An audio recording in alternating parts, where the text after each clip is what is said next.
We are racing in the Formula Winter Series for the second weekend. 3 seconds and it does get a mighty run outside of the final corner.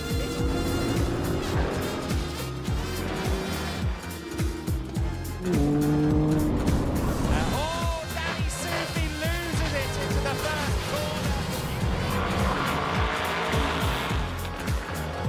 We are underway and racing in the GT Winter Series, but already...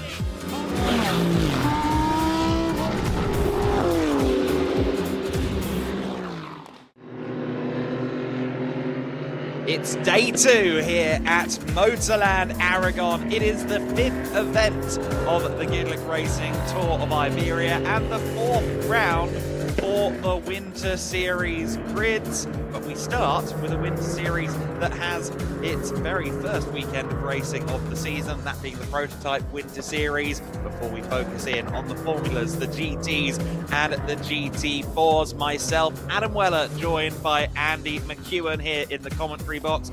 Izzy Browning down on the grid and pit reporting duties as always. We're here at a circuit that always delivers thrills and spills. The 5.344 kilometre MotorLand Aragón circuit, 18 corners, a 1.2 kilometre back straight, 50 metres worth of elevation change. This venue that's now almost 17 years old, still, of course, one of the most modern circuits in Spain. And a venue that has become a modern classic and a favourite among the drivers. A bit of a hidden gem, perhaps, compared to its Portuguese compatriot, the Autodromo Internacional do Algarve in Portugal. The forecast is looking somewhat optimistic for the first few hours of the day today. We've had the weather forecast referred to as something of a roulette wheel. No one's quite sure what to expect.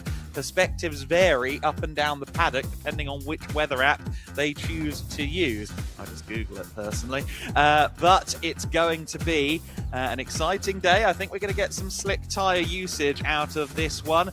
But as we've seen time and time again here since MotorLand Aragón was added to the Winter Series calendar, whether it is rain or shine, we always get great racing. There are plenty of deep braking zones, of course, most notably turn 16, but overtaking opportunities to be had at turn 1, turn 5, turn 7, turn 12.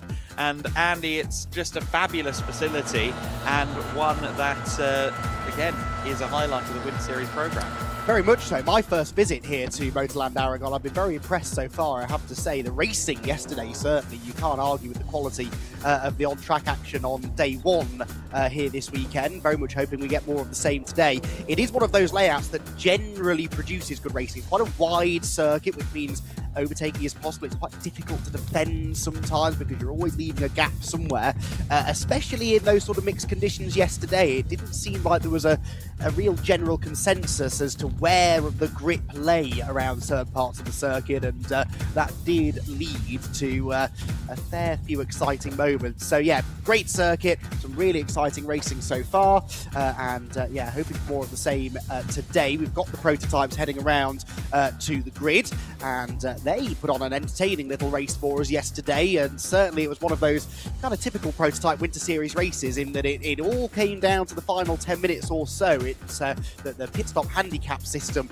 really working well yesterday to give us a sort of hare and the tortoise style race with cars that had been running towards the back before the pit stops, leapfrogging to the front, and then being chased down by quick drivers in the second half of the race. So expect a similar sort of story out of race 2, and then later on in the day we've got championships that could be settled in formulas and in GT4 in particular. So busy day ahead, Adam, and potentially a significant one in the context of the championships.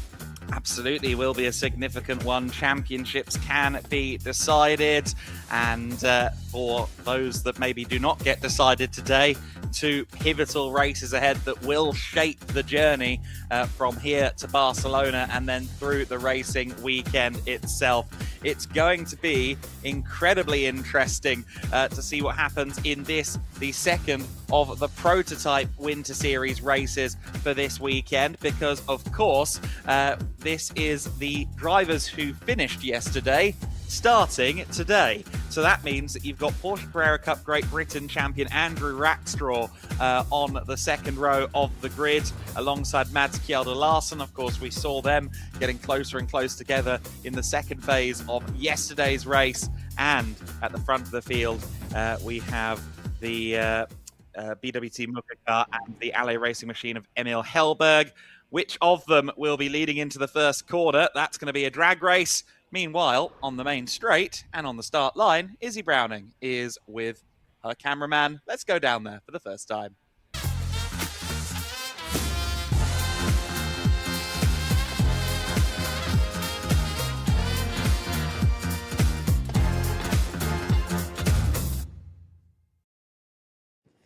Well, a very good morning, everybody, and a welcome to the grid for the first time today. And the final race of the weekend for the Prototype Winter Series. Feels a little bit strange in a way to say that because we are early in the morning still. But of course, just the 2 races this weekend for this category. And as it was yesterday, it will be 50 minutes plus 1 lap. And I'm delighted to say at the moment, no rain, although the track is, of course, a little bit damp still. But we are going to get swiftly down the grid. So it is going to be Emil Hellberg on pole position. Sadly, it was a non-finish for this car yesterday. I'm sure they will be hoping that that will not be the same today, of course, because brother Linus took the win. Brother Linus starting P4. We'll see what that battle will give us in the end. But we do also have the number 8 alongside. Now, this was piloted at the start yesterday by Tobias Bill-Clausen. You can actually just see him to the right of the car if cameraman Herbie just pans up. Just having a little bit of a word with the team, last minute words, but it is going to be Mads Larsen who starts that car today. And of course, these two came P2 yesterday. It was a first LMP3 race for them, and there's a lot that can be learned in those 50-minute races, isn't there? I mean, yes, we may not have the biggest grid here in the Prototype Winter Series, but constantly learning are these teams and drivers, especially for those young drivers taking their first steps into LMP3, and indeed the teams taking their first steps into LMP3 as this team is doing so. I mean, the team not brand new, but relatively new to LMP3 racing, new to this car, certainly, and I'm sure taking all of the learning that they can. So that is our front row, and then at row 2 is going to be Andrew Rackstraw on P3. Now, this was an interesting fight yesterday, wasn't it? Because Andrew was chasing down the number 8 car, but just not able to get there. And I'm really interested to see what he can do today. I think we might have just a chance to jump in with Andrew. Well, Andrew, I mean, yesterday you'd been given the hurry up, obviously, by the team, you know, with the number 8 ahead of you, just not able to catch them. But today, starting, what's your aim? Well, we've done something quite risky. We are going out on slicks, so it may be a call, but it's a long race, so I expect the first lap to be just survival. But as soon as we have temperature, or maybe halfway through the race, I think we'll start clawing our way back, and hopefully it pays off. But hopefully we can make it exciting again. And my job in the first few laps is to make sure it's pointing in the right direction. Yeah, you can be a hero if it works out, but a 0 if it doesn't, right? Exactly. I'm focusing on the hero bit at the moment. Hopefully not a 0, but I think I've made the right call.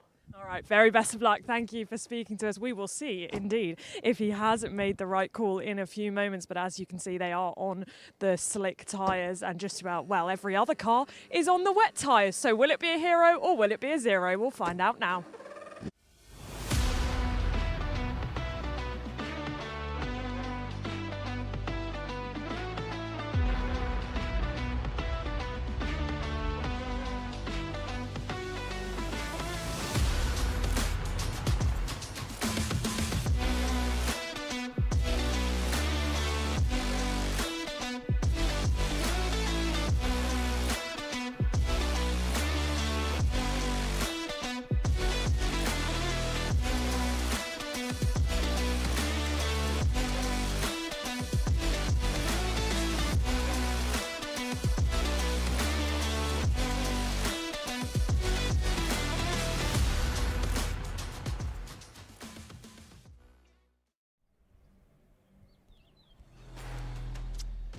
So an interesting development there in that chat with Andrew Rackstraw, that he is on slick tyres. Certainly, I think we're closer to slick than full wet. That could pay dividends. Let's see what goes on. Let's see what the others have done. I'm sure it'll be fairly obvious quite quickly. Emil Hellberg starting this one from pole position. The GEDLICH Racing Ligier JSP325. That's Kjell Larsen, the BWT Booker Motorsport entry, the Duquesne D09 alongside. Of course, Emil Hellberg looking to make amends for yesterday. Andrew Rackstraw, third position on the grid, the 49 car. As we heard on the slicks, you can see that it's still damp out there around the circuit for sure, but Andrew certainly knows how to control a car, and therefore he will be possibly quids in after a few minutes of the track drying a little bit extra. Linus Hellberg lining up fourth on the grid for this one, but Emil Hellberg on pole position yet again, and let's see what happens to that end this time, because of course the car seemed to have issues a few moments ago, or kind of issues yesterday, sorry, and that of course was a race losing situation, a comfortable race lead for Hellberg prior, and yes, interesting race yesterday, and we're looking forward to seeing in these conditions now what's going to happen in this one. It's been the theme of the season, really, hasn't it? Across all of our championships, tyre choice has been absolutely crucial, and it's decided quite a number of races in other categories this year. I wonder whether it will be a deciding factor in this one. It does look as though the track is perhaps damp, but certainly not wet anywhere. I've not seen a huge amount of spray, certainly no standing water. I'm not saying it will be fun on a slick tyre in these early stages, but I do think that as the race goes on, those slicks are going to come into their own. But how many of them are on slicks? It looks to me a little bit as though Linus Hellberg is on slick tyres. That car was snapping around coming out of the penultimate corner there. And then the second placed car, the BWT Mucker Motorsport car, finding all of the wet stuff down the main straight as they begin the second green flag lap, so that suggests to me that car might be on the wet. So it will all become fairly evident, I think, once we go racing, but just reading some of the body language of cars out there on these green flag laps, I think beginning even now to tell a story. Yeah, so we are now ticking down the clock. Of course, the pit window in this race will be from minute 20 through to minute 30 of this 50-minute encounter. So one would expect that we are going to very quickly see people regretting their choices in some cases. There's often only one right answer where it comes to tyres. Who's gone the right way? Myself and Andy are famously cavalier when it comes to weather and slick tyres, and maybe thinking it's possible too early, but I really can't see a validation for wet tyres. As low as the temperatures are here, it is the thinnest layer of grease effectively left on the circuit. I think that within 5-10 minutes of pounding around the circuit, it's going to be pretty much universally slick favourite. Yes, I would agree, definitely. As I said, no real standing water, and it's a long old race this, so there's plenty of time for the track conditions to develop. We should go racing this time. The clock has already started to tick down.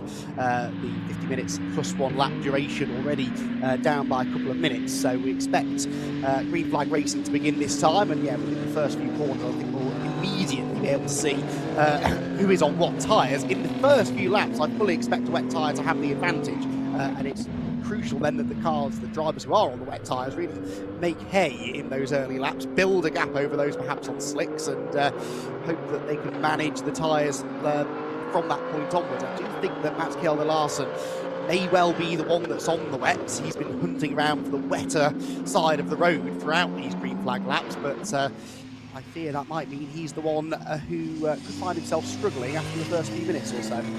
So to touch base then, Andy, in summary, who do you think is on slicks besides Rackstraw? So I reckon at least one of the Alley cars, I would say Linus, looked very twitchy and has not been going anywhere near the wet side of the road, although Izzy's information says that maybe the only car on the slicks is Rackstraw. So hard to tell, of course, until they really do start getting up to racing speed.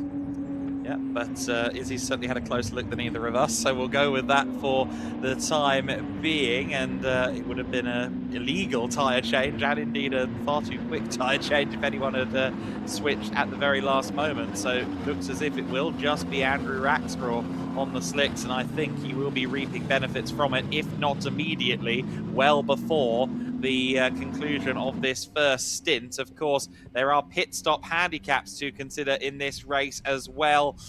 86 seconds for the two LA Racing cars only that they have to spend in the pit lane. For the all-pink machine, it is 148 seconds because it's a silver grade lineup. So 2 pro drivers. Rackstraw will hand over to Michael Hove in a 117-second pit stop.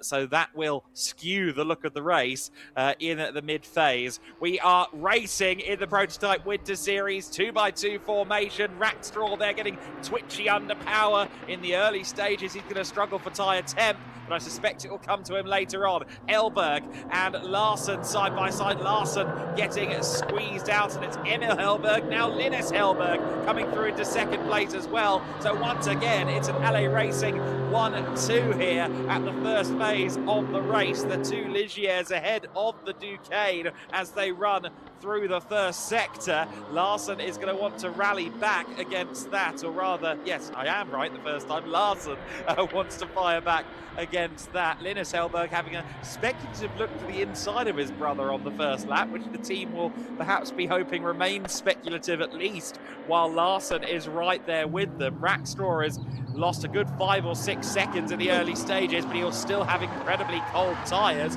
and a bit of a pinch point there at the top of the corkscrew. Yeah, there was almost contact there between Larson and Hellberg, but there might have been a tiny bit of paint traded. Thankfully, no bodywork goes flying, but a very close quarters and feisty opening half a lap of racing. I think we've definitely got our answers for the tyre question, because Rackstraw, the only one who is noticeably not on the pace, but I do still think the track is going to come to him pretty quickly. It just all depends how much of a deficit he's at when that turning point comes. But yeah, very elbows out stuff, and Larson won't be pleased that he's been demoted down to third place, but immediately trying to do something about that through the turn 8-9 complex of corners, and that very nearly led to a bit of a calamitous moment, but they survived, and the battle rages on towards the end of the opening lap. Yeah, Rackstraw lost 6 to 7 seconds in the first sector alone. So again, right now, just struggling with a lack of tyre temperature and a lack of traction. And in fact, he lost over 10 seconds in the middle sector, as we see there Larson diving to the inside of Linus Hellberg, the younger of the Hellberg brothers there, defending from the BWT driver, the youngster who has come up through some junior single-seater racing in the Nordic region and karting prior to that. It's a big step up to LMP3 for Mads Kjeld Larsen, and he's looking to try and find his way past Linus Hellberg, who's certainly got a few more reps, a few more miles in prototypes. Yes, and he's going to try and use that now to his advantage in this battle. Windscreen wiper working away on the BWT Motorsport car there. There is still clearly a little bit of spray that's being kicked up onto the windshield of that car. But yeah, you can see the frustration, can't you, as he tries to work his way through. Rackstraw 27 seconds off the lead already. That is a much bigger deficit in pace than I expected, I'll be honest, on those slick tyres. And actually, I think those on wets, if they can just survive to the pit stops, presumably the plan might then be to stick some slick tyres on during the pit window. And actually, the more I see of the relative pace of the cars in the first part of the race, the more likely that might be to succeed. I think broadcasters are built in with this affliction of remembering things like the 2007 European Grand Prix and Marcus Winkelhock and thinking we can make that happen. So that's why we're not on the pit wall at any given time. Let's see if it evolves in Andrew Rackstraw's favour as the stint goes on. He was quicker, but still well behind the pace through the first sector split, and it really does look like he's having a handful of a time. Down through the corkscrew he goes. Now, this is a very difficult section in any grip scenario, but he has effectively none of it. You can see how he's nursing the car and You can see the car even juddering there. I think that's the traction control massively kicking in under initial torque. And yeah, it doesn't look comfortable by any means. No, not at all. That is a driver with no grip whatsoever, and of course not able to go quickly enough to generate any real tyre temperature. That's the real problem with running the slicks. It's not just the water on the track, but the fact that you then can't go quickly enough to get the tyres into the ideal operating window temperature-wise. So he really is on the struggle bus at the moment. Leading two, though, up over the top of the hill, and it looks to me as though Linus Hellberg has now caught a bit of a second wind. Yes, fastest lap of the race, about 4.5 tenths quicker than the leader, so the lead gap down to 1.7 seconds now, and he's noticeably dropped Mats Kjelde Larsen over the second half of that lap. Yeah, Linus seemed to be a bit patchy in that regard yesterday as well. Had some very quick laps, but then back off a little bit and then continue on at a rapid momentum once more. We'll see. Emil has traditionally occasionally had the edge over his younger brother, and certainly Linus would like to try and make it a second win at the weekend, this time beating Emil on the road. I'm sure there is some brotherly rivalry there. I don't think it's possible to not have your brother as your biggest rival if you're racing each other.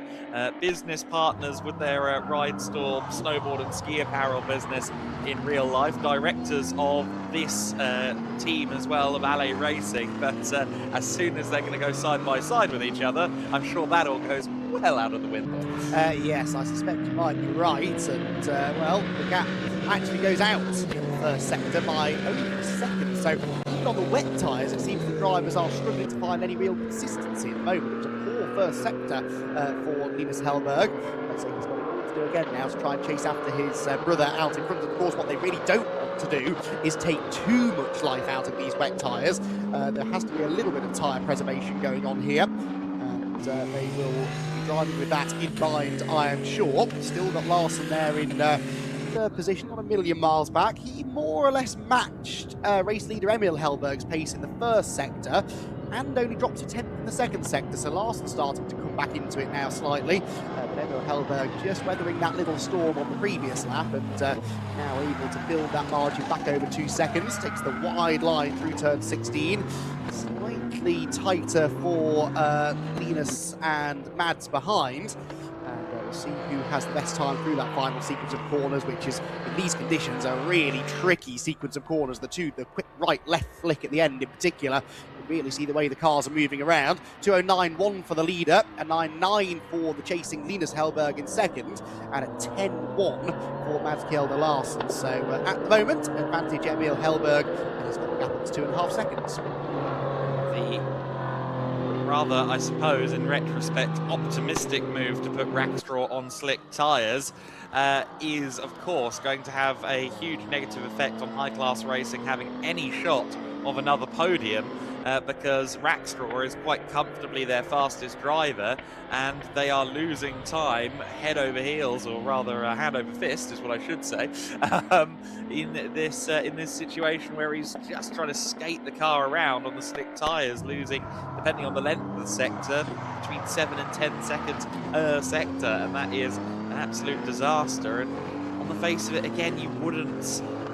really expect it to be this difficult to get the slicks going on the surface as it is right now, but I think with the low temps, perhaps even with the nature of the exact tarmac formulation that they use here in Spain, because of the higher temperatures they have than what we're familiar with in the UK, it takes longer to get it fully dry, and perhaps that's what Andrew was tricked by as well. He looked around the circuit and thought, give it 5 minutes, we're going to be slick ready. But in actuality, with the low temps, with the winds, with everything else, 20-25 minutes was probably more accurate. Yeah, well, I fell for that as well. I really, even now, I'm looking and thinking, well, it looks like it's ready for slicks. I really don't understand, but you can't argue with the stopwatch, and the wet tyre has a fairly significant advantage right now. You can, though, see these leading three cars all looking for the wet side of the road as they head up the back straight, so they are perhaps starting to feel the tyres giving up underneath them just a little bit. I've had a very good note here from Diogo Ferrao of the Race Ready organisation, who organise the Iberian Supercars down here in Portugal and Spain in the summertime. They also assist us here on logistics and race management for the Winter Series, and he's pointed out, a very good point, that if you want to change your tyres during a mandatory pit stop, ergo if by the time in about 7.5 minutes we're nearing slick readiness, and I'm not sure we are going to be, but if anyone wants to move to slicks, that's another 60 seconds bolted onto their pit time. So it would be the handicap plus another 60 seconds. So I can understand again perhaps where high class racing were coming from there, that towards the end of the stint they'd gain with that minute in mind, but all the same it is going to be, I think, not dry weather in 7.5 minutes, and if anything, Michael Hove might want to switch onto the wets. Yes. And that's going to cause another minute lost against what's already a mighty loss of time. Well, yes, we're still 21, 22 seconds a lap away from that crossover point, aren't we? So it's just not it's not happening yet for the high-class racing car. We'll get a lap time momentarily for Rackstraw when he comes through. His sector times aren't even personal bests on this lap, so really struggling to generate any performance from the tyres. At the front of the pack, it was a personal best lap for race leader Emil Hellberg, 2:08.9. He was exactly 1/10 of a second quicker than his teammate and sibling Linus, but in the first sector on the next lap, they're pretty comparable. So not a lot to choose between these two. It was really in the second half of the race, though, where the gap suddenly seemed to extend between the two of them yesterday. So we'll have to wait and see whether or not it's the same story this morning. Rackstraw crosses the line, by the way, at 33.5, so actually a couple of seconds slower than anything he's done before. Yeah, struggling out there, and of course it's worth remembering that Andrew's come from Porsche Carrera Cup GB, which is a production-based car, softer, therefore more compliant, and that means that you can kind of get away with a bit more on a slick in damp conditions compared to a carbon tub, very stiff LMP. And before that, he was racing Formula Fords, and they're not even on slicks, so you can get away with a tiny bit of precipitation with those as well. I think this is a bit of a new venture, a new world for Andrew, and just perhaps suffering, trying to get temperature into those wide, slick Michelin tyres with that layer of precipitation to consider. If you weren't watching yesterday's sports prototype race, to give you a little bit of background then on our race leader Emil Hellberg, he and brother Linus in second place were both racing in the Italian sports prototypes going back a couple of years, and in fact Emil won the championship in 2023. So while this is their first ever weekend of racing in an LMP3 car, they do have some prototype experience. Of course, most recently Alley Racing appeared in the Euro Cup 3 category. Rather unusual step for a pair of amateur racers to be in junior single-seaters in Europe. Of course, in Asia, fairly common practice. There are a lot of businessmen in Japanese F4, for example, who could probably be my grandfather, no offense, lines. But the Hellbergs moving into LMP3 this year, and that is because they have a harbored aspiration of going to the highest levels, going to the Le Mans 24 hours, and taking the first step initially here in the Prototype Winter Series. I believe Prototype Cup Europe is on the agenda for the summertime, and then of course looking to join the ACO package and move up that ladder in years to come. So they've got very clear marked out ambitions for what they want to do in racing. I think for people like Mads Kjell Larsen on screen, for Tobias Bill Clausen, his teammate, of course the statement of intent of driving an LMP3 car is one thing, but I think when you're a young Silver, to an extent at least, you'll have your preferences. You'll also take just about anything. Yes, any opportunity that comes is an opportunity generally worth going for. So, yeah, you're absolutely right. Wet tyres, they've had the best out of them now. Definitely no one setting personal best sectors on this particular lap. So it looks to me as though, I'm not saying the slicks are suddenly going to start becoming several seconds a lap quicker. We're far from that still, but the wets, I think they've had the best of them. Here is what it's like to be pedaling an LMP3 car around here on slick tyres. It doesn't look a lot of fun, does it, for Andrew Rackstraw, who is basically trundling around the circuit, almost at safety car speed, just trying desperately to keep the car on the track. In fact, he's about to go a lap down because there is the race leader behind him, Emil Hellberg, and he's going to have to stay out of the way. He can see the way the car is just booking and weaving with even the slightest bit of accelerator application, and that is making life very challenging indeed for Rackstraw. He does now go a lap down to the race leading Emil Hellberg, and with that I think he realises definitively that this gamble has not paid off. No, and again, I mean, as we've both held our hands up and said, I am surprised by it, but I can understand why we're not quite there yet. And certainly this is going to be data that Andrew Rackstraw will use going forward to make decisions in the future. I understand entirely why he rolled those dice, but it's not going to pay off on this occasion. So the two LA Racing drivers continue on in formation, 3.2 seconds apart on the line. Linus with the fastest lap at the moment of them, about 2/10 quicker than brother Emil, but Emil just seems to have that step more consistency at this stage of their respective careers. It seems as though the peaks, while maybe not quite as high sometimes, he doesn't drop as far off the peak lap to lap.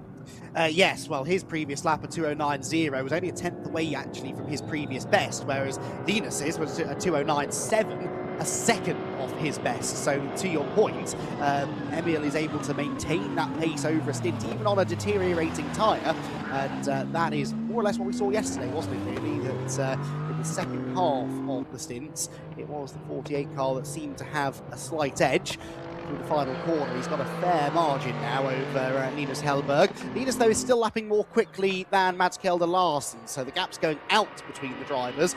And remember, the LA Racing cars have the same pit stop time to be served as each other, so it's not as if Linus can bank on that to bring him back into play. There is Linus Hellberg, the 43 car in second position. 5 seconds now the gap, and then another 8.5 seconds or so back to the Duquesne in third position of Mads Kjelde Larsen. So for now, things fairly static. Potentially after the pit stops things will change, but really based on what we saw yesterday, the pit stops are only going to favour one team, and that is the team that currently holds first and second position. Yeah, exactly right. And yeah, the handicaps are firmly in their favour. The design, of course, we've seen work very effectively previously with the pit stop handicaps, where the bronze drivers, or all bronze lineups, have a shorter pit stop than the bronze silvers, or indeed the full silver or all pro teams. But it all kind of not falls apart, but starts to make less sense when you've got bronzes as fast as the Hellbergs. Both of them, I think, in their first race well into their 30s, and in fact I think Emil was over 40 for his first ever car race at least a high level. And you know, there's no debating that they're bronze drivers. It takes a lot to be upgraded to a silver in the current environment, and well, it's not gaming the system because it's perfectly legitimate, but it is creating a situation where they are going to get a mighty boost going into the second phase of the race. Pit stop window is now open. They came in at pretty much the first opportunity yesterday. Let's see if they do the same this time. Yes, I suppose there's no reason for them not to, unless they're going to try and stick this out and see what to do about tyres. Yes, it would require a 60-second penalty in effect, or extra seconds to be served in the pit lane, but they've got those 60 seconds to play with, really, haven't they, over the BWT Booker Motorsports squad? Or if not a full 60 seconds, certainly a fair chunk of that will be cancelled out by the pit stop handicap. New fastest lap of the race, though, for Emil Hellberg, and a personal best for Linus, so that would tell me there's no need to change the tyres. These wet tyres are functioning just fine. A 2:08.2 for Emil Hellberg there, and that is a pretty rapid lap. It is quicker than anything they were doing yesterday, admittedly in wetter conditions. So we are getting closer to the track being a slick-ready track, but for now, the wets are performing pretty well, and actually maybe there hasn't been as much drop-off on those Michelin wet tyres as I thought. So to reiterate then with the pit stop handicaps, as we see there coming into the pit lane, Andrew Rackstraw will be very compelling to see if they decide to take the car off the slicks and put it on wets, because that will, of course, as we've alluded to, add 60 seconds to their already 117-second pit stop. It would end up being some 3 minutes and 27 seconds spent in the pits if they do decide to make that call. Michael Hove now hopping behind the wheel, as they do indeed put wets on, so they need to be 60 seconds longer in the pit lane, and we'll have to see if they've caught that memo, that complication. It is usually spelt out during the driver briefing, so they need to abide by that.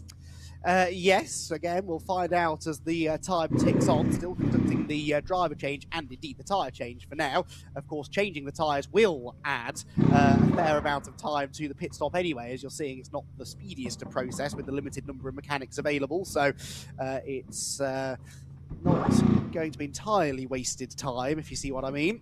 I think that's all 4 tyres changed, though. 4 Michelin wet tyres. Oh no, the last one just going on now, the right rear. Oh, a bit of difficulty getting that slick tyre off.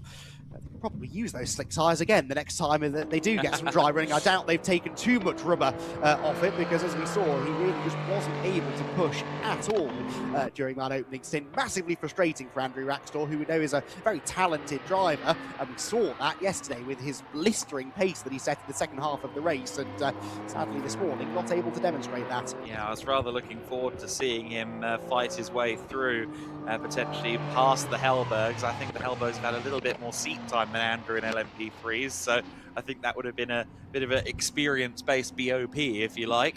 Larson into the pit lane. The BWT Muka Motorsport Duquesne is in, and that will be Tobias Bill Clausen taking the car over, seat insert in hand.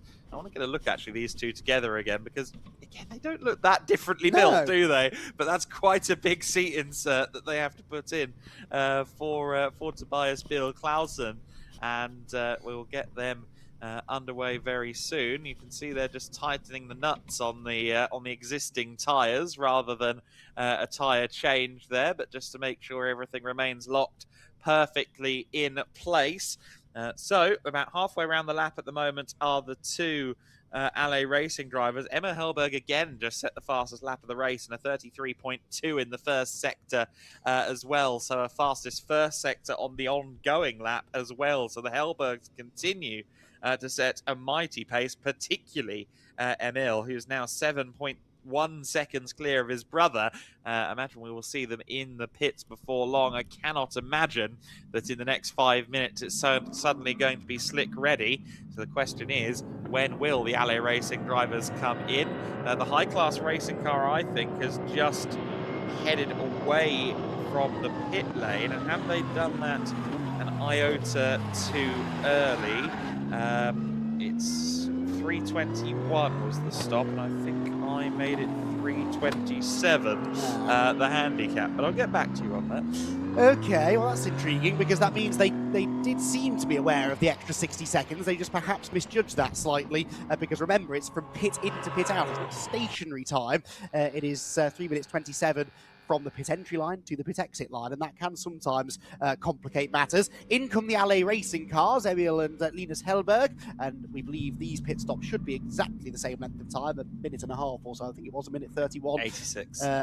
Close. Yesterday, so they should both be in for the same amount of time, and we would expect that gap to still remain about 8 seconds or so. Out goes the BWT car, so that will be Tobias Bill Clausen at the wheel. No driver changes, of course, for LA Racing. They're solo drivers, so an opportunity for Emil and Linus to catch their breath, have a swig of a drink maybe, and no work to be done on the car, really. Tyre pressure adjustments, maybe they'll tighten the wheels as we saw on the BWT car a moment or two ago, cleaning the windscreen, but really nothing major that needs to be done on the car. They might just check in with the driver and see if there's anything that they need to report back, but essentially just a bit of general TLC given to the cars, and they'll be sent back on their way in the next minute or so. Yeah, absolutely right. And of course, with them being solo drivers, as alluded to in the interview with Izzy, with Linus Hellberg yesterday, it's quite the advantage to have that consistent seat time across both stints of the race to effectively have that data of what the track is like, rather than going out cold and learning everything on the fly in the midst of competition. Michael Hove on the wet tyres is now a lot closer to the pace in the high-class racing car, just set a personal best middle sector for the car, and again that rather illustrates just how much Andrew Raxtor was struggling out there on the circuit. And an interesting point we heard from him, I think talking to you as well, Andy, that Andrew's campaign here in prototypes in the LMP3 not confined to just a brief tryout. We heard that he was doing a full season of prototype racing in his chat with you yesterday. Yes, indeed so. So valuable mileage. And as you said, you know, okay, it was a mistake maybe to go on the slick tyres, but there will be a point at some point this year where he perhaps is faced with the same decision again. You learn almost more from your mistakes than you do your successes in motor racing, and I'm sure he's not necessarily thinking quite like that now, but he is potentially going to be reminded of that by the engineers, and hey, it's all valuable data, and that is something that hopefully later on this season he'll be able to benefit from. Michael Hove on now his first full flying lap. It will be intriguing to see what sort of pace he actually is capable of on the wet tyre. The best that Rackstraw ever managed was 31.1. Which was 20 odd seconds off the pace of the wet shod tyres. Well, we've been talking a lot about Andrew Rackstraw in the first half of the race, necessarily for the reasons he would like, but we can at least now get his side of the story. He's down in the pit lane catching up. Yeah, I wanted to come down and grab a word with Andrew because we spoke on the grid and you said that it could be a crazy idea. Unfortunately, turned out looking a lot crazier than we expected. Completely. Like I said on the pre-grid, the first few laps we were going to lose time, but when it never came back, I thought, okay, I've made the wrong decision. I think it's so cold and it didn't work, but this is racing. I think if there were more cars, more people may have tried, but you have to sometimes take the risk, and it could pay off massively. This time it didn't pay off at all, but it's our first race weekend, so looking forward to next week. Absolutely, and as you say, you know, learning a lot. I mean, you've done most of your racing in the UK recently. This is very different conditions, and I think you were saying, you know, the surface maybe didn't dry as quickly as you thought it did. No, I don't think so. I think maybe the tar is different, but for sure, I've done so much wet running in the UK, and off the back of that experience, I made a call, and it didn't work out. I apologize to Michael, who's now just lapping. But I still had lots of fun. Unfortunately, it wasn't that exciting for the cameras, but next week will be better. Well, you're still smiling, so that's the important thing. Thanks for speaking to us. Appreciate it. Thank you. Thanks, Izzy. Well, interesting stuff from Andrew Rackstraw, who at least is able to see the funny side slightly and keep a smile on his face, despite the way that opening stint of the race went. But I'm sure down he'll be wishing that he had the opportunity to look like a hero there, which he would have done if that gamble had paid off. But even now, on a track that really looks bone dry, it is quite clear that the wet tyre is still the one to have. And to illustrate that point, Michael Hove has just gone 16 seconds quicker than Andrew Rackstraw ever managed in his stint on his first flying lap on the wet tyre at 2:15.0, far more competitive pace. So shame really from our perspective as well, actually, that didn't work, because it would have been a very interesting scenario to see just how far ahead that high-class racing car could have got, even if it was on the same tyres as everyone else, and watching Michael Hove then try to defend that lead. But that is not the story that we're going to be monitoring over the final 20 minutes of the race. Instead, we're going to keep on watching this gap between the LA racing cars. It's fairly static still, 5.9 seconds, although that is a new fastest lap for Emil Hellberg, beating his own previous best, a 2:07.867, and that is about 3/4 of a second or so quicker than Linus Hellberg behind. So 6.5 seconds now the margin between them, and Tobias Bill Clausen not yet getting down to the sort of pace that we saw from Mads Kjelder Larsen in the first half of the race. We will see Tobias across the line in another minute or so. He has dropped back considerably. He's only in sector 2, and that means he's almost a full lap now adrift of the race leader. Of course, the longer pit stop time were confusing me. Again, in my mind, I'm expecting them to be on a similar sort of pit stop handicap as the BWT car, but no, the LA cars.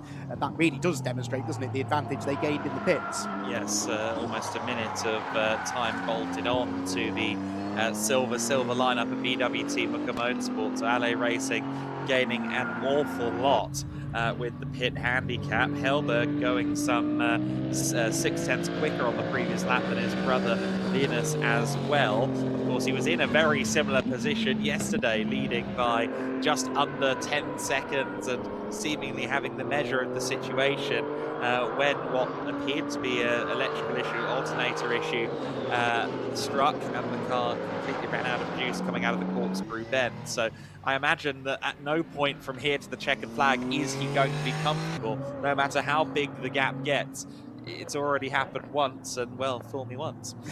Indeed so, and I don't think we ever got an answer, did we, on what the issue was yesterday. Hopefully if he does make it to the podium, we'll find out today. Team watching on, the LA Racing team keeping an eye on proceedings. They'll be certainly hoping that the car runs faultlessly between now and the checkered flag, and yeah, the car running faultlessly for now, and fingers crossed that that continues to be the case for the remaining 17 minutes plus one lap. Another lap ticked off now for Emil, and that is 18 completed, and another new fastest lap of the race. So Hellberg out of turn one, and seemingly no let-off in performance, and no let-off in performance in the tyres either. 7.5 plays an 8.1 for Linus, but they are still personal best laps, and actually quite dramatic improvements in pace now. It wasn't that long ago they were pretty happy with a 2:09 lap, and now another 2 seconds quicker, so track conditions definitely improving.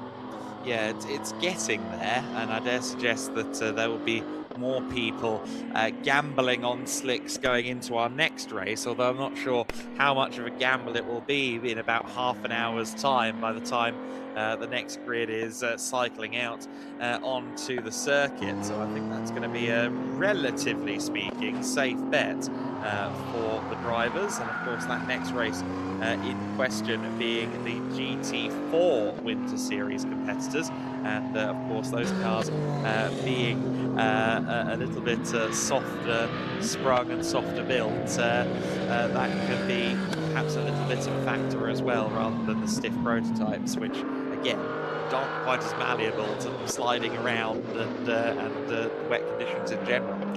Indeed, so also a shorter race, nearly half the length of the prototype Winter Series races. So yeah, that is a fascinating question, isn't it? I think a lot of people would have expected normally for this to be a slick track, but notice what we've noticed, they might be second guessing that decision slightly. But yeah, we'll interesting to see how that plays out over the course of the morning, and then if we get another smattering of rain somewhere else in the day, it could take even longer then for the track to get ready for slick. So yeah, interesting day ahead. Well, apparently, according to some of our eyes in the pit lane, we've seen a couple of SR representatives heading down to high-class racing and trying to get some feedback about how long they think it's going to take. Maybe slide Andrew Rackstraw a crisp 20 euros and ask for some data.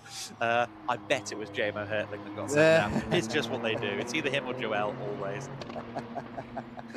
Well, yes, I'm sure Rackstraw will have some opinions on on what tyre to go for. Not to the slick will be his thoughts, although, again, by the end of the race, quite possibly, it would be ready. And in fact, now we are seeing a slightly different shade of tarmac now appearing. So what we thought was dry wasn't dry. It is a sort of paler coloured asphalt that they use over in this part of the world, and that can look drier than it is. But now we are seeing a definitive dry line appearing, certainly in some of the faster corners, where these reasonably high downforce LMP3 cars are clearing that surface water quite well. The temperature will be climbing slightly, and that will all assist the drying process. And as that happens, the track gets faster. A 2:07.1 now, the new fastest lap for Emil Hellberg.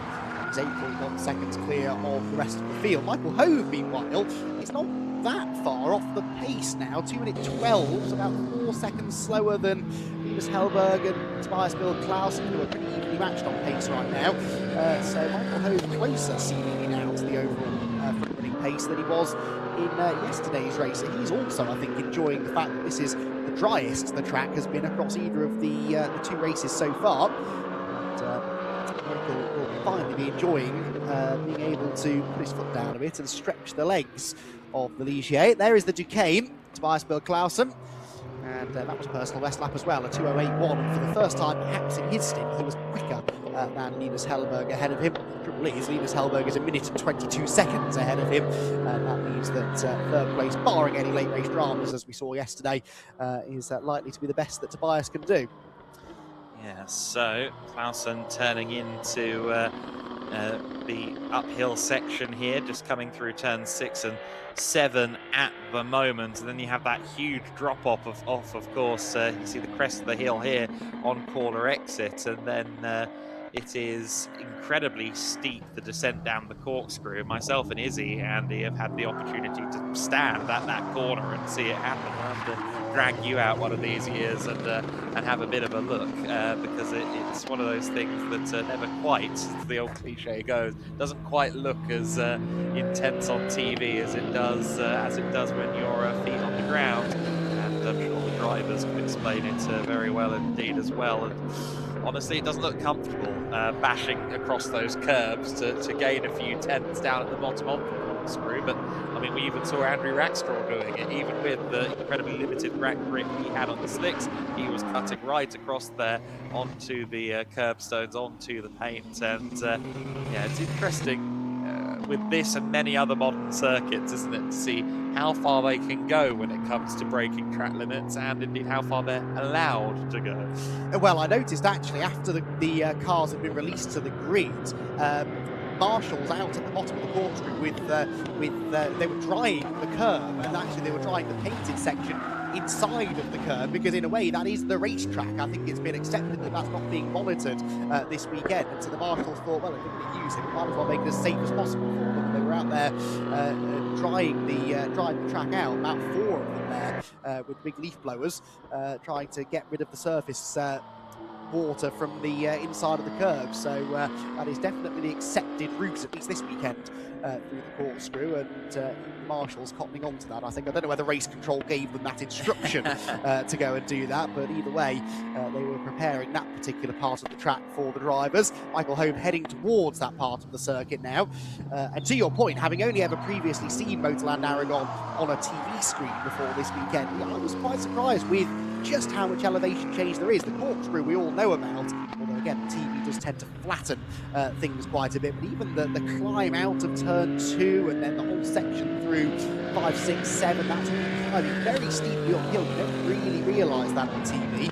There is a big crest as well over through turn 11, and then a steep downhill braking zone into 12, so it is a lot more undulating than you might realise. It's no Portimao. I've not heard the words roller coaster quite as often this weekend as I had earlier in the season, but certainly not as flat as it looks on TV.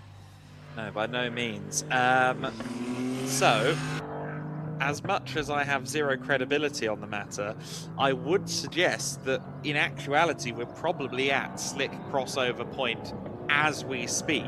The car of Michael Hove just set its best lap of the race last time by a 2:12.018, and he will probably dip into the 2:11s on this lap, having set a personal best in the second sector. We'll see what he does coming across the line. Meanwhile, the fastest lap of the race was just set by Emil Hellberg at 2:06.922 on his wets. But with all due respect to Michael Hove, we know that he's very new to this, and we know that he's a few seconds per lap off the ultimate pace. So I dare suggest that if Andrew was at the wheel now on slicks, would be getting there, I think. Of course, Michael is also on the wet at this stage, but looking at how it's drying, again, when we go GT4 racing shortly thereafter, I think it's coming. We'll have to wait and see, but it's going to be a head scratcher, I think, for everybody involved. Of course, we had a split decision in the GT4s at Portimao as well. Remember the likes of Zebis and Mattis Plushkel on the wet tyres, and Charlie Robertson electing for slicks, and that being the right decision after about lap 2 of the race. Guarantee you, incidentally, that Charlie's car in the GT4 race will be on slicks, because he's of this same British, let's try and be the underdog in this race kind of mentality. Guaranteed. Will the gap be over 10 seconds this time? Well, yes, because it was actually last time 10.3 seconds, and the gain of pace from Emil Hellberg is quite sizable at the moment, at 2:05.987 last time by, at 2:07.6 for Linus Hellberg, the younger brother. So Emil is really on a mission out there at the moment and going quicker and quicker. Well, yes, not only has he been perhaps the more consistent of the two, but looked after his tyres better perhaps as well. Yeah. I think that the only way you would be able to go that much quicker than another wet-tyred car at this stage of the race is if you looked after that Michelin rubber in the first part of the race. So that consistency benefited him not only in lap time over the course of the first stint, but now continuing to benefit him some 30 minutes or so later. We're inside the final 10 minutes of racing, so he will be very keen to see the checkered flag and get the car across the line to claim the win. It's been a brilliant performance this from Emil Hellberg, and yeah. Oh, as I say that, oh, was the car? No, okay, we're okay, I think. But that was a very wide moment going into turn number 12, and he was very slow on the uptake coming off the corner. I think he was aware he was on the wetter side of the road and didn't want to take any risks. Yeah, there's something about that turn 12 exit that is very limited traction. I think it's one of the last places to properly dry on the circuit. We saw it last year in a wet to dry formula race, but it just almost looks like they've run out of juice completely coming out of the corner, which is exactly what we saw there. They just have to be so careful on the throttle out of turn 12 in these greasy conditions. Yeah, to your point about we were talking earlier on about the Muka car and you thinking it was actually a bit further back than expected. Their pit stop time was actually 2 minutes 30. They were meant to do a 1 minute 57 pit stop. So not only was the pit stop handicap, of course, affecting the gap between Muka and LA Racing, but actually their stop was inordinately lengthy as well. So you're onto something there. And yet not 60 seconds longer, so it's not like it was a tyre change, No. and that would have become immediately obvious in their lap times anyway. So question mark over what exactly the delay was there. Maybe a couple of adjustments they were making to the car, but yeah, that's what 30-odd seconds that they dropped ultimately in the pit lane that they didn't need to. Now, it wouldn't have made much difference. They're a minute and 22 seconds adrift of the lead, so they're not... It wouldn't have changed things particularly, but yeah, that has dropped them further back than we anticipated they would be at this point. As the sky starts to brighten now, perhaps, dare I say it, I can see some admittedly small patches of blue sky peeking out through the clouds now, so that will assist with track drying even further. We can burn through the cloud a little bit. Of course, this is where it starts raining again in 5 minutes' time, but for now, this is probably the most favourable weather that we've had since we started racing yesterday afternoon.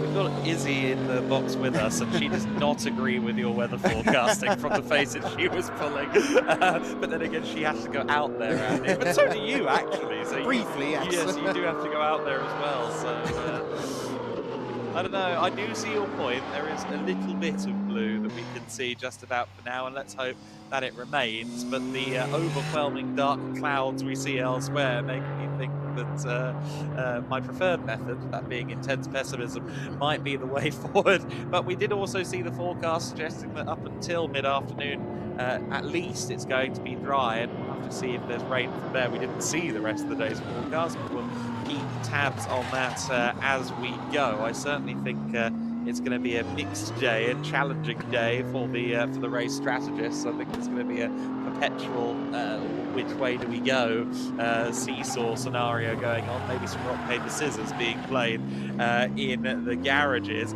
Let's see what the gap is this time then between the LA Racing cars. Hellberg already across the line once again in a good time, the low 206s, whereas the best for this car of Linus Hellberg is a 207.502, which he sets this time by, so he's gone quicker than he has done all race long, but it's still the better part of 1.5 seconds back from elder brother Emil. Yes, and Tobias Bill Clausen just went fastest in the first sector, so faster than anyone else has been, so the decay suddenly unlocking a little bit of performance. Although that is immediately beaten by Emil Hellberg on the next lap, so yeah, track conditions I think just evolving. Of course, the fuel load is depleting as well. They'll be running very light at this point on the race, and those wet tyres, as I said, clearly still generating a fair amount of grip, so this will be the best the cars have felt since the start of the race. And no no surprise, therefore, that we're seeing drivers pumping out some really quick sector times. In fact, Tobias Bill Clausen, although his first sector has been beaten by Emil Hellberg, it's a very consistent lap. It's green in first and second sectors, so personal best in sectors 1 and 2 for Tobias. This should be his personal best lap of the race, and if so, he could now start going a little bit more quickly than certainly Linus Hellberg has been at any point so far in the race. There is still a sizable gap between the two of them, but at least Tobias can take a little bit of pride in the fact that he found some serious performance in the latter part of the race. Here is Linus coming through turns 12 and 13, neat and tidy, and down into 14 and 15 he will go. What was Tobias's lap time? Yeah, 7.0, so that is now half a second or so quicker than Linus Hellberg's best lap. So a little bit late, but Tobias Bill Clausen now starting to unlock some pace in the Ducati. Yeah, and again, very new to racing the LMP3. I think this is his first LMP3 racing weekend, but he is all the same picking it up pretty quickly, having only made his first ever car racing appearance with us at Portimao at the start of last year's GT4 Winter Series season. The BW team of the motorsport team continuing to develop these young talents. Speaking to Stefan Mucker yesterday, he was, quite buoyant about the young guys in this car, the BW team Mucker Duquesne, but also just generally there's a really interesting mix of projects under that Mucker Motorsports umbrella, with modern GT4s, with the slightly older GT4, of course, of Thilo Goss. These LMP3 cars, I believe they still have some Mercedes GT3s as well that we haven't seen them racing actually for a couple of years. And then, of course, you've got the huge historic division now, Mucker Motorsport Classic, which look after DTM cars, Group A cars, all sorts of fascinating touring and GT machines from years gone by. And it's an interesting little setup there, an enclave of the Berlin motorsport scene. And Stefan Mucker, of course, leading the charge, and he'll be doing so from the driver's seat, of course, in the next race. He'll be getting the cans off, getting the headset off after talking to Tobias Bill Clausen through this stint. He'll already be in his race suit, and then he'll be getting the three-point harness on. Yes, very much looking forward to seeing him in action in the GT4 race momentarily, and seeing exactly what he can do. And yeah, always a treat to see a driver of his experience take to the track. And we do get some drivers in Winter Series who you don't necessarily expect to see doing an awful lot of racing, and they pop up, and it's a treat to see. There is your race leader, yes, yellow wing mirrors, is the Emil Hellberg driven number 48 LA Racing car, and he is about to come through to start the penultimate lap. He's just going to get through with time to do 2 more laps, with what, 7 seconds or so on the clock when he crosses the line. Yep, 7 seconds left, so this and 1 more lap before the checkered flag is flown, and that means Emil Hellberg has still got another 4 minutes or so's worth of green flag running before he hopefully claims a race victory. Hey, Andy, everyone watching at home, Andy just made a point about interesting drivers coming into Winter Series events. Just watch the Winter Series socials on Monday, at lunchtime. You'll see why. There's some announcements to come. So we are on the penultimate lap of the race. Emil Hellberg, Linus Hellberg running 1-2, 16.6 seconds apart. They're not going to quite get that hallmark card moment of running side by side across the line, I don't think. And if they did try to orchestrate it, if I were Linus, I'd just boot the throttle and try and win the race, personally. So I think they'll be a little bit separate out there on the circuit, but it is 1.5 to go. Meanwhile, Tobias Bill Clausen has found Michael Hove, albeit a couple of laps down. So Clausen having a look to the inside here at turn 16. I imagine Hove will simply lift and coast towards the corner to allow him back through. We'll feel a little bit like Charles Leclerc going into the final sector at Melbourne, if you know, you know. The number 8 car goes by, and that'll be another couple of laps down now, I think, against the entire field, unfortunately, now for Michael Hove. High Class definitely pulled the gamble.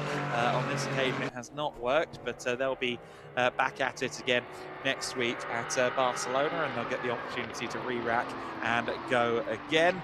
16.6 seconds at the line. I think it will be somewhere around 18 seconds eventually for this, though we do still have one more lap, of course, crossing the line this time, so it may even break 20 seconds before the end of the race, depending on Emil Hellberg's progress here. It's not just the speed, but it is the metronomic way in which it's coming. To your point, Andy, I think maybe took less out of the tyres early on, and so he's here now, still able to do 205s, even though I imagine it's getting to the point now where that Michelin tread is starting to look a little bit second-hand with the limited precipitation. Yes, in a way, maybe he has got slicks on the tyre now, because the majority of the tread, I suspect, has worn down. I jest slightly, but there is some truth to that, isn't it? As the blocks start to become smaller, and then in the more intermediate conditions, a full wet tyre can still work quite well. But yeah, in the first half of the race, Emil was taking at most a second a lap out of his teammate, usually less than a second, half a second to 7/10 or so. Now all of a sudden he's finding a second and a half a lap, and they're both still doing personal best lap times, so it's not like Linus has backed off.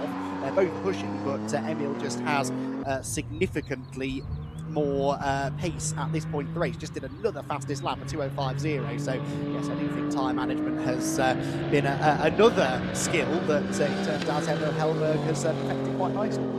Your thought there that maybe they are almost slicks at this point. The Michael Schumacher Hungary 2006 trick. Run around on inters long enough and they will become slicks, darn it. We don't have inters, of course, here. Just the two options, wet or slick. And it has been the wet tyre that proved to be the right call. Myself, Andy, and I dare suggest a few others were not quite sure that was going to be the way forward going into this race. But it has proven to be the way, and it's still wet favoured at the end. We'll see what happens next up in the GT4s, though. I think that's going to be a very split dynamic, and we'll see how that unfolds. For now, though, Emil Hellberg running through the penultimate corner of the lap. He, of course, didn't get to win the race yesterday after a technical issue with the car. This time, though, the car and driver have performed absolutely faultlessly, and Ale Racing take the checkered flag to win in the Prototype Winter Series. 2 wins for Ale, a win apiece for both brothers, as Linus Hellberg comes through the final corners now to take second place. So double podium for him, a first and a second. A solid weekend for Linus Hellberg. Tobias Bill Clausen will be next across the line in the Duquesne D09 from BWT Muka Motorsports. The better part of a lap down, ultimately, on the chasing pack. In fact, he's looking very slow. Is he already thinking that he's taken the flag, because he's running around on the pit limiter by the looks of it with the lights flashing? I think he's on the pit limiter. Just listen. Yeah, he's cruising around and short shifting, so I think he thinks he's already taken the checkered flag. Whether the checkered flag was waved at him or not, I'm not sure. But he has strictly not technically finished the race yet. So whether this is a problem or whether this is a miscommunication, I'm not 100% sure. However, he has not yet taken the checkered flag. He will, of course, be settled in third place, given that High Class Racing are a couple of laps further back. I think Michael Hove has actually gone past him. Hove, yes, is further around the circuit, as a matter of fact. So the car that's going to finish in fourth place will be next across the line.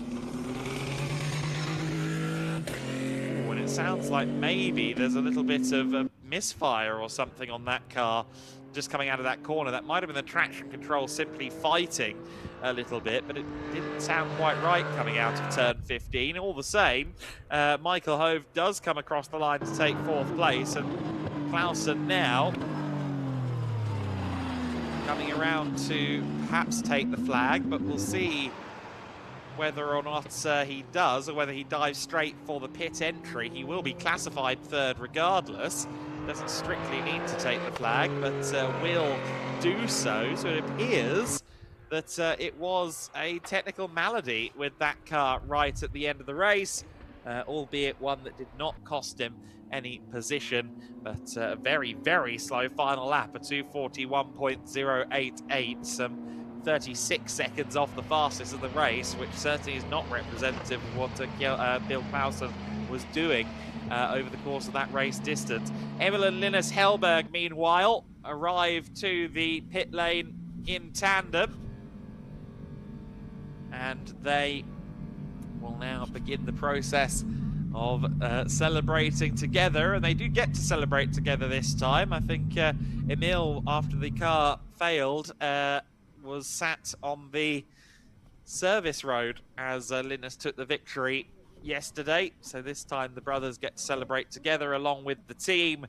A very well executed 1-2 finish, of course, assisted by the nature of the pit stop handicaps and both competitors being bronze rated drivers, but they are very handy bronze rated drivers, that much is for sure, and very compelled to see what they can do during their summer program. We're not expecting them in Barcelona next week, as we understand it, but all the same, they go into the summer with a pair of victories in the books, and that will be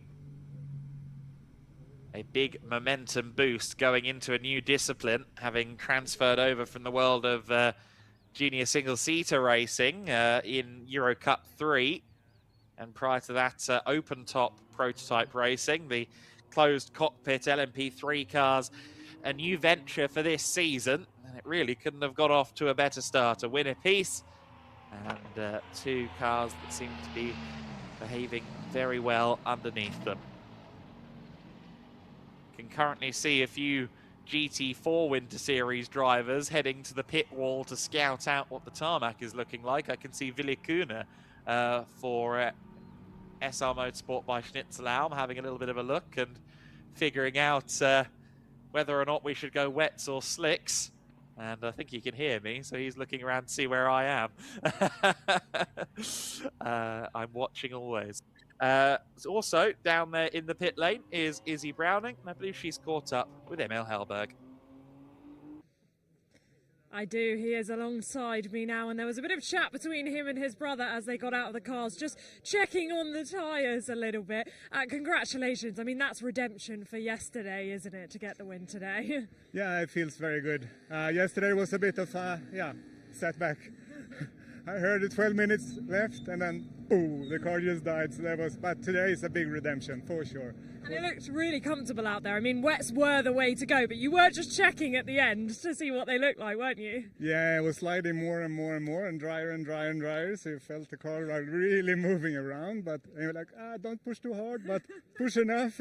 Yeah, well, you did push enough. I mean, a 1-2 for the team as well. This has been a great weekend for you guys. How proud are you of their efforts?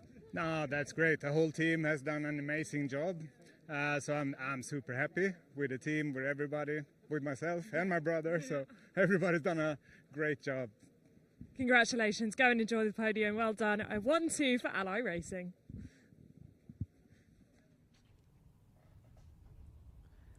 Yeah, 1-2 finish for the Swedish team and the Swedish brothers.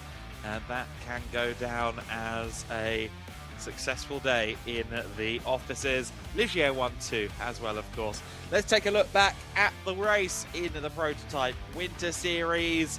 They are finished for the weekend. We'll move on now, but let's take a look at the highlights.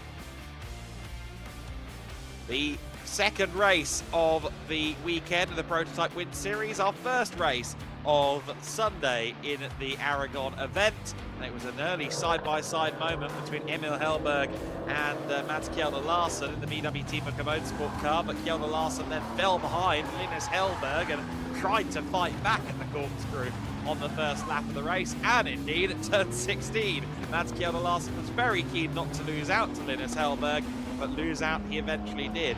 Unfortunately for Andrew Rackstraw in the high-class racing number 49, a move on to slick tyres after the sighting that proved to be a little bit of an error, and he was still running around on slicks, getting lapped before the end of his stint in the race. The team having no choice but to bolt the wet tyres onto the car, and Michael Hove taking the car over, albeit by the time Hove was out there, a couple of laps down.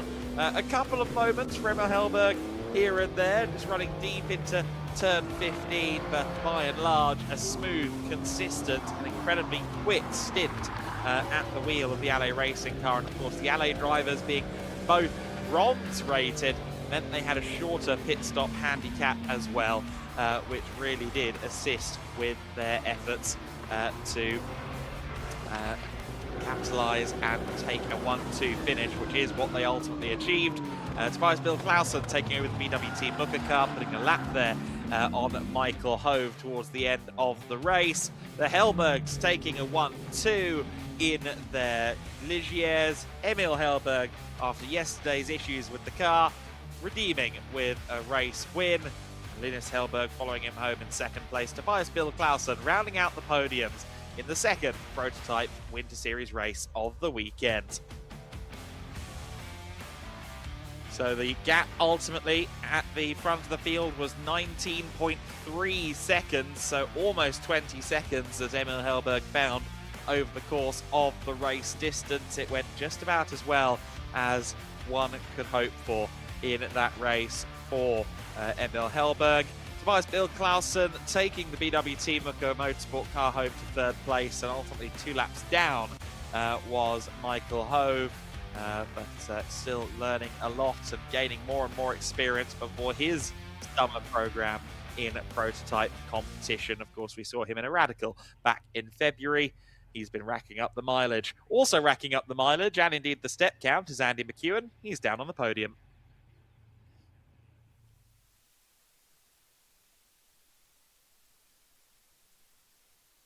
Very efficient drivers getting up to the podium for this second prototype Winter Series race of the weekend. We'll start then by introducing our third place drivers for BWT Mucker Motorsport, Mads Kjelde Larsen and Tobias Bill Clausen.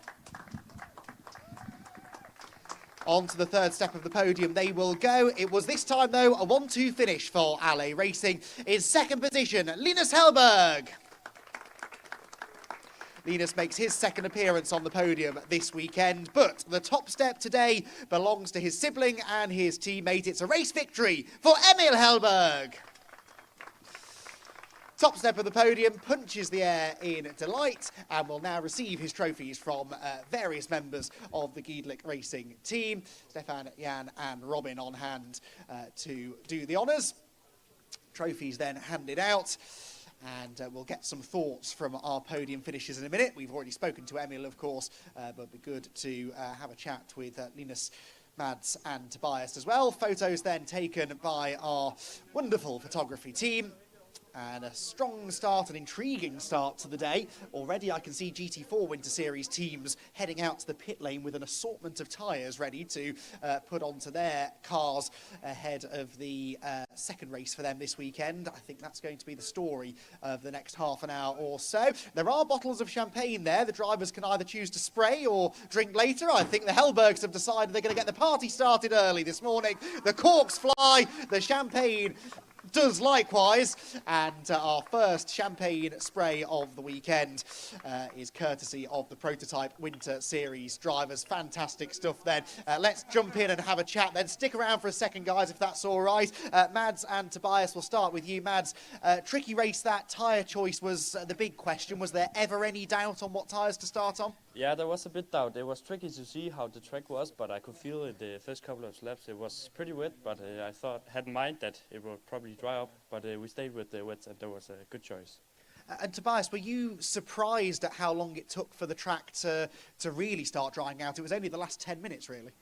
Yeah, I think the first days in the practice, it was drying up quite quick, so we were expecting it to maybe dry up a bit faster, but yeah, it took quite a long time for the dry line to come.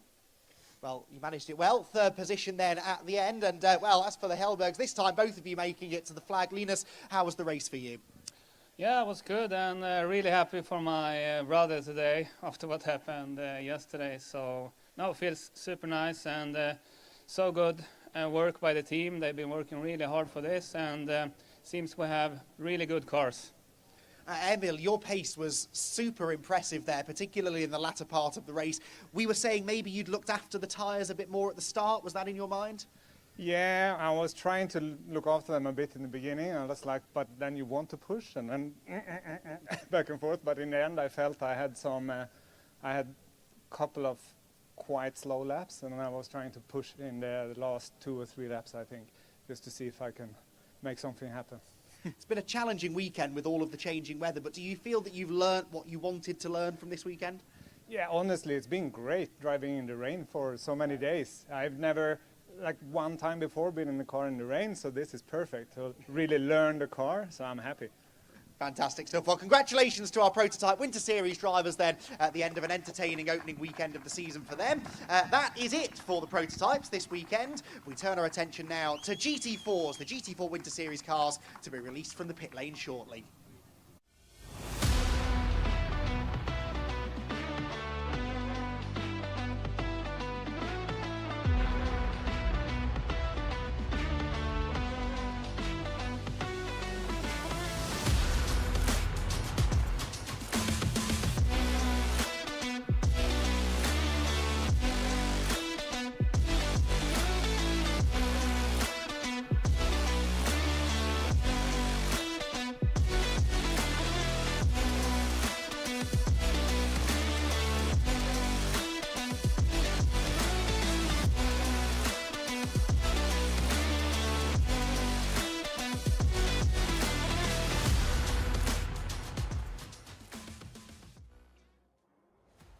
Nexano, on the path to becoming the world's largest independent business community. We connect entrepreneurs, experts, and decision makers across industries and across borders. In our digital ecosystem, people share knowledge, learn from each other, and grow together. Companies and talents gain access to relevant contacts, resources, and innovative projects. Our community stands for transparency, trust, and sustainable economic success. We create space for inspiration, collaboration, and new business models. Nexano, shaping the future of business networking, global, digital, and accessible to everyone.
GT4 Winter Series cars out on the circuit, then on a drying track.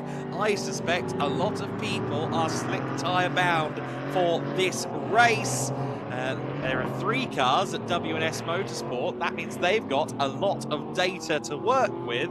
And as a matter of fact, on Friday we caught up with one of the driver lineups. Tim Horrell joined this weekend for the first time this season by Hendrik Still. And I spoke to him. I spoke to them on Friday. Tim Horrell and Hendrik Still are sharing a car for the first time in the GT4 Winter Series, at least. Of course, you've done a lot of time at W&S over the years. Tim, for you, back for the first time since Portugal. How excited are you to take on MotorLand Aragón again? Definitely excited. Always good to be back in the car, and we are so far so good this weekend. We seem to have pretty good pace. So yeah, we'll see what the conditions are later in the weekend. And you were telling me earlier on that with Hendrik alongside you in the endurance race, you've got a bit of a goal to try and beat the SR Motorsport streak of overall victories. Yeah, for sure. That's always the goal, to go #1 overall, of course. And they just happen to be at the top right now. So, yeah, we'll start with who's ever there. But, yeah. And Hendrik, obviously, you've known Tim for a couple of years now, so you've seen his development curve. In terms of bronze drivers, he's right up there, isn't he?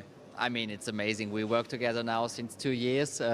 He's making big improvements, and now finally we made the decision to go together this season in the GT4 Germany, so which is a quite competitive championship. And now we have it as a little preparation here in Aragon to do the endurance race together. Right now, for the first practices, the performance is really strong of Tim, and I think, like you said, maybe we are able to fight for an overall victory. This is a target. This is what we want to use as a practice and want to fight for. And yeah, so the improvement of Tim is amazing over the last 2 years. So I'm looking forward to race on Sunday together. Yeah, I'm excited to see how it goes from the commentary box, I must say. You've run a lot with W&S Motorsport over the years, so I suppose you can give us a bit of an insight into why these guys keep winning championships. I mean, to be honest, last year we were just vice champion. The years before they won many championships, but it's always like a big family. I mean, I'm driving for W&S in 3 championships this year out of the winter series. I'm driving in NLS, GT4 Germany, and the GT4 European series. I'm working always with same engineer, with the same mechanic, so it's like a family. We all know each other. All the engineers know what the drivers want and need, and the opposite, it's the same. So, yeah, I mean, overall, we are super strong because we are always with the same setup of stuff all together, and I think this is the secret for all these good results. And lastly, we'll go back to Tim. We miss Valencia, but still mathematically possible that you can challenge Ravi and Charlie for the Pro-Am title. Is that in the back of your mind as well? Yeah, I mean, always more, like I said, want to be on the top step, whether it's in a race or the end of a little season, the winter series. But main thing, I guess, is just preparing for the regular season with Hendrik, and yeah, we'll go from there. But right now, I guess it's just I'm just focused on myself mainly and getting ready, like I said, for the regular season. Well, we're delighted to have this combination of drivers on the grid. We look forward to seeing how it goes, and good luck on track, guys. Thank you very much. See you Sunday. Bye-bye.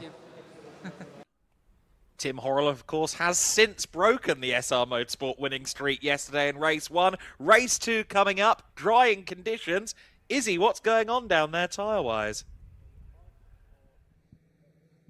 Welcome down to the grid for the first GT4 race of the day, and the championship, well, it is looking very likely to fall to the SR duo of Enrico Federer and Joel Mesh, but yesterday, their winning streak was broken by Tim Horrell. I'm going to jump in straight away with Enrico because we have already had the 3-minute boards. He knows that I'm coming to chat to him though. So Joel jokingly closing the door on me, but Enrico knows I'm coming to have a word. Well, you know the championship situation, don't you? But is it a case of just go out there and drive and head down? Yeah, so we do it like always. We just drive, give our best, give 100%, the whole team. It's working hard like always, and then we see what comes out in the end. Absolutely, you can't control what happens around you, but you can only control what you do. I mean, you're on slicks. Looks like pretty much everyone's on slicks. It's pretty dry out there now, right? Yeah, so in the first sector it's pretty dry, in the third also, but in the second sector it's a little bit wet still, but I think when it's not start to rain again, it's going to be the right decision on slicks. Good stuff. Have fun out there. Enjoy it. I will close the door for them. Joel. Always the jokester is Joel Mesh, closing the door on me, but Enrico knew that I was coming to chat to him, so it was okay to do so. I'll see if I can jump in just quickly with Charlie Robertson, but he is still being spoken to. They are going to let me just quickly jump in. Well, Charlie, I mean, it wasn't ideal in the rain yesterday, but it's now looking dry, so it's going to be head down for this race. What can you do? It would be nice to try and fight for an overall win, of course. We know that these conditions suit us more than the wet conditions, so yeah, I'm looking forward to it. It's still a little bit wetter than it was in qualifying yesterday, so I'd say the track's going to be 5 or 6 seconds away at the start, and then hopefully come to us. But I worked so hard there to get some temperature on the outlap, I'm already knackered, so yeah, hopefully it's a good race. Oh dear, we hope so as well. And I mean, Cedric right behind you. Obviously, they're your main rivals for the Pro-Am title. You said an overall win, which would obviously get you some points, but got to keep an eye on them as well, right? Yeah, of course. And Cedric's had some hard fair races across the season so far, and it would be good to have another one with him. Obviously, ideally, I'd like to try and get gone, but we know in racing anything can happen.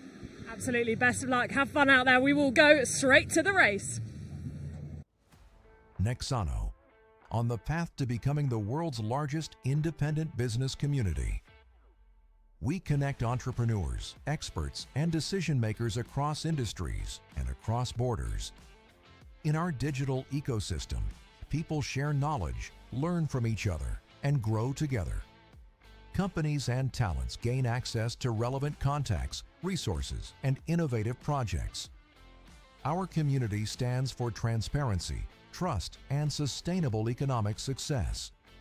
We create space for inspiration, collaboration, and new business models. Nexano, shaping the future of business networking, global, digital, and accessible to everyone.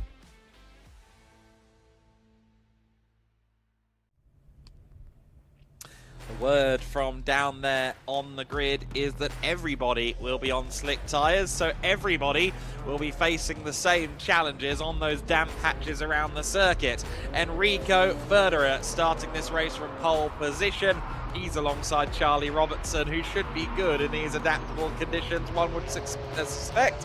Cedric Fuchs in third position in the Pro-Am entered 111. Mercedes joined once again on road 2 by Tim Horrell, the winner in yesterday's race, of course. And what a performance it was from him.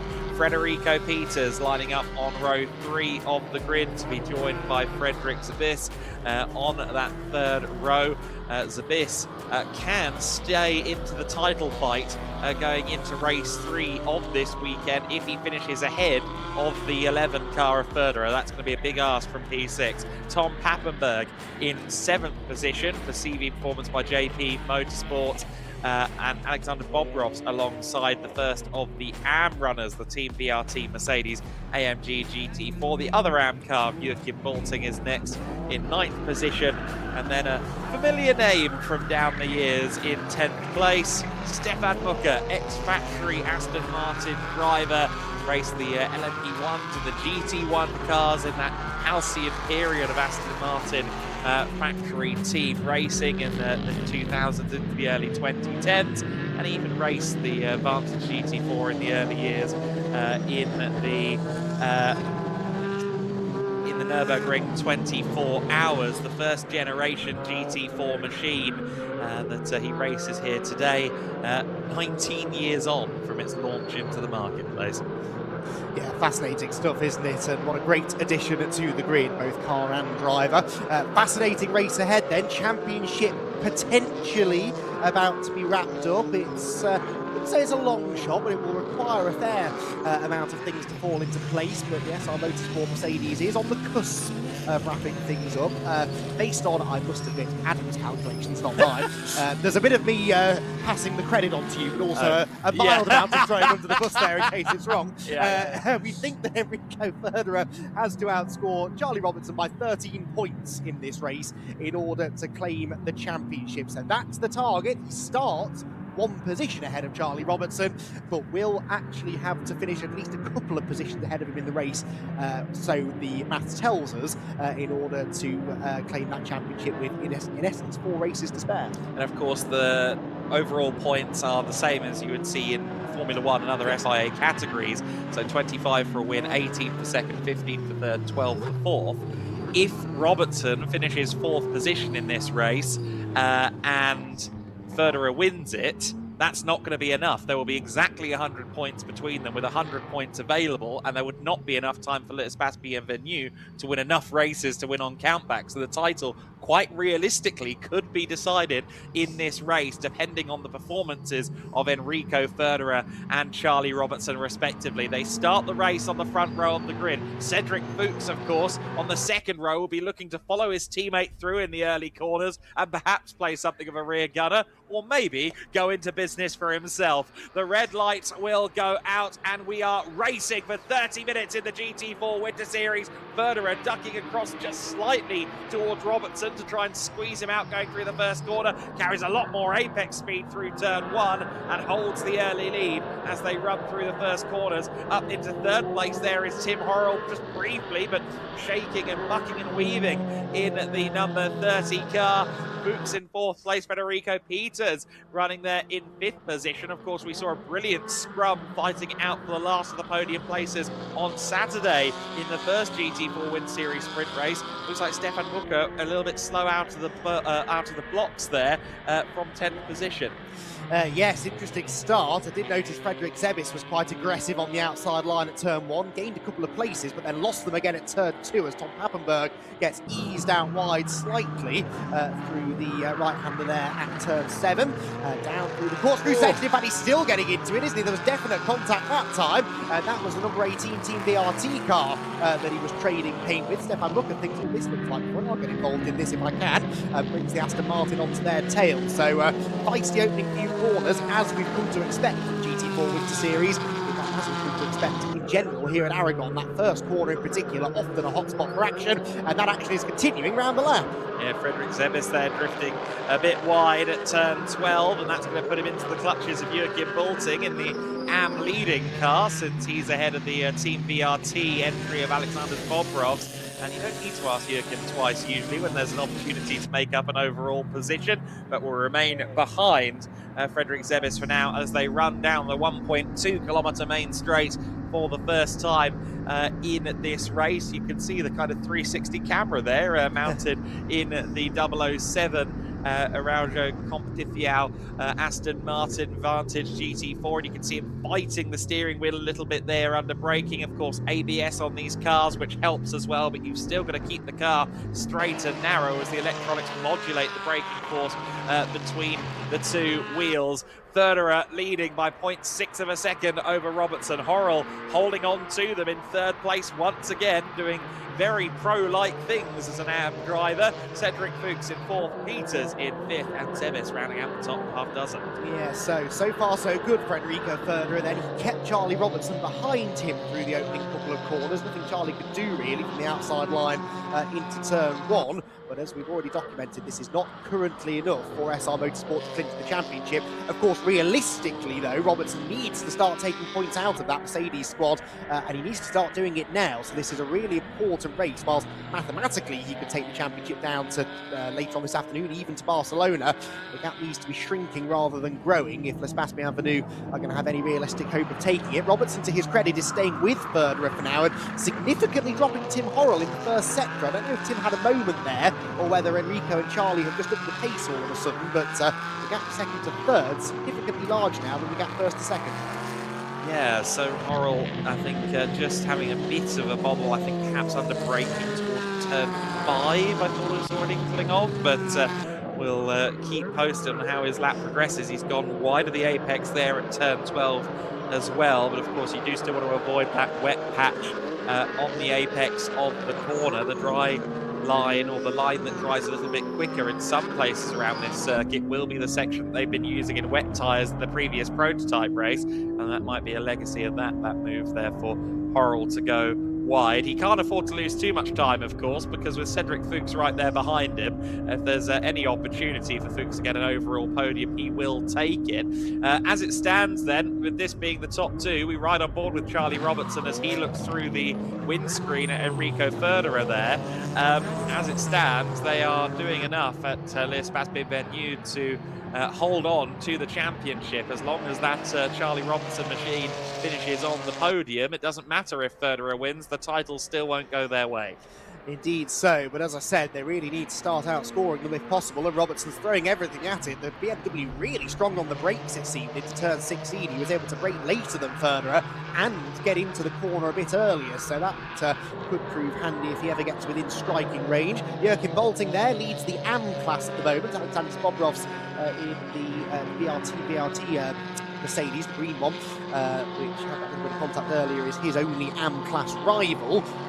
Bobrov's not able to finish yesterday, so Joachim was a lonely man on the podium. He's not lonely at the moment, though, because he's got Tom Pappenberg for company. Tom Pappenberg, got the sense, maybe struggling a bit more this weekend than we've seen from him on his previous appearances in GT4 Winter Series. Still very much learning his craft, though, the youngster, new to car racing on the whole, let alone GT4 competition. And whilst he has entered into the pro class, he is busy battling with the AM leader for the time being. Looks quicker than Joachim, though, and will be keen to make that move as soon as he can. Yeah, he's absolutely right. And it is worth noting, from what I understand from Tom Pappenberg's driver coach Nico Verdonk, that that's a different chassis, not just a different livery from what he was driving up until Valencia. So perhaps it's just a matter of the intricacies of each individual car. Yes, of course, in theory, they should all be the same. They come from the same production line, same manufacturer et al, but it can sometimes be some minute differences in how the cars as individuals respond to setup changes and the like. We're riding on board there with Stefan Mucker in the number 700, and let's listen to it under power going onto the straight.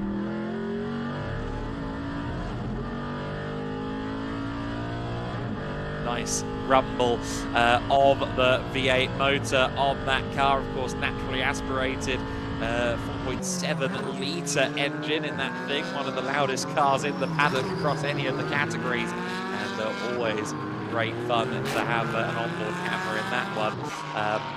I sometimes have a bit of an influence in where they go, and I had to do it once this year, and why not when Stefan Mucker was in the car as well. So we'll see if Stefan can make some forward progress as the race goes on.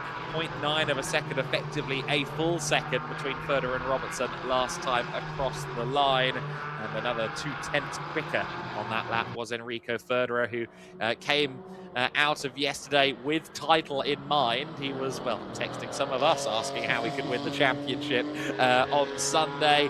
In race 2, as we said, it does come down to where Robertson finishes, with Federer now in the lead. But of course, all this would do as it stands is make the championship live into race 3.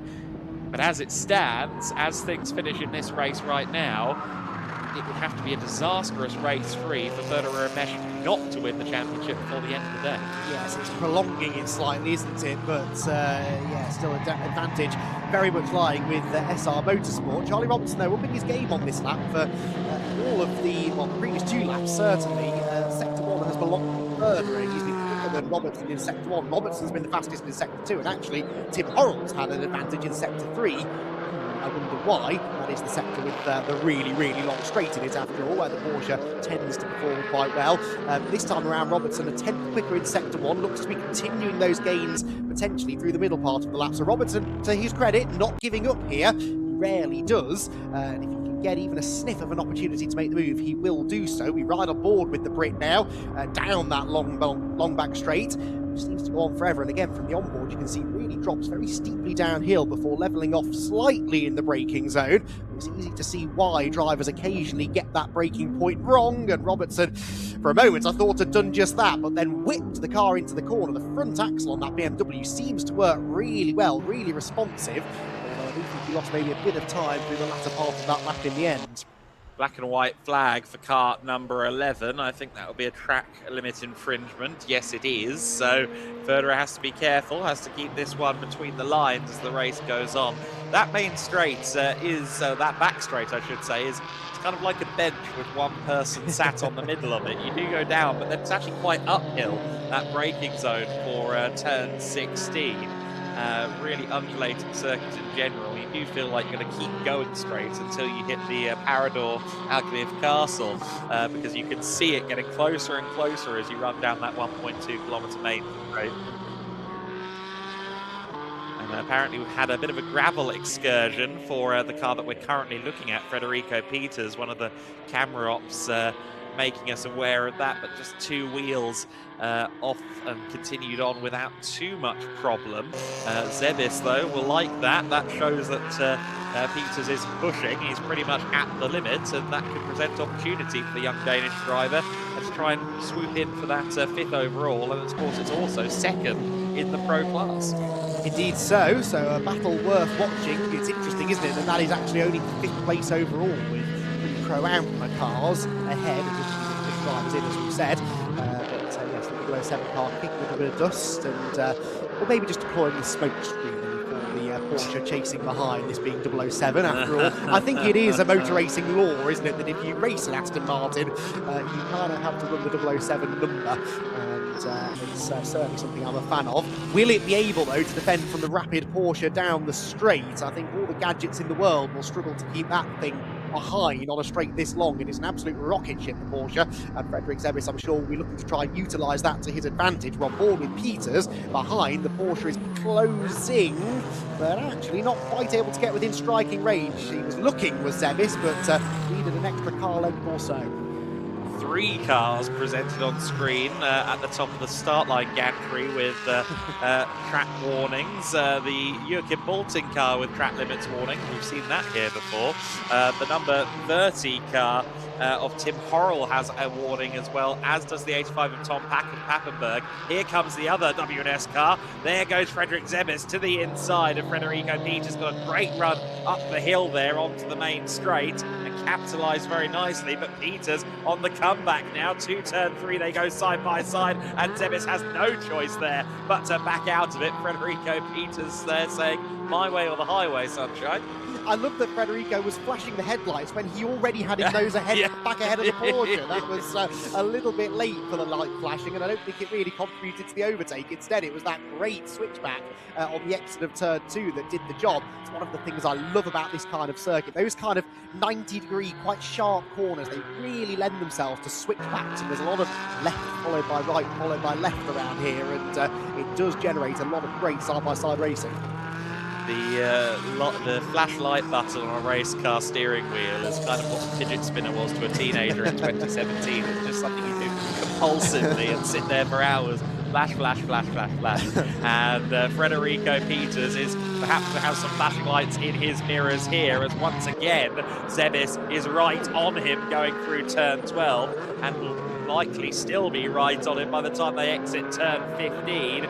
Will he be able to use that smaller frame of the Cayman to cut through the air fast enough to challenge at the hairpin at turn 16? They'll be looking to square up 16 as best they can. Both of them get a pretty solid exit there. The Porsche will now be in the slipstream. It will most likely gain a little bit of time here down the latter half of the straight, as it often does, just because it's more efficiently cutting through the air. And there you can see it pulling alongside, pulling ahead even before the braking zone. And the number 31 of Frederik Zebis does get through. Federico Peters trying to lunge back to the inside, and unfortunately that has rather cost him a good exit out of the hairpin. The Porsche will again most likely at least be able to keep it equidistant between himself and the Aston Martin, now coming down the main straight towards turn 1. And Federico Peters, I fancy now, has a bit of an uphill battle to try and get that 5th place back. Yes, I think you are probably right. Tom Pappenberg, by the way, I was about to mention,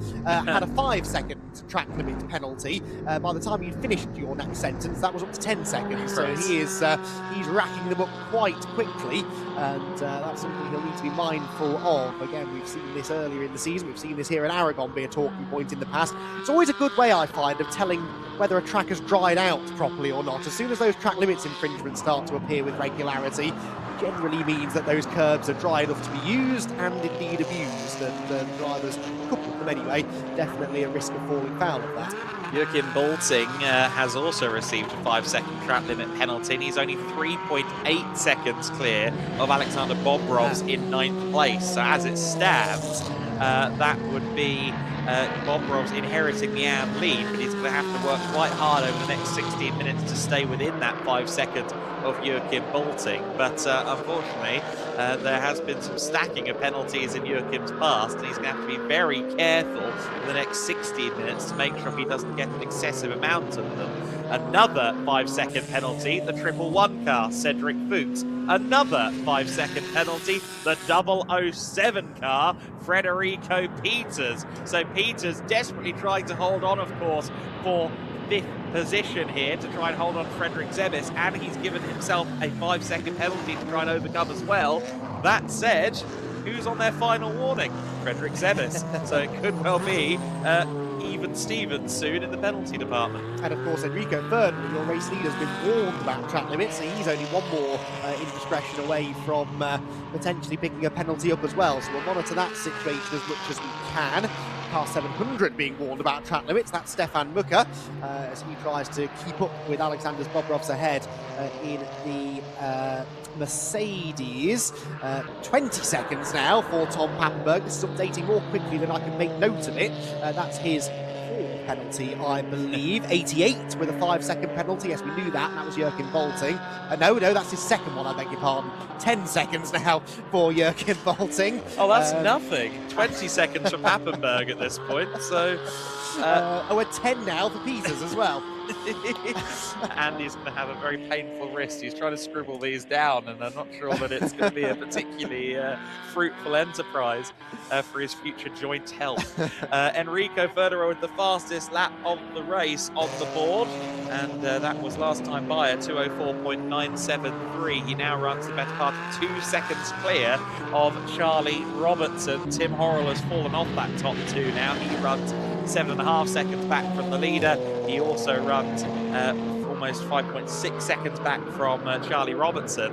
And as we can see here, Cedric Fuchs, actually, sorry, that is the other Mercedes, but I think we saw a few moments ago as well that Cedric Fuchs is pretty much within a second at this point of Tim Horrell. So that will be one to watch potentially for the Pro-Am 2nd place. Of course, Charlie Robertson leading Pro-Am from 2nd overall at the moment. Except Cedric Fuchs now has a 10-second penalty. Oh, good.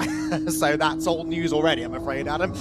We have to keep one eye trained firmly on the top of our screen. Case in point, 10-second penalty for Frederico Peters is confirmed once again. His 6th track limits infringement.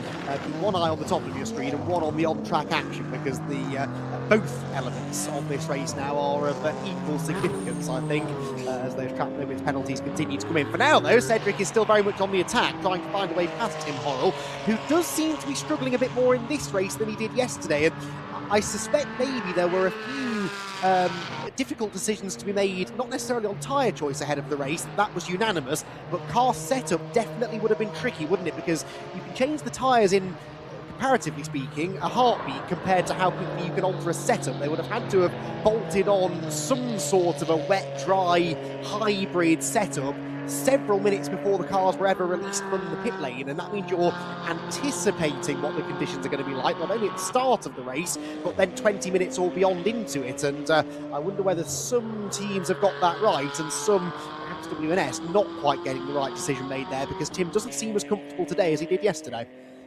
Yeah, exactly right. You've got to commit to your own interpretation of what the radar is telling you, and that can be quite a heart-in-mouth thing. So on-track battle here between Horrell and Fuchs, although Fuchs has a penalty. We have had a track limit warning for Tim Horrell, but we haven't had a final warning yet, so he's got a little bit of leeway. It seems as though race control has somewhat given up as we see that bulletin there, updated counting at the end of the race, all track limits under review. So that means that there are going to be some mighty penalty stack-ups, I think, post-race. So hopefully we have a final result to bring you on the timing screen and they add that post-race. If you're listening, race control, please help me out, help a brother out. 3rd and 4th place, running out of turn 15, now down that 1.2 kilometre long straight, and this will be agonising for Cedric Fuchs because he'll be sat there in the cockpit watching the Porsche just edge away slightly, even though he's got the slipstream, just because, again, it cuts through the air more efficiently. Indeed so, he'll be planting his right foot down as hard as he can. Flashing lights, of course, is scientifically proven to give you 20 extra brake horsepower, and he was trying everything he could there to get closer to the Porsche, but not actually able to make any benefit until the braking zone, where he was then noticeably later, and the gap did come back down. And you might be saying, well, the GT4 is a BOP formula, so if the Porsche is so much quicker at the end of the straights, why don't they just give it less power? Well, there's only so far you can go with that, because if you take too much power off it, coming out of a slow corner, it will drop way behind everything else. In fact, speaking to some of the McLaren drivers last year, they were making that very point to me. We've got nothing coming out of the corners. Yeah, but you're 3Ks quicker by the end of the straight. This is kind of how it works. There's a difference between balance and equalization, particularly when you've got so many different shapes, sizes, powertrains, and car configurations out there on the circuit.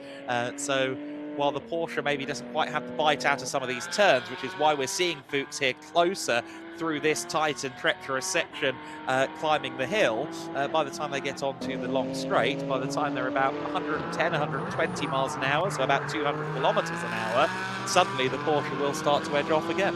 And over the course of a lap, as you've said, it all sort of equalises, doesn't it, really? Or balances, perhaps, is the better choice of word. So that is how it works. But it is always difficult to overtake a car that's quicker than you at the end of the straight. And that's the dilemma facing Cedric Fuchs now. He's also got to try and do it without exceeding track limits again. Although, in fairness, of the two of them, it's Tim who I've seen straying beyond track limits a little bit more than Cedric over the last lap or so. I think he's feeling the pressure. And, of course, because those track limit penalties are no longer being updated, no one really knows actually what the situation is out there. I think we'll be bringing you the podium presentation for this race at about 6:30 this evening by the time they've sorted this all out. Why would you throw that into the universe, Andy? It's your problem if it happens.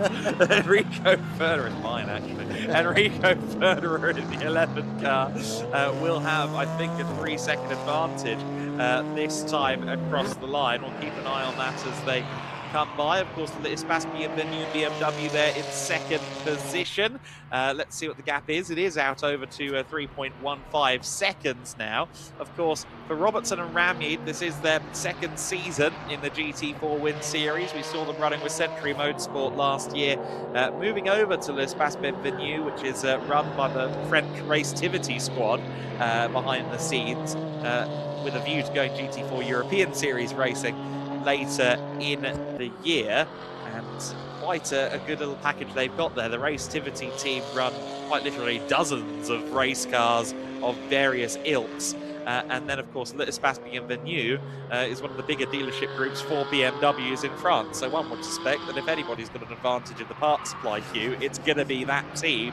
And in GT4 racing, particularly in the European series at the tippy top, you are going to have some physical racing. So it could be an advantage for them.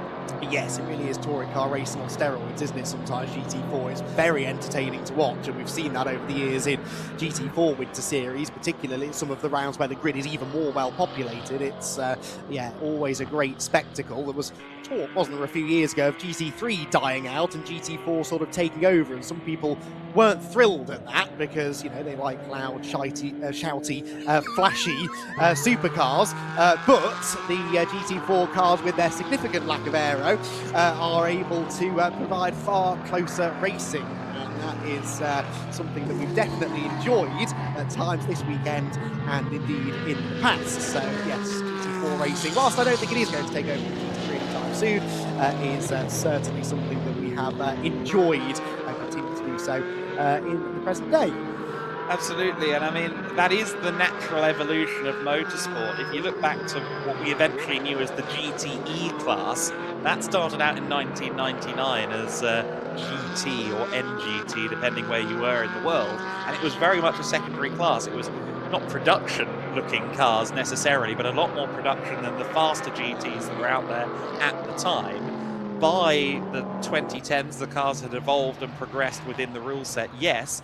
However, oh, no, they haven't switched positions. I thought their Horrell and Fuchs had switched places, but no, it remains Cedric Fuchs right on the back of Tim Horrell. But as the GT1s and cars like that died out, what was the kind of cost-effective, rough and ready way into the Le Mans 24 Hours became the GT class, the premier GT class. And, of course, as manufacturer influence and stuff like that creeps in, sometimes you end up with more aero, more power, etc., etc. And it wouldn't be shocking if we see that eventually with GT4s years down the line. Race Control, race director, yes, says all previous time penalties for track limits have been cancelled. So that implies that there was a glitch in the system, perhaps a literal system, or maybe just an issue with the defined track limits that the marshals were monitoring versus the track limits that their drivers have been told, and the penalties have been wiped clean. The slate is clean, and that means the battle for third place is now on neutral ground. So Horrell and Fuchs are back on equal terms. This battle for third place suddenly resonates a bit more. Okay, good. I'm happy about that. I've not seen that happen before, but I'm happy about that. This is a genuine fight then for position, well, we'll get that cleared up at the end of the race, I suppose. But for now, this is absolutely nose to tail. It's as close as they've ever been, I would say. Except, look at what part of the circuit we're on. Cedric Fuchs has done all the hard work to close in through the middle sector. He was always pushing Tim Horrell around turn number 15 just now, and just can't get within striking range into the braking zone. Or can he? We know the Mercedes is better on the brakes, seemingly. I just think he's a little bit too far back, and indeed Tim Horrell sort of fainted over to the middle of the road there, but I think a bit unnecessarily with Cedric just not close enough to make the dive into the corner. So Cedric Fuchs then with a good exit from the final turn will keep the Mercedes in striking range, but not able to do anything into the first corner. We've got 4.5 minutes remaining, 4.5 seconds now nearly between Enrico Ferderer and Charlie Robertson at the front of the field. So for Charlie Robertson, a Pro-Am victory, I think, is maybe the highest accolade he can hope for in this one. Yep, the overall championship battle will continue on into Sunday's race in the in Sunday's last race, the second race coming up, the pit stop race. But that will be an uphill battle at that point for Charlie Robertson. The updated points gap would be 95 points between Ferderer and Mesh, the points leaders, and Robertson Ramyed in the Pro-Am entry.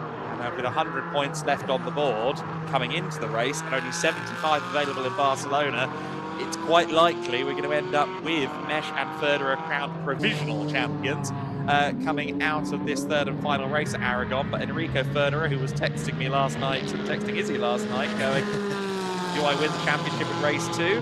The answer is not quite, but he'll get there perhaps by the end of the day, as long as he and Joel Nesh have a fruitful pit stop race.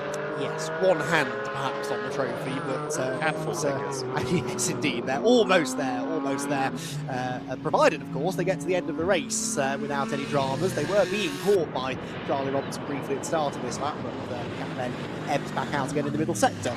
So there have been 3 warning flags for track limits handed out since they were all cancelled. So again, I'm not entirely certain where things stand as it pertains to the track limits, but I do hope this doesn't carry over into our next races. For now, though, no one has a penalty to consider. Cedric Fuchs has an opportunity at second place in Pro-Am and indeed an overall podium to consider, and he's running out of laps to try and make it happen. It's 2 to go effectively as they cross the line now, and Cedric Fuchs has been right there on the back of Tim Horrell for, well, the last 15 minutes, and we haven't seen it happen yet. It's going to take quite the, I think, trick pulled out of the Cedric Fuchs bag for anything to come good here. I think only a mistake created from Horrell is going to lead to the overtake, and in fairness, Cedric is doing everything right. He's getting as close as he can into the braking points. He is flashing the lights and trying to distract Tim Horrell, who does seem largely a fairly unflappable driver, though. Yeah. He doesn't really put a foot wrong under pressure. Famous last words, I realise. I'm desperately finding some wood to tap on his behalf as I say that. But yeah, he doesn't often succumb to the pressure. This is where Fuchs is quickest, though, isn't it? Out of turn number 7, and he closes right in through 8 and 9, and he's pretty strong through the 12 to 15 sequence coming up next. So just get close enough into a braking zone to distract Tim Horrell, perhaps, then that, I suspect, is the only way that he will ever be able to move past. Meanwhile, Stefan Mucker has entered the pit lane, maybe with a problem. That car has been dropping off pace-wise a little bit over the last couple of laps. So unfortunately, the club class Aston Martin, the early spec car, is pulled over to one side. Maybe will rejoin the race, but either way, unfortunately, will not be finishing this one on the lead lap by the looks of it. Horrell and Fuchs run through turn 15 now, and you can see a better exit there for Cedric Fuchs. He will continue to close in, and then about this point is when the Porsche starts to slowly edge away. The 20 horsepower button being pressed by Cedric Fuchs, the headlights being flashed with aplomb, but not close enough for a move under braking into turn 16. While that's going on, Enrico Federer has crossed the line to start what will be the final lap of this race, and he's done so with a 4.7 second advantage over Charlie Robertson. So another big step taken on the path to a championship for Enrico Federer and Joel Mesh. It'll be 94 points, actually, not 95, between Federer and Robertson coming out of this race, with them finishing 1-2. But all the same, a pretty decisive hammer blow that Robertson hasn't been able to outscore Federer in this race. Cedric's coming up to the section where he's good, Andy. Can he get close enough? Final lap of the race. Well, yeah, if he can't force a mistake, he's going to have to get very inventive, isn't he? Maybe somewhere at the corkscrew, just throw it at the inside, get Tim offline. Back out into the race goes Stefan Mucker. So whatever the issue was, hopefully they've resolved it. Look at the extra mid-corner speed there for the Mercedes over the Porsche. Cedric Fuchs really has the front axle working on the SR Motorsport Mercedes. Tim combating that by hammering the curve through turn number 8, taking a tighter line as possible. Where, if anywhere, can Cedric get this done? They've never really been separated by more than about 3 or 4 car lengths at any point in this race. Absolutely no attempt to stay within track limits by either of them there. I think they're using all of their track limits lives on this final lap, but Cedric Fuchs just can't get close enough. And he's almost out of opportunities there now as they come through 13, 14 and then 15. And as they come onto the back straight, race leader Enrico Federer will be getting to the end of the back straight, ready to take another victory in the series. In the SR Motorsport number 11 car. It will equal the most wins in a season by an outfit, Mesh and Federer. 7 is the record, and it will be 7th heaven for Federer and Mesh. 7 wins in 8 races, not a record to sniff at, and a record that may well win them a championship before the end of the day. Federer has crossed the line to win the race. Charlie Robertson comes across the line in 2nd overall to win the Pro-Am class, and Tim Horrell will hold on to take a 2nd consecutive overall podium of the weekend and 2nd in Pro-Am, just ahead of Cedric Fuchs. And a reminder, Horrell is the Am of that Pro-Am lineup. Fuchs is the Pro of the 111 Pro-Am lineup. So impressive, Tim Horrell. Frederick Zebis in 5th place. Federico Peters will come across the line in a distant 6th place. The Aston really dropping off towards the end of that one. And Joachim Balting will be across the line in 7th position. He has now crossed the line to win in the Am class. Tom Pappenberg coming across in 8th position ahead of Alexander Bobrovs. And of course, Stefan Mucker, we saw him head back out onto the circuit. He wins the club class in the BWT Mucker Motorsport entry. And he and Thilo Goss will be looking to rally for the 3rd and final race in the GT4 Winter Series. Of course, that will be the 60-minute pit stop encounter, which happens a little bit later on in the afternoon. So firmly slick tie conditions around the circuit at the moment, with those clouds hanging overhead, perhaps creating some question marks for the teams of our next race. That next race being the GT Winter Series 2nd race of the day, or 2nd race of the weekend, 1st race of the day. After that, we'll be going into our lunch break, and coming out of the lunch break with the Formula Winter Series and their 2nd race of the weekend. So a double helping of Formula Winter Series action in the afternoon for those of you junior single-seater inclined. But for now, It's a victorious drive back to the paddock for Enrico Federer. A glittering record for the Mesh and Federer combination. First weekend of the year at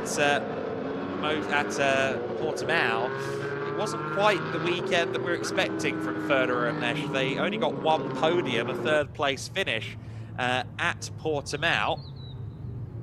But then they responded, of course, in resolute fashion with 6 consecutive wins across the Estoril and Valencia events.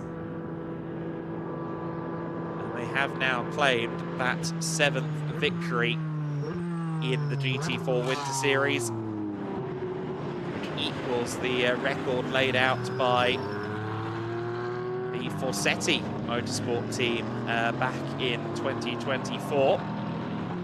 Scoring 7 wins in a single season. And one certainly can't rule out, with another 4 races to go, that they will beat that record and extend it further. SR Schnitzelbaum, the most significant of the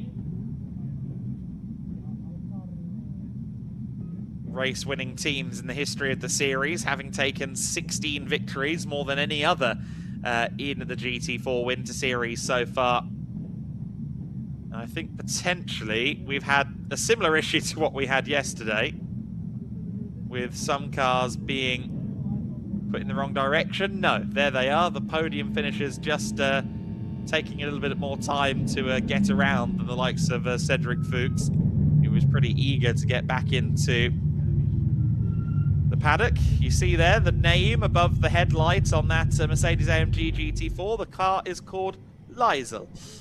They give all of the cars names down at SR Motorsport by Schnitzelbaum, and Liesel has certainly been serving its young occupants, Mesh and Federer, well so far this season.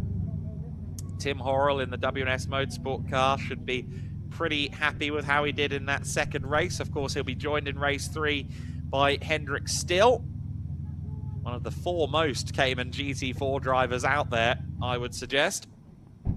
And both parties, Still and Horrell, will have a very busy 2026 in the summer months as their program unfolds. I think Federer and Mesh still trying to absolutely figure out what their plan is for the summer, but whatever it is, they're going to come in with a lot of momentum. That much is absolutely clear. They have been driving the wheels off the car in the GT4 Winter Series so far this season, and they are not quite champions yet. However, as long as they finish 8th or above in race number 3 of the weekend, no matter what Charlie Robertson and Ravi Ramyi do, it would be a championship win for SR Motorsport. So they are likely to claim the title here. It's going to be a big celebration in Alcañiz this evening, certainly, if SR Motorsport do win the title today.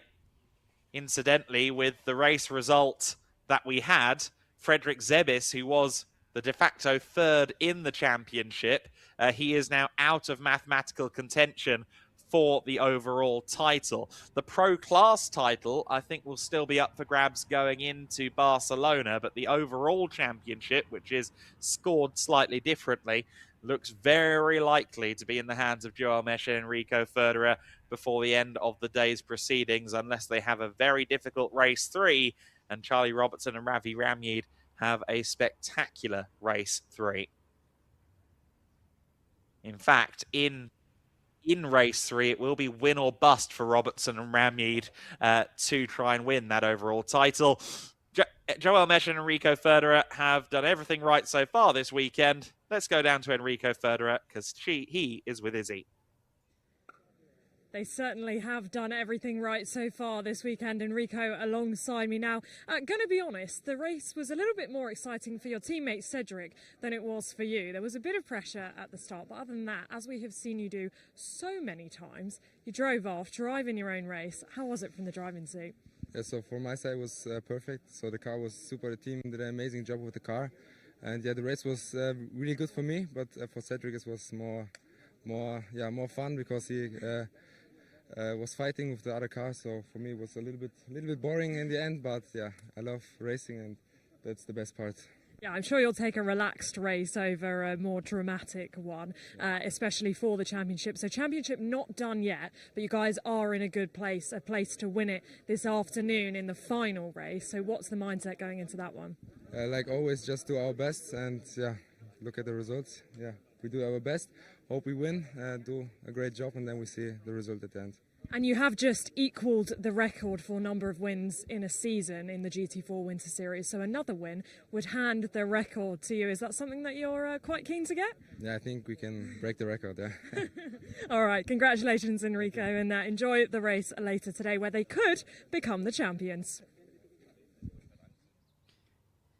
Yeah, it's firmly in their favour. A hand, 4 fingers, and a tip of a thumb, I would say, on the championship right now. Let's have a look at the highlights of race number 2 of the weekend in the GT4 Winter Series. The second race of the weekend then in the GT4 Winter Series on Sunday morning. Still some damp patches on the circuit, but everybody's starting the race on slick tyres. Enrico Verderer from pole position, taking the early race lead. Charlie Robertson trying to pursue in second place as Tim Horrell moved up to third place at the start. Stefan Mucker trying to make up some places in the club class Aston Martin Vantage GT4. Joachim Balting, meanwhile, in the AM class car that, of course, he always wants to try and battle a bit further up the order. He was leading the AM class and running well. The field spreading out quite a bit as the race continued on, and Federico Peters looked like he was struggling quite a bit for car balance in 5th position. He'd lose that 5th place to Frederick Zbiss. Made it look fairly easy under braking into turn 1. However, there would be a fight back from Federico Peters. He'd get back to the inside at turn number 3 and hold on to 5th for that little bit longer. However, it would not be a long-lasting hold on 5th position as Zebis powered past on the 1.2 kilometre back straight using that superior drag coefficient. Just the way the Cayman cuts through the air, got through into 5th place, and from there Peters had no response and no rally. Tim Horrell had a great battle with Cedric Fuchs for 3rd position. Meanwhile, at the front of the field, it was Enrico Verderer claiming the win. Verderer winning the race, putting them within an inch of the championship win in the overall standings. He and Joel Mesh on the precipice. Robertson finishing 2nd place for L'espace Bennu, and Tim Horrell taking that 3rd place overall. Enrico Verderer then 4.6 seconds clear of Charlie Robertson, who put in a good shift in the L'espace Bennu BMW. Horrell, as we alluded to, finishing 3rd in that race, ahead of Cedric Fuchs. Frederick Zebis in 5th position. Federico Peters really didn't look on the ball in that race. Looked like something wasn't quite right with the car. He was 6th ahead of AM winner Joachim Balting. Tom Pack and Pappenberg, Alexander Bobrovs and Stefan Mucker, the club class winner, rounding out the top 10. Mucker struggling a little bit with the car there. We did see it come into the garage eventually. So hopefully that car is back on full song after what was quite an extensive repair, refurb, rebuild in Germany between this event and Valencia 3 weeks ago, because of course there was a lot of damage to that car coming out of that event after a contact between Mathis Puschkel and Joachim Balting. And so they took the car back to the workshop. They even decided to rewrap it from a black car to a red car, and now they will be looking for a little bit of a better result in race 3, where Thilo Goss and Stefan Mucker will of course share number 700 car. Of course, that number 700 machine, one of the confirmed entries as well for the GT Summer Series. Lots of confirmed entries internally for that. We've not yet announced all of them, but they are rolling in pretty quickly. My GEDLICH Racing inbox is pinging that little bit more often at the moment with GT Summer Series news and GT Summer Series entries, but that Mucker Motorsport number 700 Aston Martin is one of the cars that will join us over the summer as well. WNS Motorsports also participating over the summertime, so we'll see more of those Caymans in the GT4 end of the grid. But then, of course, the Cup cars, the GT3s that we see the GT Winter Series will be there as well, and quite a few exciting teams from the spectrum of German and European motorsport making the move to join the GT Summer Series, and we'll be telling you all about it as the weeks go on, building towards, in only about 6 weeks' time, the first ever GT Summer Series race, and that will take place from the 17th through the 19th of April at the Hockenheim Ring. That will be one to watch and one not to be missed. Make sure you keep tabs on the Summer Series socials to find out the whens, the wheres, and how you can watch live along with us. Now, the MotorLand Aragon circuit briefly falls quiet, but the GT cars will be off and rolling in just a few moments' time for their second race of the weekend, the 30-minute sprint. And it's a 30-minute sprint that looks very interesting to me, given some of the talents at the front of the field for it. I think the grid stacks up very nicely for an exciting GT Winter Series race,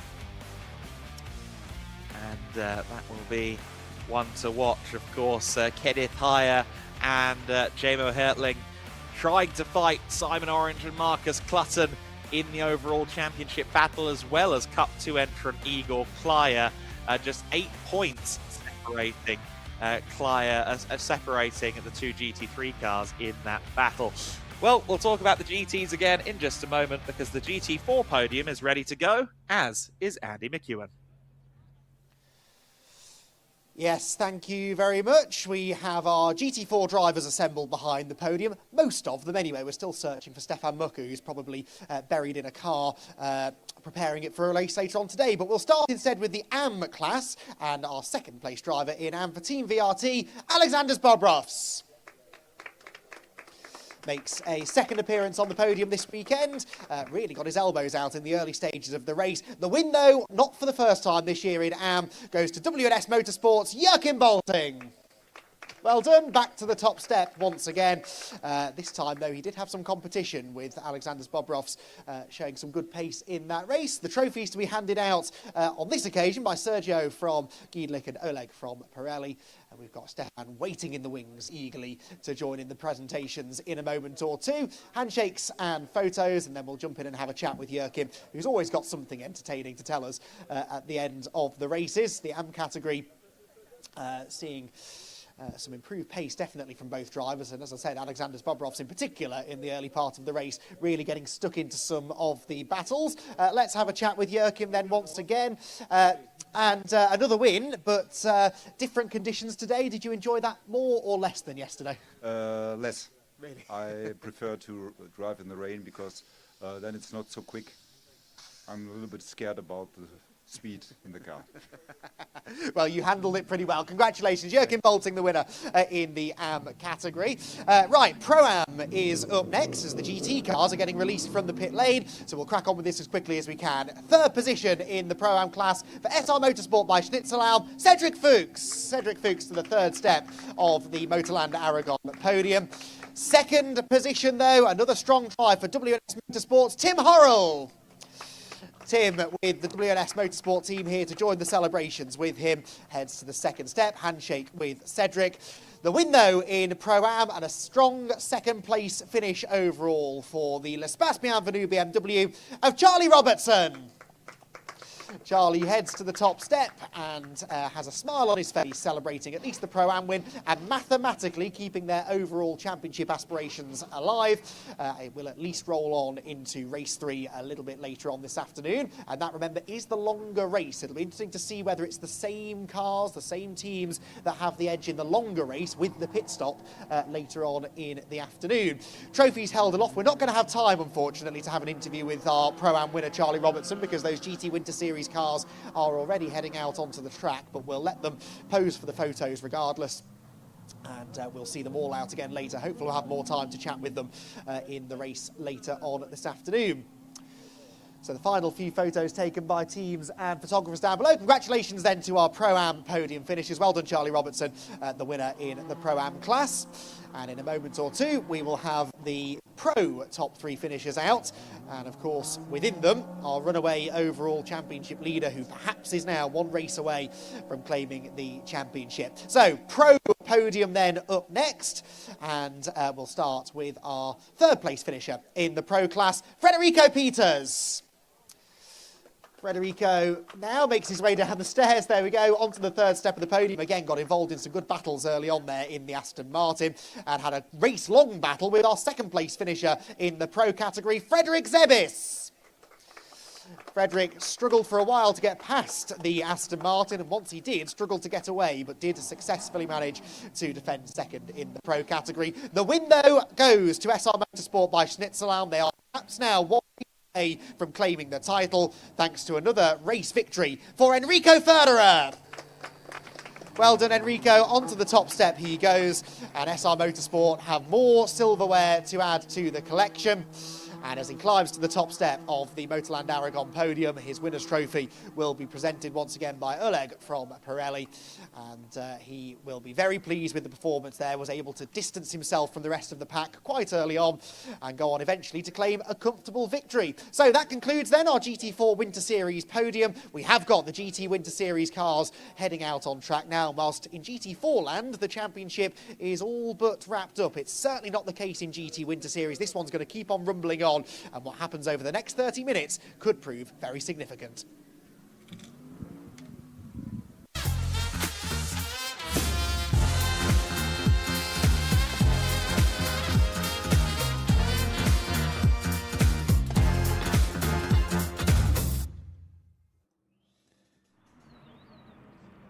Absolutely right regarding the significance of this race. Andy McEwen, a very interesting grid and a very interesting race in prospect with some of the quality drivers that we have taking the start here in the GT Winter Series. You can see they're pulling up on the 2nd row, the number 11 SR Motorsport Mercedes-AMG GT3 Evo. That, of course, being J-Mo Hertling. Further forward or alongside on that 2nd row of the grid will be the other Mercedes from the Antonelli Motorsport crew, that being Guy Albag, looking to make amends for damaging the car in yesterday's race and not being able to take the checkered flag. Behind them on row 3 of the grid is yesterday's winner, Arūnas Gakauskas, and I suspect he will be very keen to make some progress through the field over the course of this race, knowing that he can have a positive run. You see there the McLaren number 67 at the back of shot, that of course being the Orange Racing by JMH entry, and that car is due at the front row. It's due on pole position, the number 67 machine. The Orange Racing by JMH car, of course, Marcus Clutton at the wheel of that one. And he feels like he needs to get a really good result here to make amends after the team lost a couple of more points to Haier and Hertling in the championship coming out of race 1 yesterday. And pulling up alongside on the front row of the grid, Felix Hirsiger in the number 19 Lamborghini Huracan GT3 Evo 2. And he is going to be one to watch. Of course, we saw him win a race overall in a challenge spec Ferrari a little bit earlier on in the season at Estoril, and we were set to see him in the GT3 Lamborghini at Valencia last time out before an issue pre-race, some contact pre-race in the qualifying session. So now they get the opportunity to make amends and avenge that previous race from the front row on the grid here. Izzy is down there on the grid. Let's go down to her now. Yes, thank you, Adam. Welcome back down to the grid. Delighted to say that it is still not raining. I don't want to jinx it, but it is delightful weather this morning, I would actually say, on the grid. And we're about to have a very exciting race. Of course, SR extending the championship lead yesterday, but it is their championship rivals, Orange Racing, on pole position. And it was a great qualifying from Marcus Clough. And I am going to jump in and grab a word with him if I can, just being spoken to by by the team last-minute words, but just as I come over, as if by magic. Oh, well, Marcus, it was a great qualifying for you. Really impressive. I mean, the job's clear, isn't it? You need to win this. Well, yeah, unfortunately, we've just got to keep trying to beat the SR car, and you know, we got a bit unfortunate yesterday with a first lap incident, which kind of halted any progress there. Yeah, just see what we can do. Qualifying went well. It was mixed conditions, and you know, I really enjoy that sort of conditions, and it's going to be a bit of a challenge today. I don't think it's going to be plain sailing by any means. What do you do about this car alongside you? Because they're not in the championship fight. They don't need to play it safe like you guys do. So what do you do if things start to get messy? Do you let them go? I mean, in a perfect world, I want to keep that car in between me and the SR car. If it's not going to be like that and it's getting a bit aggressive, then yeah, I might have to take the decision to let them crack on and have their own race, and me just battle with JMO. Absolutely. Thanks for speaking to us. Good luck. Right, we will continue along the grid because, as I say, it is going to be a car that's not in the championship fight on P2, and that will be the Engstler car of Felix Hirsiger. Obviously, Finn Zulaf was in that car yesterday, took the P2. But as I said to Marcus, they are not in this championship fight, so they can take a little bit more risk. Now, incidentally, this car, both Finn and Felix, were supposed to race with us in Valencia, but unfortunately, the car was there, and during qualifying, they had an incident that took them out of the rest of the weekend, so they're just enjoying their time in this Winter Series weekend in Aragon. But here is the number 11, and this is the car to watch because, of course, they are starting right behind championship rivals, and it will be piloted by JMO Hertling, and I'm sure he will be getting his elbows out. I don't know how much time we have. We might have a little bit of time to jump in with JMO. He has got the door open. Well, JMO, just quickly and very quickly, elbows out. Yeah, it's I'm fine. It's going to be dry, and we hope for a good start, good race, and good results. Best of luck. Thanks for speaking to us. I'll just close the door for JMO because we are going to the race.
The GT Winter Series grid is rolling. Then race 2 of the weekend in the GT Winter Series, and it will be Marcus Clutton who starts this on pole position. He did a bit of a burnout getting himself off the line for the formation lap, looking to get some heat in those tyres.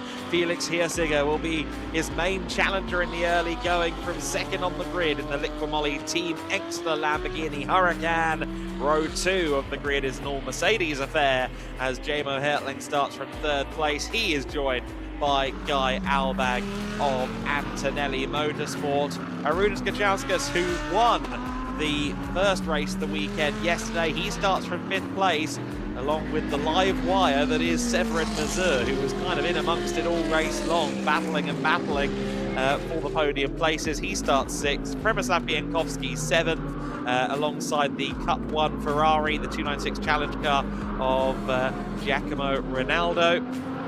In 9th position is Petar Matic, the Autosport Racing number 32. Igor Klaya alongside. He can only score 12 points per race at the moment with just 2 cars in the Cup 2 class, so he's losing out in the points, the 2 GT3 protagonists in the points battle. Alexandra Martins will be racing the nascent racing Porsche, which is interesting actually. I understood Casey King was going to do both sprints, but that's apparently changed. Michael Fischbaum rounding out the order in the Lamborghini Huracan GT3 Evo 2 that runs in the GTX class, owing to a minor spec difference in the brakes that just technically puts it out of homologation, but us Group Bay is very sharp on this stuff, so it's GTX entry for this weekend. And so the Alexandra Martins edition for the nascent racing team, that is quite interesting because Martins is a pretty handy driver, so Igor Klyer, I think, may have some work to do to try and get that full quota of points, which yes is only 12, but still, if he can score 12 instead of 10, that's less of a loss potentially compared to the GT3 runners at the front. Marcus Clutton is 8 points back from Jamo Hertling and Kenneth Hyatt in the championship, so he's keen to keep that green and black Mercedes behind him and a few cars between them as well for good measure. So he'll be the biggest fan of Guy Albag if Albag can move up to third. He, however, will not appreciate Felix Hirsinger if Hirsinger challenges him for the race lead. It's Clutton on pole position at the circuit where they debuted in the GT Winter Series this time last year, and they won a race on their first weekend.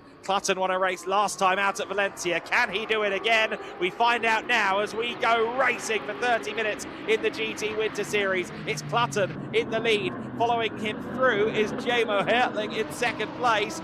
Hertling has gotten past Felix Hirsinger then, and it looks like there's a bit of a gap there from fifth back. I think there may have been some argy-bargy a little bit further back in the field involving Premislav Biankowski and some of those cup cars as Biankowski has fallen back. Jamo Hertling taking a very spirited run through the turn 5. Well, not the apex. He went about as far away from the apex as he possibly could before turning in, but he has to be careful with that as the race goes on. But Hertling really with the first mission complete, and that's getting ahead of Felix Hirsinger. Yes, indeed. So that is significant. It's only, 2 points per position in the GT3 category. So really, Marcus Cook wanted at least one, maybe two cars between himself and his title rival. That was a bit awkward down the hill. That was Petar Matic, who I think was the one who tangled possibly with Premislav Biankowski at turn 1. He was on the inside, was Petar, but at least a 3 wide, possibly 4 wide situation as they went into that real pinch point at turn 1. All cheer to come out the other side. Maybe not in the order they went into the corner, but they are all at least still running. Clutton looks strong though, doesn't he? On cold tyres, he is already starting to get away from Jamo Hertling, with Hirsinger third, and then Guy Albag in fourth. And this is promising for Clutton, but largely, I guess, his destiny is out of his control. He needs to now hope that other people can get onto the tail of Jamo and start getting ahead of that Mercedes. Marcus is doing everything he can. It's now down to how Hertling responds. Yeah, that is going to be a tricky situation here for Clutton, I think, if Hertling can fire the car into life. But it looks like on the first lap at least, Clutton has the edge at the front in the McLaren. It's looked very quick all weekend long. In testing, there was a slight BOP adjustment to the Mercedes coming out of Friday. I think a marginal amount more power given to the car, and that still is proving to be certainly sufficient. Yes, they're on good equal terms, but Clutton just seems to be a step ahead of the curve this weekend here at MotorLand Aragón. It's a circuit that both drivers, I think, know quite well and like quite a lot now at this point. Here at MotorLand Aragón. Indeed, Simon Orange, the co-driver to Marcus Clutton, actually has a GT3 lap record here, a 1 minute 54.964. And tell you what, slick tyres and a clear track, Clutton is going to be going for that lap record. He's only 3/10 off on his first flying lap of the race. Yes, I suspect he is likely to be able to beat that because, of course, that was with a race start, wasn't he? Wouldn't have crossed the line quite as quickly as he normally would. He's got purple in the first sector this time, so yeah, Marcus Clutton will have that most definitely on his mind.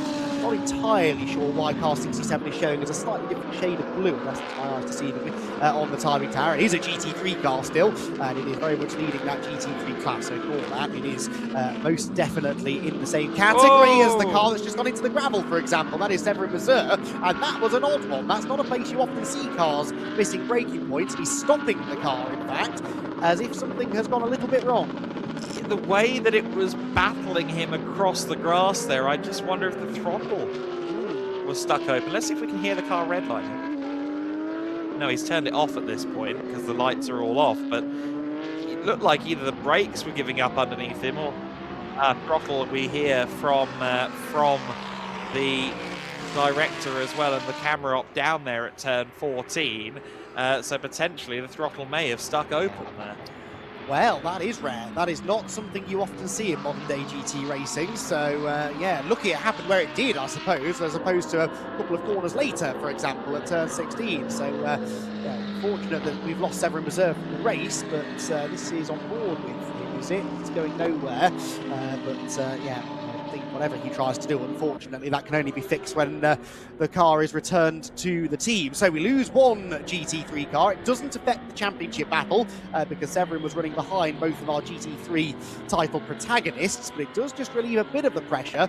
The other Lamborghini GT3, that of Felix Hirsiger, had Severin Reserve not far behind him up until that point. He can now focus all of his attentions on applying the pressure to Jamo Hertling ahead. Then it's Guy Albag and yesterday's winner, Arunas Kachauskas, only running down in fifth position even at the moment. And we'll wait to see whether he is able to move up the order. In Cup 2, by the way, significantly, Igor Klyer is still leading and still 5.6 seconds clear of Alexander Martins. So Martins is quick, but at the moment not quick enough to challenge Igor Klyer for that win that Igor desperately needs. Yeah, not yet, at least. We'll see how that progresses. I'm quite surprised that Martins is that far off Klyer this early in the race. And again, they seem pretty steadfast in the idea that Casey King would do both sprint races. So we'll see whether that's the case or not.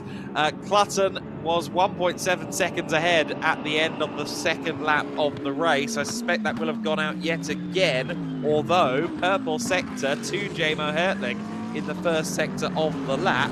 However, retaliating in kind and taking more time out was Clutton, coming across the line, or coming through the second sector split on this lap. He comes across the line now to set a 1:55.035. That's the fastest race lap of the race, 0:39 I should say. Within a tenth is Jamo Hertling, but he's a tenth the wrong way, so he is steadily losing out here to Marcus Clutton. Hirsiger meanwhile staying with Jamo. And Guy Albag, unfortunately, in fourth position, not able to stay with the top three. In fact, it looks like he's coming under pressure from Arunas Kachauskas, who's only 4/10 back from him as they came across the line in that battle for fourth position. Yes, indeed. So Hirsiger, the only one of the leading cars not to do a personal best lap last time, guys. He's half a second slower than Jamo. And that means that Hertling is limiting the damage. If you can't win a race, that's all you've got to do. If you can't beat your championship rival, finish as close behind them as you possibly can. And it's only 1.8 seconds between Clutton and Hertling, so if Jamo can maybe preserve the tyre a little bit more, these Pirelli tyres are more than capable, of course, of running half an hour. In fact, it's quite significantly longer than that, but there will still be a peak performance in the tyre. And if Jamo maybe that till a bit later in the race, he might yet come back at him. A mistake there for Hirsiger, runs wide through turn number 12. Seen a few people doing that. We saw in the prototype race earlier on drivers making mistakes there. A couple of GT4 cars struggling to make that braking point. Again, it's a deceptively steep downhill braking zone on a bit of a turn and a little bit bumpy up there as well, I've heard, and that I think is catching a few people out. Yeah, it is quite a difficult braking zone to get right, and it's accentuated even more so when there's a tailwind. I don't think they've got much of one to cope with today, but we've seen it many times before. Guy Albag then looking in the mirrors because Kachauskas is right there with him as they approach the braking zone at turn 16. Is there an Audi alongside? No, there's an Audi still in the mirrors of Guy Albag. But the Audi is looking menacing, and Kachauskas, of course, he knows what he can do in clear air based on yesterday's race. He'll be keen to get into some of it. Yes, most definitely so. Guy Albag just had a bit of under rotation then through the hairpin at turn 16. I've noticed on previous laps he has a lovely little four-wheel drift going on. Speaking of, that was a bit of a moment through the first corner, and Kachauskas dropped back significantly as a result. Get the feeling both of these drivers are operating quite close to the limit, aren't they? And perhaps in danger of exceeding it slightly. Look at the way a Guy Albag is wrestling the car roughly around the corner. Didn't really make friends with the apex there. So, what, 4 corners into the lap, and both of them have had moments. This does look like a battle that could ignite properly at any moment. Absolutely right. Meanwhile, fastest lap of the race belonging to Jamo Hartling. Wow. He took some time out of Marcus Clutton there. Hertling's lap was a 1:54.807 versus the 55.089 of Marcus Clutton, and that is a new GT3 race lap record for MotorLand Aragón as well. Simon Orange has been dethroned from that camp for the time being, but Hertling on good pace as we continue to watch Kachauskas looming large behind that Mercedes. Yeah, Marcus Clutton won't like that. He likes a stat and he likes a fastest lap where he can get it, so I'm sure he's going to be trying to get that back. Quite important that he tries to get it back, of course, because that was the best part of a 3/10 gain for Jamo Hertling on that lap, so Marcus doesn't really have a say in the matter. He's got to push on. He is, though, losing another couple of tenths on this lap. Is that tyre situation already starting to come to the fore, I wonder? Guy Albag, meanwhile, keeping Arunas Kachauskas just about at bay, but Arunas has closed in over the middle part of this lap. That moment up at turn 5 for Guy Albag has helped, and the Audi is late on the brakes into the hairpin, but not quite able to make the corner perhaps as a result, and so Guy Albag keeps the Mercedes ahead. Another fastest lap, by the way, for Jamo Hertling, 1:54.754. He has got 3/10 a lap in hand over Marcus Clutton at the moment. That, if I were Marcus Clutton, would be concerning me. Yeah, that really is quite a rate of gain. Of course, these GT3 cars are a lot more aero-dependent than the GT4s and maybe even the Formula cars, really. And that does mean that there's more dirty air to consider as Hertling draws closer. He's been the beneficiary of that previous season of the GT Winter Series. Remember, in 2024 at Portimao, he had Finn Wiebelhaus behind him. It looked pretty clear that Finn had the pace advantage, but he couldn't get close enough to make a move. Hertling is going to hope that doesn't work for him in reverse in 2026. He wants to get close enough to Clutton and then make the move. And while that battle is developing, this battle is continuing between Albag and Kachauskas. But we look now at the gap between Clutton and Hertling on screen, and certainly Jamo's looking more racy. Well, yes, he was another 10th quicker in Sector 1. And purple first sector that was as well for Jamo, so he really is starting to trouble Marcus Clutton here. Marcus, you can see by the body language of his McLaren 720S that he is pushing on. Out of the middle sector, yep, loses another 10.5. It's pretty consistent, this. And at the moment, the fastest car on track is most definitely car number 11. Now, what does Jamo do if and when he gets there? How much of a risk is he willing to take? Yes, it would be good if he could take some points out of Marcus Clutton, but they're only losing a couple of points at the moment. It's not the end of the world if he can't get past this McLaren. But then if we get to the end of the Barcelona weekend and they lose the championship by a point or two, this is one of those situations where drivers will inevitably look back and think, I wish I'd been more aggressive, perhaps take a leaf out of Arunas Kachauskas' book, because that was quite an ambitious look from a long way back, but it spooked Guy Albag and nearly led to the Audi getting the place. Yeah, very, very close between them. 0.7 of a second between the top two across the line. So that gap has come down considerably. Kachauskas is on a mission to try and get past Guy Albag. Has another look to the inside at turn 2, but that wasn't going to yield any benefits on that occasion. Great racing between both parties, or both sets of parties, realistically, with the top two getting ever closer as well. Another 0.002 of a second taken out of Clutton by Hertling through the first sector split, but he continues to draw closer even through the corners, which tells me that that car really is dialed in underneath the German. Marcus Clutton was saying yesterday to Izzy, she told me about it after the day's work, I feel like I need to win this race now. I need to win my sprint race number 2 to try and draw the gap back, and he's having to work hard for it at the front of the field. Yeah, interesting though that they were pretty equal through Sector 1, whereas Jamo consistently has had a 10.5 or 2 tenths in hand over Marcus through that part of the lap. So I wonder whether that is just that little bit of turbulent air starting to affect the aerodynamics of the Mercedes. Not entirely sure. We'll see if that trends over the rest of the lap. Yes, lost a bit of time in the middle sector did Jamo Hertling, and it's not like either of them are particularly running, well, they're not running personal best sectors, so that is, yeah, I think a maybe significant moment in this battle. Jamo might well be able to go quicker than Marcus in clean air, but out of it, it is becoming more of a challenge. Przemysław Binkowski here, meanwhile, 6th position overall, ahead of the Cup 1 leader, Giacomo Ronaldo. There are your overall leaders, though. And, well, let's see, it was 7/10 of a second at the beginning of the lap. At the end of lap 7, it is 6/10 of a second. So, yeah, the progress has now been halted largely by Jamo Hertling. It came down by only a 1/10 of a second. I think now to go any quicker, Jamo is going to have to make the overtake, and that will not be easy, given who he's got to try and overtake. No, exactly right. It's going to be a head scratcher, that much is for sure. It was still a 10th net gain for Hertling on that last lap of the race. But I think they're both now slowing each other down. The dirty air for Hertling, the pressure for Clutton is having an effect, and they've still got more than half of this race distance to go. For Marcus Clutton, this is going to be 15 minutes of racing that he's not going to savour particularly. If the outcome falls in his favour, then suddenly it will smell of roses, but up until that checkered flag, it looks like he's going to have to do a mighty amount of defending.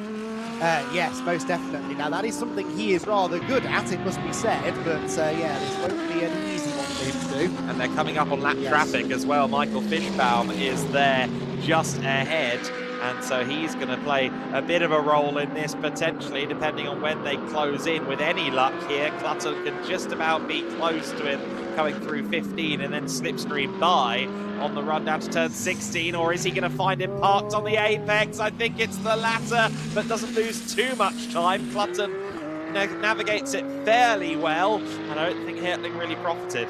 No, not massively in the end, although I think it did come down fractionally, didn't it? He was actually a couple of tenths slower than Marcus in the middle sector on the whole, but has made a net gain, I would say, through the last couple of corners. On board then with the race leader as he approaches the braking zone at turn 16, the last proper braking zone. Hurls the McLaren into the corner, hits the late apex nicely, and now tries to carry the speed all the way up the hill. These two corners in these conditions, I would imagine, are flat out in a high downforce GT3 car. Well, not to exceed track limits on corner exit as well. Crosses the line then and heads for the first corner. Marcus Clutton 4/10 of a second clear as he puts the brakes into what again is a deceptively downhill braking point at turn 1. This battle refuses to settle as well. Guy Albag and Arūnas Kačauskas, who is up the inside heading into turn 1. The Audi we know is strong on the brakes. Has he at last made the move stick? Answer: no, not yet, because the next corner's a right-hander, and that favours the Mercedes. Guy Albag able to hang on, again proving that the winding nature of this circuit, whilst it does generate good side-by-side racing, it actually makes it quite tricky to execute the overtake. Yeah, absolutely. Guy Albag holding on for the time being. Of course, fairly limited GT3 experience, has done a little bit of Italian GT last year with Antonelli, and some GT4 European Series at the tail end. Actually, the front end of last year as well, but he is a lot less experienced in a GT than Arūnas Kačauskas, and Kačauskas using that superior mileage and what is great familiarity with the Audi specifically to really be a thorn in the side of the young Israeli driver. Clutton and Hertling 1-2 then, 13 minutes and 15 seconds left on the clock as they power out of turn 15. There was just 0.4 of a second between them at the line. It's not looking that much wider this time, although I think maybe 2 or 3 tenths taken out of Jamo by Marcus Clutton on this lap so far. Is it? Yes, in fact 2 tenths gained in the middle sector, but deep on the brakes there goes Clutton, a bit too wide arguably, and Jamo Hertling pretty much nailed it. I think that's going to bring the gap right back down again as they come across the line. Let's see what the gap is. It's just a tenth more, 0.5 of a second. That's really makes no difference to the situation. Hertling continues to be a big threat in the mirrors of Clutton. Yeah, but I've yet to see him actually get close enough to make an overtake where it counts. Yes, he almost got alongside the McLaren at turn 16, but Marcus made the wide line work and carried good speed up the hill, meaning he'd actually gained time by the time they got to the line. So where can Jamo Hertling make the move? Feels quite important, this, doesn't it? We haven't really had, for as close as they are in the championship, these two cars, haven't had that many wheel-to-wheel battles between the number 11 SR Mercedes and the 67 Orange Racing by JMH McLaren. Often it's been a story of one team having a good race, the other team having an average race, and then roles reversing in the next one. So this really does feel like a defining moment in the championship. The fact that they really are going toe-to-toe now over a whole race distance, and this close to the end of the championship, every single result takes on extra significance. And Marcus Clutton will be thinking, oh no, not again. There's another back marker that he's catching through turns 12 and 13. And is this going to lead to another delay similar to the one that he faced a couple of laps ago? Yeah, different spec of car, being a Cup 2 Porsche, so the GT3 that they caught up previously with some slightly different strengths and weaknesses. And I really don't think you want to be catching a Porsche up through 16, 17 and 18, and that might be what's about to happen here for Marcus Clutton. You can see the array of headlights on both cars flashing away at Alexandra Martins in the Nascent Racing Porsche, and goes very, very wide, very, very courteous there from the Nascent Racing driver. Clutton and Hertling continue on then, and Jamo will be, I think, a bit disappointed actually in how that worked out for himself, but Marcus Clutton will be breathing a sigh of relief. Yes, it's so frustrating when you're the chasing driver and a back marker does the right thing and gets out of the way, but when you're the leader, that's exactly what you're praying for. And Marcus Clutton's McLaren was winking rather at the slower Porsche all the way up the back straight, and Alexandra Martins thankfully got the message and peeled out of the way. We're only 20 minutes into this race. Marcus Clutton will really feel like this is dragging on slightly now. The next 10 minutes are going to feel like about half an hour, because he's going to be under, I suspect, constant threat from Jamo Hertling. Whilst he does seem able to keep the Mercedes at arm's length, Marcus doesn't appear to have the pace to get away altogether. So the question now, I think, that will decide the outcome of this race is, can Marcus Clutton go 10 minutes without making a mistake? Probably. It is Marcus Clutton after all, he doesn't make many mistakes. Or can Jamo Hertling get close enough to try an optimistic move and make something happen? Yeah, really compelling situation, of course, for Clutton. He wants to win this championship just as much as Simon Orange, but Clutton kind of has split responsibilities, of course, not just here to race to the fullest, but also to bring Simon closer and closer to the apex of performance. Jamo Hertling has split responsibilities as well, of a wildly different kind, because yes, he's driving, and when he's in the car, he's not necessarily coaching Kenneth Heyer, so he's focused solely on his performance, but he also acts as a mechanic. Sometimes he's working under the bonnet of his own car, often under the bonnet of other cars, and sometimes you see him doing other donkey work. We saw him driving the team truck or the team van in Alcañiz a couple of nights ago, so he stays very, very busy indeed. One of the most hands-on people in the paddock, and they've both got a lot weighing on their minds, but this is the bit they crave. This is the bit they're here for, to go racing head-to-head, the championship on the line and the priority for both parties.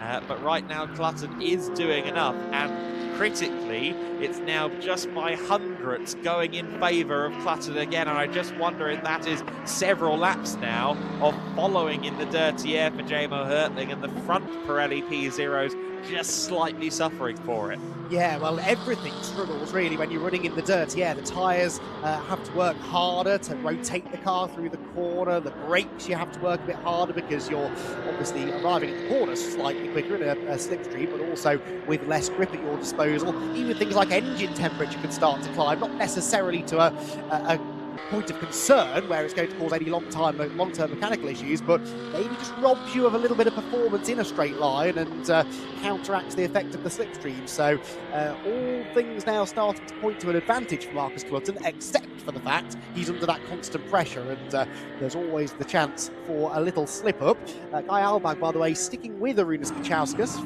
more or less, about a second or so between them. So Arūnas, yesterday's winner, not quite able to get away from the Mercedes to the fullest of extents. And then it's a long gap back to the next car, because the next car behind him is the Cup 1 Ferrari of Giacomo Ronaldo. Both cars running quite deep out of the exit of turn 10. King then is turn 11. Again, Alexandra Martins does a really good job there of getting out of the way of these two. Continue on their way on the run towards the end of another lap with just over 7 minutes to go. And on the brakes goes Marcus Clutton, very, very deep on the brakes there. Both of them, I think, just about nailed that as they lapped Igor Klyer, who, of course, is their overall championship rival. But Klyer as we kind of alluded to, with a hand tied behind his back this weekend, with there only being 2 cars in the Cup 2 Class 4 Porsche 992 Cup machinery. That means he can only score a maximum of 12 points per race, while the GT3 class has a full quota of 20 available. And with the top 2 in the standings running 1 and 2, there's going to be a big swing away from Clio towards it being a 2-horse race in the championship between the Orange Racing by JMH crew and SR Motorsport by Schnitzelau. Indeed so, but I think we're expecting all of the classes to be slightly up in numbers at Barcelona next week. So, okay, there might be more Cup 2 cars, that's more competition for Igor Clio, but if you can beat them, it's more points on offer, and more GT3 cars could well start getting in between these two. So, a fascinating decider, isn't it, I think, at Barcelona in a week's time. Make sure you tune in for that one. Hertling looked quite slow at the apex there at the top of the hairpin, and he's smoking as well. A little bit of smoke coming out of that car. Now, is that tyre rub, or is that something a bit more sinister? Is that a tyre maybe going down, or an issue in the suspension? It looks quite low to me at the right rear corner. That car not looking right and not really cornering as right as it was, certainly at the corkscrew. And you can see, and the brakes, I think, were going on the number 11 car potentially. And, well, there we saw the end result. Well, I think I saw something fall off the car as it went into the escape road, which may well have been a bit of brake disc or brake rotor that has come off. We won't speculate too much until we've heard from the team, but whatever it is going to take J-Mo Hertling out of the race, and all of those championship points calculations go fully out of the window if they don't finish the race. Marcus Clutton and Simon Orange, I reckon, could take the championship lead here if they win this race. And all of a sudden, the pressure on SR Motorsport to try and get those points back. He's recovered the car back onto the road, which again, I think strengthens the possibility that was a braking issue. I don't think he pulled off the road there. I think he had no choice. The car would not slow down for turn 14, and he's now going to limp back home. Maybe Izzy can march down towards the SR garage if she's not there already, and try and find some information out for us, because that could be a real turning point in the championship. They are currently on lap 14 of the race. I believe it's going to be a 16-lap race all told. In order to score points of any sort in the race, you have to have done 75% of the race distance. And Hertling, this time by, when he enters the pits, will complete a 13th lap. So that would be enough to have 75% distance and at least get the 7th place points, which are 6th place points actually, given Mazur has retired from the race, which won't be great. It will be just 10 points against 20 for Clutton if he stays in the lead out there at the front. But still, that is a big swing in the championship, and it would be, as it stands, the championship lead for Clutton and Orange going into race 3. Wow, how things can change. I'm gutted in a way that, you know, we've had such a big swing in points because of maybe a mechanical issue. That's never what we like to see. We want this to be decided by the drivers and by the drivers alone, but that is motor racing. It could happen to anyone. It could happen to Orange Racing. I'm sure they have had instances in the past where that's cost them, but it is the Mercedes which has now returned to the pit lane, which is going to suffer. They did, though, crucially cross the timing line by entering the pit lane, so they have, to your point, Adam, completed that 13th lap of the race, which should at least entitle them to some points. Yes, because we're not going to break more than 16 before the clock hits 0, so they will get 6th place points, aka 10 points. While Marcus Clutton gets 20, it will be a 2-point advantage for Clutton and Orange in the championship going into race 3, with 4 races remaining total in this GT Winter Series season. We have had a big twist in the tail and another exciting new chapter added to the season-long story. Clutton leading by 3.4 seconds now over Felix Hirsiger, but Clutton's last lap was a 1:58.0 and it was a 55.8 for Felix Hirsiger. Is something amiss with Marcus Clutton's McLaren? We need to have a look at the race leader, because that last lap was not what we'd expect. He should be approaching the corkscrew around now, and there he is at the corkscrew bend, and Hirsiger is closing. Now, was this just a matter of easing off, or is there something greater and more sinister at play? He lost another 6/10 through sector 1 alone. well, there's nothing obvious wrong with the car. There's no smoke, there's nothing falling off it. So that's potentially good news, but that doesn't mean that there's not something internally that's going wrong.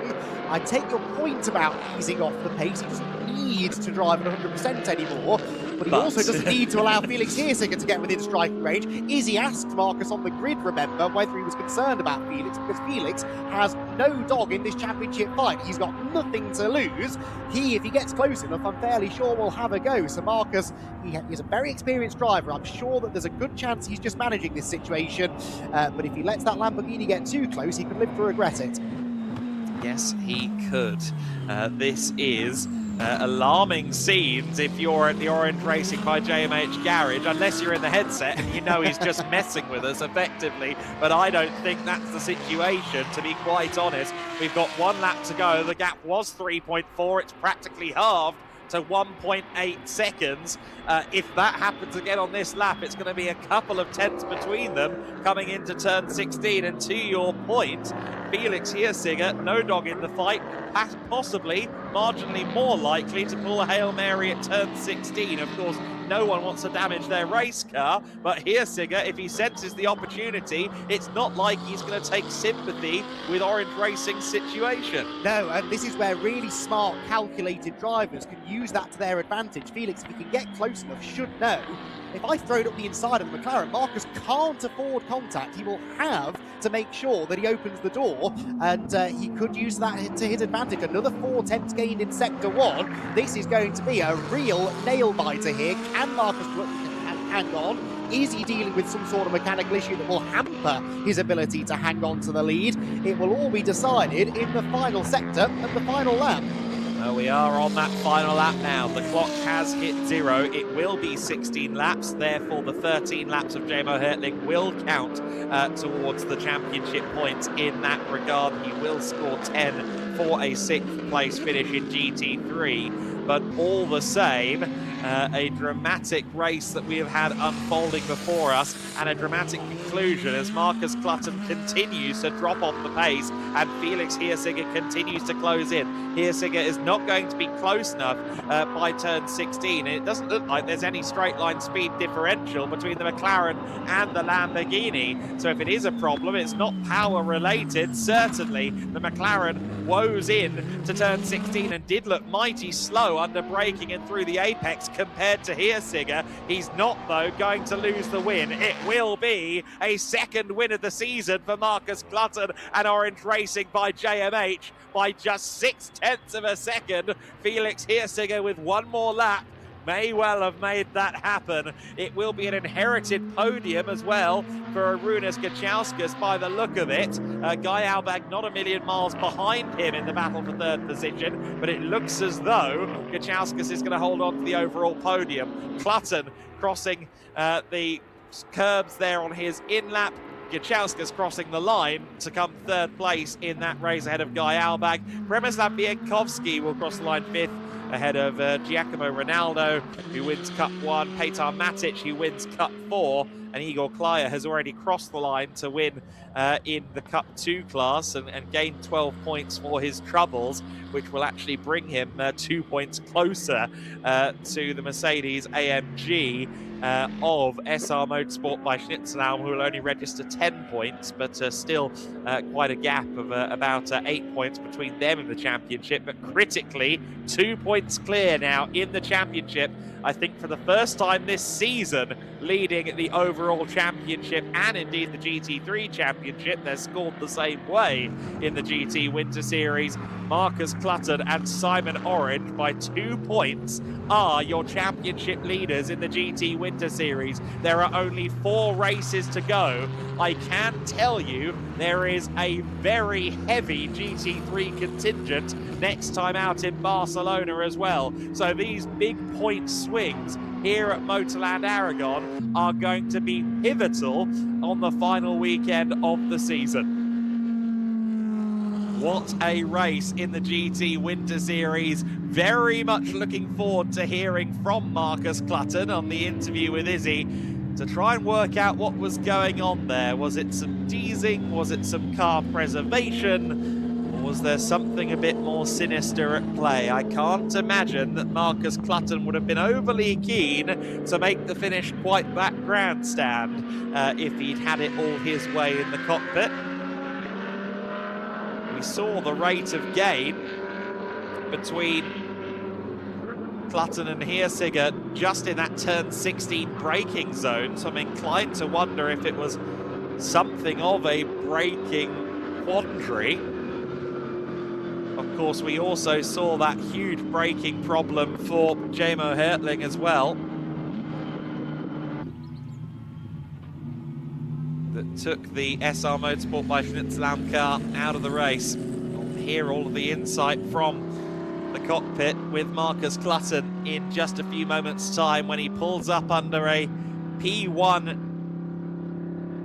sign that may not have felt certain on those last couple of laps. He's won the race, and thankfully he managed to hold on to it there at the end. Otherwise, it would have been a cruel twist for Orange Racing by JMH just minutes after what looked like a golden opportunity as SR Motorsport's car had an issue. Certainly, the championship has taken a big swing, and it's closer than it has been at any point in the season. And it's the first time that the British team has had the advantage. It's only a 2-point advantage, though. Cars heading back to the paddock then. Felix Heersiger, incidentally, he'll be delighted with a second place result in that one, I'm sure.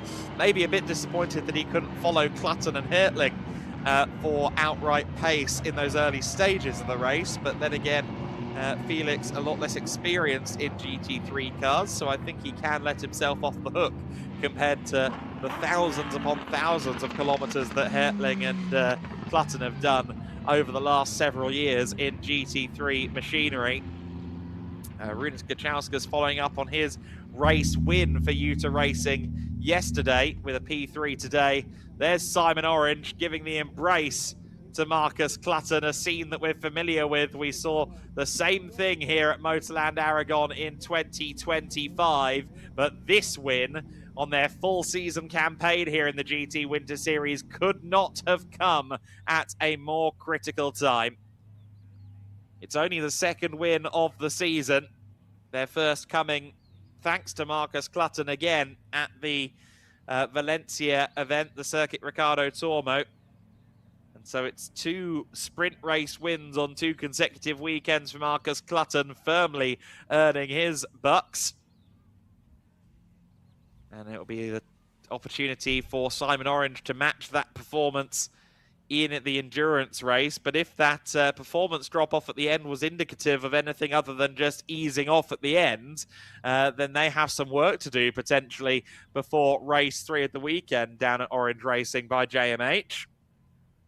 But until we hear word, one can only speculate. To reiterate, the SR Motorsport car did score points, was within that critical 75% distance marker to at least be classified as a finisher and therefore receive 10 points for 6th position. But all the same, not the comfort that they would have been seeking on the championship quest here in the GT Winter Series. Of course, they were in contention for the overall title last year as well and ended up losing out to Cristiano Mathiel with that 2025 campaign. They, of course, a team winning the championship from the Cup 1 category. Of course, GT3 champions still were Kenneth Heyer and teammate for that year, Moritz Verskirchen. But the championship winning, overall championship winning duo of Heyer and Hertling back together, that was a stumbling block for them, a stumbling block that has put the Orange Racing by JMH team into the championship lead, Izzy. It certainly has done, and there are some very happy faces down here in that camp. Marcus, congratulations. I mean, it was a bit of a tale of two halves almost. You had the big green murk in your mirrors for a long time, and then all of a sudden it disappeared. Yeah, no, it was Yeah, it was quite tough, that race. You know, Jamo's a mega racer, and never actually seen him race before, but what I've seen this winter, he's fantastic, and kept me super honest. And I noticed he dropped back on one car, and I thought he must have made a mistake, and the next minute he disappeared. And you know, it's never nice kind of celebrating off someone's misfortune, and it's not how we really want to do it, but it's racing, it happens, and yeah, obviously it benefits us massively. It absolutely does. I mean, it's a timely win, an important win, because you now take the lead of the championship again. This is going to go all the way, we feel, but it is important today. Yeah, it's a huge huge change in the championship. You know, we was definitely on the back foot. We had nothing to lose, and you know, let's have a good race this afternoon. Both cars are on the front row, so hope Simon and Kenneth can keep it clean, but yeah, it'd be nice to take the fight to Barcelona. Obviously, advantage us would be great. Let's get the day finished. Yeah, it could get spicy. Just before we let you go up to the podium, at the end there, the Liquimoni car just coming closer to you. Did you back off? Yeah, there's not much fuel left in my car. And that's the reason. There you go. Oh dear, okay, that's the admission. That would also maybe explain why Marcus was making a very intense effort to pick up some tyre debris on the in-lap. Okay, so the story has revealed itself there. A dramatic end to the race, and what a race it was in the GT Winter Series. Race 2 of the weekend in the GT Winter Series, and it was a thrilling race 2 in the GT Winter Series. Marcus Clutton from pole position taking the early lead, and critically Jamo Hertling having a move up to second place, not getting caught behind fellow front row starter Felix Hirsiger in the early stages. Przemysław Bienkowski working his way through the cup traffic in the early going, and an issue for the number 79 car, Severin Mazur, with what appeared to be a stuck throttle on that car. The way it accelerated through the gravel there looked rather like it may have been a stuck throttle on that thing. Arūnas Gudžauskas fighting with Guy Albag. This was for fourth position on the road. Albag doing a great job of defending for much of the first phase of the race. Marcus Clutton at the front of the field was equally having to worry about Jamo Hertling in his mirrors. Gudžauskas to the inside of Guy Albag, and a bit of contact between them. It got a bit rough and a bit physical at times, this battle, and every time Arūnas thought he'd got it done, Guy Albag would hold on that little bit longer. Eventually, though, Arūnas was through, courtesy of a little bit of lap traffic there. Michael Fischbaum finding himself in an inopportune position for both himself and indeed for Guy Albag. And then a huge twist. Jamo Hertling started to slow down, and then he had a full lockup at turn 14. He would end up being a non-finisher, scoring points though for 6th place, and Marcus Clutton winning only just at the end of the race ahead of Felix Hirsiger, as he was making sure he had enough fuel in the tank to get to the checkered flag. But get to the checkered flag he did, and it's a new points leader in the form of the orange racing by JMH McLaren. A great win for Marcus Clutton. We saw Simon Orange there, the first to congratulate Marcus on a good job, well done. And it certainly was that. He wins by just 0.6 ultimately over Felix Hirsiger, and we now know that that was because the fuel was limited in the McLaren. Arūnas Gudžauskas in 3rd place, Guy Albag in P4, Przemysław Bienkowski running in 5th ahead of Giacomo Ronaldo, the Cup 1 winner in the Ferrari 296 Challenge car, Petar Matic in 7th, Igor Klaya winning Cup 2 from 8th place, which keeps him roughly in the ballpark of championship contention in the overall GT Win Series title fight. Alexandra Martins finishing 9th, and Michael Fischbaum, the aforementioned Michael Fischbaum, running P10. Hertling not taking the checkered flag. Ditto Severin Mazur, both of them having issues at turn 14. Both will be searingly disappointed. Let's hope that both are able to take part in race 3 a little bit later on. Certainly, I think SR Motorsport should be okay to resolve their issues, but I know that the Sendom racing team, Severin Mazur and co, do have a fairly scant amount, I think, of spares for that Evo 2 in particular. They do, however, have the Evo 1 Lamborghini in the truck if they feel the need to pull it out. I'm sure there would be a force majeure situation to let them out onto the circuit if they do need a car swap. But what an incredible race that is. What an incredible race that was for the GT Winter Series. The championship lead now with Marcus Clutton and Simon Orange by just 2 points. It's certainly going to go to the Circuit de Barcelona Catalunya, but which way is it going to go?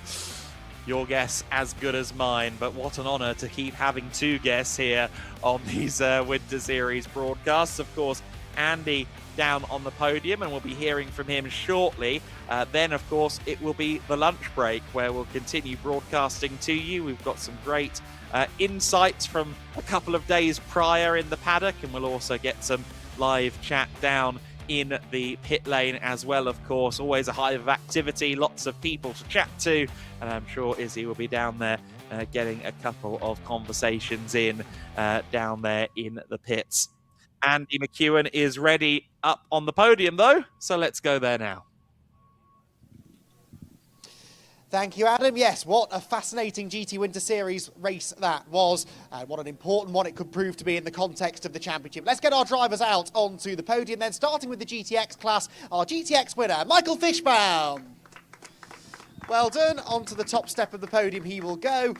The only GTX car in the race, but he had a trouble-free run. Stayed out of the way of the leaders nicely as well, which could have gone wrong at some point. Someone needs to give a winner's trophy to Michael. There we go. Oleg is in position from Pirelli to help do so.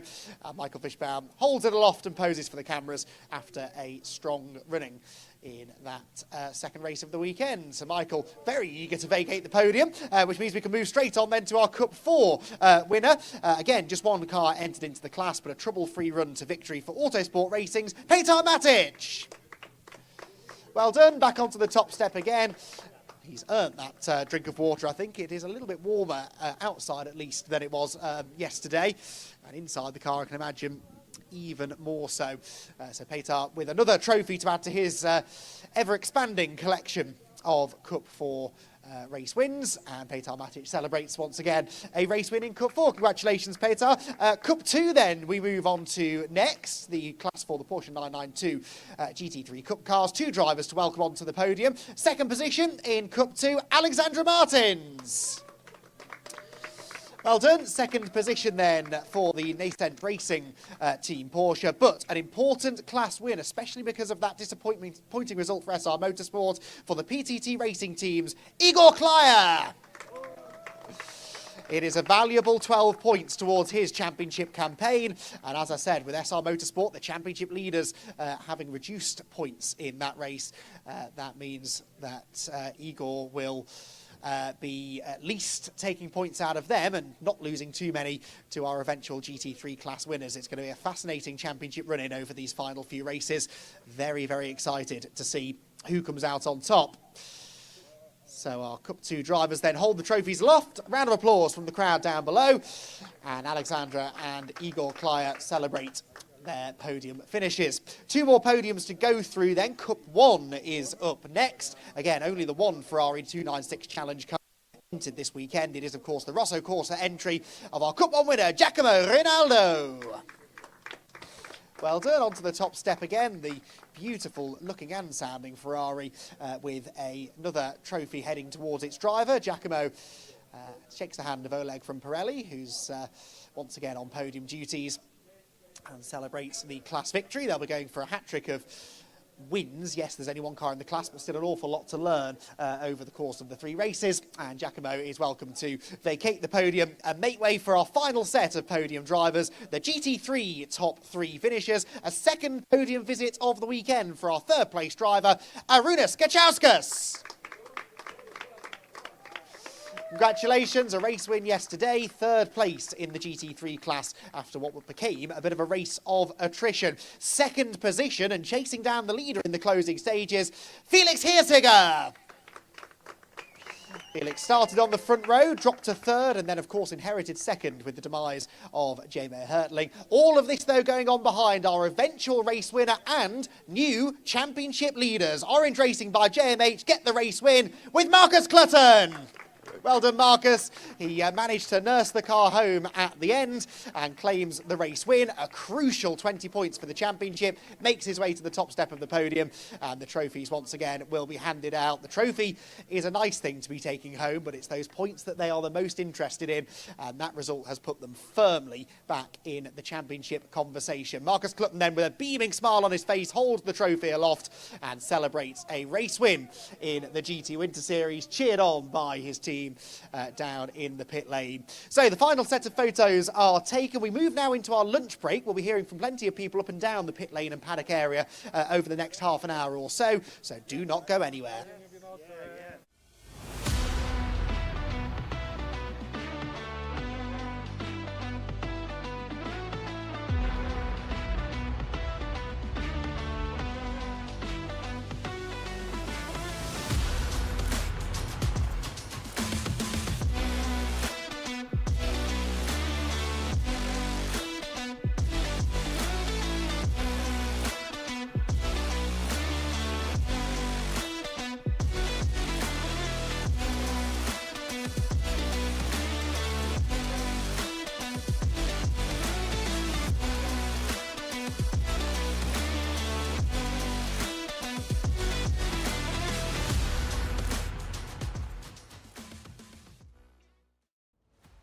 Nexano, on the path to becoming the world's largest independent business community.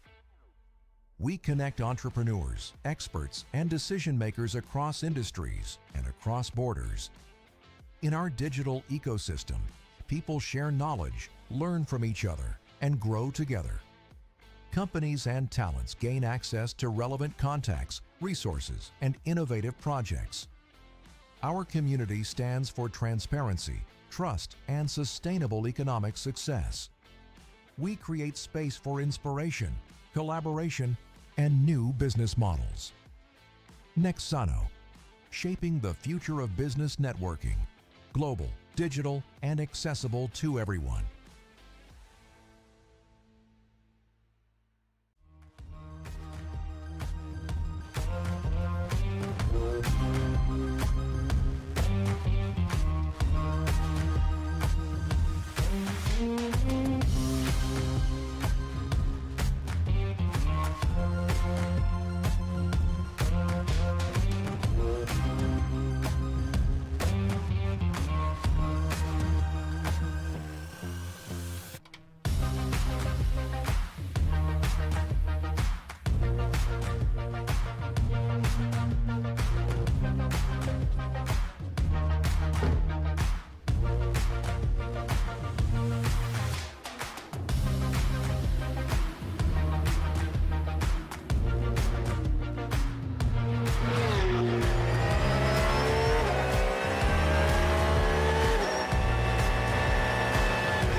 Well, welcome back down to the pit lane. We are well and truly in the lunch break here at MotorLand Aragón, and I have dragged someone away from their lunch to come and have a chat to me. Now, if you've watched any of our coverage throughout the season, you'll know that I've been speaking to some individuals from around the paddock who don't always get on camera and having a little insight into what their jobs entail. I've got Graham Young, team manager at GEDLICH Racing by JMH, alongside me. Graham, as I say, I mean, we don't always get the chance to chat to you because you're very busy throughout a weekend.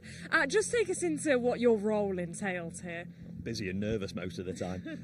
My role, I'm a co-team manager with Jason, so I sort of look after mainly the paperwork side of things and stuff. Jason brings the race experience with JMH. They've been doing it for 20 odd years, and it's just a lot of planning and logistics. I mean, obviously being a UK team, we've got to put a lot of stuff together to get here, and then it's to and from, car stays out here, so it's never ending. The logistics starts in probably about November, and then it rolls through and it doesn't stop until we leave Barcelona.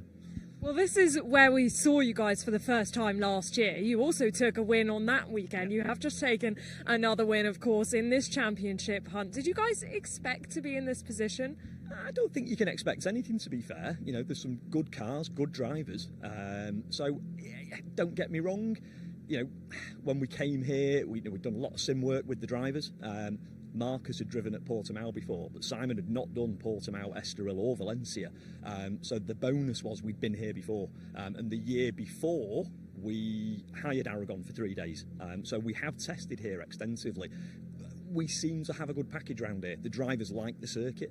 It's a great circuit to drive. I've driven it in a hire car. Yeah, and the car seems to go well, but you can never expect anything. So it's a challenge, especially out the back. But no, it's going well so far. Fingers crossed.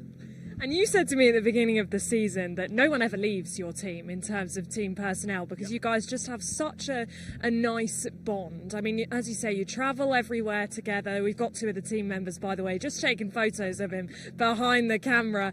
But yeah, no one leaves your team. You've got such a nice bond. How do you build that? Pay him loads of money. No, it is. It's been one of the core principles of what we try and establish. I can't comment on other teams. I'm sure they say the same thing. I've no idea. I'm going to say we've got the best team in the paddock, of any paddock. We've got great mechanics, great engineer. It runs through the spine of the team, tyres, even down to the runner. What, in my view, one of the most important members of the team who picks up all the slack, really, gives you your donuts. No, it's... I don't know, I think it's just making sure that you enjoy yourselves at the circuit and when you leave as well, and that you spend a lot of time together. I think that's important. We make sure that we do congregate together, drivers as well, have a meal together, and we just get on. We're lucky we just get on. So yeah, it's just, I think we've had 1 new person join us in about 5 years, and that's about it, and no one's left. So we're clearly doing something right. Yeah, absolutely, and it is that camaraderie that kind of makes the good moments so sweet, but also probably helps you pick up in the bad moments, isn't it? Absolutely. I think that's the key, and it's the never say die attitude of these guys. And again, I'm pretty sure all the teams in the paddock will say the same. It's, we've had a few issues while we've been here, late nights. The lads only left last night at, I think, 11 o'clock. But they just get on with it. They will not stop. Their goal is to make sure that car makes it onto the grid. And you've just got to back them and support them all the way. You end up being, in my role, you're like a cheerleader. Because there's nothing I can do. I don't know which end of the spanner to use. But it is. You're right. It is. It's the good times are great.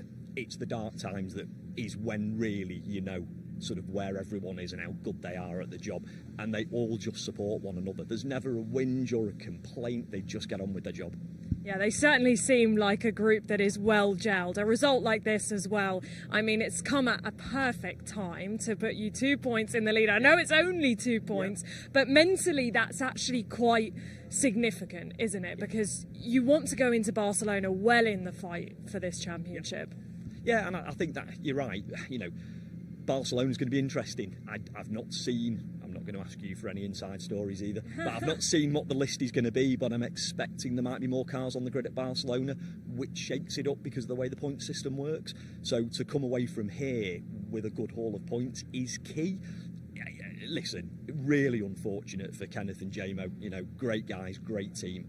Real shame. You don't want to have that happen to your competitor. But you've also got to take those opportunities when they come along. Puts us in the lead. I think what's going to be a thrilling race for the end of the day. And then, if we can come away in the lead, great, or at least right on the tails, it's all to play for in Barcelona, and we're looking forward to that. Yeah, well, I can tell you that we are expecting a few more cars in Barcelona, so I'll give you that much for free. But as you say, you never want to see that happen to your competitor, but you do have to take the wins where they come in whatever fashion they come in. And as you say, well, you guys have worked it out. I know you're the king of spreadsheets when it comes to working out who's where on the grid with the combined times. Yes, I have. But we are expecting both of you to be on the front row next to each other, all things considered, hoping that JMO and that car get back out there. You've worked with Simon and Marcus now for a few years. I've seen the way they work together. They're a special duo, aren't they? Oh, very much so. And again, it stems from I think it's getting that pairing is right, specifically with the AM driver and what they want to achieve from their race weekends. People tick differently, but Marcus and Simon have become really great pals. So I think they're going playing golf tomorrow. Yeah, having a nice day off, and they've become great friends. They get on brilliantly. Marcus has brought Simon along amazingly over the last couple of years. Just the way he does his tuition works with Simon. That it just, you could call it luck. I don't know, but it just works. They get on great, and as a result, that drives the team forward. And listen, we're always striving to get better. We're always trying to find more in the car, find more in the drivers.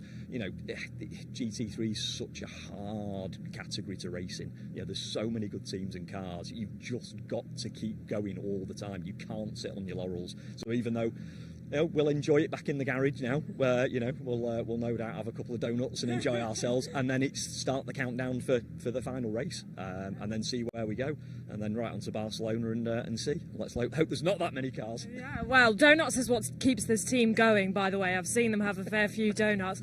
Just quickly then, before we let you go and have your lunch, I mean, how proud are you of this effort, and then to be able to, whether you win the championship or not, take all of that learning into your summer season? Oh, yeah, no, listen, every time we come to the circuit and leave, I'm always proud of this team, always proud of the team members, yeah, drivers as well. They do everything they can to compete, yeah. Today's been good, hopefully it ends well, and as you said, king of the spreadsheets, I think we've calculated, I could be wrong, I think we've calculated that us and Jamo and Kenneth are on the front row, so that should set it up brilliantly for everyone who's here and watching on TV. And then, yeah, it does. It's, this is part of a programme and a process for us that rolls into British GT when we get home. And, it's a lot of data and it's a lot of racecraft. That's the important thing for these drivers. Testing's good, but racing's key. Yeah, and they've learned a lot and they'll take that forward. And fingers crossed the rest of the season goes well for us. No better testing than racing. You're absolutely right. Right, we'll let you go and have your lunch. Thank you so much for speaking to us. You head off for another donut, I'm sure, and we will head off to hear from another individual in the GT Winter Series, Przemysław Biankowski. Przemysław Biankowski has been very competitive so far in the GT3 class of the GT Win Series, doing a full season along with Maciej Lizowski. At Valencia last time out, it was the first podium of the season for you and Matthias. That must have been really exciting. Yeah, that was great. Yeah, the race was really good for us. So I'm let's say beginner of the GT3 because I entered the class last year. So it was really first my competition with this kind of competitors, with this level of competitors. So the race went well from the beginning. I was able to go up a little bit with the position and give the car to Mateusz in a good place, and then with his awesome driving he did the rest. So it was amazing feeling and very positive emotions. And 2 top 10s, of course, prior to that with you only in the car, so great performance from you all weekend long at Valencia.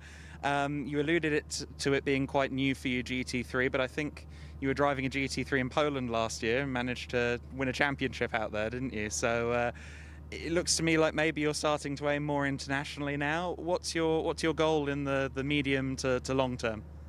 Okay, so yeah, like you said, I started driving Mercedes last year, and I really started to like it. Yeah, I liked the Valencia track. The weather was very nice. A lot of spectators, so it was awesome to drive there. And with every race, it was, let's say, getting better. Actually, I don't have fixed plans for this year. Probably I will take part in the Polish competition again, and we'll see what next. Now I'm focusing on this GT Winter Series. Is there any potential maybe to join us in the summertime? Because of course we've got our first GT Summer Series, and I suppose that's not too far from Poland, a lot of German tracks. Yeah, we'll taking this seriously into consideration, yeah. I think the team boss is too, from what I've heard. But talk to us a bit about Matthias, because every time we've seen him on a track here in the Winter Series, it's clear that he's an incredible driver. But from what I can tell, he's really good at using his knowledge and his wisdom to pass on to you and the others as well. Yeah, so Mateusz is an awesome driver, just like you said. It's a pleasure to drive together. Mateusz also was my coach from the beginning of my driver. Yeah, and so his level is very high, like you said. And here at Aragon, obviously this weekend, it's a very different track than Valencia, I think it's fair to say. But what do you think of it?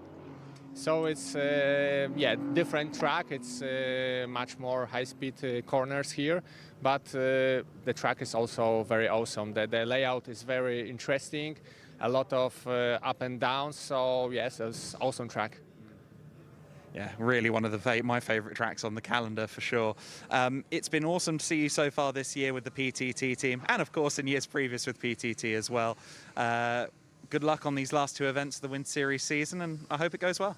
Very big thanks, and maybe I'll add a little bit about Aragon because I learned it myself. So I know that I learned that this place has a very long racing experience because there was races in Alcañiz. So that's really a place with really long motorsport history. So that's very interesting.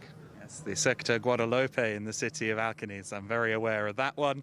Good that you like your history as well. We'll have a longer chat about that someday, I'm sure. But for now, we'll let you get out of the rain, and thanks for talking to us. Thank you very much. It was a pleasure.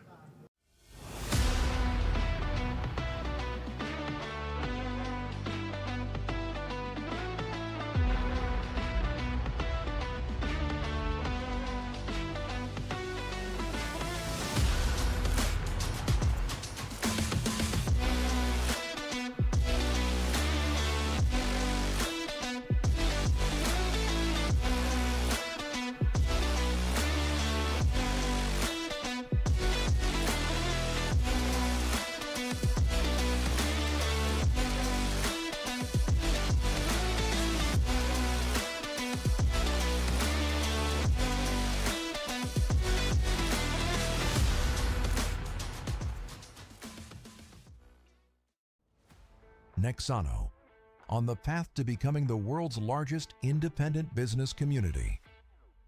We connect entrepreneurs, experts, and decision makers across industries and across borders.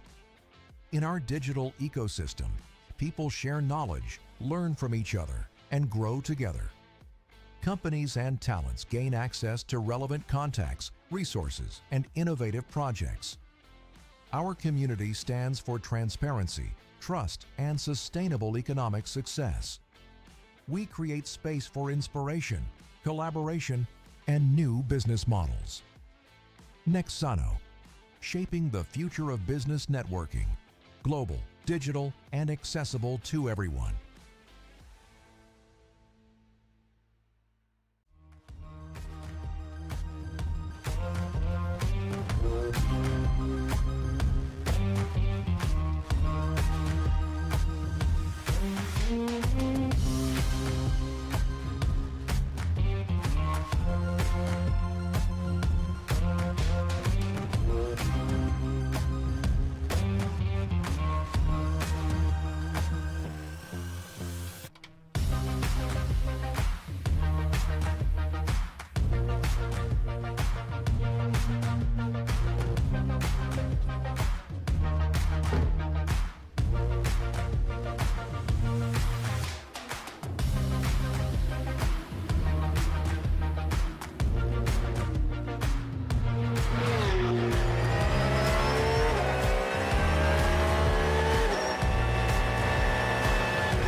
Well, always great to hear from some of our drivers up and down this Winter Series paddock. Now, of course, we do have plenty of racing still coming up after the lunch break, and that is going to start very shortly with the Formula Winter Series. But just a quick update for you. Well, you can see the Van Amersfoort Racing garage just behind me, and the number 3 of Alexander Ruta has actually withdrawn from the rest of the weekend, I am being told. So there will be a slight reshuffling of the Formula Winter Series grid, but it is going to be Thomas Behrman again, and Dries van Langendonk on the front row. Can Dries van Langendonk continue to put another hand on that championship trophy? We will wait and see. But earlier in the weekend, as the Formula Winter Series teams start to head to the grid, we had a chance to catch up with the driver starting P13 in this race. That is going to be Alexander Chartier.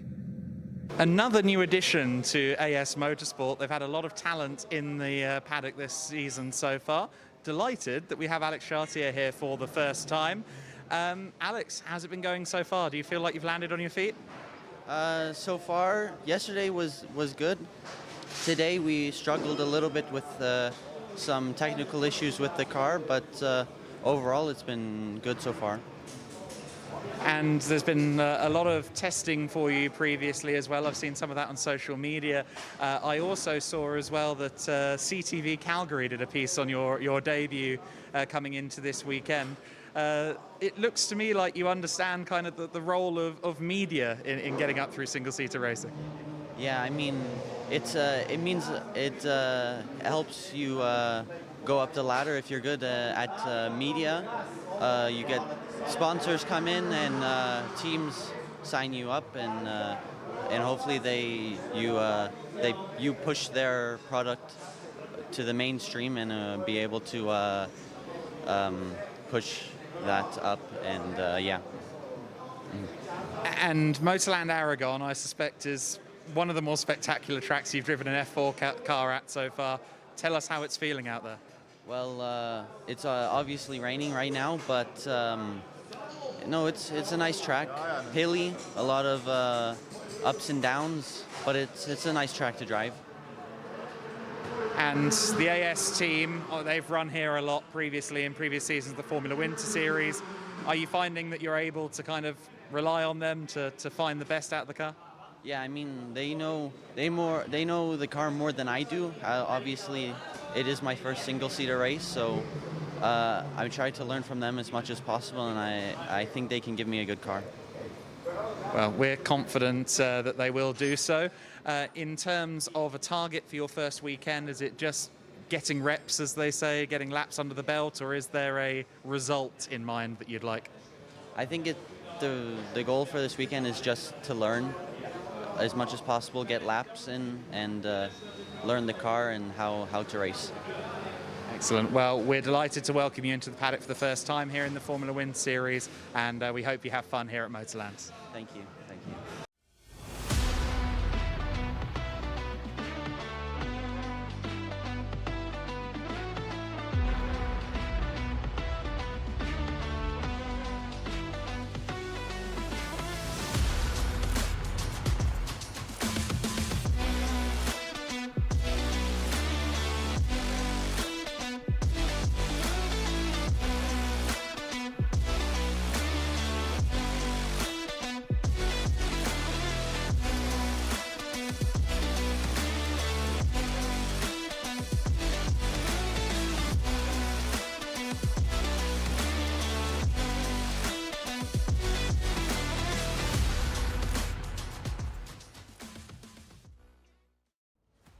Nexano, on the path to becoming the world's largest independent business community.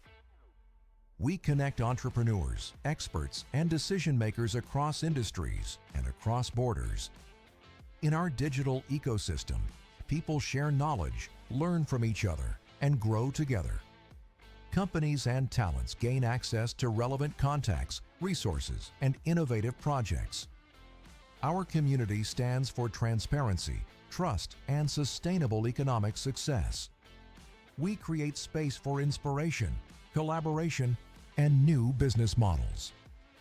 Nexano, shaping the future of business networking, global, digital, and accessible to everyone.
We're down at the Nascent Racing team for the second time this season, joining us in the GT Winter Series. We've got Casey King here and Alex Martins. Alex, we'll go to you first because you're heavily involved with getting the day-to-day operations of this team together, and indeed with helping Casey improve and improve and improve. How's it been going so far on this weekend at Aragon?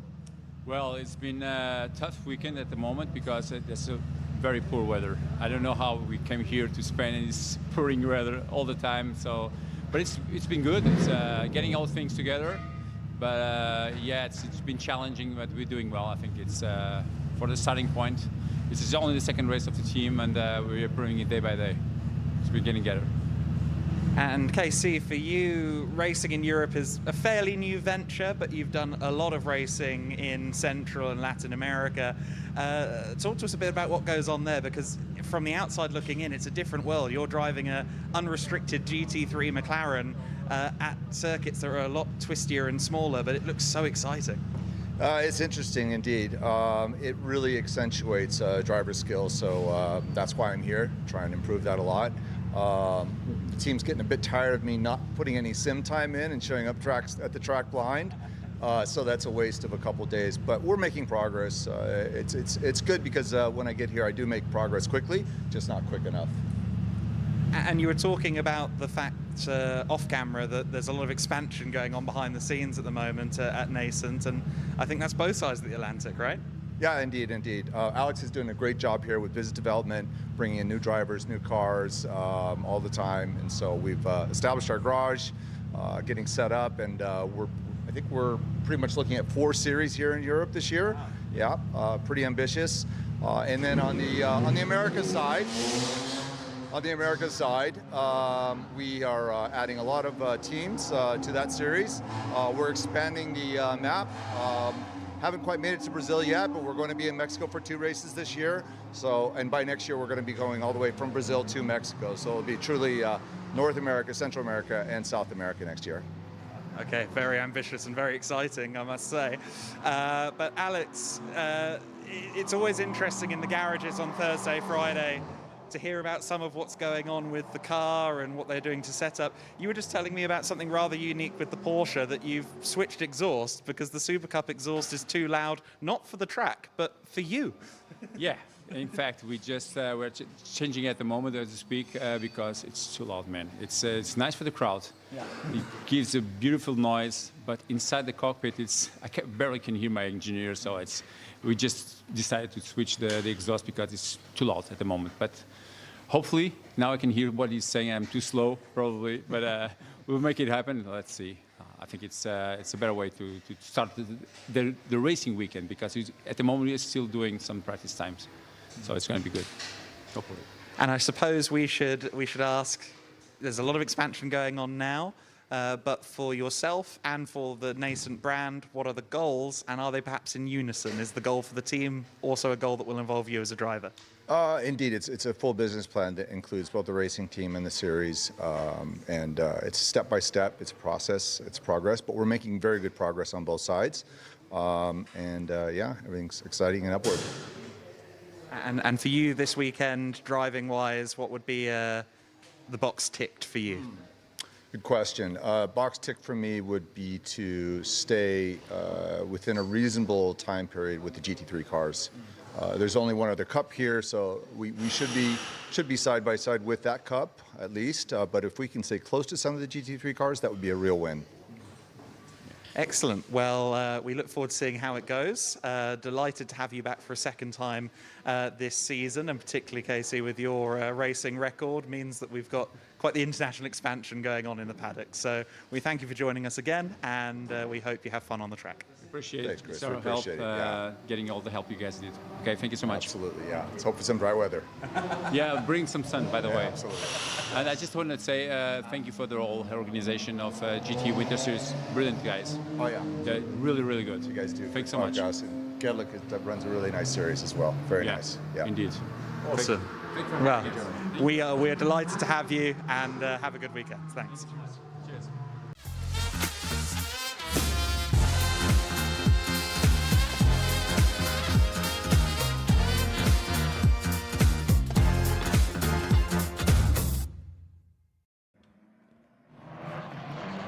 Formula Winter Series action for the first time on Sunday then. And that is an exciting time always when the FWS cars arrive to the grid. And they will do so for the first time since yesterday afternoon's race. As Izzy alluded to, Van Amersfoort Racing's Alexander Rutter not taking part in the rest of this weekend. I think sustaining a bit of a hand injury in race 1 yesterday, which was probably in that collision with Ari Bansal, of course. There would have been a big snap on the steering wheel at that point. And that's such a shame for Alexander Rutter, given the season that he's had to this point, coming out of his best weekend of all at the Circuit Ricardo Tormo in Valencia. So let's hope we see him again very soon. Not convinced he'll be at Barcelona with a hand injury, but let's hope that it's not that serious and he can be with us again in short order. Formula Wind Series, of course, another championship at this stage being dominated by the championship conversation, courtesy of Ari Bansal's result in race number 1 of the weekend last night, or yesterday afternoon, I should say. It was certainly not a night race. The point standings have shifted. It's now only 53 points between Van Langendonk and Ari Bansal. So Van Langendonk on 173, Ari Bansal on 120. So 53 points between them, with effectively 28 points available per race, 25 for the win, 2 for pole, 1 for fastest lap. That does mean that the championship, while it could be decided today, it would now require Ari Bansal to have quite a lot of issues. But what can happen today, if Ari continues this vein of form, is bring himself into a position where he's not just in mathematical contention, but actual contention, a risk, a threat to Dries Van Langendonk, and that is absolutely going to be the goal, the objective for the young Indian racer in this one. Indeed so, and yeah, you're absolutely right. His form has taken a big turn in the right direction this weekend with that win yesterday, his second of the year. He's been a bit hot and cold, hasn't he, Ari Bansal? He had a win at Portimao earlier in the season, but those 2 race victories, his only podium finishes, whereas Dries Van Langendonk has barely ever been off the podium. His worst finish was a weather-affected 22nd at Estoril, but beyond that, he's been a top 10 runner in all of the races and on the podium in all but 3. So, extremely consistent run from Dries Van Langendonk. Ari Bansal needs to find some of that consistency over the final 2 events and really be winning with some consistency to realistically have that opportunity to take the title at Barcelona. The Rookie Championship, as you said, a little bit more likely to be settled, perhaps even in this race. If Dries Van Langendonk is anywhere on the podium in the rookie category, and you'd have to say, barring something very strange happening, that should happen, then Samuel Ifrid has to win the race in order to keep his rookie championship hopes alive. If Dries is off the podium, that changes slightly, but for Ifrid, a rookie win is all that will do, realistically. Dries just needs to stay out of trouble, and at least the rookie title should be his. Yeah, that is a first tick box for Dries Van Langendonk. They'll never admit to caring about the rookie standings, but it is a good notch to have if you're not fighting for the overall championship. And in the case of Samuel Ifrid, he's having his best weekend of the season, seemingly. Of course, in the first race, he got tagged into a spin by Alexander Savinkov and ended up finishing down the order, but we've not seen him as high up the grid as he is this weekend at any point. He is 4th on the grid for this race, determined by the second fastest laps from qualifying 1. So he has had a very, very good qualifying session. There were quite a lot of laps disallowed in quali on Saturday, so I think he, as much as anything, was rewarded for being neat and tidy out there on the track. So that is a plus point once again for him. Another interesting name up there, first of the female trophy drivers, Chiara Batig, 6th on the grid for this race, and that is a really big opportunity for her. Of course, already been on the podium this year, taking a 2nd place at the Circuito Estoril at the very top of the season. What can the Red Bull Junior team member do from there? Yes, Chiara Batig, of course, inherited the female trophy win yesterday after a post-race penalty for Alicia Palmowski, who makes a welcome return to Formula Winter Series competition this weekend. She was the leading female trophy driver at the line, but was given, I believe, a track limits penalty, wasn't it?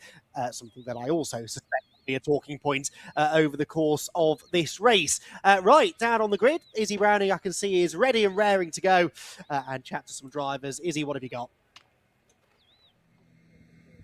Well, a very warm welcome back down to the grid. The first race of the day, funny enough, for the Formula Winter Series. It feels a little bit strange to see them only for the first time after lunch, but here they are and ready for another race. And it is going to be the number 87 of Thomas Behrmann on pole position once again. Now, you'll remember if you were with us yesterday that Thomas was on pole yesterday, but it didn't end up being the race that he would have wanted. Conditions, though, today, much, much nicer. Well, Thomas, pole position again. I know yesterday did not work out the way that you wanted it to, but how much did you learn and what did you learn to take into this race? Yeah, obviously still got a podium yesterday, so not disappointed, but just we knew there was a bit more in that for us, so we'll try and maximize it today. Yeah, just a few things to take from myself, just a pressure management and stuff like this, but yeah, we'll see if we can get it right today and see if we can use the pace we have without getting screwed by the conditions again. All right, best of luck. Thank you for speaking to us. Always a great sport is Thomas Behrmann. Always happy to have a chat on the grid. But here we are then, the number 15, Dries van Langendonk, our championship leader. We haven't actually had a chance to speak to him yet throughout the weekend, so I am going to dive in with Dries. Well, Dries, the first time I'm speaking to you this weekend, which sounds almost unfamiliar because we usually speak to you quite a lot. I know you were disappointed with yesterday. I know it was still a good result, but you're I want to win every race kind of guy, aren't you? Yeah, it was a bit unfortunate. Got a bit unlucky with the back marker on the penultimate lap, but yeah, I mean, we showed good pace in the dry, which was unexpected considering our first session in the dry here was Thursday, sorry, in FP1. But yeah, it's been really good and I'm excited for this race. Yeah, I don't think I've ever seen so much sunshine in the Formula Winter Series. These conditions looking pretty good, and you're going to be able to push and hopefully take the win on Thomas? Yeah, I mean, it's unusual to be dry in this series, but yeah, we're going to see how it goes, and hopefully I can bring a challenge to Thomas. Awesome. Best of luck. Have fun out there. Right, we will continue back. Yeah, I think these are possibly the most favourable conditions that these drivers have had all season long. But as I said yesterday, you know, to be able to take all of that learning into whatever series these drivers head into in the summer is ultimately only going to be a good thing. I just want to quickly point out, while we have the chance, the number 89 of Chiara Bertig. Now, we haven't actually seen her in the points since that podium in Estoril back in round one, but a real chance for her to get some more points and pick up some more points. And we'll jump in with her ever so quickly. Well, Chiara, great place to start. I know you had the podium back in the first round, a real chance to pick up some extra points here. Yeah, I mean, it's a great starting position through the race. Now it's dry, so we'll see where we are. Best of luck. Thanks for speaking to us, and on to the race. Nexano, on the path to becoming the world's largest independent business community. We connect entrepreneurs, experts, and decision makers across industries and across borders. In our digital ecosystem, people share knowledge, learn from each other, and grow together. Companies and talents gain access to relevant contacts, resources, and innovative projects. Our community stands for transparency, trust, and sustainable economic success. We create space for inspiration, collaboration, and new business models. Nexano, shaping the future of business networking, global, digital, and accessible to everyone.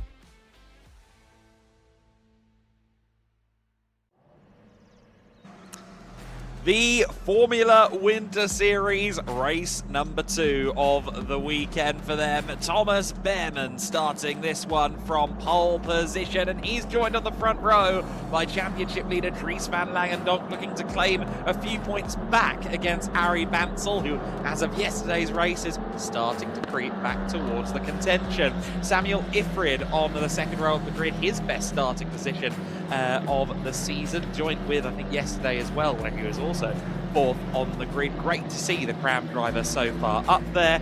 In 5th and 6th places, Alfie Slater and Chiara Batigue starting from 6th position. Great to see Chiara getting that opportunity in P6. George Proudfoot-Nolder, who's really landed on his feet so far this weekend. He's 7th on the grid alongside Yenza Motorsports' Levi Arn in the 21 car. Pedro Lima next in 9th position. He's alongside Marcus Silvunas in the number 26. Max Kammerlander in 11th place alongside Alicia Palmovsky, who's one of a few drivers making a flight to Shanghai tomorrow to go and do the F1 Academy opener. Alexander Chartier starting from 13th on the grid, and another of the F1 Academy drivers for next week, Matilda Pats, in 14th position. Andre Rodriguez and Megan Bruce, another one for that flight to Shanghai, 15th and 16th on the grid. Platon Costin in 17th, along with Ethan Lennon, who once again has to work his way up from a long way down the order. Ludovico Busso and Ian Prailing among many who didn't set valid laps in qualifying. Alexander Savinkov, another one who did not, so he's got to work from all the way down with Theo Borenstein there in 21st and 22nd. Emilio Del Grosso and Rahim Alibay in 23rd and 24th. 25th and 26th, Vittorio Orsini and Ginevra Panzeri, 27th and 28th positions. Nicholas Cortez and Victor Paulsen, and Noah Killian and Alexandre Lauser will round out the order in this race, because unfortunately Alexander Ruta not able to take the start. So 30 cars on the grid for this Formula Winter Series race. 53 points between Van Langendonk and Bansel. We know that Ari Bansel has a really good head on his shoulders. Both drivers do, as a matter of fact. But when you know that you pulled something back yesterday, sat there right behind Dries Van Langendonk on the grid, he's going to be so keen and so eager to replicate what he did yesterday and outscore the McLaren driver. Absolutely, he knows he can do it now. He knows he's got the pace. Okay, it's slightly different conditions now. It started dry-ish yesterday. All of the cars more or less were on slicks, and then of course it started to drizzle as the race went on. It became a bit of a battle of survival. Now in all dry conditions that should level things slightly, but even so, he knows he can do this. He knows he's got an opportunity. And Dries Van Langendonk, remember, hasn't had a flawless performance when it comes to getting this car off the line this year. Had a stall, didn't it, at Portimao earlier in the season. You know, Ari Bansel will be thinking he's got half a chance. On the outside line is Ari going into turn one, and sometimes, although that's the riskier place to be, if you're willing to take the risk, it is a good opportunity to sweep up a position or two. So an interesting race coming up. I'm sure yesterday's race was my favourite Formula Winter Series race of the season so far. Can they go even further here this afternoon? 30 cars on the start-finish line. Thomas Behrman got a exhilarating, lightning-fast launch yesterday.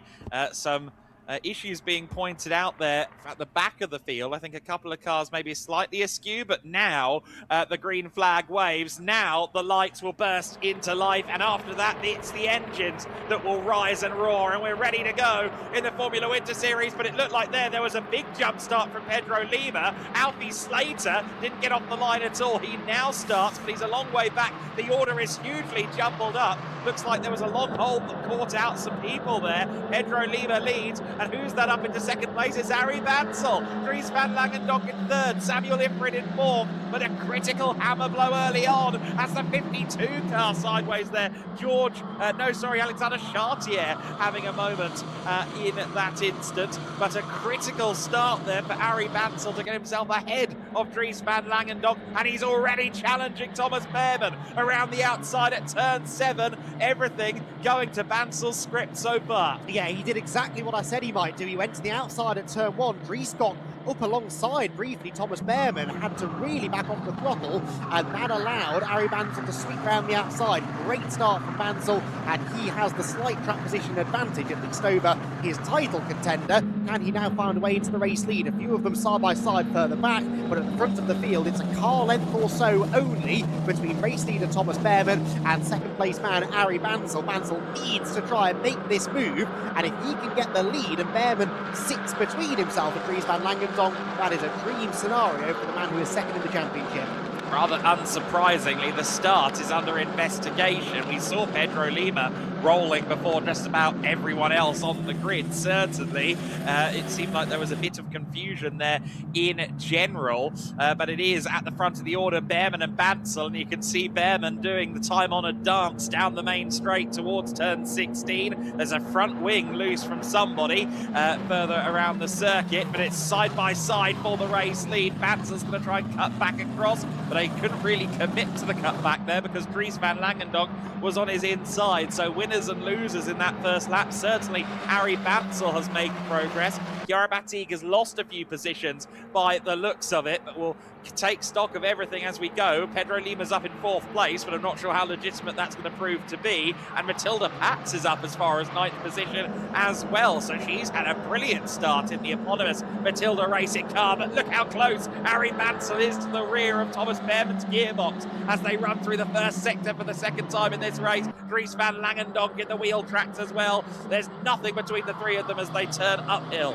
Yeah, Bansel is in that most difficult of positions though, isn't he? Attacking for the lead, but also trying to make sure he doesn't leave the door open for Dries van Langendonk to attack behind. Ethan Lennon and Nicolas Cortez, by the way, both in the pit lane at the end of the opening lap. Cortez certainly for a front wing change. Not sure what Ethan Lennon's drama is. We'll wait and see whether he is able to rejoin the race. Leaders, though, down through the corkscrew section at turns 8 and 9 for the second time. And it's really that leading group of 6, isn't it? All the way back to Chiara Batig, with then 7th position now belonging to George Proudfoot-Nalder. So George Proudfoot-Nalder up another spot on this very impressive debut weekend. Yeah, so great running there, and it really has split off, isn't it? The top 5 and then a big gap, or top 6 I should say, because Batig is right there with them. I thought she'd fallen back further than she did. I think I might have been tricked by Megan Bruce's not quite Red Bull looking car further back in the field, but Batig is up there in 6th position and right on the gearbox as well of Samuel Ifrit. This could be yet another top 5 seeking result if Batig keeps us up, and indeed if George Proudfoot-Nalder keeps defending for his life back there in 7th position. Speaking of defending for his life, Thomas Behrman certainly doing that, not wanting to give Harry Bansel any more slipstream than he absolutely has to on the run down to turn 16. Bansel again to the outside. He's going to stick around the outside that time, but once again it doesn't work. Pedro Lima under investigation for a full start, the only one currently under investigation for a full start, but we'll see if that develops. Indeed so. Slipstream so powerful in these cars, isn't it? Look at the way that again Harry Bansel drafts up behind Thomas Behrman and once again gets wheel to wheel with him on the outside line at turn 1. Again cuts back to the late apex, tries to carry the speed through 2. The next overtaking opportunity realistically is the braking zone at turn 5, but that is a very difficult one to pull off, and we'll have to wait and see whether maybe he bides his time for an opportunity further around the lap. These three getting away slightly now from Pedro Lima, who we've just had it confirmed is under investigation for a false start. I suspect that might be a fairly short investigation with Samuel Ifrit and Chiara Batig behind. Remember, Ifrit trying to score as many rookie points as he can to keep that championship battle alive as well. False start penalty, car 53. Pedro Lima, I said they would come to a quick decision, and indeed they did. 5 seconds added to the race time. I actually feel it's fairly lenient, to be honest. That's often more like a drive-through or something like that in those circumstances, but 5-second penalty is what has been handed down. Chiara Batig then following Samuel Ifrit at the moment as they run through the lower end of the circuit, now climbing once again up towards turn 12, 13, 14 and 15. Batig love to try and get herself up into the top 5, maybe even into the podium places, and prove that she can do it at just about any occasion if she's got a good starting position. Of course, we saw her on the podium at Estoril in what was a crazy and largely disjointed race, but we've seen so many flashes of pace from her, particularly actually in Thursday and Friday. Sometimes not had the best of qualifyings, but she's done well on this occasion to be on the first 3 rows, and she remains in the P6 where she started. Thomas Behrman remains in the lead where he started. He's yet to win a race this season in the Formula Winter Series. He told me coming into this weekend that's the objective at this point. I need to get a win before the end of the year. Of course, he's already done that in British F4, but he wants to say that he won a race in this championship as well going into the summer campaign. Indeed so. Cross the line again then, the top three covered by 0.6 of a second only. But this time, for the first time, both into turn 16 and now at turn 1, Thomas Behrman doesn't have to defend. That could be telling. He's just got that extra car length or so in hand. Seems that maybe Thomas struggles a little bit on colder tyres, doesn't he? We saw that yesterday when the conditions were deteriorating. He didn't maybe have quite the same confidence out front, and in the early stages here, Harry Bansal from a long way back looking to the inside, perhaps out of desperation there at turn 5, but yeah, now he's got the tyres in the window. Behrman looks pretty strong, and actually that sort of half-hearted look from Bansal leaves him under threat from Van Langendonk. The championship leaders absolutely wheel to wheel, and Dries Van Langendonk not quite able to get through there. I'm sure Dries will be thinking with a championship head on his shoulders here. He should be anyway. This is not necessarily worth the risk. No, exactly. This is going to be a very compelling battle between the two of them. Of course, yes, Langendonk would love to be ahead of Harry Bansal, but it doesn't really serve anyone anything if they both end up off the circuit. And speaking of being off the circuit, we already have a not a drive-through, sorry, a 5-second time penalty for car number 40. So that's our first tracks limits transgression penalty. I'm getting through the words as best I can. Andre Rodriguez, the driver responsible for that penalty. Of course, we saw a lot of them. I think eventually Alicia Palmovsky ended up with as many as 45 seconds worth of track limits penalties yesterday. Easily done here at Aragon, but I'm sure everyone will have been examining the tape and figuring out exactly why and where they were picking up their penalties yesterday. So hopefully it's a little less of that today. I'm not a professional racing driver by any means. No. I likely never will be, thank you. But I have heard if you stay within the white lines, generally you don't pick up that many track limits penalties. So it can be done. It's just that when they're all absolutely on edge, as they often are in these frenetic battles, possibly yesterday with the changeable conditions, it's I appreciate rather easy to slip beyond them. In the dry, though, I'm hoping, optimistically, that we see a little bit less hear a bit less from race control on that subject. There is Pedro Lima, so obviously that 5-second penalty will drop him down the order. It is showing on our timing screen that he is in 6th position on corrected times. That's not reflected in our timing tower yet, but he is in 6th position. That promotes Samuel Ifrid and Chiara Batigue on the spot. So Chiara Batigue actually running inside the top 5 on corrected times, with Pedro Lima down to 6th. And of course, with the situation that's unfolding, you can see Ifrid there being slightly held up now by Pedro Lima. He's trying to find a way really around the number 53, the Brazilian racer, and if they do start to fight, or indeed if Lima's pace starts to drop off and that brings Ifrid to Batigue, then that could do even more favours for the Campos racer, one of course of 3 Campos cars out there, Alicia Palmovsky and Megan Bruce, who will be joining the same team, or at least the same umbrella, certainly different personnel at Shanghai next week. And Chiara Batigue, who at 15 until later this month is still a bit too young to be in Formula One Academy, which is a 16+ series, but she's doing great things and proving quite early in her career what she can do in an F4 car.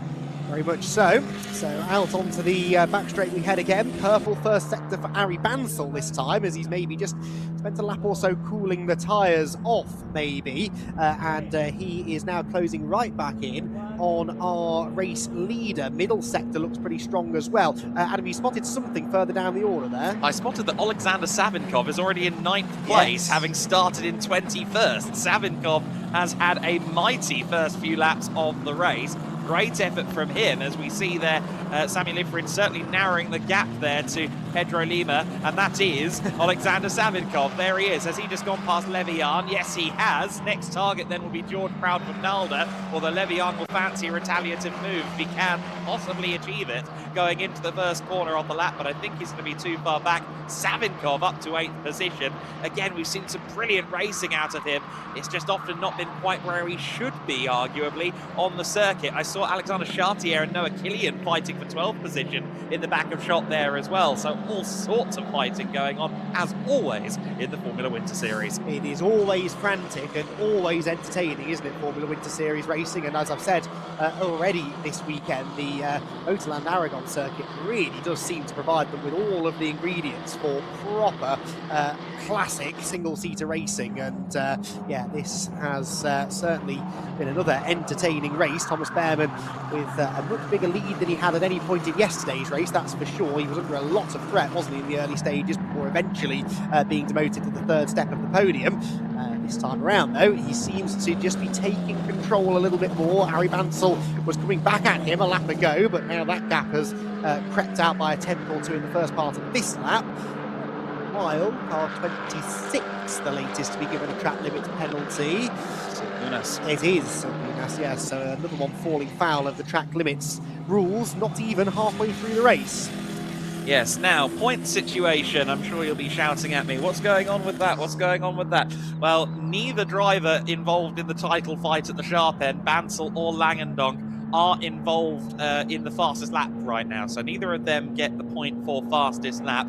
So that therefore means with 18 points for second, 15 for third, it will be 50 points, 5-0, between them going into race 3 if we throw the checkered flag at this moment. Now, that's still a sizable advantage. That's 2 full race victories between the pair of them. But again, going in the right direction critically for Harry Bansell, and even more critically, he's as close to Behrman as Langendonk is to him. So there's every opportunity he could yet find even more points. Savinkov is again on the charge. He's just set the fastest lap of the race, and he's just gone past George Proudfoot-Nalder for good measure. A 2-minute point 353 from Alexander Savinkov.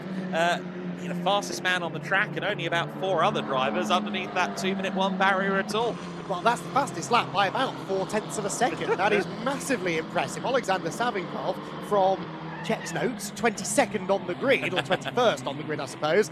Even so, massively, massively impressive. I was rather looking forward to seeing Alexander coming through the field with Ethan Lennon. Ethan Lennon started 19th on the grid, and I thought he would also be able to make good progress through the field. Of course, that issue at the start has rather taken him out of the equation. He went to 29th after that pit stop. I tell you what, if you're a Van Langendonk or an Harry Bansell, I can't help but think how much of a threat is Savinkov going to be with this race car and meet him in race 3, where he starts from 6th on the grid rather than deep in the 20s. Another penalty coming to pass. That again is the Silkunas penalty coming up. So they're stacking as always, but keeping an eye further back as well on 5th and 6th position, where I think Ifrid is, yes, under a lot of pressure from Fatigue, who actually is diving for the inside there at turn 15. It will be a drag race now towards turn 16. She's going to get back into the slipstream now, and of course she's right on the gearbox of Samuel Ifrid. This could be an opportunity for the young Swiss then. She's to the outside for now. Will she duck to the inside line? The 89 car and the 28 car side by side with an axle ahead for Ifrid. A bit later on the brakes there, Chiara Batigue. She can't get it done there, but she does set herself up very nicely for a good run out of 16 through 17 and 18, and will once again be threatening the rear view mirrors of Ifrid as they come across the line, and Ifrid senses the danger, immediately cuts the inside to try and hold that line through turn 1. I think Ifrid has covered it off for at least a couple of corners, but the pressure is mounting. Yeah, Chiara wanted to jink to the inside there, but she actually had such a good run. She was already alongside Samuel Ifrid and got sort of stuck on the outside line. Samuel Ifrid running second in the rookies at the moment. That class led, of course, by Dries van Langendonk, with George Proudfoot-Nalder again on course for a podium visit, if he can stay where he is. Chiara Batigue massively impressing me in this race. She's got really genuinely strong race pace, with still half the race to go. If she could get past Ifrid, she might yet have a chance of chasing after Pedro Lima ahead. Don't think Pedro Lamy is eligible for Formula Winter Series these days. Yes, that car of course does have a penalty, but it was clean air. It'd be interesting to see what sort of lap times Chiara Batigue was capable of running.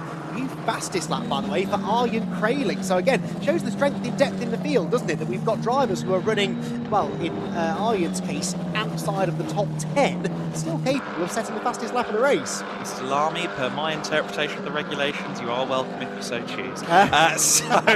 Of course, with that penalty on Lima, like you were saying, this is the 4th place battle at the moment, and with these two fighting each other and still not losing time, particularly to the Brazilian racer in the 53 car, I think there's every chance that it could be an inherited 4th. But of course, every time Batigue and Ifrid fight each other, it not only brings them further away from Lima, but it also brings the car in the background, Alexander Savinkov, that little bit closer. And I think Fatigue maybe senses that threat as much as anybody, seeing the black and white car get closer and closer and closer. The battle for top Swiss could soon allow Savinkov to join the battle. Well, Savinkov is just on a different level, isn't he? He is running, well, at the moment, a couple of seconds a lap quicker than the battling pair ahead of him. So this time by, across the line they go. Ifrid and Fatigue in the 201s, in fact Fatigue in the 202s, Savinkov with a 2 minute 0.3, so Savinkov 2 seconds quicker that time than Chiara Fatigue, who, yes, is being held up a little bit by Samuel Ifrid, but that will matter little. As soon as Savinkov arrives on her gearbox, a challenge will come, I suspect. He's not been backing away from overtaking opportunities so far by the looks of it. How else would he have got from 21st to 7th in 17 minutes? And I don't think he's going to change his tactics now. As soon as he gets close enough, I think Alexander Savinkov is going to pounce. Savinkov, winner, remember, at the season opener in Estoril in the third race. That's his only podium finish of the season so far. Might not get a podium in this one, but he is certainly on course for a top 5. We missed something quite important. Dries van Langendonk is in second position. Ari Bansel has dropped down to third place. So that is... that's the 71 of Alicia Palmovsky with a puncture. Yellow flags at turn 9, a nice coating of gravel added to the exit at the corkscrew as well. That's an unfortunate, effective end to race number 2. I'm sure they'll try and get the Campos car back out there. But there you can see Ari Bansel now a long way back from Dries van Langendonk, and I think that car might be ailing, because look how quickly Pedro Lima has gotten to him, and look how quickly the other two have vanished up the road. Yeah, his previous lap was 2 seconds off the pace, which I thought at first suggested a mistake, but that pace has continued to be similar on the next lap. Here, meanwhile, comes Savinkov to the outside of Chiara Fatigue, and look at that, so much later on the brakes, right around the outside. Fantastic from Savinkov. He is into 6th now, which could potentially be a net 5th after the Pedro Lima penalty, but I don't think he's done yet. By no means. Dries van Langendonk briefly had the fastest lap of the race there as well, in the slipstream of Thomas Behrman. He is now cooking on gas, as it were, and we'll see if he can challenge for the lead. But for Bansel, this is the worst case scenario.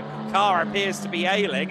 Van Langendonk appears to be driving off over the horizon, and there's very fleeting opportunity then for Van Langendonk, if Bansel falls through the order, to maybe be in mathematical contention to win the championship in race 3. It would still be a long shot, but with Bansel starting only 9th in race 3 as well, that could be a big story if Bansel cannot hold off the likes of Pedro Lima and those closing in on him behind. I take the point, of course, that Lima has a 5-second penalty to his name after the false start, but if Lima's caught him that quickly, so will Ifrid, so will Savinkov, so will Fatigue, et al. Well, and he could easily lose 5 seconds, couldn't he, to Pedro Lima, if the car really is struggling. His previous lap was a 2:02.3, second and a half slower than the leaders. Here comes Lima to the outside line into turn number 12. Does he go through? Yes, he does. They almost made contact, not only on the entry to the corner, but the exit as well. And still, to his credit, Harry Bansel contests it around the outside at 13. They're side by side again at 14. That gives the inside line now to Lima for 15, and he will go through. And I would find it very surprising now if Bansel were able to fight back up the back straight. The damage, though, in a way is done. Not only has he lost that track position, but look who's catching him. Look, meanwhile, who has caught Thomas Behrman. Dries van Langendonk, out of absolutely nowhere, goes for the race lead from the outside to the inside. What a move that was. DVL to the lead, but Thomas Behrman is having none of it. Gets back alongside. They almost tangle wheels through the penultimate corner, and Behrman reclaims it. Thomas Behrman remains in the lead for now, but for how much longer will he be able to defend this? We've got a third of the race left to go, plus 1 lap at this stage. He's going to have to fight this for a long time if he wants the full haul of points. There's Alicia Palmovsky, who's been stopped at a service road. They're going to get that car in, I think, under local yellows. Thankfully, Van Langendonk welled into the gearbox of the Van Amersfoort racing driver, Thomas Behrman, rode in at Motorsports. Dries van Langendonk to the inside at turn number 5, and he's got it done really smoothly there. That was almost too easy by the looks of it, but Behrman is going to try and fight back as they run up now through 6 and now turn 7. The corkscrew awaits next, and Van Langendonk pushing out Thomas Behrman. Behrman is desperate to get that back. I think he's aware that Van Langendonk has some pace in the back pocket and doesn't want to free fall away from him. Speaking of free falling, Ari Bansel, 6th place at the line. He is falling back heavily, and the championship, any opportunity at the championship, is sliding away from him. Indeed so. Savinkov up to 5th. He'll likely be challenging Samuel Ifried as we speak for 4th. But what a battle that was, and what a move from Dries Van Langendonk. We really haven't seen much overtaking into turn 5 in any of our categories this weekend. It's not enough really of a braking zone. It's quite a quick corner, turn 5, deceptively so. But Dries Van Langendonk made it look fairly easy, as Adam said, and now he's almost out of slipstreaming range from Thomas Behrman up the back straight. Behrman look hunting around for the draft, but can't quite make anything happen. Will Alexander Savinkov have more luck? Well, yes, I think he will. He's already ahead of Samuel Ifried, and he now wants to get himself into 3rd place on the road. He's off the road, going up the back straight as Pedro Lima really gets the elbows out, but nothing seemingly can hold Alexander Savinkov at bay. He has charged through from 21st to 3rd position. And here comes Chiara Batti trying to get herself to the inside there of Ari Bansel. Did that work? I'm not entirely sure. He's still side by side. George Proudfoot-Nalder involved in this. He has the favoured inside line as Savinkov and Lima continue to scrap, but almost 4 wide running down to turn 1. Batiga's lost out really in all of that. Bansel and Proudfoot-Nalder now ahead. Levian involved with this as well. Still with an excellent 6th place is Ari Bansel. Proudfoot-Nalder up to 7th,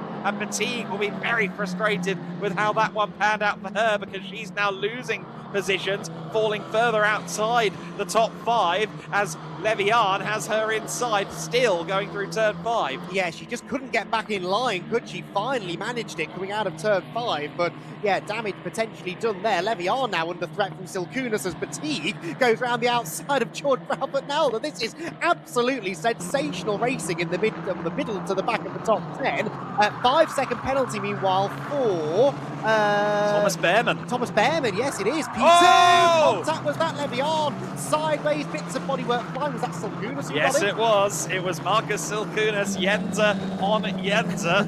Not the first time this year we've seen something like that. Not necessarily those two, but certainly Yenza drivers, unfortunately, but that does happen sometimes. Big lock up there from George Proudfoot-Nalder. He did very well not to end up in the rear there of Ari Bansel, whose ailing car continues to be just enough to keep Ari in 6th position, much to the frustration of the cast of characters behind him. Proudfoot-Nalder and Chiara Batti right there. Batti got another great run out of turn 15. She's right in the business now of George Proudfoot-Nalder, trying to find any way past that she possibly can, but she's let herself get out of the slipstream there briefly. Let's hope Levian isn't close enough to make that even harder. And look at Ian Kraling. He's up into the top 10 now as well. Levian's going for it. He's pulled the pin. Batigue is on the outside, and they've both gotten past Bansel. 3 cars. In fact, no, sorry, Bansel's still ahead of them. Batigue is in the midst of a massive battle here, as is Levian, as is George Proudfoot-Nalder. Ian Kraling says, why not, I guess. I'll have a bit of it. I've got a couple of hours before race 3 if we need to fix the thing. 3 wide into turn 1, and it will be Kraling profiting massively. He's gone from 10th to 9th. He's not quite into 8th position where I thought he would be. Bansel now has 2 seconds on all of this. He's gone up the road. It's very useful for him, and Levian is up to 7th place. I'm glad you were talking when that all kicked off, Adam. I quite literally couldn't keep up with what was happening. Evidently, nor could I, but yeah. Who can? This is changing by the corner. This is fantastic stuff. Chiara Batti still just can't catch a break, can she? She's under more threat from Silkunas, who seems to have a slightly dislodged front wing as a result, I guess, of that contact with Levian a lap ago at the part of the circuit we're bearing down upon now. Down the hill they go. There is Levian. He came out of that quite well in the end. It is his teammate who really is wounded slightly, and that front wing The danger is it becomes dislodged completely and gets stuck underneath the front tyres. So in a way, you'd rather it just fell off completely and got discarded to the side of the road. And look who's right behind this as well. That is Matilda Pat's going to try and make it 3 wide there. That's the female trophy lead, of course. Chiara Battig is the female trophy leader, and Matilda Pat's here trying for a female trophy win and overall points in the top 10 as well. Silkunas now in 11th place with her Chiara Battig ahead, so Pat's in P12, and we go back here to Samuel Ifrid, who in amongst all of that is, yes, still behind Pedro Lima. That is still ongoing. Ifrid in 4th position. I should reiterate, incidentally, that as it stands, as they finish, Dries van Langendonk is claiming the rookie title in this race. The overall championship has a long way to go and a short time to get there, but the rookie standings will, as it stands, be concluded here. Right, okay, well that, as you said, is one box ticked for Dries van Langendonk, assuming of course he can stay where he is until the checkered flag. So Kunis' car continuing to battle on despite the damage, and somehow, as we've said, Arie Bansel is in 6th position, but for no longer. Levian sweeps round the outside of him, and Levian, another who has made good progress, started 9th but dropped down the order in the early laps and has done a really good job now to get back into the top half dozen with that good move around the outside of Bansel at turn number 1. Fastest lap, by the way, set by Alexander Savinkov on the previous lap. He is 6.1 seconds adrift of Thomas Behrman and possibly not going to have time to get there, but I agree with you. His promising pace in this race bodes well for race 3. Look at how quickly Bansel has been caught and now passed by Levian. He's now with Krailing, Nalda and Battig right behind him. Matilda Pat's trying to find a way past the ailing Marcus Silkunas. Silkunas, who is, I think, ailing but not enough to be out of the way of the likes of Pats and Alex Chartier behind.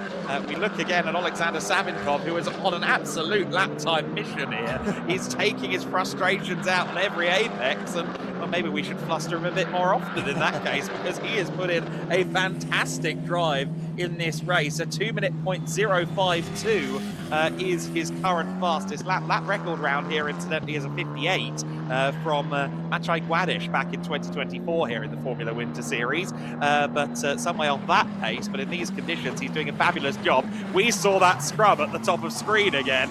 That was, once again, the Arie Bansel queue, and look at how many of them it is. It's a 6-coach carriage going to London Waterloo, as we have George Proudfoot-Nalda looking to the inside line here. Once again, I think this is going to really combust at the apex of turn 16. Bansel trying to hold on, trying to squeeze out everyone he possibly can. Battig again around the outside. Can't get it done there, and again kind of gets the worst of it. Bansel holds on to what is 8th position for the time being, and there is Alex Chartier trying to get to the inside now of Battig, and Matilda Pat's is not far behind either. George Proudfoot-Nalda, who now has 10 seconds worth of time penalty, the top of the screen tells us he's not going to care. He goes around the outside at turn 1, that's the inside for turn 2, and he moves up into what will be 8th place for now, and you wouldn't mind betting he'll finish ahead of Bansel with how wounded his car is. A minute plus 1 lap to go. This is the penultimate lap of the race, and that was Matilda Pat looking to the inside of Chiara Battig for the female trophy lead. It's all kicking off here at MotorLand Aragón with 2 to go. Oh, this could get very interesting for the female trophy. They're properly boxed in, aren't they, behind Arie Bansel? Battig needs to make this move quickly, I think, in order to hang on to the female trophy victory. Woo-hoo! That's all a little bit late on the old squeezing down the hill. I think they just about managed to avoid a similar incident to that we saw at that part of the track yesterday. Yes, they did. That was Theo Borenstein trying to get to the inside. He's now on the outside a couple of corners later, but not ultimately able to make the move stick. This has been breathless stuff. We've got another lap to go after all of this. It is, though, one of those races we don't really want to end. I suspect a few drivers are going to be quite grateful for a chance to catch their breath, but what an entertaining race it's been. It has been brilliant racing and really exciting racing to that end as well. I don't want to say it, but we haven't had the intervention of a certain belighted car at any point in this race either. They saw there Matilda Pat's, I think, losing out a little bit. She was trying to get around Chiara Battig, and that's actually opened the door for Alex Chartier as they run down towards turn 16. Battig again hoping for any slipstream he can get off of Arie Bansel, who's swerving around the joint. That is one of the US Racing cars, Ludovico Busso, falling through the field. field. Chiara Fatigue with Matilda Pats on the outside for the female trophy lead. Has she circumnavigated the outside of the corner enough to do it? The answer is no, it's still just about Fatigue ahead. Ari Bansal is trying desperately to hold on to two measly championship points, but who knows what impact they could have in the bigger picture of the remainder of this season. He's got one more lap to try and stay in the all-important top 10. Can Chiara Fatigue claim a female trophy win? And there's a small matter of everything else going on behind and in front in what is the race of the Formula Winter Series, possibly ever. This has been absolutely sensational. What is going to happen in the female trophy? Here comes Matilda Pats to the inside. No, a little bit too far back at turn number 5. And Chiara Fatigue at least manages to defend that one. But I think there will be further attacks between now and the checkered flag. Teo Borenstein got up a position just behind them. That was, I think, at the expense of Alexander Chartier as they head towards the corkscrew section. Again, defensive line taken by Bansal, that was, I think, which backs Fatigue into Matilda Pats. It is the number 89 car trying to defend the female trophy lead, and the all-black number 18 with the orange halo trying to take it away. Chiara Fatigue, who inherited the female trophy victory yesterday after an Alicia Parmovsky track limits penalty, now trying to defend one from a fired up and racy Matilda Pats behind her. Look at this then, Bansal still in 9th place. Matilda Pats having to fend off here the Yenza Motorsport car, side-by-side action. Meanwhile, at the front of the field, Van Langendonk is not far away here from coming to the start-finish line. The number 15 Rodin Motorsport car coming across the line to win what has been a sensational race in the Formula Winter Series. Behrman will take 2nd place, Savinkov 3rd. What's going on in P9? Where's turn 16 at? And there we are.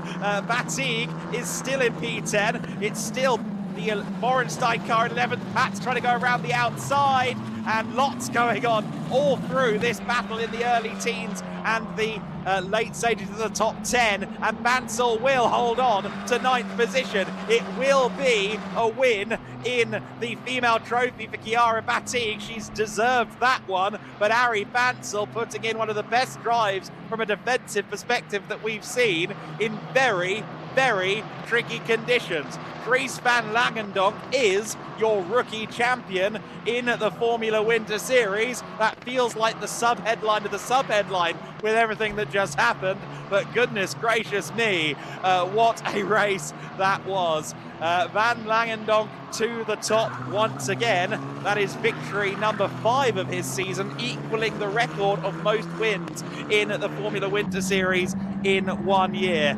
The withdrawn car of Ludovico Busso painting a sadder picture than the jubilation that Rodin Motorsport will be feeling for their McLaren driver development program talent, who has put in another faultless performance. We didn't see him get past Bansal, but it must have been fairly straightforward given how quickly Bansal then continued to fall through the order. From there, Thomas Behrman was the target, and Behrman, while he defended incredibly valiantly, he couldn't quite do it ultimately.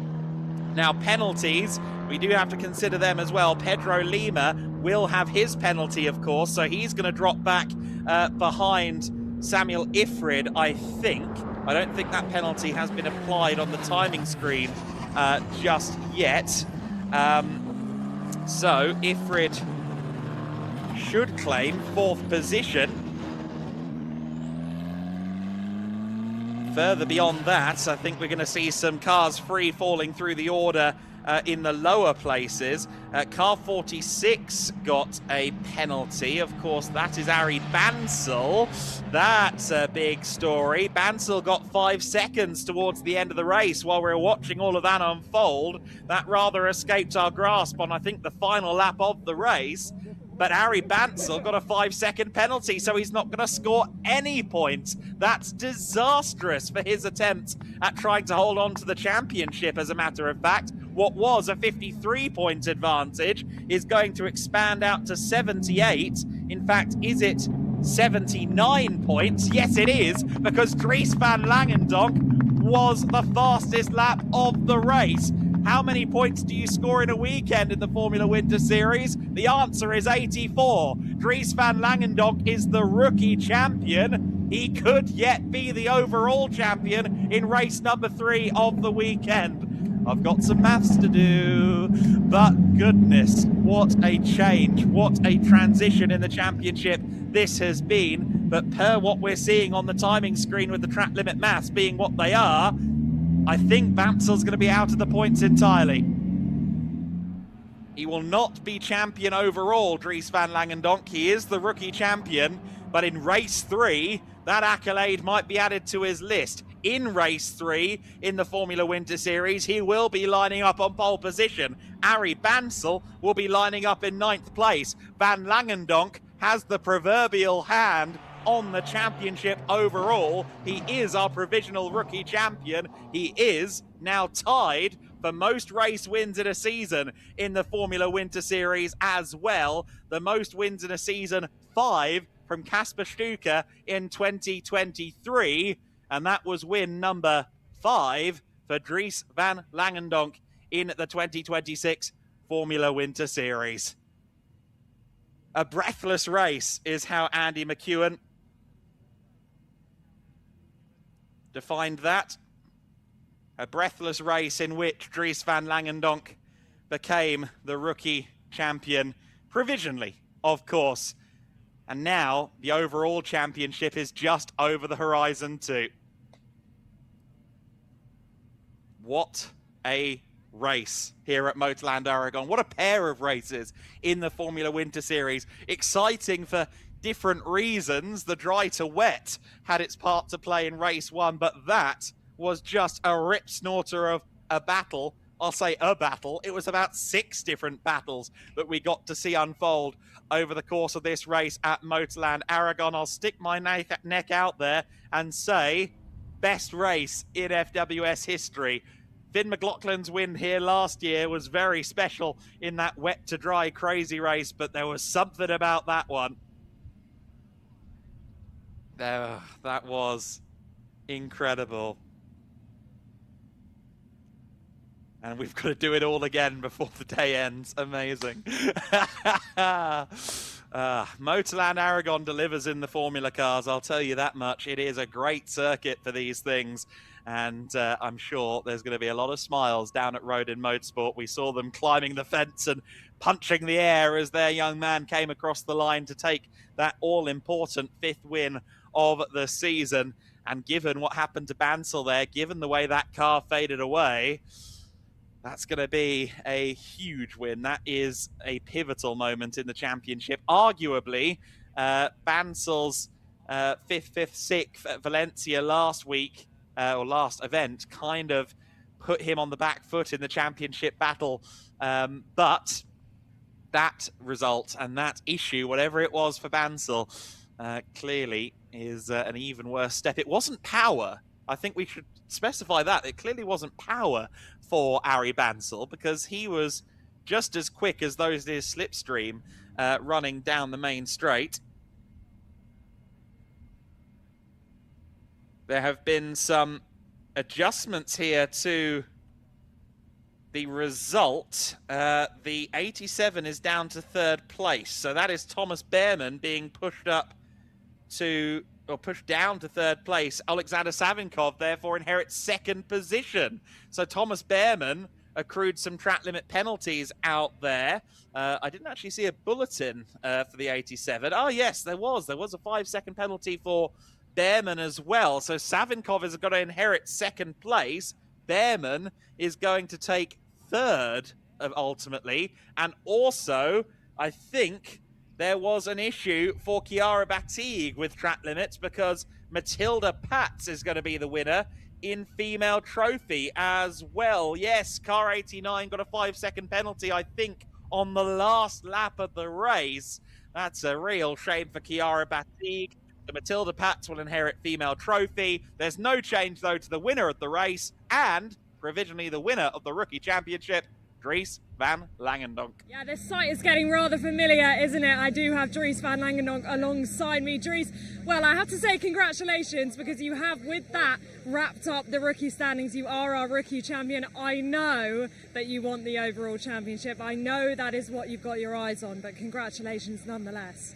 Yeah, I mean, it's been great, especially this race. I mean, it's been the most enjoyable one so far. The speed, I mean, I was saving tyres a bit at the beginning, but the speed was just amazing. Honestly, the team's done a brilliant job, especially because it's so difficult because we haven't had a lot of trial running, but yeah, just amazing. And to wrap up the rookie championship already. Obviously, I'm aiming for the overall championship, but yeah, it's great. Good points. Well, the team might have done a fantastic job, but as have you as well. You've also now equalled the win record in the Formula Winter Series, so it'd only take another to write your name in our history books once again.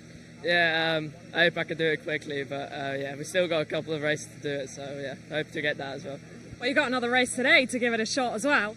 Yeah, starting on pole for that one. Obviously, we're going to see how it goes. Obviously, I have my teammate as well on P2, so yeah, just going to see how it goes. Congratulations, well done. Our rookie champion in the 2026 Formula Winter Series. And very few points that he needs to score over Bansal to win the overall title going into race 3 of the weekend, especially with Alex Reuter on the bench with his hand injury for the rest of this weekend. We'll do the maths on that somewhere between the races. Of course, we've got GTs and GT4s to worry about. But for now, let's look at the highlights of race 2 in the Formula Winter Series. How do we cut this one together?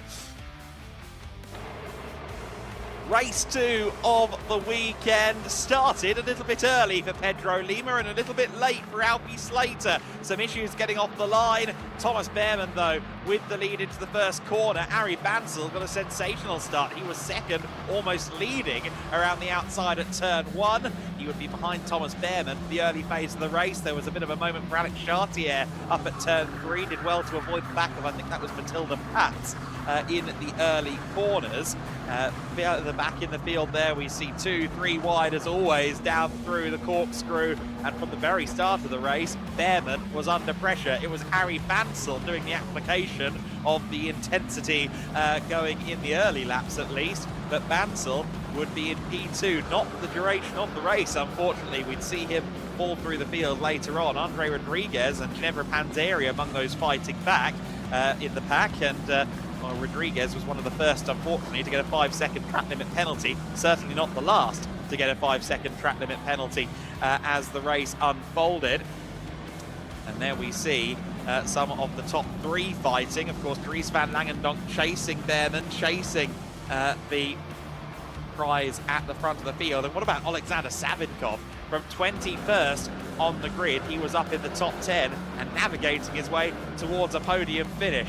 Chiara Batigue was having a great battle for, at the time, 4th position with Samuel Ifrid. Ifrid was having a really exciting dice. Alicia Palmovsky, unfortunately, with a puncture. That would see her race end prematurely.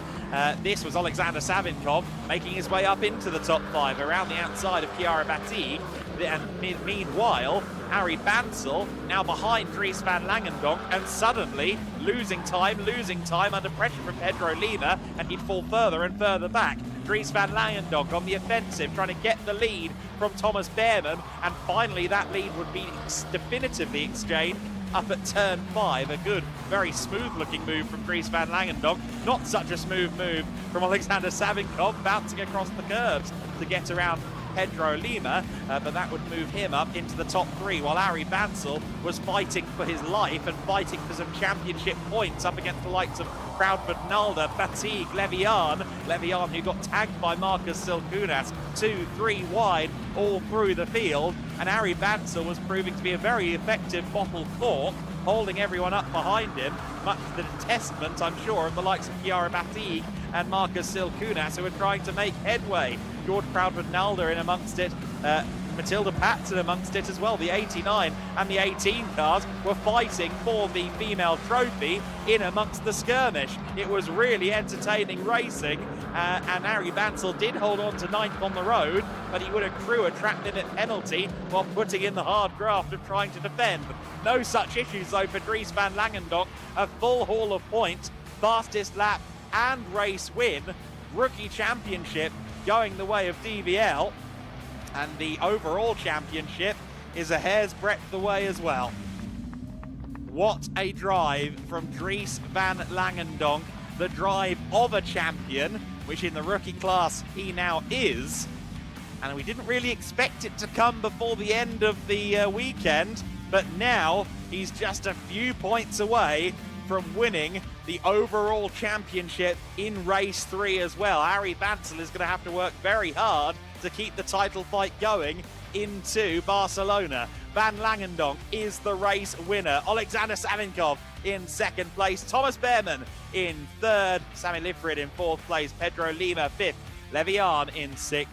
Ian Kraling, Theo Borenstein, Matilda Pats and Alex Chartier rounding out the top 10. That's corrected as well with the penalties applied. So overall points for female trophy winner Matilda Pats there. Arie Bansel outside the points critically. Huge blow to his bid for the title. Chiara Batigue in 12th, Del Grosso 13th, Platon Kostin in 14th, George Proudfoot-Nalder in 15th place ahead of Victor Paulsen, Noah Killian, Megan Bruce, Rahim Alabey, and Vittorio Orsini rounding out the top 20. 21st place for Ginevra Panzeri, Alexandra Lauser in 22nd, Ethan Lennon, Andre Rodriguez, and Max Kamalander taking us to 25th ahead of Silkunas, Slater, Cortez, Ludovico Busso, who pulled up towards the end, and unfortunately Alicia Palmovsky not reaching the checkered flag after her puncture in the number 71 Campos Racing entry.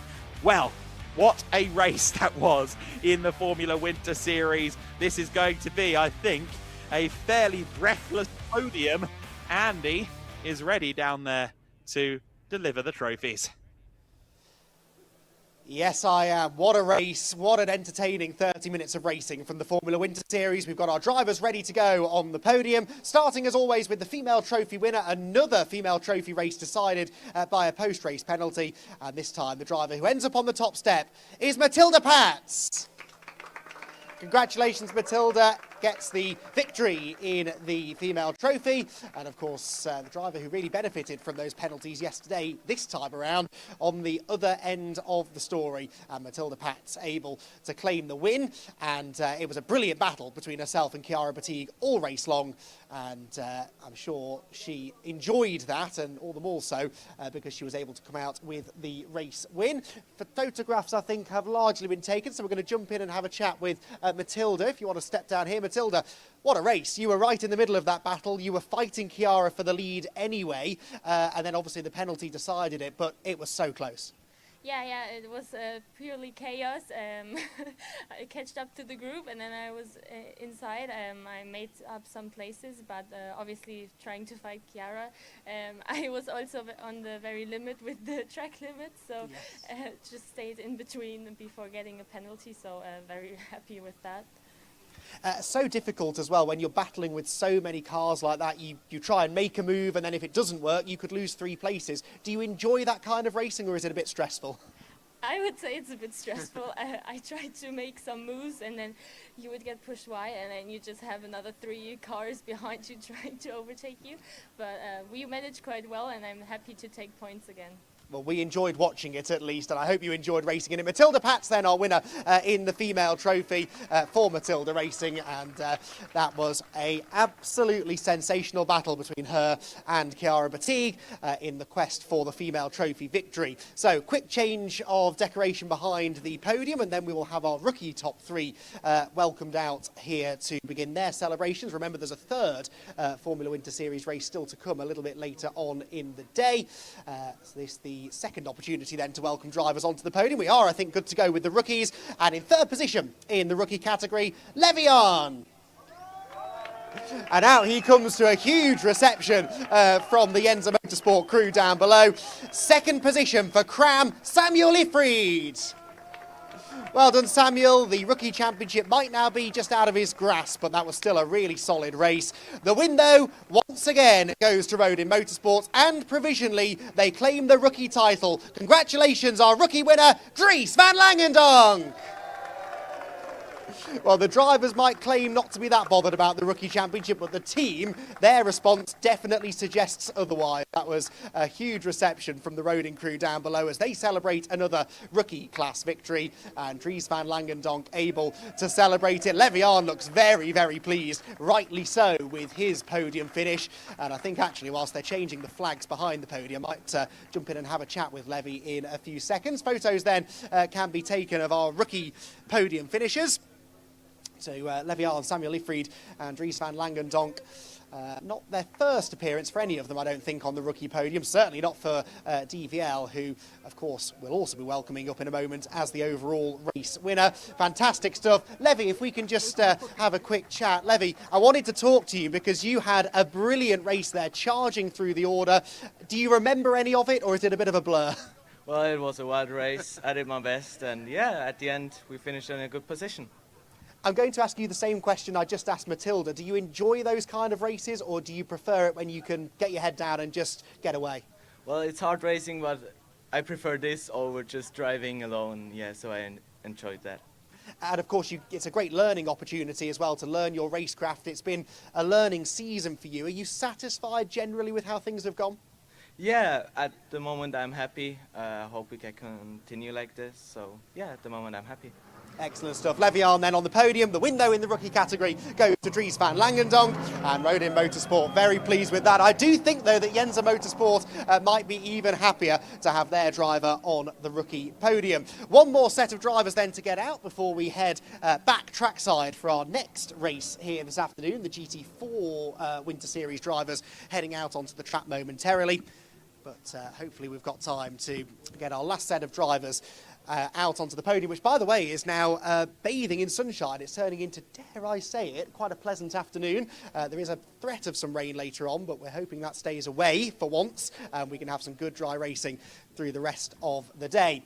Right then, final podium presentation then for our second Formula Winter Series race of the weekend. The overall top three. Another podium finish for our third place finisher, Thomas Behrman.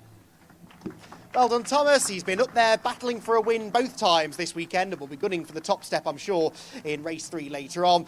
Second position, what a drive from 21st on the grid, Alexander Savinkov,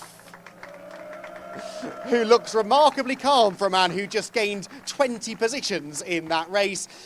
In the end, though, there was one man he couldn't catch. It's been the story for most of the season. Another race win for Dries van Langendonk. Once again, punches the air to celebrate a victory. He'll be joined by a Rodin Motorsport representative. Tilly Trafford is here to join in the celebrations, and she arguably gets a bigger cheer than their driver did as he headed to the top step of the podium. Now then, it's time for the national anthem of the winning driver.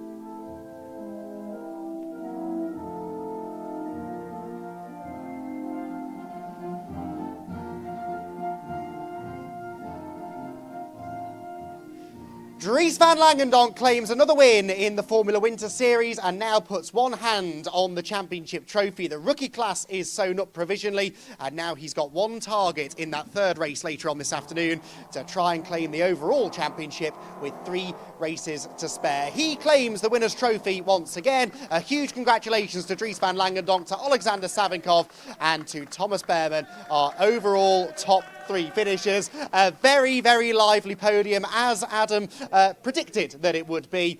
And I suspect that's not the last of the liveliness today. We've still got plenty of racing to go. The GT4 Winter Series up next.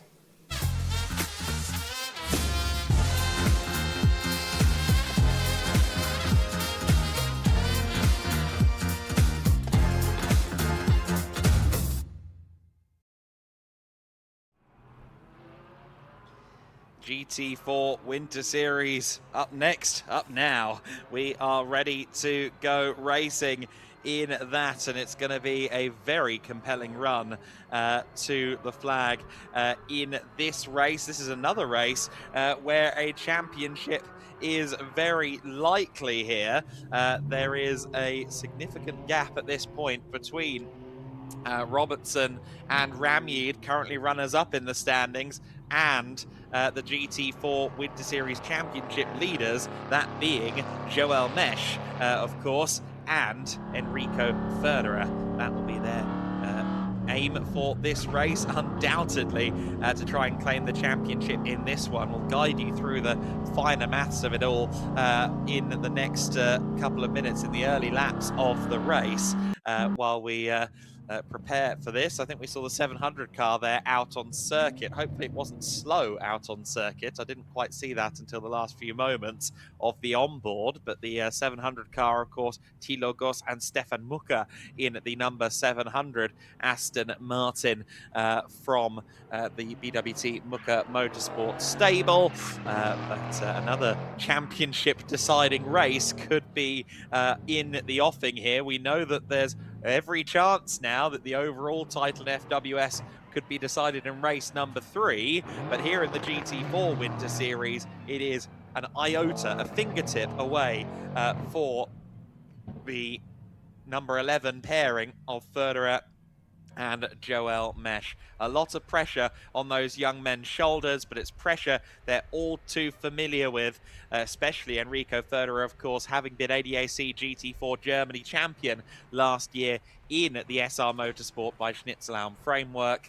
You see there the pace car heading out on its sighting lap. We are just a few moments away from going racing here in the GT4 Winter Series. And we should, in just a few moments, be able to go down to Izzy Browning. I can actually see that she's recruited Enrico Federer. Let's go down to them now for a chat about this race coming up. Well, welcome down to the grid for the final race of the weekend for the GT4 Winter Series, and you will see that I'm not alone because I have a familiar face alongside me on the cusp of winning the GT4 Winter Series Championship, Enrico Federer. The car will be started by Joel Mesh. Do you have any nerves at this point?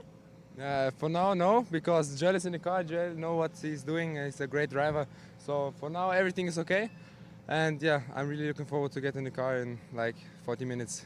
So do you think about the championship then? I know I've asked you it quite a few times, but at this point, you can take it in this race and you can take it quite comfortably. So it must be a little bit on your mind, surely? Yeah, so it's always on our mind, yeah, but yeah, we try to not focus too much on the championship because we need to drive a great race. And we just give our best like always, and then it's going to be great. Absolutely. Best of luck. We will let you go because I know you need to leave the grid, but it is, of course, going to be the number 11 on pole position of Joel Mesh, and they do have the chance to take the championship in this race. And the two of them have both been very confident throughout the weekend. And as I said to Enrico there, I have asked him quite a few times, you know, do you think about it? You have to think about it, don't you? And that's exactly what he said there. They have the chance to take it. Both of them have come P2 in this GT4 Winter Series Championship. Neither of them have won it, but this is the chance to do so. But who can stop them? Well, this man here might be able to stop them. Tim, I mean, you've been having a mighty impressive weekend. You've been in some crazy battles and making it so enjoyable for us. How much are you enjoying it? I'm really enjoying it. Love this track. Love the series. Happy to be a part of it. No, looking forward to this race. I know the Mercedes is really strong. They have great pace on the dry. But if I can, I think I can stick with Joel. I think I know my teammate Hendrik can bring it home for us. So we'll see. Yeah, we certainly will. I mean, we've had some of the best conditions we've probably had all season long, so that also makes it quite nice and exciting for us to watch. So you say you think you can stick with Joel. Obviously, you've got another Pro-Am car just behind you. Are you thinking about them or just eyes forward? Definitely eyes forward. Can't worry about what's behind. Just hitting my marks, carrying the speed through the corners, and yeah, stay as close to him as I can, and let one of the best drivers in GT4 do it, my teammate. So. Absolutely. Thanks for speaking to us. Have fun out there. Right, I will close the door for them. And we will continue up the grid because here is the number 71 L'Espace Bienvenue car of Ravi Ramid and Charlie Robertson. It will be started by Charlie Robertson. I did just see Ravi leaving the grid, and it's going to be an exciting fight. I mean, as I just said to Tim, he's done a fantastic job all weekend, but I'm sure that this car will be well and truly getting in the fight. Do we have time to jump in with Charlie? I think we do. Just one quick word. It's only going to be one quick word, Charlie. Final race of the weekend. I know you want to go into Barcelona with enough of a buffer. How are you feeling? Very good. Track's a lot drier now, so it's good for all of us. I think the racing should be pretty clean. Got these two guys ahead of us. Haven't actually been on track with Joel yet, so it'll be interesting to see how he gets on in the dry. Tim's obviously very quick, so just try and settle in and see where we go. Best of luck. Have fun out there. We will go to this race. SR on the cusp of the championship.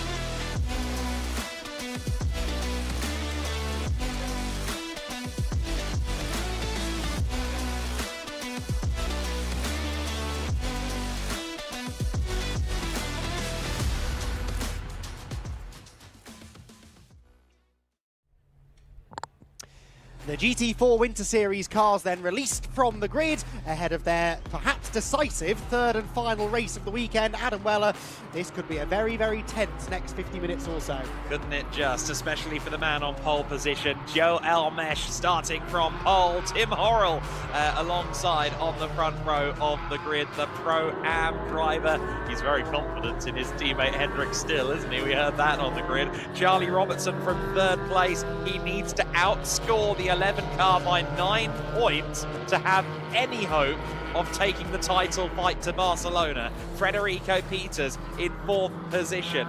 In 5th place on the grid, it will be Nicolas Guillaume in the WNS Motorsport number 31 car. Joachim Bulting in 6th place. That's the AM class leader, of course, always one to watch. Alexander Bobrovs in 7th place. He's alongside Philipp Kühne in the SR Motorsport by Schnitzlau 111 entry. In 9th place, Tom Pappenberg, who really does appear to be struggling a little bit this weekend in that 85 car. And then unfortunately, I think that clip we saw on board earlier on with Thilo Goss was the car struggling. I only saw the very tail end of that moment in the sighting lap where the 700 car went missing, but we don't see it out there in the safety car queue. So I think unfortunately Thilo Goss and Stefan Hooker not taking part in this race. No, that is a shame. Sorry, I was just having a moment of silence at the loss of a fan favourite car from the grid in this final race of the weekend. That is a shame. Maybe they can get it out partway through the race. We shall see. But yes, these are the races where the intensity really starts to ratchet up. Yes, SR Motorsport know that even if they don't win it today, they've got 3 races at Barcelona next weekend to try and do it, but they don't want to have to rely on that eventuality. They'd much rather leave Aragon and be able to start the party a week early, and there ain't no party like an SR party, so I've heard, and I'm sure they will be very, very keen to get that party underway before we get to Barcelona. Whichever way, though, they've had a brilliant season. That car has just performed faultlessly, touch wood, so far, and they seem to have a pace advantage over L'Espace Bienvenue this weekend.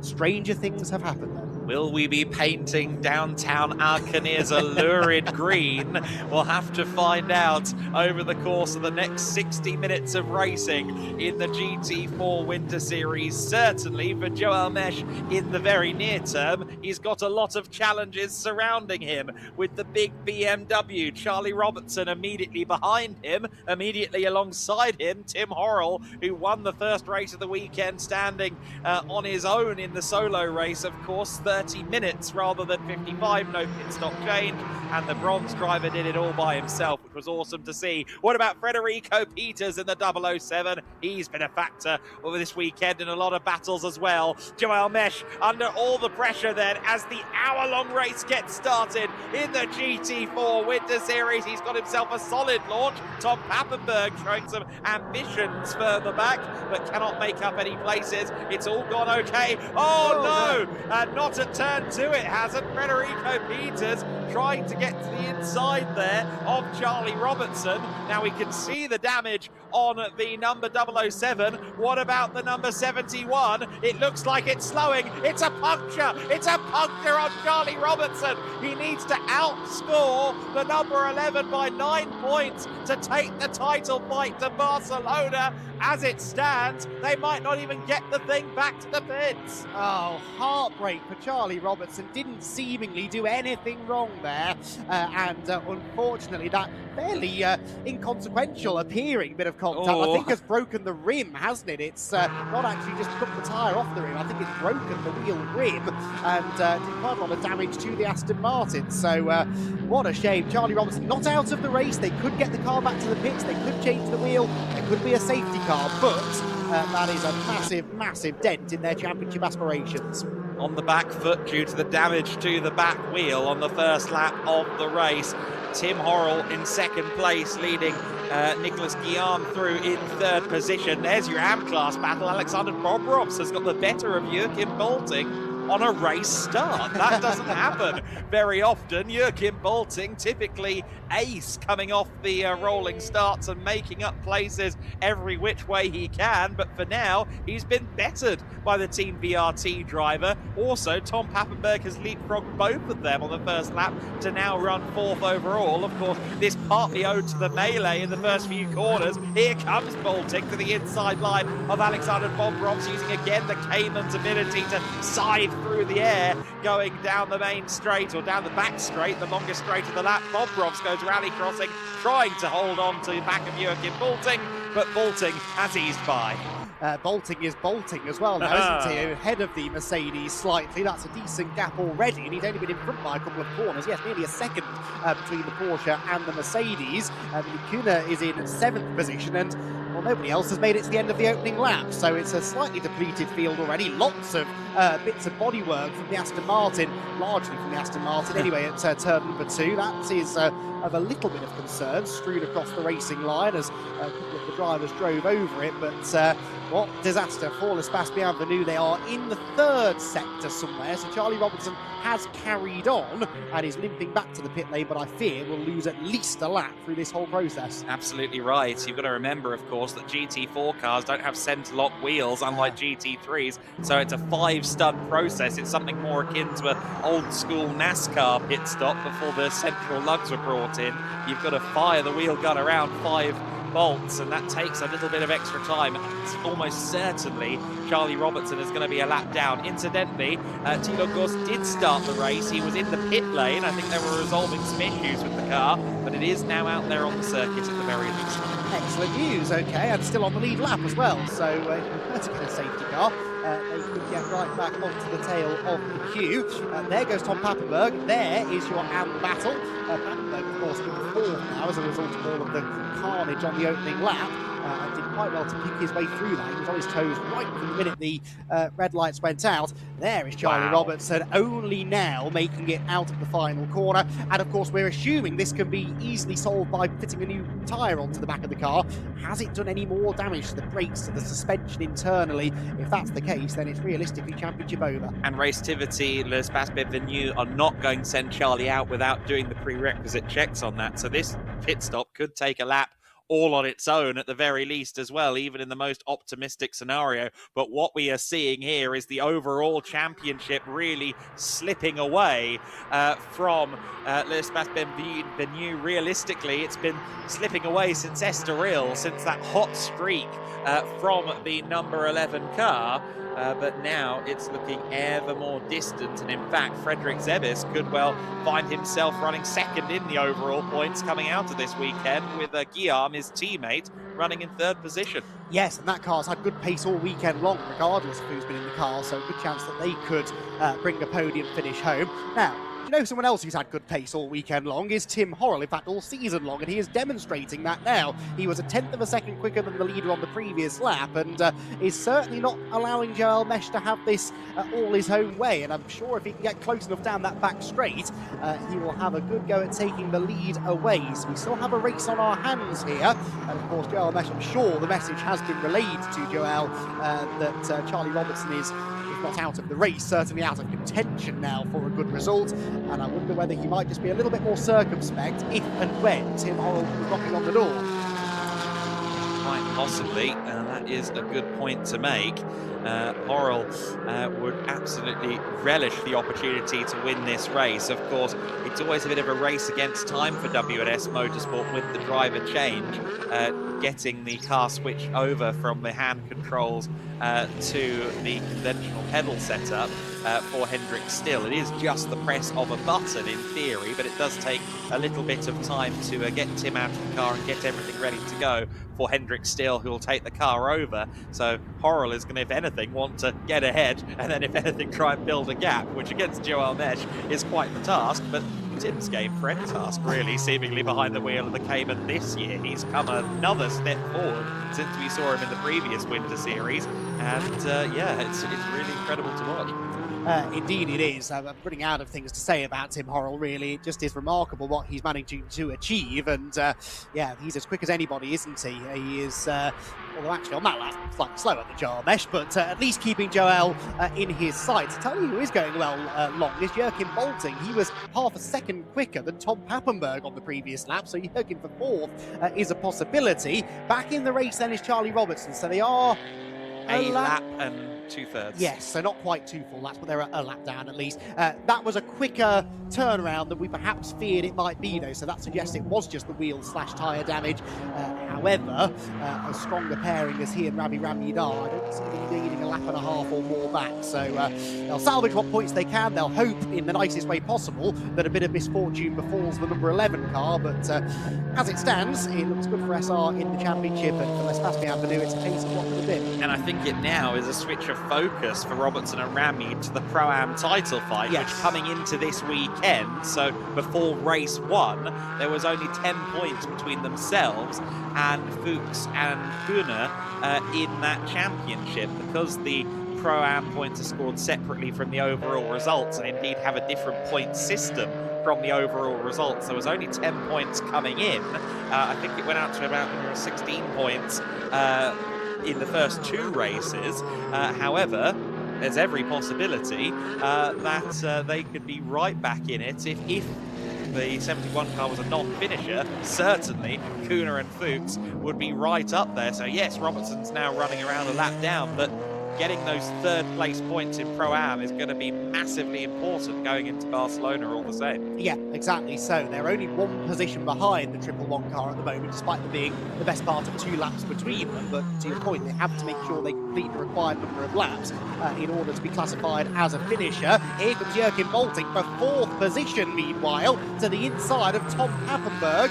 There is an argument to say that Joachim Bolting is by far the more experienced of these 2 drivers, but he is also a bronze-graded driver. Pappenberg is not, but Joachim Bolting using the strength of the Porsche and indeed the fact that he's been quicker consistently over the last few laps there to make the move and move into 4th position. I actually think he's running comparable lap times to Nicolas Guillaume up the road, so that might not be the last overtake we see Joachim making this afternoon. Joachim Bolting always one for an overall podium if he can possibly find it. Let's be totally real. He loves to fight with these youngsters and fight with the drivers with accolades against their name. Speaking of accolades against their name, in that Lewis Baspenford situation, of course, I think the team would have a lot of faith in Charlie Robertson. They go out there and say, look, if it's not right, do not push through it. And Charlie's experienced enough to not do anything silly. There is Papenburg then, right on the back still of Joachim Bolting. So yes, Bolting has got through, but I'm not convinced he's going to get this one through easily. I think, if anything, Papenburg is going to make life hard for Bolting by the looks of it over the next couple of laps. And who knows, that could bring Alexander Bobrovs into contention, and that would be the AM battle interloping with the pro driver. Well, it is bringing Bobrovs back into the equation, I would say. He was half a second quicker than Papenburg on the previous lap. Yes, Papenburg was in the process of being overtaken, but he's already gaining in sectors on this lap as well. So, yes, the second Mercedes, the green one at the back of shot just there, is definitely starting to close on this battle as well. Tim Horrell, by the way, has set the new fastest lap of the race, a 2:05.594, another couple of tenths gained on Joel Mesh, and that lead gap is now just a tiny bit under 1.1 seconds. Yeah, no, Horrell setting a great pace there. So also best first sector from himself, personal best first sector from himself there as well. Charlie Robertson is the one lighting up the timing screens. He's just done a personal best lap, including a purple first sector. I think driving a little bit angry, potentially, Charlie Robertson, given the circumstances of that. If you're just joining us, first lap collision, turn 2 collision between Federico Peters and Charlie Robertson. Charlie Robertson needed to outscore Joel Mesh and Enrico Federer, of course, along with Ravi Ramy, Charlie Robertson's co-driver. The two of them needed to outscore the 11 SR Mercedes by 9 points to bring the title fight to Barcelona at the very least. But as it stands, it will be a championship win for the 11 car Mesh and Federer going into the season finale weekend. It would be over 100 points between them going into the final round. As it stands right now, only 75 available at Barcelona, so that one's fairly rudimentary, thankfully. Yes, I don't think we'll be quite so fortunate in our GT Winter Series calculations next weekend. That's going to be rather more complicated, but yes, GT4 Winter Series looking likely to go to SR Motorsport. Of course, they would love to do the double, wouldn't they, and claim the GT title as well. Meanwhile, Alexander Bobrovs has closed in on Tom Papenburg. All the while, Joachim Bolting getting away, though, really in front of them. There is your race leader. There is Tim Horrell. That is not 1 second anymore. That's 1.7 seconds. So Tim, I think, had a moment in the middle sector maybe on the previous lap. I did notice a slow sector time for him. And I think maybe Joel Mesh to really take advantage of that.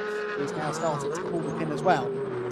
Yeah, that is a good point. And of course, yeah, Mesh, if he's got the pace and he doesn't have to take any undue risk to get it, why not build himself an advantage?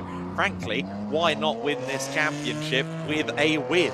That will be Mesh and Federer's attitude. Ultimately, the two youngsters from the SR Motorsport team would love to get on the top step as they celebrate the provisional championship victory. Alexander Bobrovs is right on the back of Tom Papenburg then for 5th overall as they run down towards turn 16. Will he make a big dive to the inside line? We'll see. He's certainly thinking about it. He's forced to the outside by Papenburg, but really late on the brakes and a tag between them. That was always going to be straight on either way with how late Bobrovs tried to brake.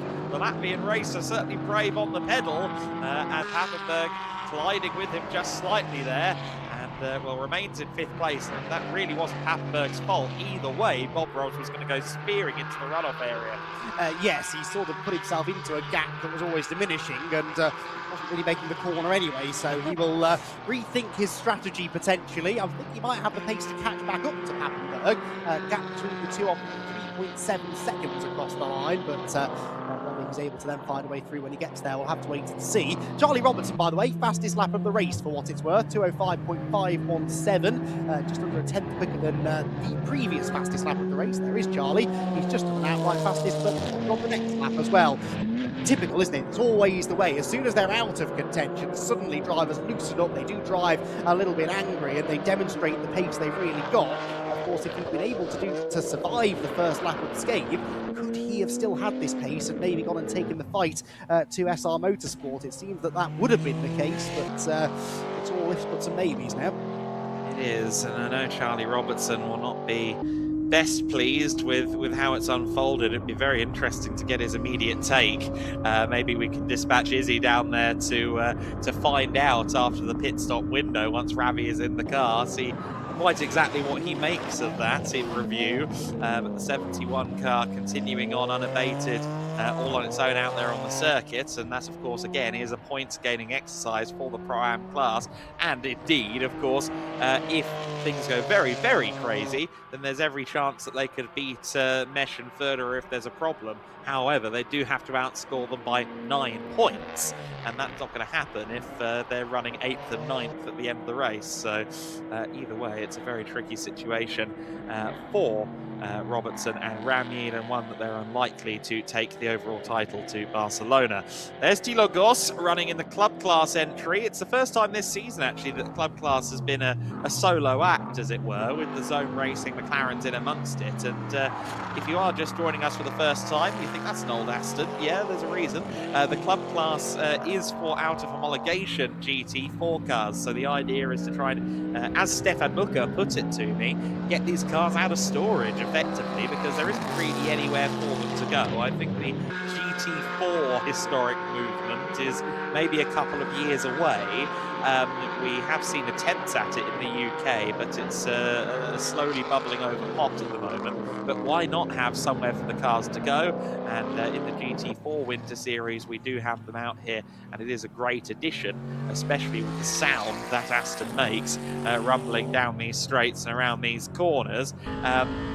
Actually, yeah, there you go. Director was listening. Let's listen in as they run down the straight.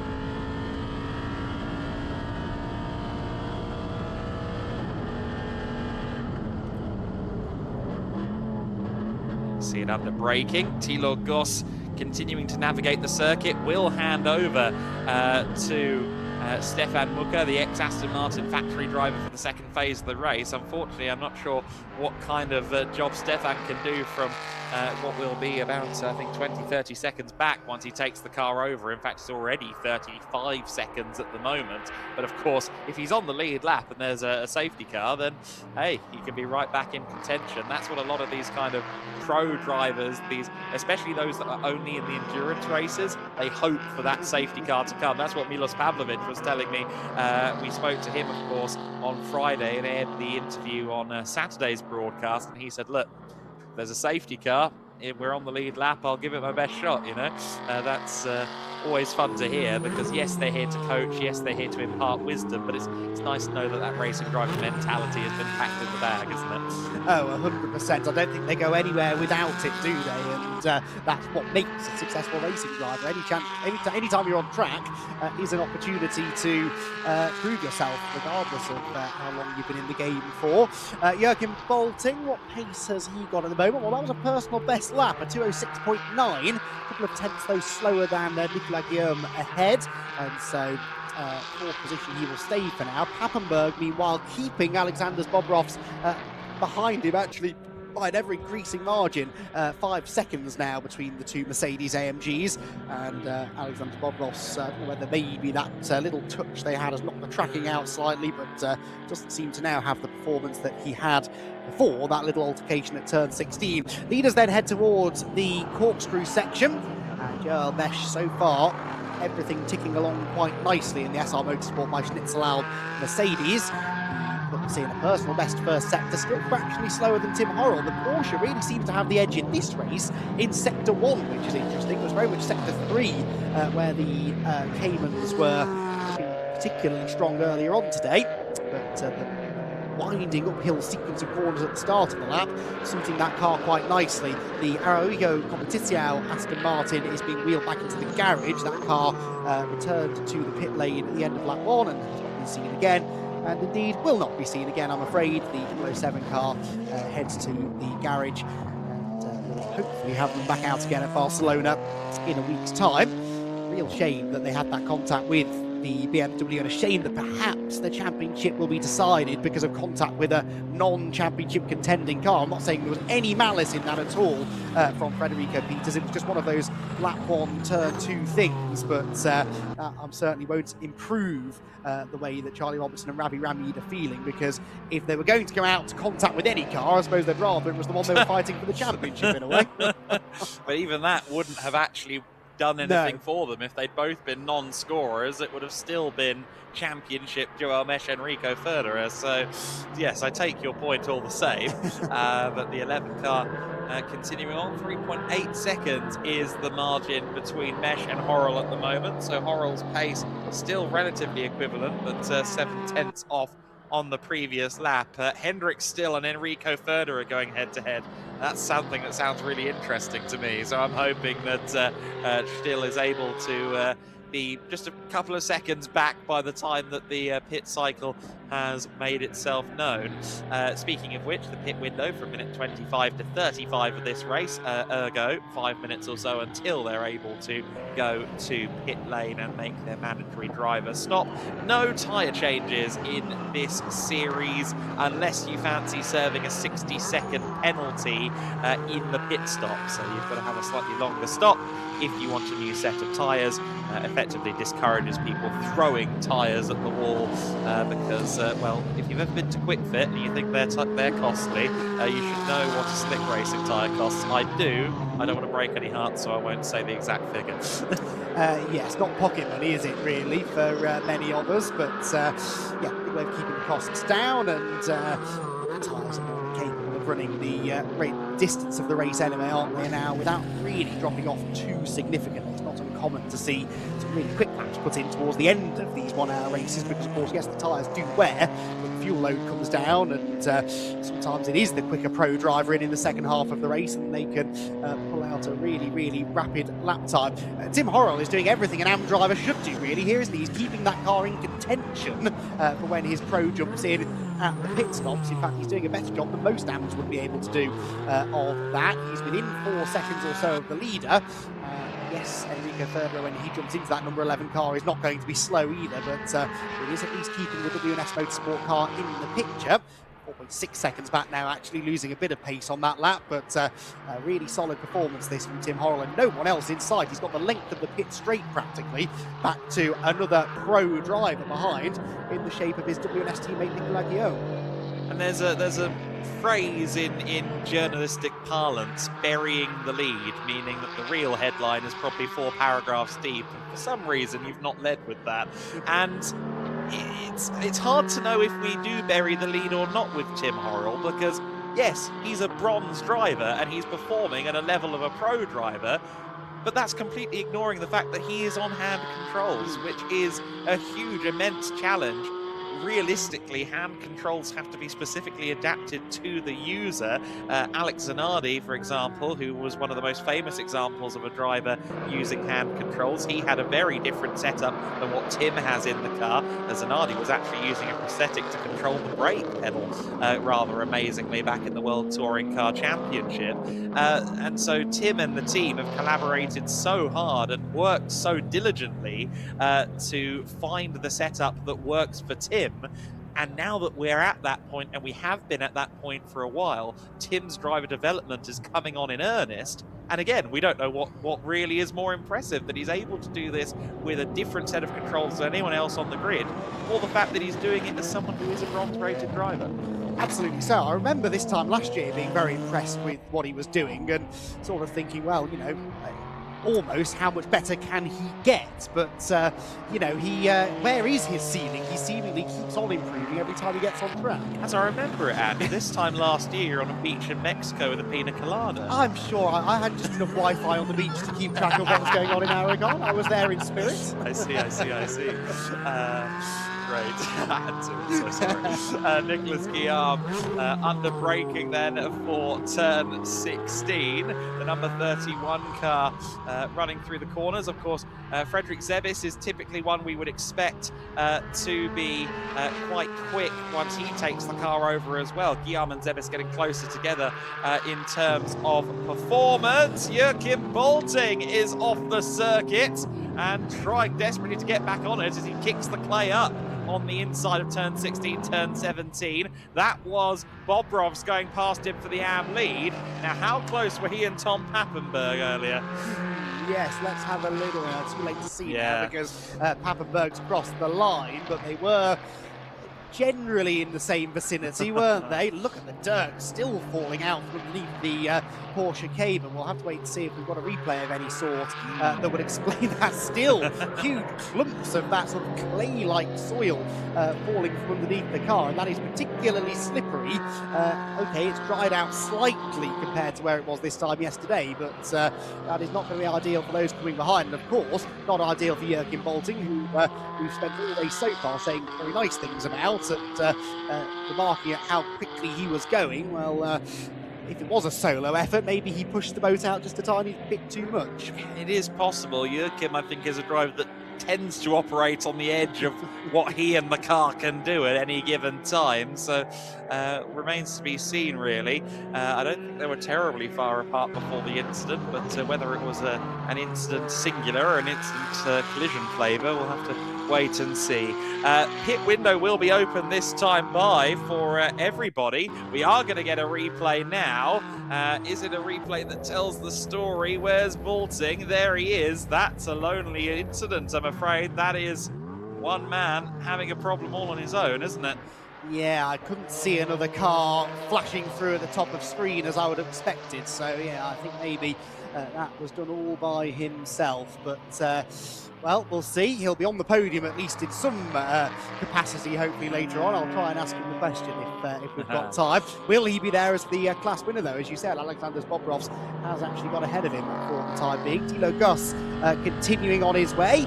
If he wants to, he can pit at the end of this lap and hand the car over. We'll wait and see whether he does. Tim Horrell has taken the opportunity to get in straight away. He told Izzy on the grid how confident he was in his pro driver, and he's keen to get the pro driver plugged in as soon as possible. And Tim Horrell, the first one to visit pit lane. He's been pickled tink, as Tim Horrell, about having the driving talents of Hendrick still in the back pocket. Yeah, that was intentional. There are two Mercs in as well, the 85 and the 18. So Bobrov's in from his inherited AM lead. It wasn't a very big AM lead. Bolting was mission stations go at that point, running very quickly at the time of the number 18 car pitting. So they will both be in for a non-driver swap, of course, because Bobrovs and Papenburg both drive solo. In fact, I think a majority of the field is solo this weekend, rather strangely, or at least a good chunk of them are, at the very least. The 18 car being held for the time being. There is the number 31, Guillaume, who of course will hand over to Zebis. I'm interested to see how far back Zebis is from some of the other cast of characters, whether he could maybe try and close in on Tim Horrell's teammate Hendrick Still in the latter phase of the race. Second time by then for the leading trio, as it now is. This is Cedric Fuchs coming in at the first opportunity, Vinny Kuna coming in to hand over to Cedric Fuchs, and this car always flies with Cedric at the wheel, so once this car is factored back in, I'm interested to see if Cedric can do anything. Yes, indeed so, and that has some significance for Pro-Am Championship if they can get up there and compete for the class win. We'll have to wait and see. They go a lap down to the teammate car, which is still in the hands of Joel Mesh. That has continued on to another lap, as has Nicolas Guillaume. Jurgen Bolting also continuing on his way back out into the race has got Hendrick Still. He is number 30 Porsche. There he is, in fact, right ahead of Charlie Robertson, who is still at the wheel of the L'Espace Bienvenue BMW, hoping maybe to gain one of those laps back during a pit cycle and then bank on a safety car. It's a long shot, but the longer they keep him in the car, the more chance there is maybe that something could happen. And everything else, he's enjoying absolutely thrashing that BMW M4 GT4 Evo. Setting the fastest lap times that he can, closing in here on Still as he slowly tries to bring the car up to speed. Of course, it's Hendrick's first racing lap of the weekend, so with Tim Horrell having to both the sprint races solo, so it will take him just a lap or so, I'm sure, to get right on to the rhythm. Not that Charlie Robertson is particularly devilish at the wheel, but his last lap was a 205.666, so just take that as you will.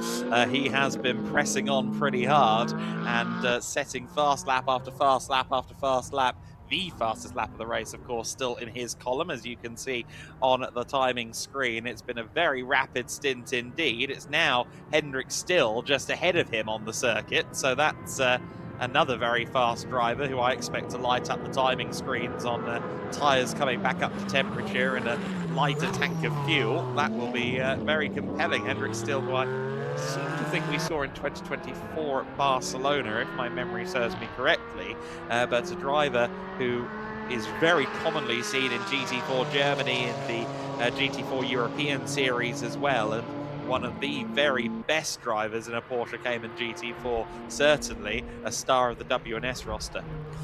Indeed, he is, and even over just the second half of that lap was able to noticeably up the pace and get away from Charlie Robertson. Not many people can do that, so it tells you all you need to know about just how quick that car is. And of course, they've got him in the car early. Joel Mesh is going long in the number 11 car, so whoa, Charlie, that was a little late on the brakes into turn 5, backs the BMW in, keeps vaguely within track limits, and I don't know whether he was just trying to copy or maybe beat the braking point that was set by Hendrik Still in front of him, but only just managed to hang on to the car. I was making a point then before Charlie interrupted me with that sideways acrobatic driving. Yes, Joel Mesh staying in the car, going long. Well, if Still really is as quick as we think he might be, there's a bit of an undercut situation that could possibly be executed here. We'll have to watch his lap times with interest and see exactly when SR bring that number 11 car in. Yes, well, on the money immediately has been Still. He's been setting great sectors so far. He was a best middle sector of anybody on his outlap, I think. He was certainly a couple of tenths quicker than anybody else on that lap in his on his outlap coming out of the pit lane. Joachim Balting, one of the last ones to make his stop. Only one car then left, two cars left that owe us a stop, Mesh and Robertson. But just checking the tyre temperatures, the tyre pressures on that number 88 car, and you can see there's some leftover dirt from that trip rally crossing for Joachim Balting. Always a good fun to watch, isn't he? You never quite know what you're going to get from a Joachim Balting motor race, but you'll always enjoy it. Absolutely so, and I've enjoyed every interaction I've had with him on the podium. He's a great character, always got a story to tell, and he's got a few to tell, I think, already before this race even really, well, it's just now reached halfway through the 60-minute duration. There is one of the SR Motorsport Mercedes, I think it's the Cedric Fuchs car. Yes, it is in the middle sector. And interestingly, 206.541 last time by for Hendrik Still, which was slower than Joel Mesh on his previous full lap. So Still's attempt at the undercut may not be working out here. We'll find out very quickly, because the 11 car is now in the pit lane, so the race leader in the pits, the potential championship winner in the pits in the form of that number 11 SR Motorsport car. There is Joel Mesh strapping in Enrico Förderer for a title-winning stint, potentially. Not something Förderer is unfamiliar with, given his ADAC GT4 Germany win with Jamo Hertling over 2025, but still a little bit of added pressure on the otherwise cool demeanour of Enrico Förderer. And look at the way that Charlie Robertson has closed back in on Hendrik Still. Not the position, but again indicative that maybe the Porsche's pace has just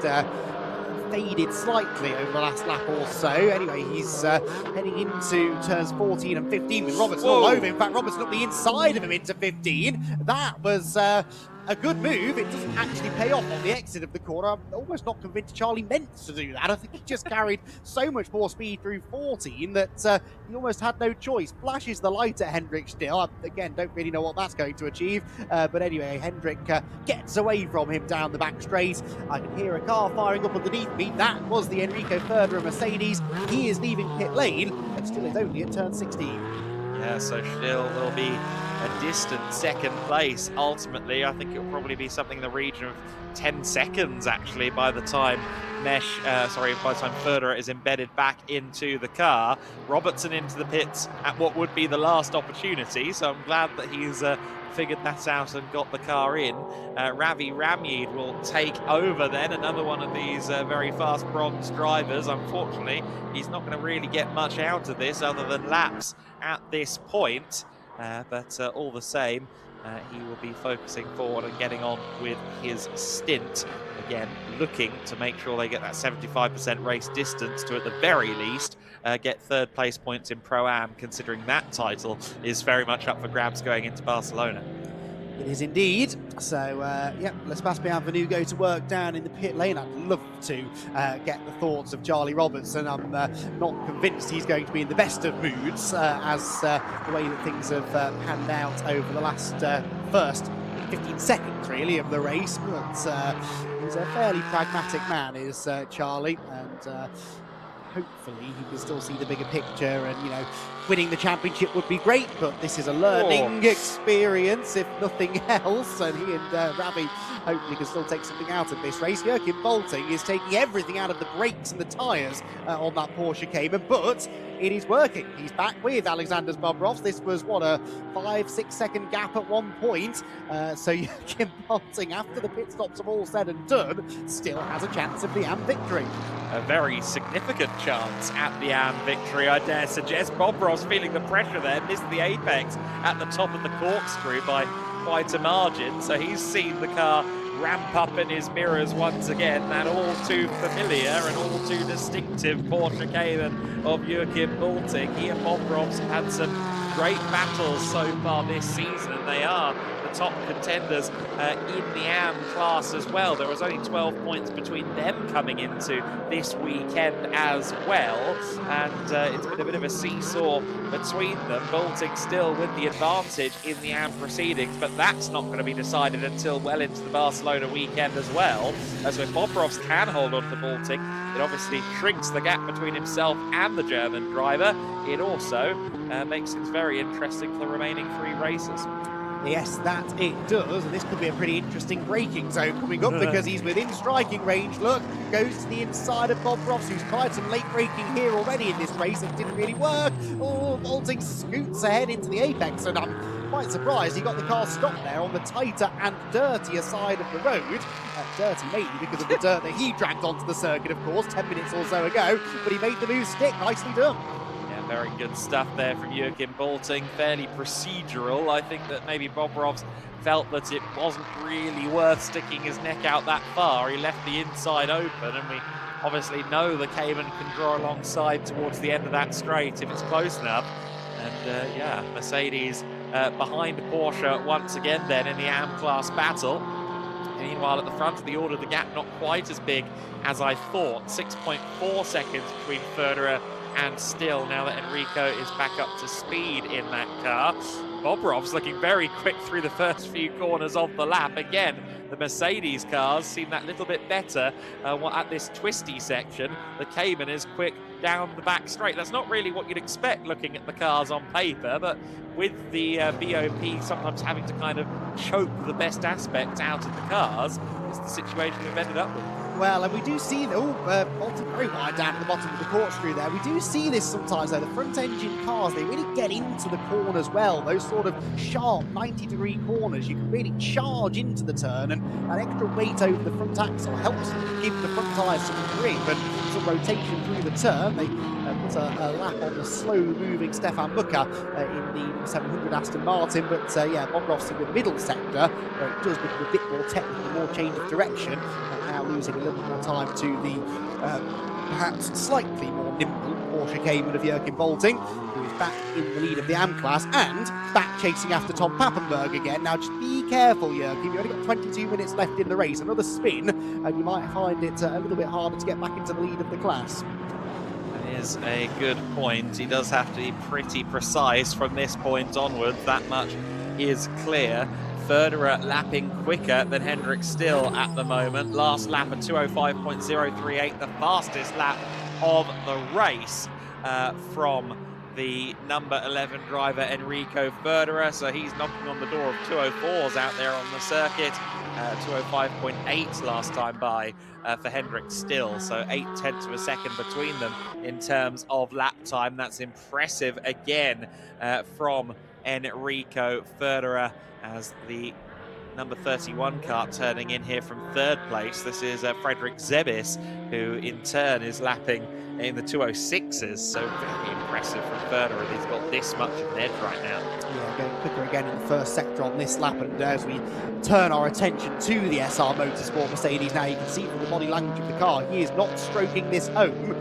He is absolutely pushing on, wants to win this championship, provisionally at least, in emphatic style, and that is exactly what they are doing so far. He heads down the back straight, another purple middle sector.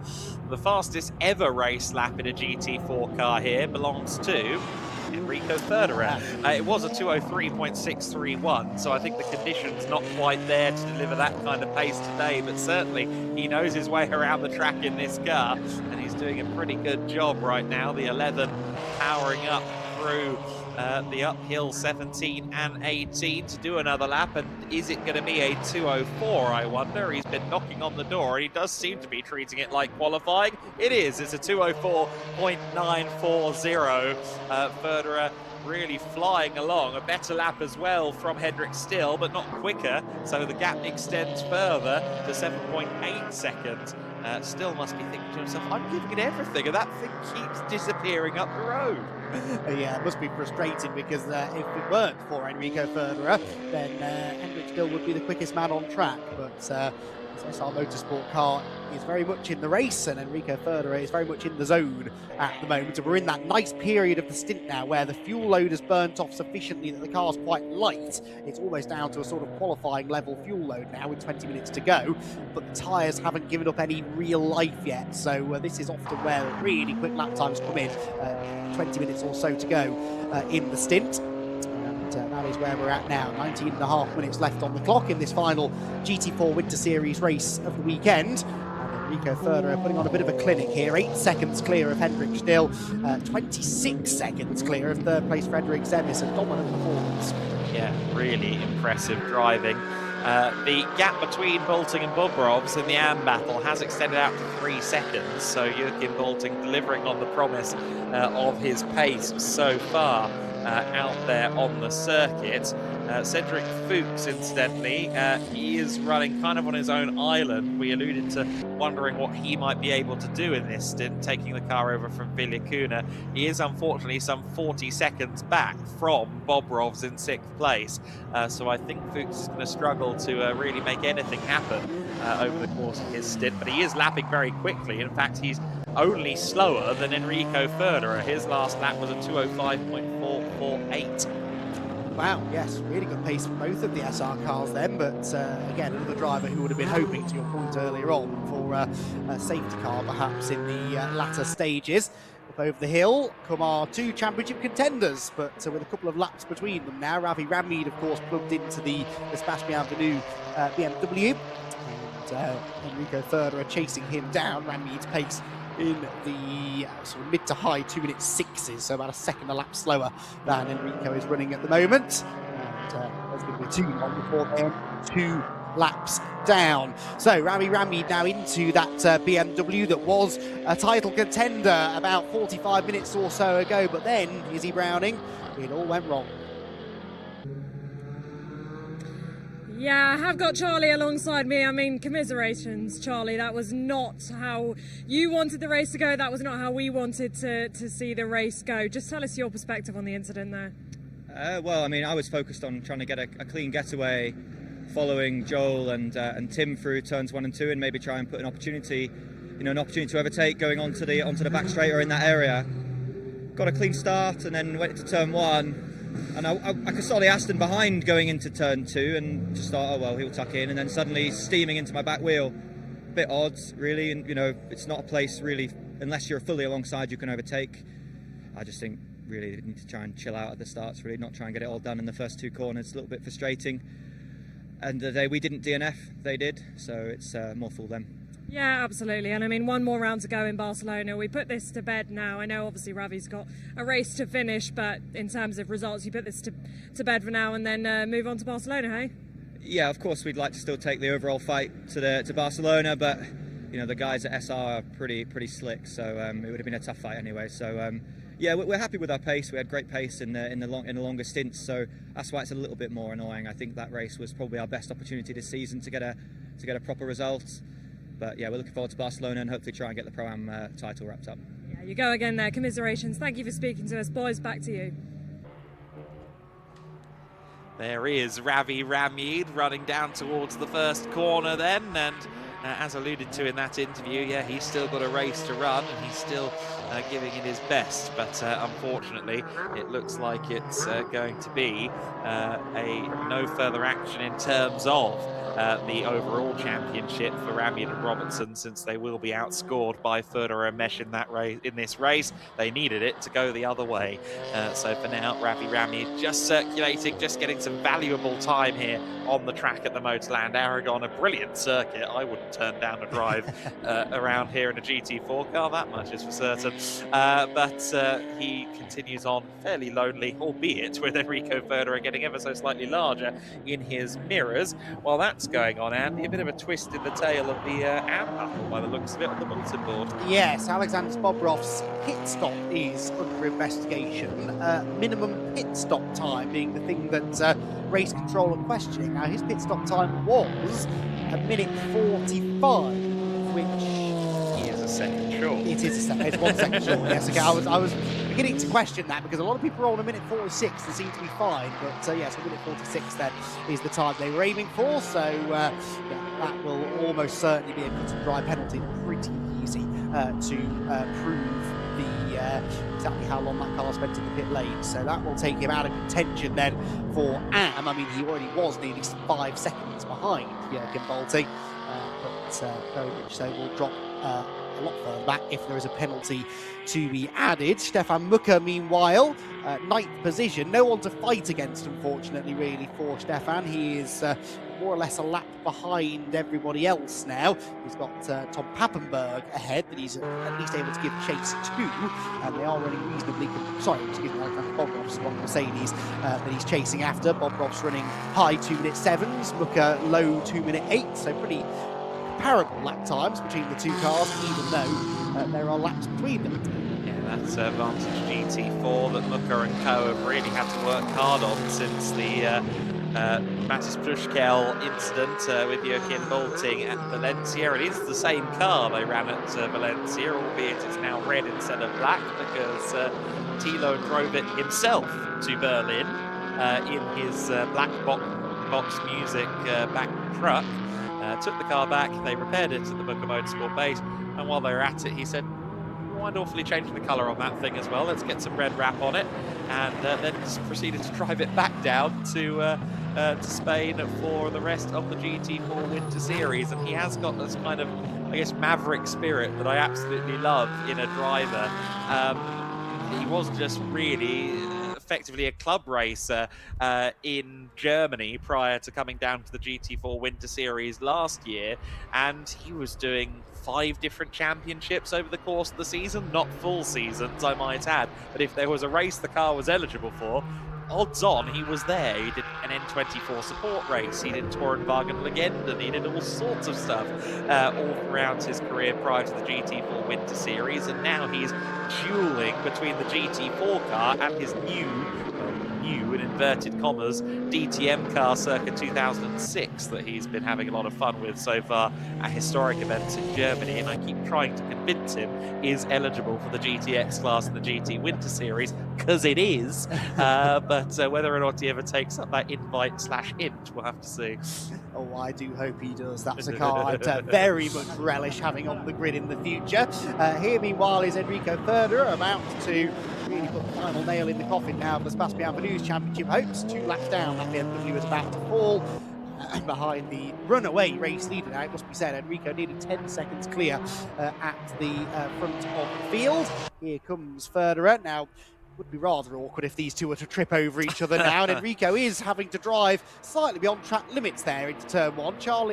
Ravi is not getting out of the way exactly, really not getting out of the way. In fact, he's back up the inside of Federer and goes back ahead of him at turn two. So Enrico Federer thinking, oh, come on, there are 12 minutes left this weekend, just get out of my way. But it's not really in Ravi's best interest to do that, I suppose. No, exactly right. Blue flags are being waved at Ravi Ramid, but I don't think he cares. He's too busy seeing red to see blue right now after what's happened over the course of this race. And we have a rather impromptu battle, and what is probably a slightly frowned upon battle, but a battle all the same, as Ravi Ramid really pushing it. You could see the rear axle there drifting across the exit of turn number 7, and Enrico Federer is thinking, I get it, but really? This is a bit stressful. It's definitely a complication Enrico could do without, isn't it? But I think he should have the pace advantage to make a move. His point will be that he shouldn't have to make a move, really. Warning flag for driving standards to Ravi Ramid, so it might be worth him, in all seriousness, putting the flag at half-mast and just letting it happen for the time being, because as fun as this is to watch, I don't want to encourage it too much, and sure enough, I think Ravi's realised that, okay, fair enough, and allowed Enrico Federer through. Yes, and a deep sigh of relief emanates from the SR Motorsport garage, I'm sure, and indeed the SR Motorsport car, as Enrico Federer will be very happy now to have the BMW firmly in the rear view mirrors. A case of what could have been, really. That car could very well have been a contender for a race win, given the pace that Robertson had in it earlier on, after the wheel had been replaced anyway. Sadly, they are 2 laps down. Ravi arrives about 7 or 8 miles an hour too fast into the turn 16 braking zone there, and nearly rear ends the Mercedes. And Enrico's thinking, right, okay, I best had put a couple of push laps in here just to get away from that pesky thing. I've got a theory, you know. Ravi Ramid's Skills Alliance company on the side of his door is a health company, first and foremost. And I wonder if he was trying to get his team manager's steps in, because the team manager has been reported to race control, just looking out for his buddies down at Les Pas Bienvenue, you know, that's what's going on.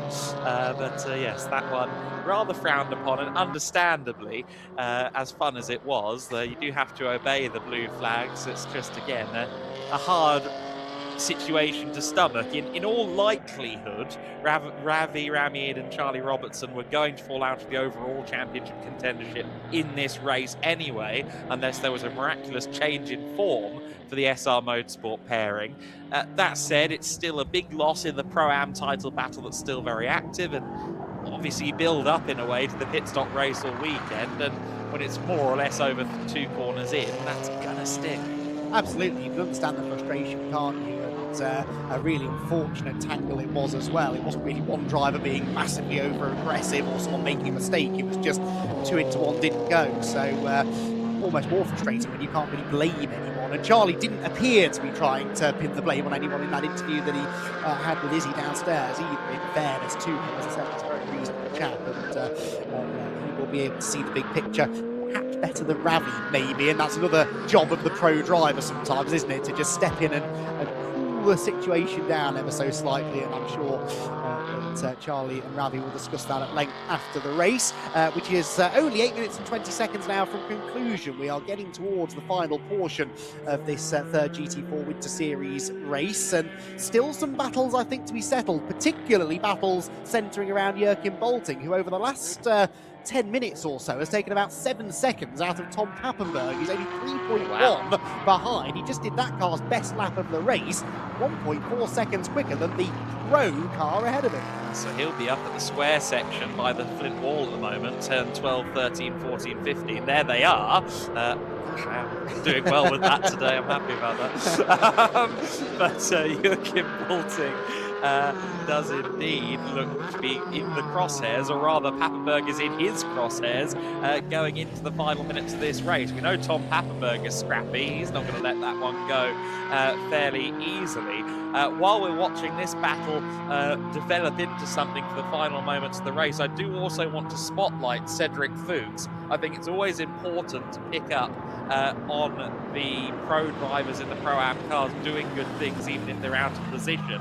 His last 2 laps, a 205.213 and a 205.256. So he's going faster than anybody else on the circuit right now.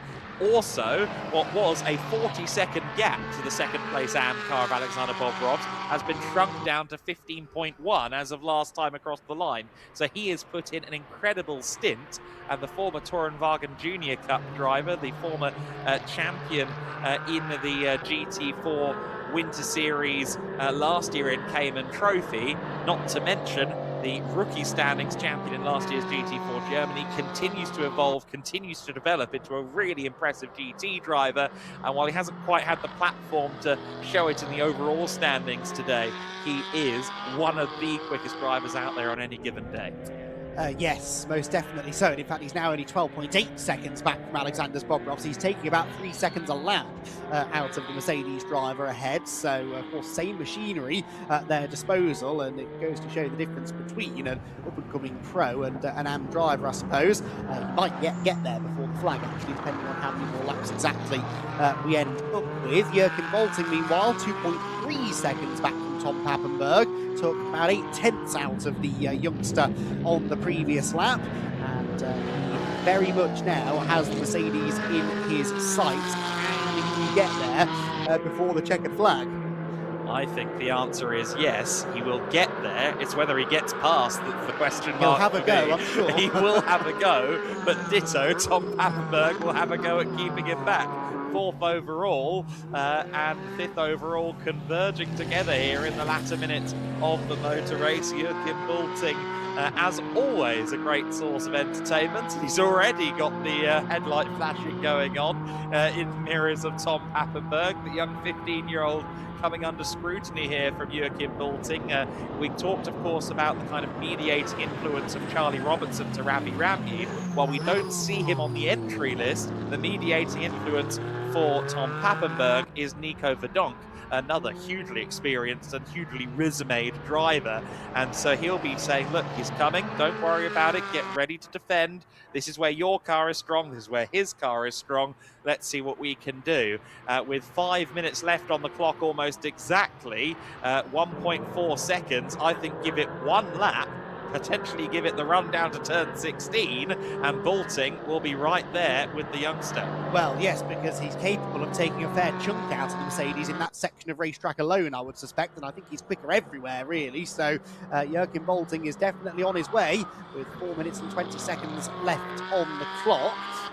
Quick shout out to Hendrik Still, by the way, who has just set, I believe, the second fastest lap of the race, a 2:05.1. He has been significantly quicker than the race leader Enrico Ferderer over the last handful of laps. Again, I'm convinced that Enrico is now just bringing the car home without taking any real risks, but Hendrik Still, with some serious pace in the latter stages of the race, is noteworthy, I think. Not the only one, though, with pace at this end of the race. Jürgen Bolting, who arguably without that spin would have already been ahead of Tom Pappenberg, I suppose, but he is giving us a bit of a grandstand finish here as we get a time penalty for Jürgen Bolting. Oh dear. So that will rather dampen the battle in the actual final results. However, I'm going to wager that Jürgen Bolting won't particularly care and will still be aiming to try and get past. And of course, really, with the rate of gain, if he can get by very quickly and very efficiently, with still a couple of laps left to go, maybe he can just about make it work. We'll have to see. All the same, Pappenberg and Bolting running together, certainly a lot closer this time by. It was 1.4 seconds at the conclusion of the previous lap. And I think it'll be well within a second this time. It's well within a second now as they arrive at turn 16. Only a car length or so between them at the apex, so Bolting almost there. Don't think he's got much chance of getting the move done and then pulling 5 seconds over Pappenberg, try as he might, and try, he will. But I think any chance of doing that meant that he really had to make the move sort of last lap, although he's now trying it up the inside into turn 1. He's a bit too far back, is he? No. Papenburg lets him go. Now, is that maybe the team telling Tom, you don't really need to defend this, just stay with him?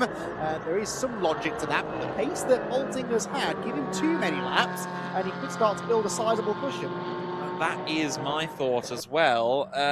Federer is going to come across the line in a matter of 30 seconds, so it will be penultimate lap for these guys this time. So they are on the penultimate lap of the race.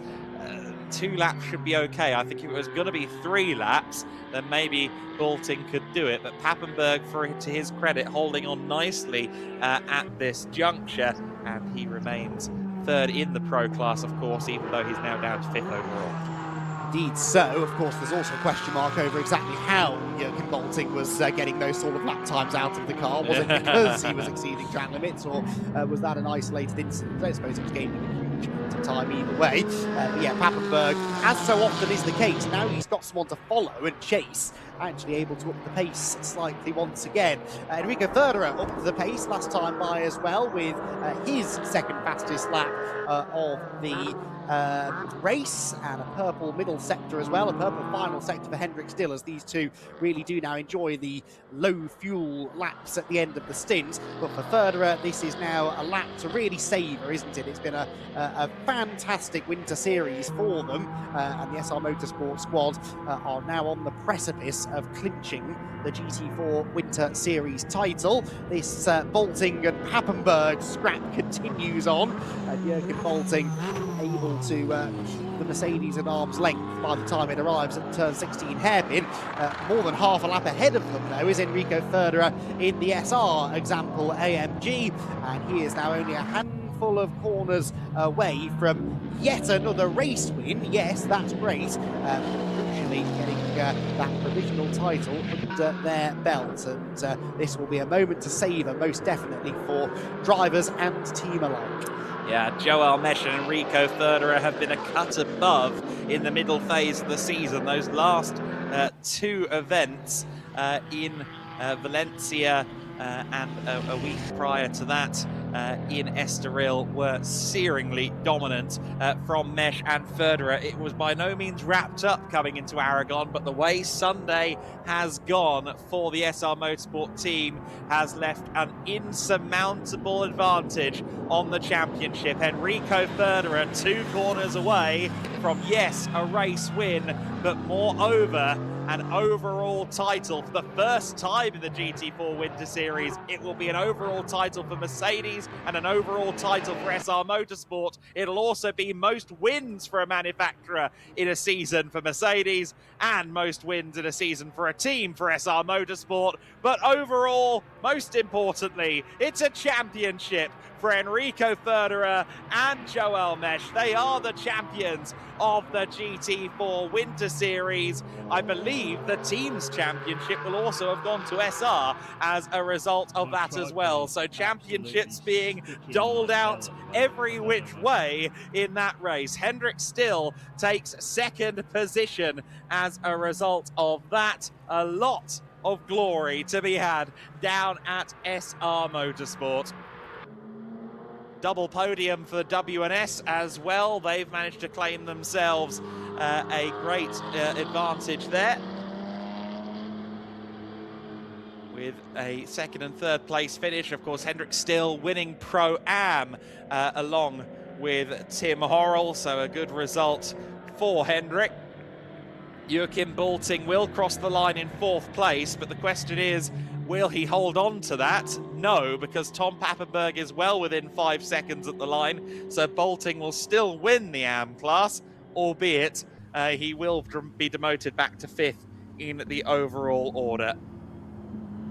Meanwhile, we see the 11 car cruising home. Enrico Federer and Joel Mesh have executed at the highest level here in the GT4 Winter Series. They've been top of the tree for a majority of the season. Win number 8 of the season for the pairing. Win number 8 of the season for the team and the Mercedes manufacturer. in all three regards, that is a record.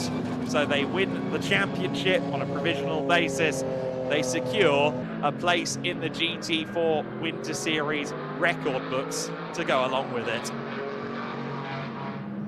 After 2 vice championships in a row for SR Motorsport in the inaugural 2024 season and the 2025 season to boot, they've come into this year's GT4 Winter Series, I would say, striding with purpose.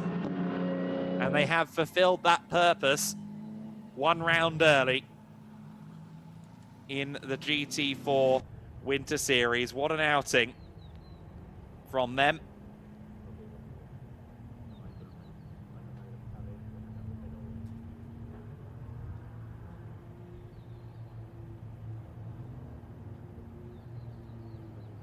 And there you see Ravi Ramid in the back of shot as well.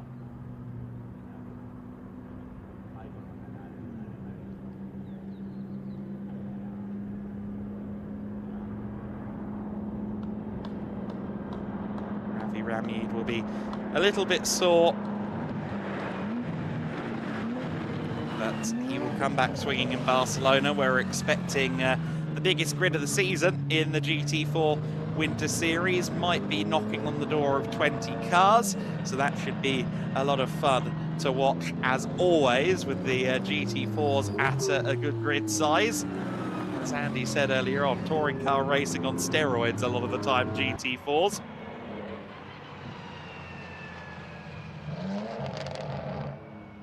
But that is the championship for the driver pairing of Joel Mescher and Rico Federer, and I also make it the championship in the title fight for the teams as well, in the overall teams title.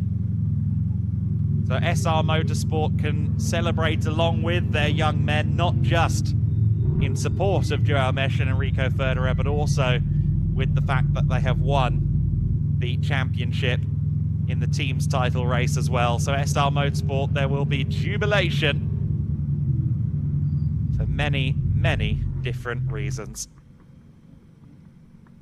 A WNS 2-3, the double podium, as we said. Frederik Zebis putting in a pretty solid stint there at the end of the race, but wasn't able to match the mighty pace from Hendrik Still and Enrico Federer. Federer, who incidentally set the fastest lap of the race on the last lap of the race.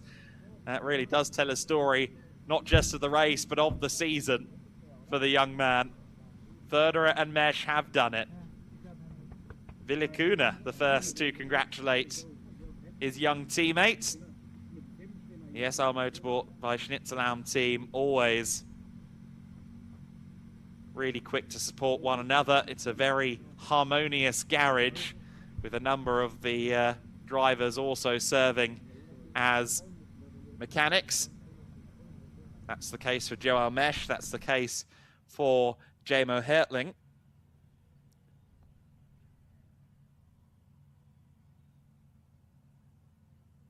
Car number 18 has got a pit stop penalty of 11 seconds owing to a short pit stop.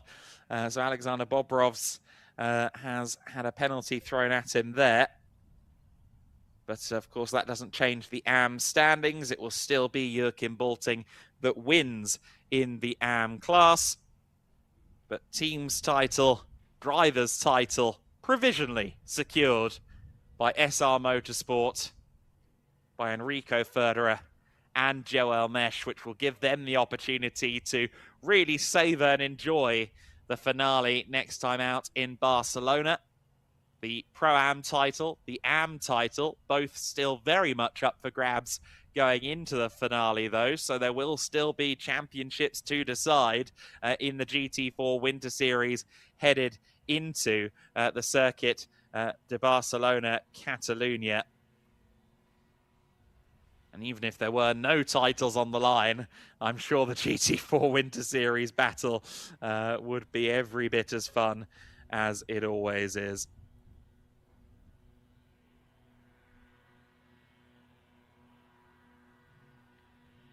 A 6 race in a row winning streak, of course, set in stone.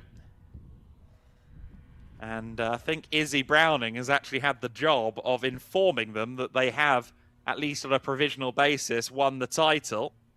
I did explain in a text message to Enrico Federer last night how it was going to work, but he obviously didn't take it fully to heart. But he has indeed won the championship, along with Joel Mesh, as long as all things are good in the Scroot Bay, etc., etc. So I'm sure the celebrations are going on in earnest now. We should probably be having a look at that if they are indeed going to party at the moment, which I'm sure they probably are. But shortly, I'm sure we'll hear from Izzy with a jubilant Joel Mesh and Enrico Federer. They are just now finding out that the numbers don't lie and that they will be champions, and are indeed now champions in the GT4 Winter Series. And Izzy is with them. Let's get some reactions from Mesh and Federer. I certainly am, and I'm not going to lie, the celebrations were very muted until a few moments ago when they found out that they had won the championship. Congratulations, boys, you have won the championship. How good does that sound, GT4 Winter Series champions? Yeah, it feels very good. Also with Joel. Joel did an amazing job the whole season.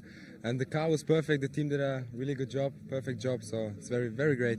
And both of you have come second in this championship before. I know I've said that to you a couple of times, but to change that now, to rewrite that and have a P1, that must feel so good. I mean, it's all good things are three, right? That's true. That is true. Third time of asking. I mean, if we think about the way this season has played out, though, it was a tricky round for both of you, the first round in Portimao. But since then, I mean, there was the winning streak. That I know you were disappointed to lose that winning streak yesterday. I know that was painful. But from then on, you didn't look back, did you?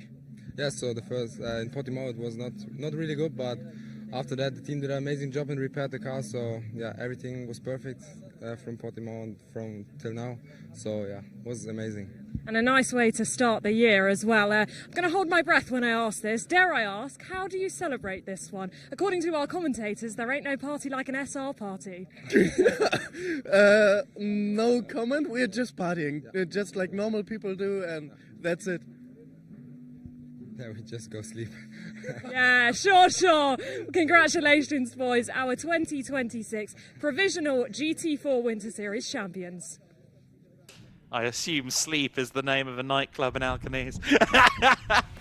Excellent stuff from Joel Mesh and Enrico Federer, our GT4 Winter Series provisional champions.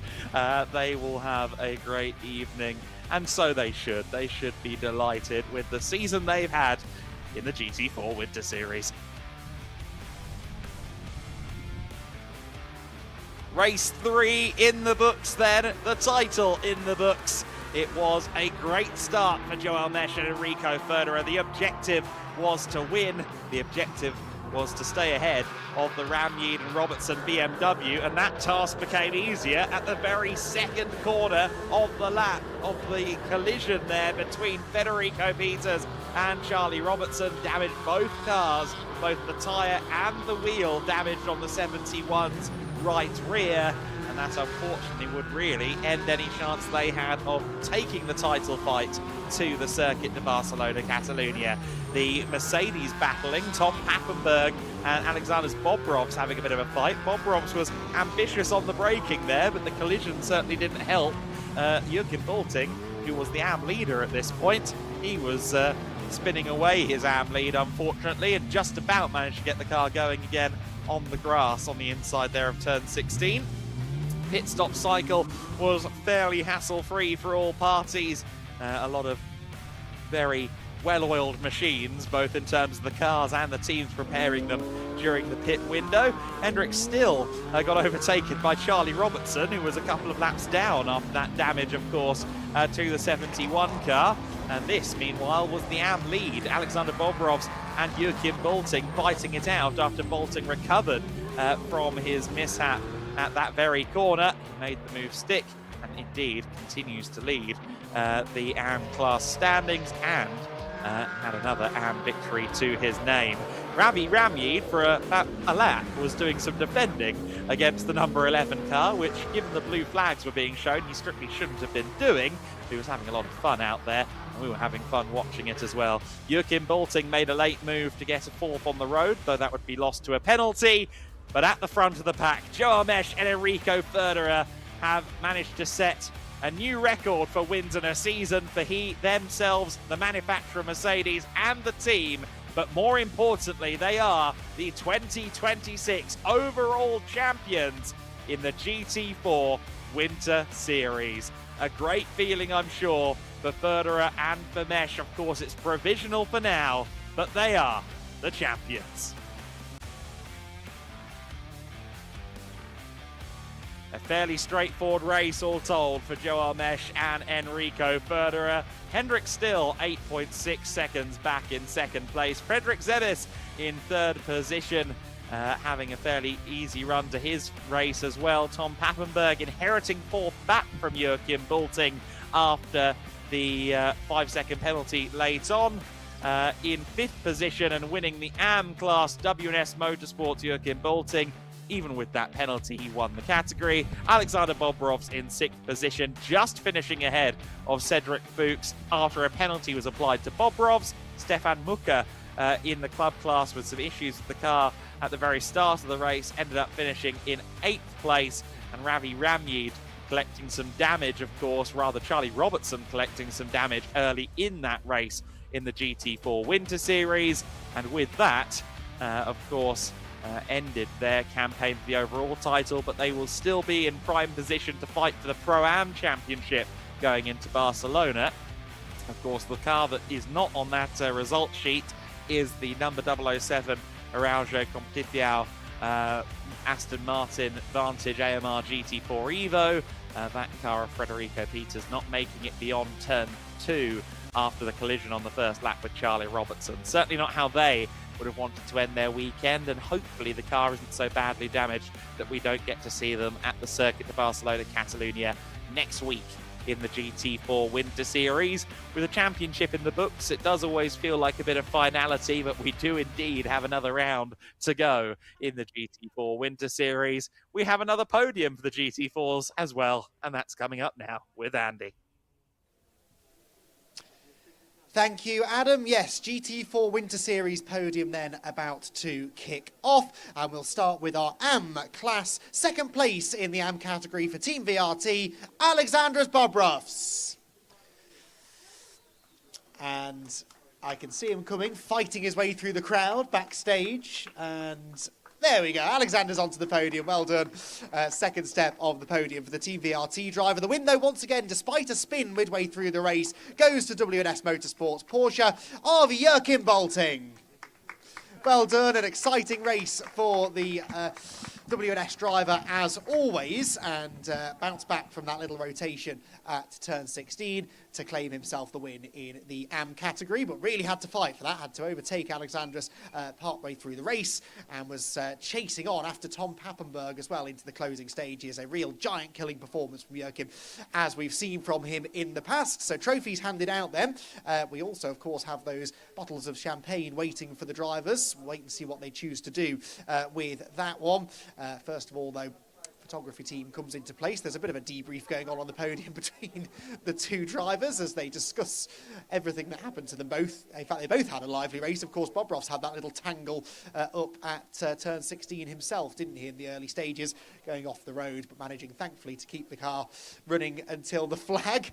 Drivers, I think, have just about pointed and posed for every camera down below them. Yep, go on, you can uncork the bottles if you want. I think Joachim is keen to begin the celebrations. Out will come the corks eventually, and straight at the cameras. That's what they were discussing, I think, before the trophies were handed out.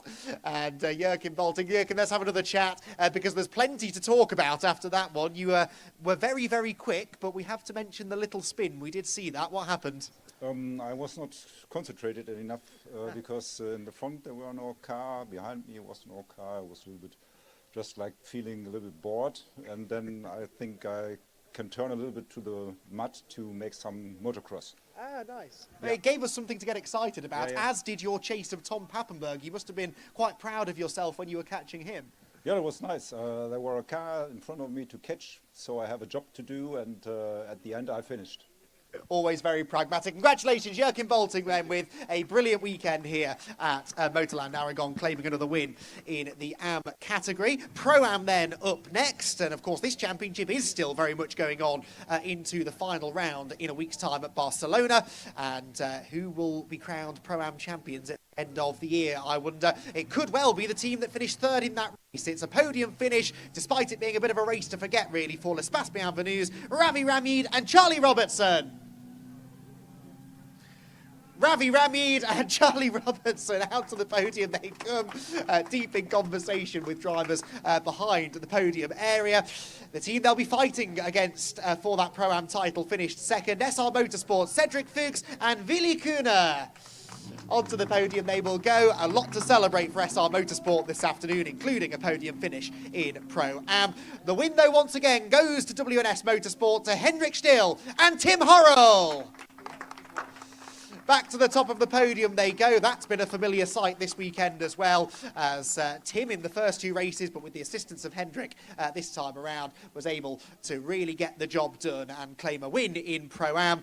And once again, a really strong overall finish as well, with a second place at the flag and taking the fight to the all-pro entries, which is something we've become accustomed to seeing over the 2025 GT4 Winter Series thus far. So trophies held aloft. Photos will be taken of a very crowded podium this time, with a full quota of drivers up there joining in the celebrations. And yes, that Pro-Am Championship battle is going to rumble on to Barcelona, and that very much now is where the attention turns in the GT4 Winter Series Championship race. So trophies held aloft, photos taken. And what are we doing with the bubbly, everyone? I think L'Espace Bienvenus are taking theirs home with them. SR, though, are getting the party started along with WNS on the MotorLand Aragón podium. And as I said, SR with a lot to celebrate. They didn't necessarily realise that they had anything to celebrate at the end of that race. But I think they have now got the message that they are in a pretty good position championship-wise, and of course there's still a chance that their second car could claim a Pro-Am title as well. Congratulations then once again to our Pro-Am podium finishers, and we will vacate the podium now for the Pro drivers to make their way out in a moment or two.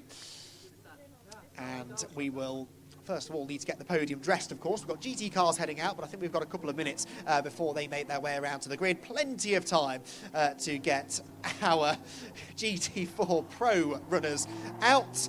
Are we perhaps missing one bottle of champagne? No, okay. Do we not have Tom? Of course, we don't need one for our third place driver, because I forget sometimes just how young Tom Pappenberg is. It is another strong podium finish for Tom Pappenberg. Out he comes onto the podium. He can't enjoy the champagne, but he can enjoy the applause from the crowd down below. Second position for WNS Motorsports, Frederick Zemis and Nicolas Guillaume. Well done, guys. Yep, they are both there. Nicolas makes his way out onto the podium as well. But I expect a big round of applause for the next two drivers, because not only have they claimed another race win, they have provisionally wrapped up the championship as well. A huge congratulations to SR Motorsport by Schnitzelalm's Enrico Ferreira and Joel Mesh. Out they come, the SR team down below cheer them on, and as I said, provisionally they have the championship more or less wrapped up now in the overall GT4 Winter Series campaign, and what a way to do it. They have claimed more wins than anyone else, in fact the most wins in any one season for one manufacturer or team in GT4 Winter Series history. It is the definition of dominance for SR Motorsport, and Enrico and Joel Mesh are very worthy GT4 Winter Series champions, and the beaming smiles on their faces tell me that they are now fully aware of what they've managed to achieve at the beginning of 2025. So they'll smile for the cameras. I've got a feeling these corks are definitely going to go flying in a moment or two. And Enrico and Joel will begin the celebrations that I suspect will last quite a while. So, photos taken, they're free to spray the champagne on the MotorLand Aragón podium. Tom Pappenberg sensibly gets himself out of there as quickly as he can. And I found myself properly in the crossfire then as Enrico Federer made a beeline for Tim Horrell, who thought he was safe backstage on the MotorLand Aragón podium. That, I think, is my cue to get out of here and hand over momentarily to Izzy Browning, who's down on the GT Winter Series grid.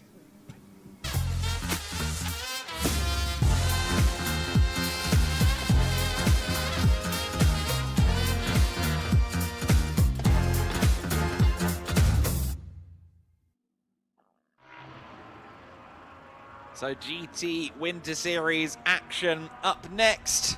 And as you can see, the cars arriving on the grid for this one. Cars up on the jacks at the moment. The conditions a little more overcast than they were, but still, of course, bone dry out there on the track for now. This will be a 55-minute pit stop race in the GT Winter Series. And it will be a front row composed of our main protagonists in the championship battle. Just 2 points separate championship leaders Orange Racing by JMH from SR Motorsport by Schnitzelbaum. And it will be Kenneth Heyer starting this one on pole position, with Simon Orange holding every intent to sweep around his outside, running towards the first corner. But boy, oh boy, do they have some potential spoilers in their midst, with Finn Zulauf, Guy Albag, Arunas Kachauskas, and Severin Mazur making up 3rd through 6th positions. That first segment of the race could be very lively indeed, and I would bet a great many valuable things, some of which I don't own, that that top 6 will not be in the same order by the mid-race pit stop window. It's a 55-minute race with a mandatory pit stop window from minute 25 to 35 of the race.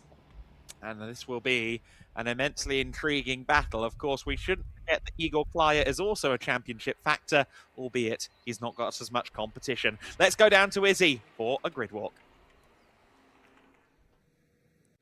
Well, welcome back down to the grid. I have to say I'm very, very excited at the prospect of this race, and very, very excited at our front row. Of course, it is our championship contenders lining up alongside each other. Of course, pole position will belong to the number 11 of Kenneth Heyer. And if you remember this morning, it's only a few short hours ago, you should remember, Jamo Hertling was, of course, in that car and ended up not finishing the race. But I have just spoken to him, and it seems like all is well. I will try and grab a word with Kenneth, but seeing as they've got the door open on the 67, I will jump in with Simon first.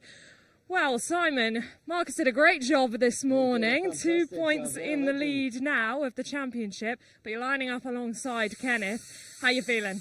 Yeah, it's a bit unusual for me. I think I'm surrounded by silvers, so it's going to be a tough one. But yeah, you're right. I suppose Kenneth's the main man here.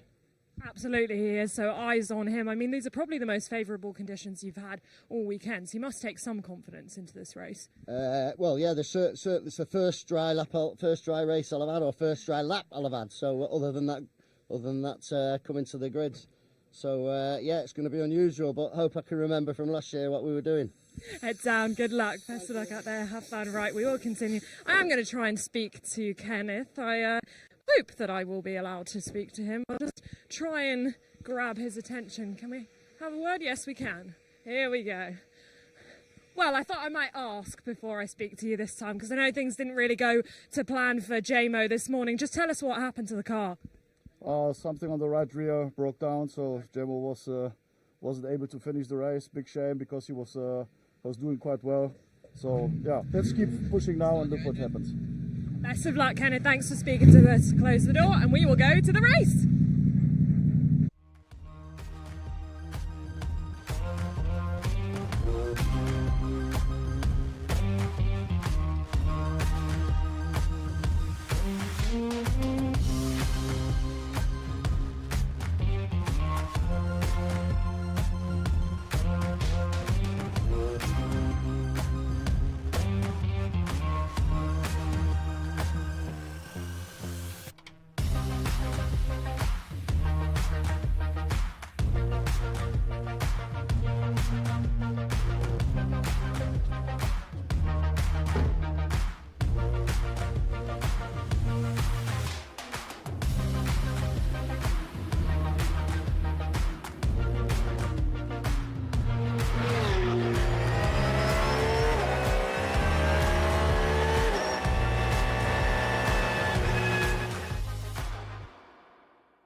That's the sound of the GT Winter Series grid firing into life for a pivotal race with our two championship contenders on the front row of the grid. Kenneth Heyer representing the number 11 SR Motorsport by Schnitzelbaum Squad, and Simon Orange representing Orange Racing by JMH in the first phase of this race. But keep an eye on Finn Zulauf from third on the grid. We saw his pace in the sprint earlier on today. He will be looking for an early lead if he can possibly grasp it. Guy Albag for fourth position in the Antonelli Motorsport number 64. He will hope for a good run, a podium run, if anything. Arūnas Kačauskas, ditto for him, of course, having already tasted some champagne on the top step of the podium on Saturday. Severin Mazur looking for a strong finish, looking to really capitalise on the pace that he hasn't had the appropriate results for all weekend. He's lining up in 6th position. Przemysław Bienkowski in 7th place. He is alongside Petar Matic on row 4 of the grid. Row 5, Samuele Butarelli in the Rosso Corsa entry. Butarelli will be one to watch, I reckon. Igor Klyer lines up 10th in the PTT Racing Team car, of course, 3rd in the championship at this juncture. We'll be hoping that he can still challenge by the Barcelona finale. Michael Fischbaum in the Autosport Racing number 18 car. He will hand over to Milos Pavlovic later. Pavlovic hoping for a safety car to go and play with some of the big boys. KC King will start from 12th position in the nascent racing machine. The very successful driver in the Central American racing scene, looking to make some more impact on Europe this year with both his team and as a driver himself. They'll go into 2x2 formation at the end of the straight, and we will then be ready for 55 minutes of racing. We've had quite a good set of scripts so far today, I feel, in terms of how these races have gone, and I couldn't think of a better way to start this one than our top two in the championship side by side. You're a man who appears to wear many hats within the GEDLICH Racing paddock. Is one of them scriptwriter as well? Because if so, I think you've got quite a lot to be proud of. We have got an intriguing championship battle on our hands here, and I said in race 2, I felt like that was an important race. I just felt like that was going to be a key moment in the championship. That retirement for the number 11 car and the win just about for Marcus Clutton, despite all of the challenges he was facing in the closing stages, has changed the dynamic of the championship completely. It couldn't really be a lot closer. No, absolutely right. We'd need to take some cues from the actual scripted world of professional wrestling and get some steel chairs into it. That's the only way it could be better than what we've seen so far today.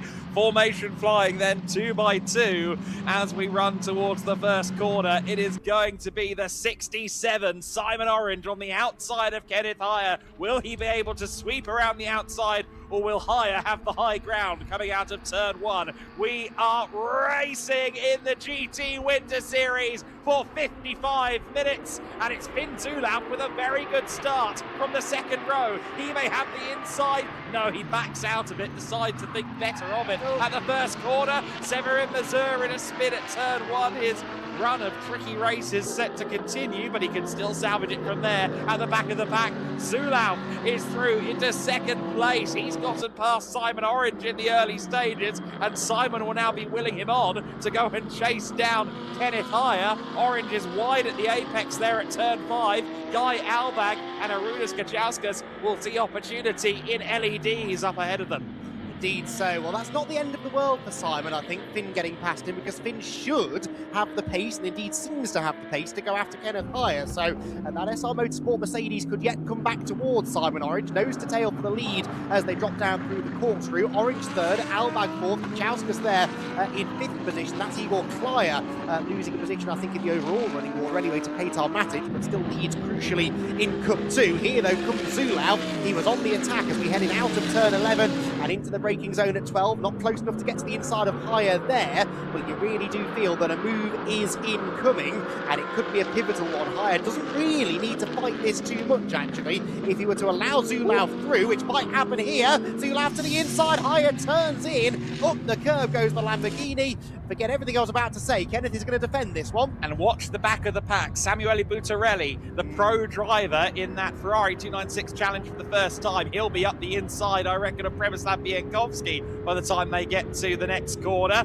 We have a lot of potential moves going on here, but Buttarelli gets it done before the turn. Sparks flying off Finn Zulauf, and there goes Simon Orange. Zulauf keeps a wide berth, wise driving by going wide there from Finn Zulauf. Simon Orange remains in third place. He's got Guy Albag all over him. Albag, who this time last year was racing in the Formula Winter Series, and he's enjoying himself very much in the GTs. Well, Simon Orange is enjoying the fact that Kenneth Heyer is sort of holding up Finn Zulauf there. Look, goes Buttarelli, although runs a bit wide out of one, and that means that Kachauskas will get back through at turn 2. But yeah, Kenneth Heyer can't get away in front of the field. Finn Zulauf, as of now, can't get through, and that is bunching this whole leading group together. Guy Albag launches to the inside of Simon Orange. The back of the Mercedes was absolutely out from underneath him, and Simon Orange just about hangs on the outside line, but that would have been another heart-stopping moment for the championship leader. Again, Albag is to the inside, but again, I think the McLaren will hang on.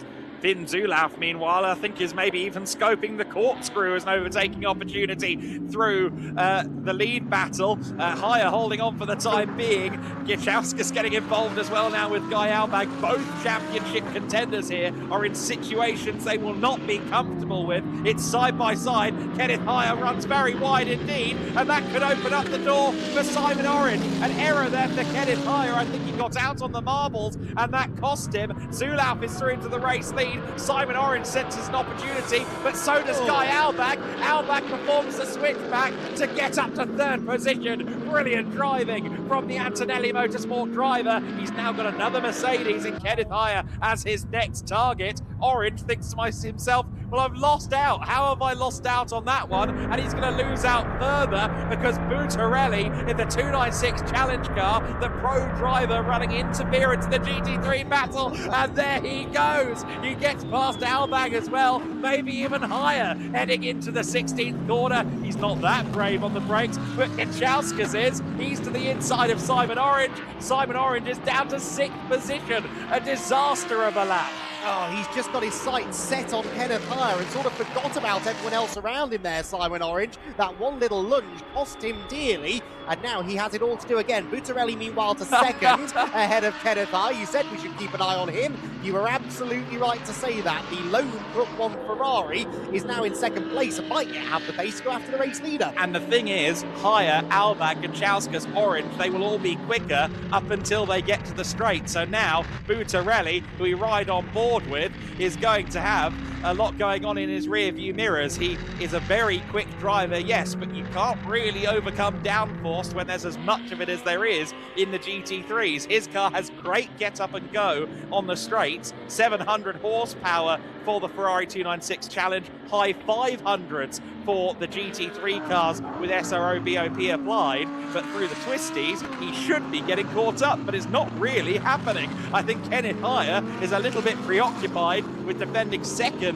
in the GT3 class, especially because if we were to wave the checkered flag now, he would be the championship leader once again. But Guy Albag is going to get the opportunity. Heyer again asking too much of the tyres down at the bottom of the circuit, and by the time they get to turn 12, Albag is through. And Kenneth needs to be careful of track limits there, because that is, I believe, a corner where they're monitoring it. If he goes well beyond the exit of the curve, the edge of the exit curve, then he could end up picking up penalties. Remember, all of these cars apart from the Ferrari in this lead group are GT3. You score points within your class, and so any position gained by Simon Orange or lost by Kenneth Heyer is going to have championship ramifications. Is there about to be another place lost by the SR Motorsport car, because Arūnas Kachauskas is up the inside in the Audi, and Arūnas Kachauskas has been good on the brakes into turn 16, and he is once more. He moves through. That means that once again the title contenders, separated by next to nothing in the championship standings, are nose to tail. And I want to say a word to Przemysław Bienkowski just behind them as well. At the start of the year, he wasn't really at the same level as a lot of the GT3 drivers,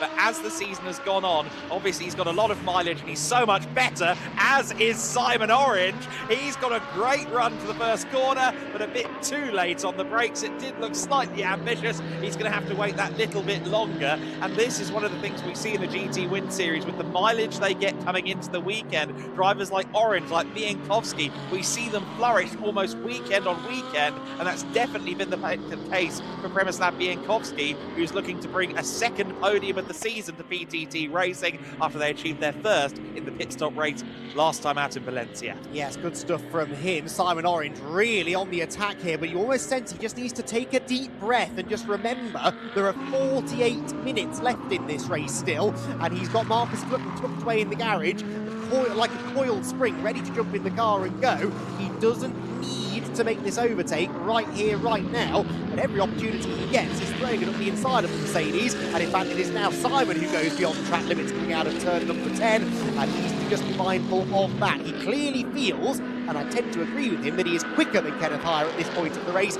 and of course he's under threat from Bienkowski, who does not have anything to lose by putting a move on these championship contenders. So I understand why Simon wants to get out of this position, but he just needs to make sure when he makes the move, it's a decisive one, and he gets the job done.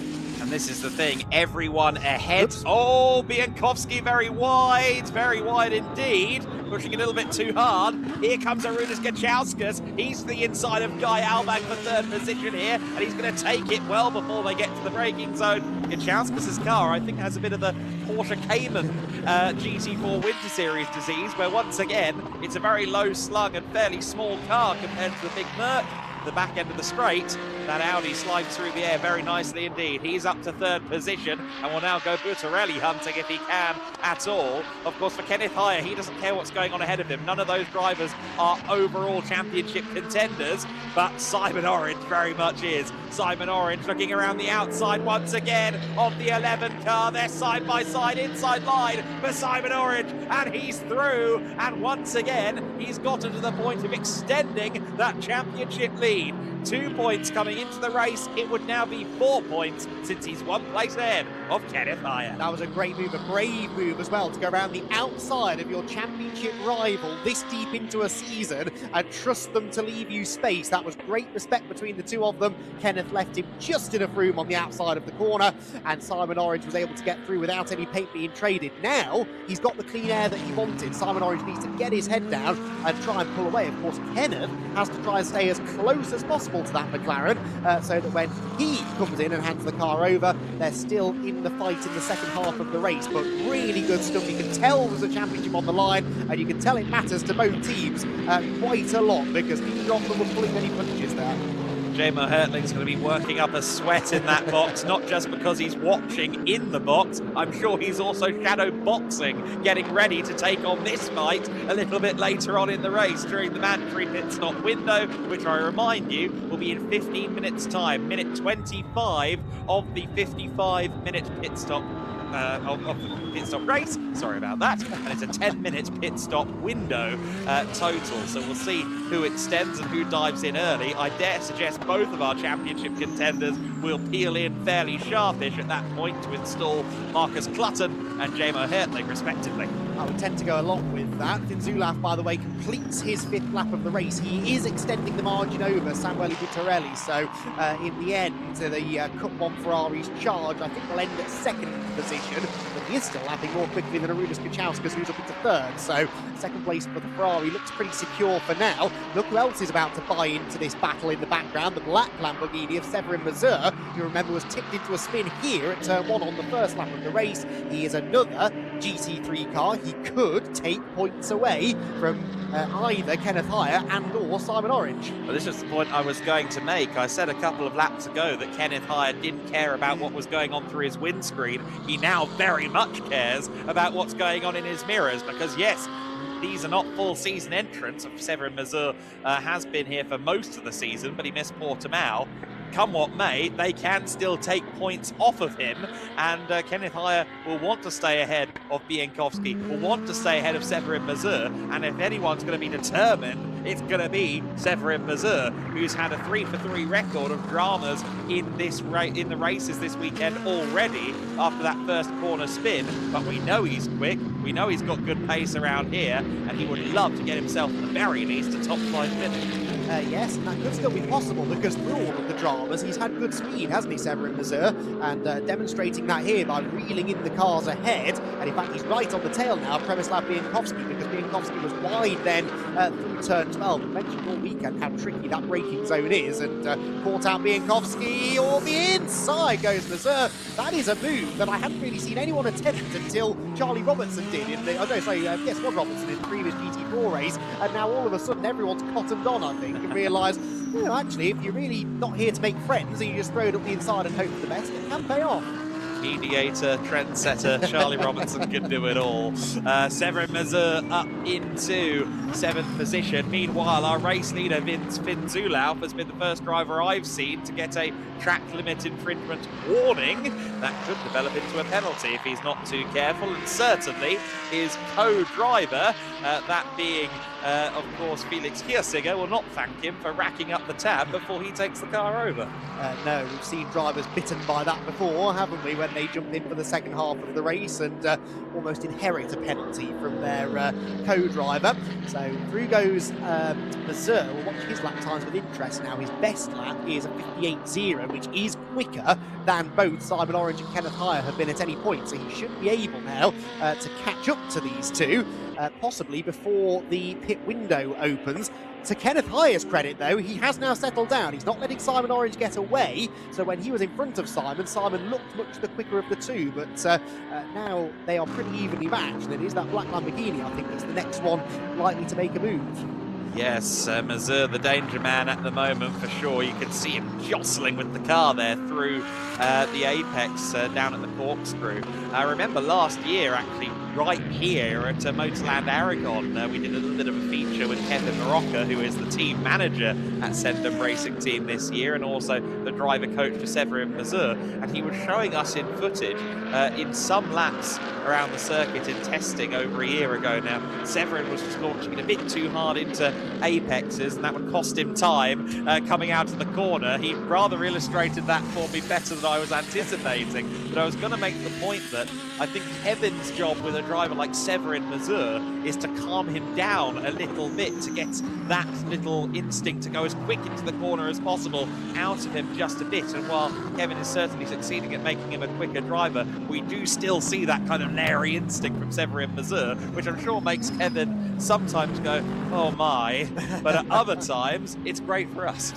Yes, and if you speak to any pro driver, they tell you they'd rather have a really quick but perhaps inconsistent AM than an AM who's just off the pace. And it's much easier to dial them down from 100 than it is to get them up from 60, for example. So yeah, that's not a bad problem for him to have. Simon Orange, though, definitely has an issue, and that issue is Kenneth Heyer, who has just ranged up behind the McLaren driver again over the last lap or so. Remember, these are the two drivers, two teams now, realistically fighting for this GT Winter Series Championship. There's a slender advantage that lies in the hands of the McLaren squad. But SR Motorsport, they know a thing or two about how to win these Winter Series Championships, and Kenneth Heyer is showing here that he is not out of the fight by any means.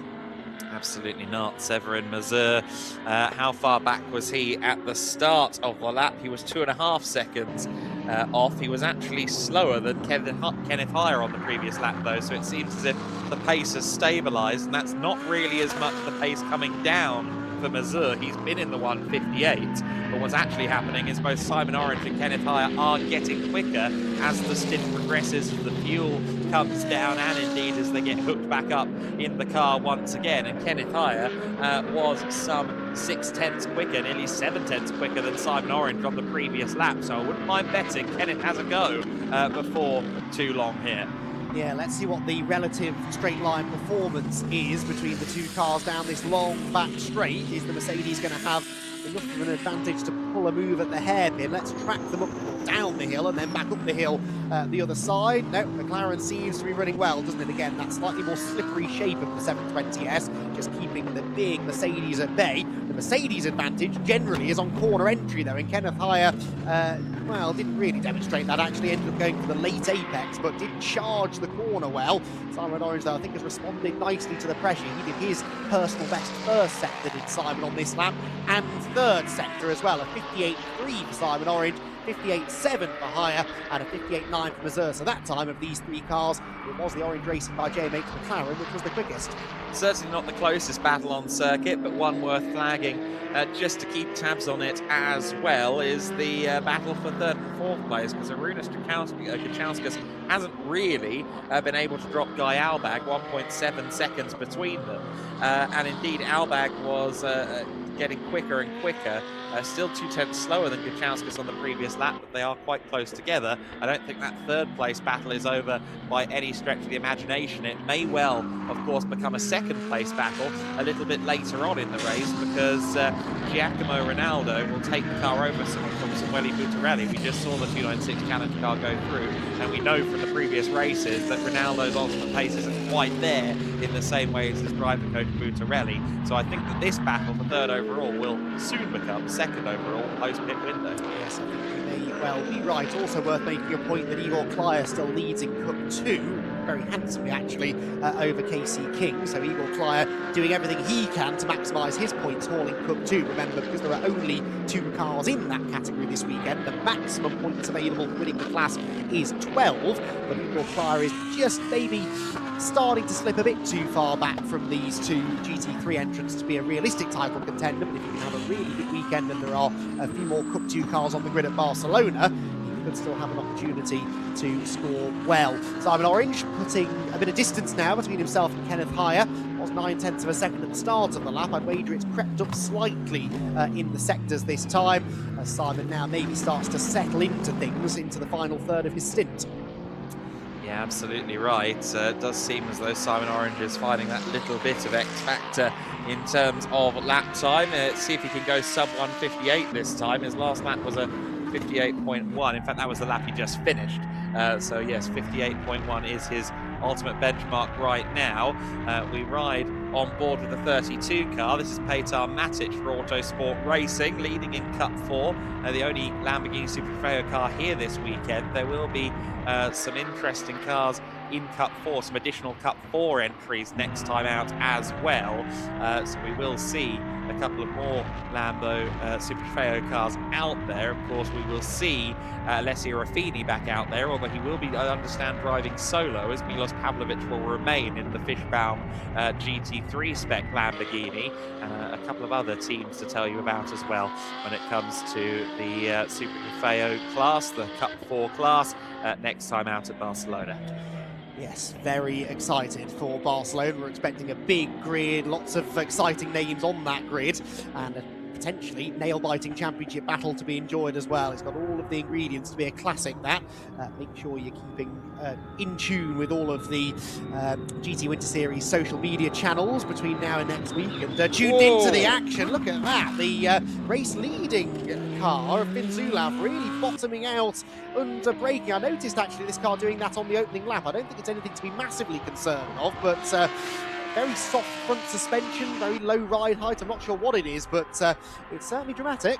Yeah, it's been doing it throughout the weekend, actually, on the compression zones under braking. And yeah, I think actually we even saw it last year, because they were here with Luca Engstler and Jonas Karklis in the 2025 GT Winter Series. And we did see it again from the Engstler Lamborghini specifically. I haven't seen the Severin Mazur car or the Fishbaum Pavlovic car doing it, so I think it may well just be a characteristic of how Liqui Team Engstler set the car up for this race.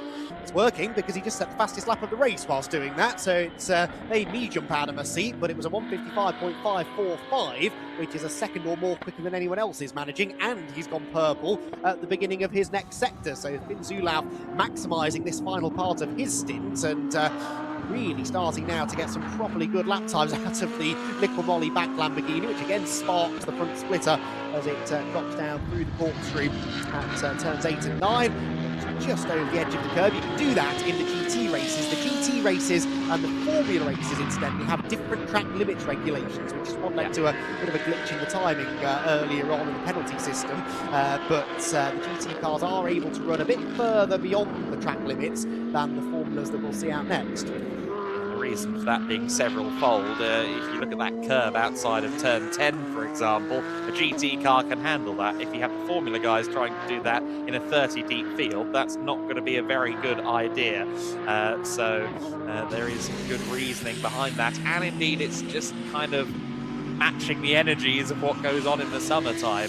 The GT classes do typically have a slightly more lenient approach to track limits in continental Europe than we see in the single-seater classes. So the logic there is sound, and of course there are completely different race controls across the two categories as well. We've made a great deal in the Formula races about the F1 Academy drivers that we have here jumping on the plane to Shanghai just after this race is completed on Monday morning, or Monday evening I think it actually is, but another one doing that will be Neo Santa Maria, who's part of the race direction in F1 Academy, as well as our race director in the Formula Wind Series.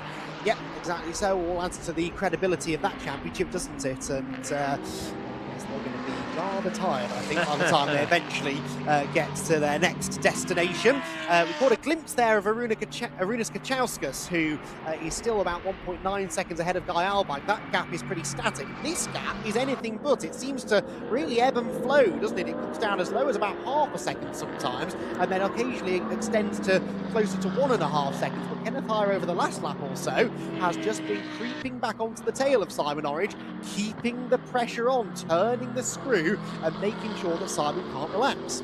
Yeah, that is exactly what's happening. Simon Orange is definitely having one of the most tense race stints he's had in recent memory, really. When has he not been embattled over the course of the last 23 minutes or so? Incidentally, not this time by, but next time by, the pit window will be open for these drivers, and I wouldn't mind betting that that will be the point where we see them very quickly dive into the pits. Yes, imagine they'll want to try and get their pro drivers in as soon as possible, and it's not to say that these two haven't done a sterling job, because they have.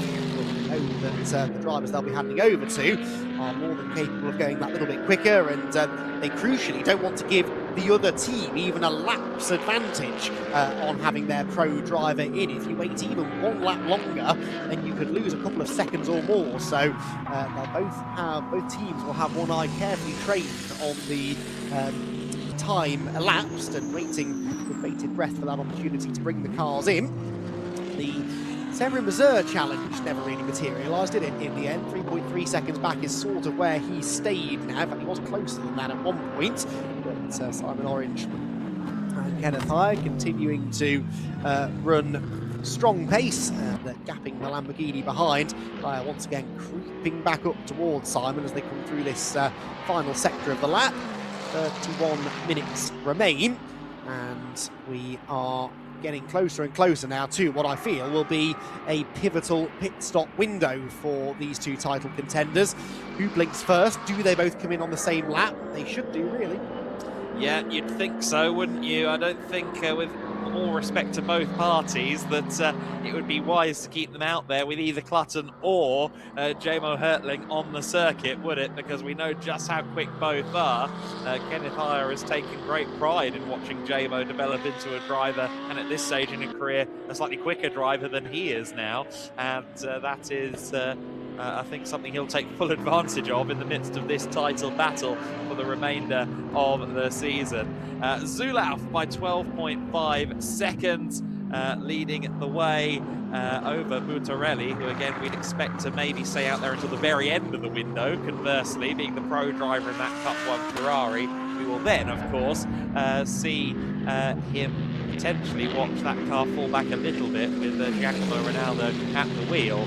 For now, though, Orange and Heyer run through the 12, 13, 14 and 15 section. It may also be the case that Kačauskas, Albag, being solo drivers, they may well make the decision to dip into the pits fairly early as well. They've got a bit more freedom to do so, quite frankly. Yes, that's going to be interesting, isn't it, though, because there's a possibility that Clutton and Hertling could start to then catch the likes of Kačauskas and Albag ahead, and that could be an interesting dynamic in the final part of the race as well. That is coming soon, I think, because the pit window's now open. and I suspect we will see both of these cars diving for the pit lane this time. In fact, looking out of the window, I think I can see the SR team preparing for a pit stop. I have to imagine the Orange Racing by JMH squad are doing the same. Out through the penultimate corner they go. The pit entry is on the exit of the final turn. Are they both coming in? Simon Orange is. Kenneth Hire is as well. So in they come, and it's now a battle, in inverted commas, in the pit lane. Of course, there are pit stop times to think about here, but this is going to be significant. They're within a second of each other, so if one team miscalculates it slightly, it could make a difference. Yeah, absolutely right. This is going to be a very intense set of pit stops here because, yeah, to your point, both parties, of course, will be wanting to run this as close as they can in terms of the minimum pit stop time, which incidentally is 76 seconds here. It's 26 seconds worth of time to run down the pit lane from end to end. And then, of course, an additional 50 seconds allowed there for the actual service on the cars. So they might be rushing it out, but they can't rush it out too far for the sake of track position and then cost themselves a penalty in the process.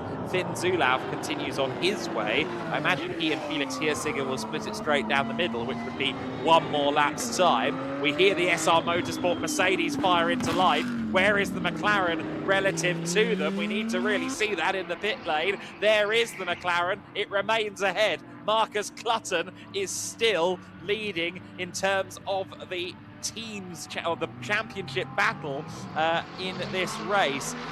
So Clutton heads out ahead of Jamo Hertling. Jamo Hertling has some work to do. And I think I spotted that Jamo Hertling has inherited a warning for track limits from his co-driver Kenneth Hire, to the point you made earlier on. So he's got to be a little bit careful.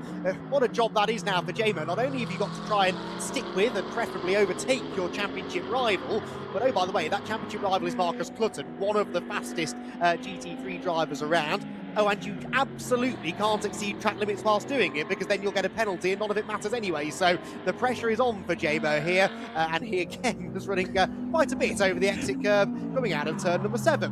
Be a bit brazen, that was, but yes, we'll keep an eye on that. It was actually on the in-lap that the warning flag was given, so Kenneth was pushing for an in-lap, clearly. Severin Mazur is in the pit lane as well, and of course that can be important to see where he factors in amongst these drivers coming out of the pits as well. Zulauf continued on his way, as did the top 4, Butarelli, Gachauskas and Albag.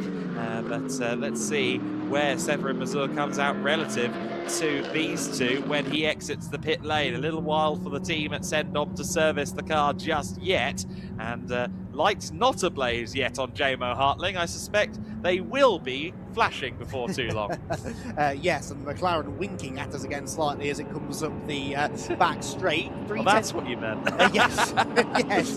One of the headlights was not quite as well illuminated as the other, I noticed, in that other race, and particularly comical when Marcus was flashing the lights at people. But yes, 3/10 quicker in the middle sector was Marcus on this outlap. He already seems to have settled into the groove. I think I heard maybe Severin Mazur's Lamborghini firing back up in the pit lane. It should, all things being equal, come out behind these two by about 3 seconds or so, but we'll wait and just get that confirmed. Yes, there it was, just in the back of shot, so that car's not a factor right now, and you'd imagine that both Marcus and Jamo should now have the pace to get away. The question I have, I suppose, apart from the relative pace between Jamo and Marcus, I don't expect there to be a lot in it, is whether they do have the speed to start catching Guy Albag and Arunas Kachauskas ahead. It was a fair gap, though, that those two had built out, wasn't it? It was a fair gap, but I do think it is a possibility over the course of 25 minutes for sure. We'll find out what the gap looks like in about a lap rotation's time, because both Kachauskas and Albag are into pit lane, and into pit lane fairly close together as well. Meanwhile, just behind Severin Mazur is race leader Finn Zulauf, who has still not made his stop, but we just now crossed the halfway mark of the pit window. I suspect he'll hand over to Felix Hirsinger now. I think there's an equilateral amount of driving going on between the two drivers in the 19. Yes, I suspect you may be right. He's in the middle sector somewhere at the moment. There is the Audi in the pit lane there, and the GTWS Racing team go to work on Arūnas Gečauskas' car. And yeah, this was pretty close between he and Guy Albag. It was never more than a couple of seconds between the two of them, really. And where is Guy Albag? He's further up the pit lane. In fact, there is Igor Klaye in as well.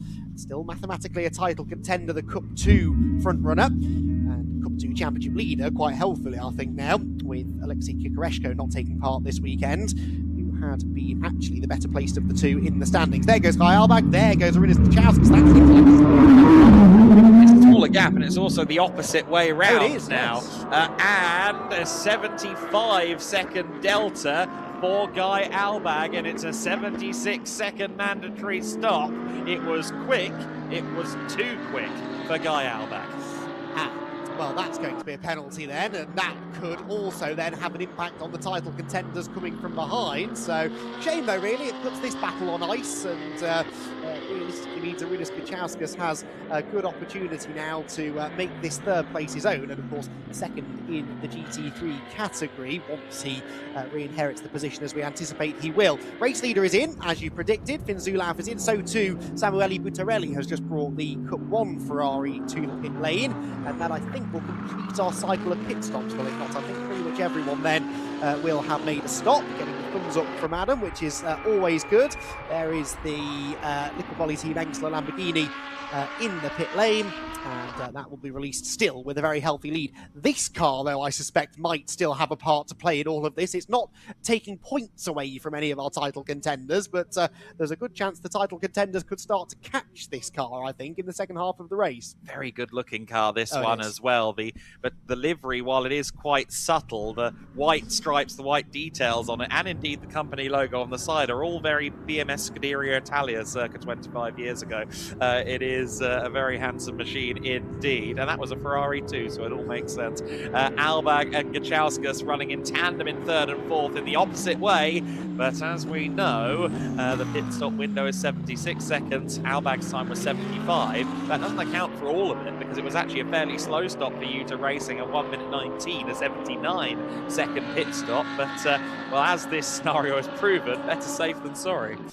Yes, the Buttarelli pit stop's quite slow as well. He's still in the pit lane, nearly 90 seconds through now, so that car is going to fall back towards some of the lane. Is that the position? Yes. Yes, it is, isn't it? So there's something gone wrong for Rosso Corsa and their Ferrari in the pit lane. There it is. Is it obvious? Can they fire it up?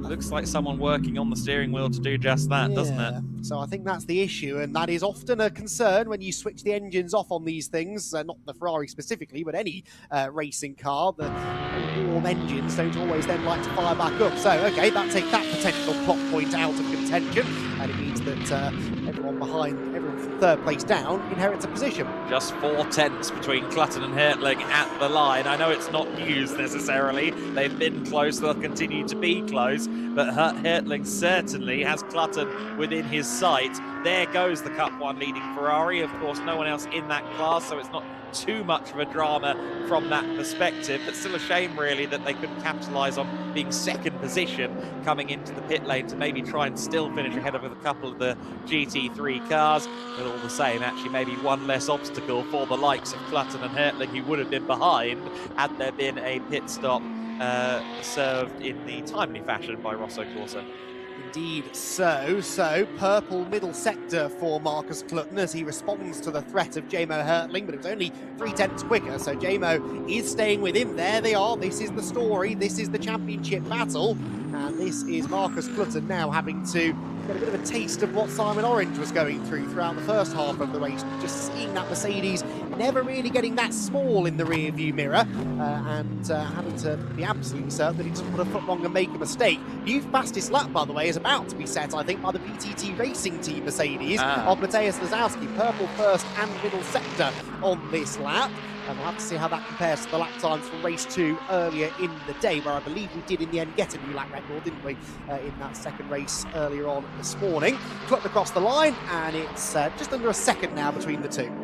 Yeah, we did indeed get a new lap record down in the 54s, as it were, at that time, and 54.991 from Mateusz Ślizowski, so not quite there yet. I believe it was a 54.6. I'll cross-reference that in just a second. Yeah, it is very fast-paced once again from Mateusz Ślizowski, who of course we saw do this exact trick last time as well in the race at Valencia, and a late safety car of course made it eventually a podium result for Mateusz Ślizowski, and he'll probably be quietly hoping that maybe such an opportunity will fall into his lap once again. As it stands, he's only 2.4 seconds back from Severin Mazur, so the PTT Racing driver will be on it going into this battle for 6th place in just a few moments. Indeed, so yeah, 54.691 was Gemma Hertling's time in the early race. We're a few tenths away from that, but there is fuel still to be burnt out in these cars, and Gemma is on the track right now with lots of incentive to find an even faster lap time if he can. Marcus Clutton, though, has the advantage right now. He's just got a purple middle sector. It's that middle part of the lap, isn't it, where the McLaren seems to have 2 to 3 tenths of a second per lap in hand, at least with these two drivers in the cars. So Marcus Clutton is, again, just keeping the Mercedes at arm's length. There is Alexandra Martins in the second place Cup 2 Porsche. That's actually a lap behind Igor Kleyer's class leading car, I believe, as Gemma Hertling heads through the final corners. The McLaren now becoming a much smaller dot on the horizon for him to chase after.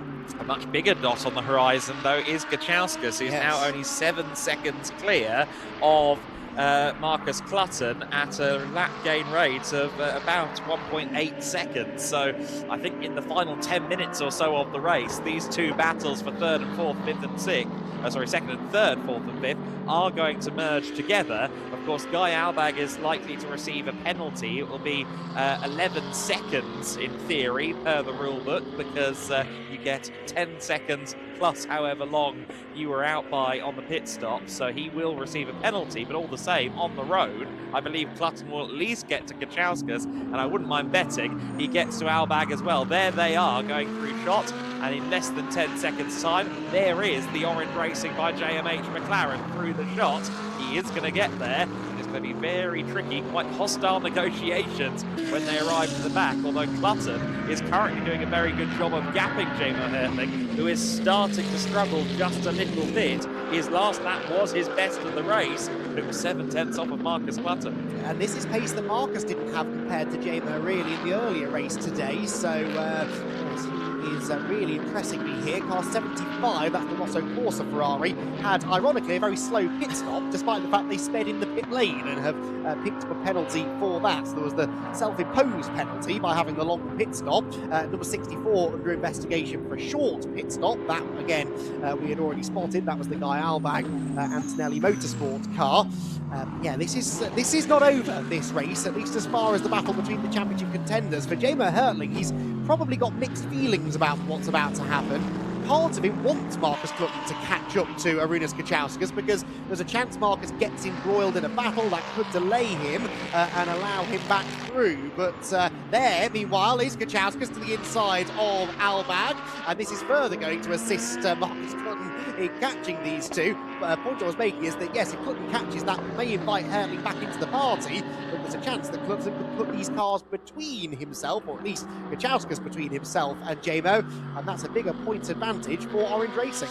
Yeah, the 71 car right alongside. I saw them out of the pit window and was frantically trying to figure out how to try and get the cameras down there to turn one, but the spot director and the camera crew picking that one up very well indeed. Kachauskas is on a mission.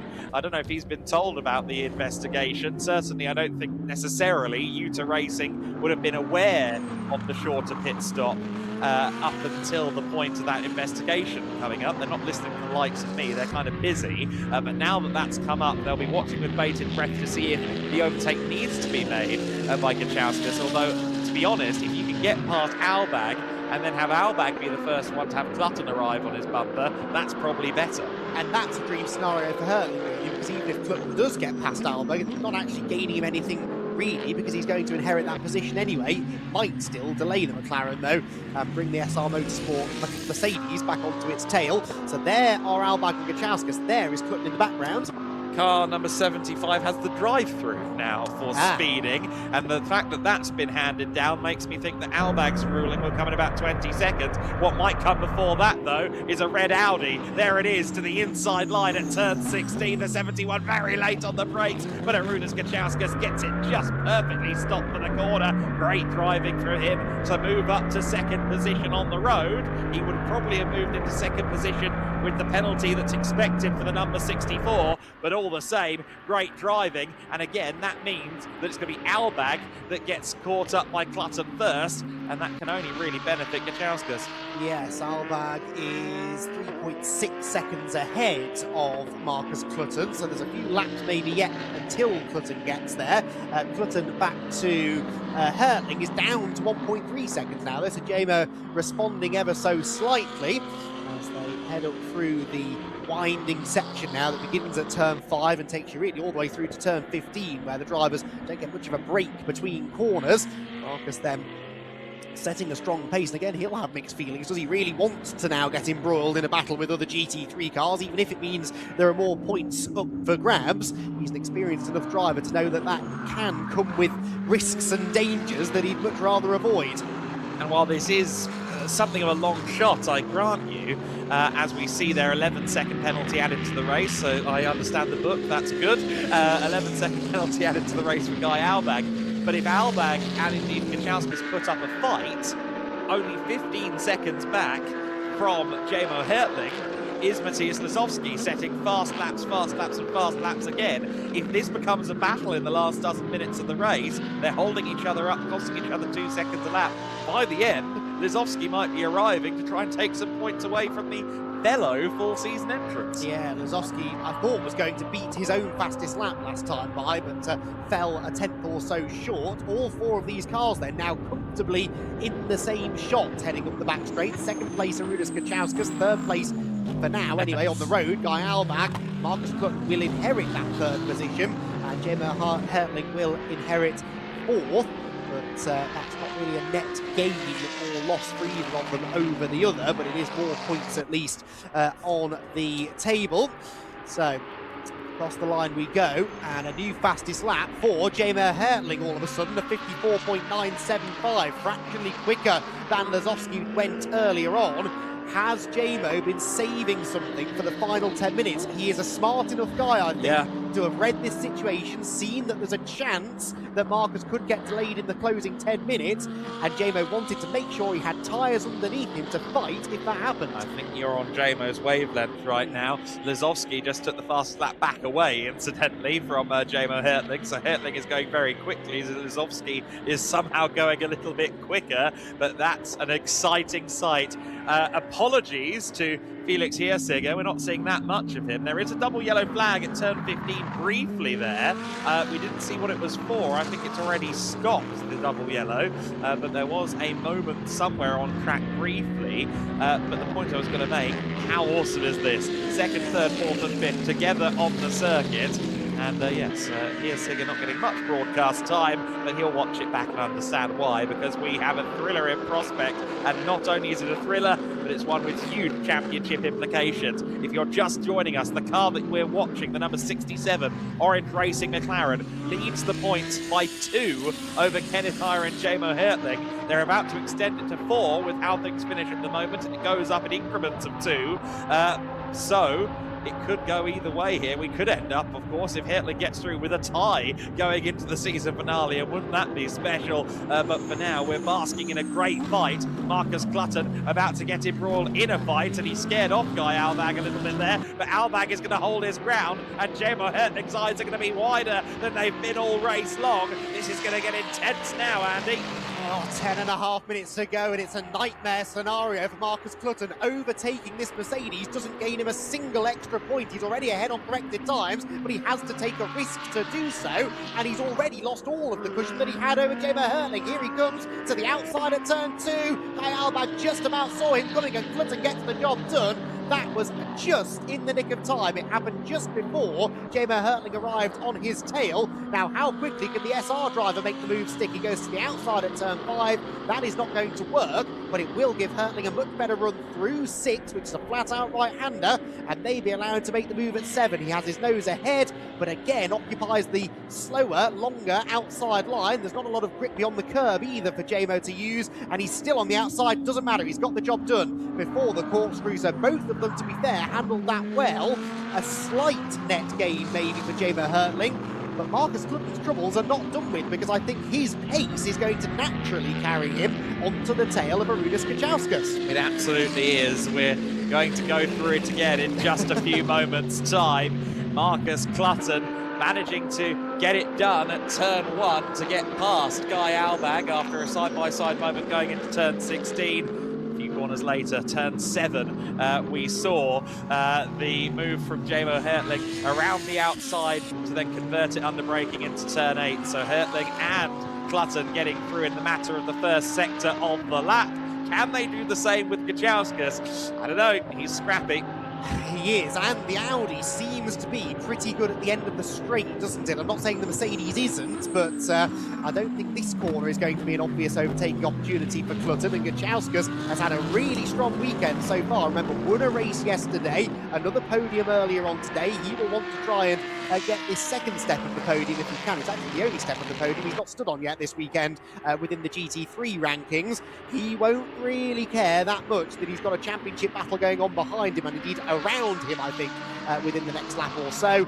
And of course, if they really start battling, it could bring Guy Albag onto their tail as well. There is a lot still to be sorted out in the last 8 minutes of this enthralling third race of the weekend. I feel like it, well, I mean, it's a completely irrelevant statement to say it could go one of 2 ways, but Jonas Gelsnes is in the ear of Arūnas Kačauskas. He knows about fighting for championships in Carrera Cup GB. He's also quite a sensible head on a pair of racing drivers' shoulders, and if anything, he might suggest not to do anything too crazy to defend the position, knowing what's going on behind. And Arūnas is fairly sensible too, but I don't know, they are both racing drivers, both parties involved with that negotiation.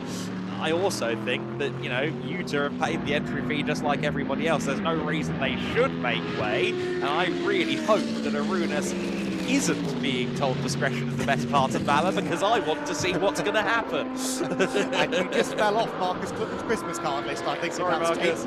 I'm sort of with you, though. We want to see this settled in a pure, fair fight, and Kačauskas is still pushing on because he made a big mistake there through turn 14. That will compromise his line through 15, and Clutton is now closer than he's ever been. Hertling is also flashing the lights at the McLaren driver as this all starts to build to a crescendo with 7 minutes on the clock. We might still have 3 races at Barcelona to settle this championship, but it really does feel like what happened this morning in race 2 and what happens in the next 7 minutes is going to be absolutely crucial in the destiny of the GT Winter Series title. One way or the other, this has been a critical day in the series. The most pivotal day in the GT Winter Series season so far. Can JMO Hertling reverse the pivot, spin things back around in favour of SR Motorsport by Schnitzelau? He has a little bit of assistance, perhaps, over the horizon. Well, not really over the horizon anymore, right in front of Marcus Clutton. Kačauskas may prove to be an X-factor against Clutton. Of course, equally, he might prove to be Clutton's best mate if he gets overtaken by Marcus and then holds Hertling up behind. That would be 4 points gained, not 2, in this championship of narrow margins. It's why it's so important that JMO has got back onto the tail of Clutton, because if Clutton goes through, JMO is close enough that he might be able to go with him. If there was a second or a second and a half between those 2 cars, that's enough of a cushion for Clutton to make the move and still put that car between himself and JMO Hertling. Marcus is definitely close enough to the Audi now that he'll be starting to feel the effects of the dirty air, and maybe that explains why he was a bit scrappy and a bit slow out of turn 9. Hertling now closing in on the McLaren driver, but he seems to ebb and flow almost by the corner. It absolutely does, and look at that through turn 12. Kačauskas closer than ever before in the windscreen of Marcus Clutton, and I dare suggest on the run down from turn 15, 1.2 kilometres time at turn 16. Clutton is going to be right in the wheel tracks of that Audi, as strong as it is in a straight line, but Hertling is closer even to Clutton than Clutton is to the Audi. Yeah, Clutton had a moment turning into 15. He took a really wide line in, went over the paint, and I think it was a bit dirty. The rear snapped on him, and that means that Jamo Hertling is almost close enough to think about it. I'm surprised in a way Jamo didn't even show the nose there to try and distract Marcus. Not that that's an easy thing to do, but anyway, closes onto his tail now, less than a car length in it. Here we go towards turn 1. Hertling is not going to be close enough, I don't think, for a safe, low percentage move into turn 1, but let's see what the percentage game has to say about it. He's straying very wide at turn 1. He has to be careful about that. Of course, he's already received a warning flag for track limits. Kenneth actually received a warning flag for track limits a little while ago, so they do have to be a little bit cognizant of that as well. It's worth noting that there has been a warning flag applied about 8 minutes ago to Marcus Clutton as well, so neither man can afford to take it too far with the track limits. Here is Gachauskas then, right in front of Clutton again, and this is now going to become an active problem for Marcus Clutton, especially because there's a Cup 2 Porsche up ahead in the form of Alex Martins as well. This could be a big compression point over the next couple of corners. Martins was very charitable in the sprint race when it came to the blue flags, and he's done so again right off the circuit. That's unconventional from Alex Martins, but it is very wide, and Gachauskas has gone incredibly off the circuit. It's side by side. Clutton has the inside. Clutton has the position. He's through, and now he's going to be cheerleading Gachauskas as if it was England in the 93rd minute, hoping that Jamo Hertling can hold on. Hertling goes for the move. They're still side by side. Going through turn 15. Hertling will have the run out of the corner with that line, and he's going to try and draw alongside the Audi as quick as it is in a straight line. I think Hertling may now be in position to go for the inside going into turn 16, but will Gachauskas carry it off? It is the 67 car through into second place. Is Hertling going to be through into third place? He's got the side-by-side action. He's through into third place. Brilliant execution by Jamo Hertling. He needed that move with less than 3 minutes left on the clock. If he didn't get it done there, the pressure cooker really would be on. Yes, and even if he now doesn't manage to get past Marcus Clutton, at least he's limited the damage again. It's only 2 points that Orange Racing by JMH will take out of the SR Motorsport pair, and that is really the least that Jamo Hertling would have wanted to take out of that situation. And Kenneth Hire, I'm sure, watching in the garage, felt exactly the same. Both of them, I thought, both Marcus and Jamo, really dealt with that situation well. It was a mistake from Gachauskas initially that opened the door for Marcus Clutton, but then he made a decisive move when the opportunity presented itself, and Jamo knew the significance of getting through as soon as he could, and he was able to do so at the first opportunity. And I think that Arunas Gachauskas there deserves a doff of the cap as well, because he wasn't all out just giving up and allowing them through, but he wasn't doing anything crazy. It would have been quite possible and well within his rights to go dancing across the inside line at turn 16 to try and keep Jamo Hertling behind. He raced him, but he didn't go overboard with it. He didn't try and defend it as if it was a podium place, quite frankly. It was a bit more calm than that without just allowing it to happen. Jamo Hertling there with what turned out to be just about perfect rotation through turn 12. Not sure he intended it that way, but it was quite good to watch. While all of this is happening, of course, Felix Hirsinger is about to cross the line to start his final lap of the motor race in the race lead. The forgotten man at the front that is Felix Hirsinger in the Liquimoli Team Exeter Lamborghini. They are on their way to a race victory here in the GT Winter Series. Marcus Clutton and Simon Orange are on their way to fractionally extending the points lead in the GT Winter Series overall title battle, but fractions will do coming into the last round of the season. This is a little hurdle that Clutton could have done without, though. Petar Matic is not leaping out of his way as he comes to put a lap on the Lamborghini, and Petar Matic is going to still stay in his way as they go through the first corner. Runs a bit wide. Clutton gets through That was a bit closer than Marcus Clutton would have liked, but through he goes. And now Petar, I think, is going to get very up close and personal with Gemma Hertling as well as they head up the hill. So that possibly has decided the outcome of that fight for second place. Yeah, it absolutely has, and hopefully Hertling got through that okay. Would have been an interesting one to see. Felix Hirschinger, though, running down to turn 12 for the final time in this race. We've seen him very little. We've really not seen him at all. We saw Finn Zulauf for the first couple of laps of the race, but I can confirm he is there, Felix Hirschinger, and he is going to win this one. Just a couple of corners to go for him, Andy. They're the worst races to win, aren't they, really? Back end of the season, there's a championship battle going on behind you, and you just disappear off up the road. We haven't seen a lot of this car, with good reason, but yeah, let's give them the credit where it's due. It's been a flawless performance in this race. They've got a car that clearly is set up absolutely perfectly, 25 seconds up the road from anybody else, and it's a competitive GT3 grid this weekend, so a well-deserved win heading their way. Absolutely right. Felix Hirschinger comes through the penultimate corner and the ultimate corner to win the race in the GT Winter Series, but further back there is a hammer blow in the title fight. Congratulations to Liqui Team Engstler on a very well performed, immaculately performed race victory. But how about this? What a day for Team Orange by JMH. You heard it earlier on. They don't want to see their opponents DNF on their way to leading a championship, but it's happened and it's fallen into their laps. They will head to Barcelona with a 4-point championship lead, and that is more than enough for the time being. Let's see what they can do next time out in Barcelona. Hertling takes third, Gachauskas holds on to fourth position, and there was a switch at the end, not on the road, but of course with the time penalty for Guy Albag, Matthias Lizowski moved up into P5. Albag then taking sixth, Mazur in seventh place, and the Ronaldo car, Giacomo Ronaldo, finishing in eighth place. Of course, that's a Cup 1 win. Petar Matic crossing the line in ninth. Milos Pavlovic will round out the overall top 10 in the GTX entered Lamborghini Huracan GT3 Evo 2.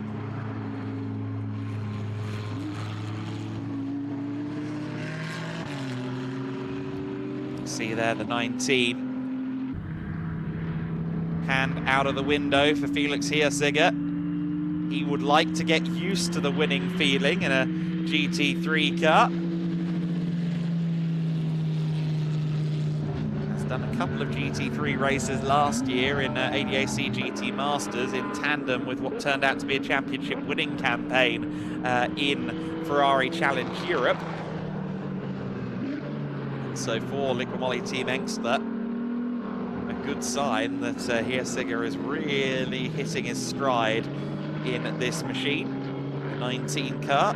It's been great to see Liqui Team Engstler all season long to this point. Some chopping and changing of the driver lineup round to round, and perhaps in future seasons we could see drivers of the likes of Hirschinger taking on the full season. That would add another very compelling addition to the championship fight, but it's been great to see Liqui Team Engstler putting on this performance all year long. They've had quite a few great results so far this year. Of course, Hirschinger himself already a race winner this season, albeit that was in a Cup 1 Ferrari 296 Challenge. He's now done it in a GT3 car as well. I must say, I can't think of many drivers, perhaps any drivers, who have won in two different cars in two different classes in the overall standings in a GT Winter Series season. That's not happened very often.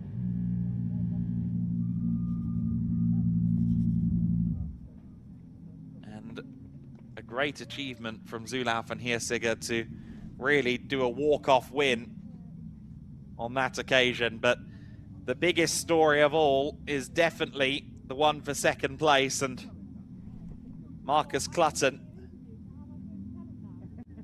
managing to gain himself an extra 2 points. He and Simon Orange with a 4-point lead now going into the finale at the Circuit de Barcelona Catalunya, where there will be 20 points available per race. So 60 to score and 4 between them. That is going to be very intriguing. And I can tell you, we will absolutely have a full haul of points available in the GT3 class next time out. In fact, it could be the biggest GT3 entry we've had in series history if the numbers and the entries I've seen all materialize. And therefore, Haya, Hertling, as well as the Orange Racing by JMH team, are going to have a really thrilling and perhaps slightly arduous run to their possible titles. You saw Kenneth Haya in the background talking to Simon Orange. Nice to see that mutual respect and camaraderie.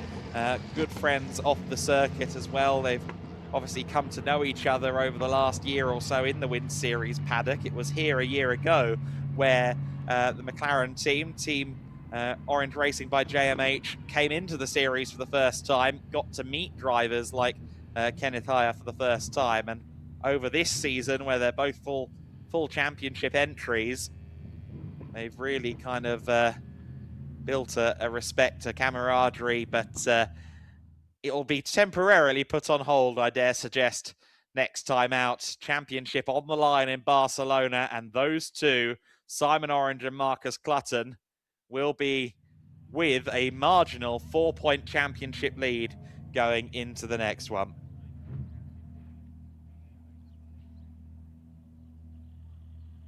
Izzy, of course, will be down there to, at the very least, talk to the winning drivers, Felix Hirziger and Finn Zulauf.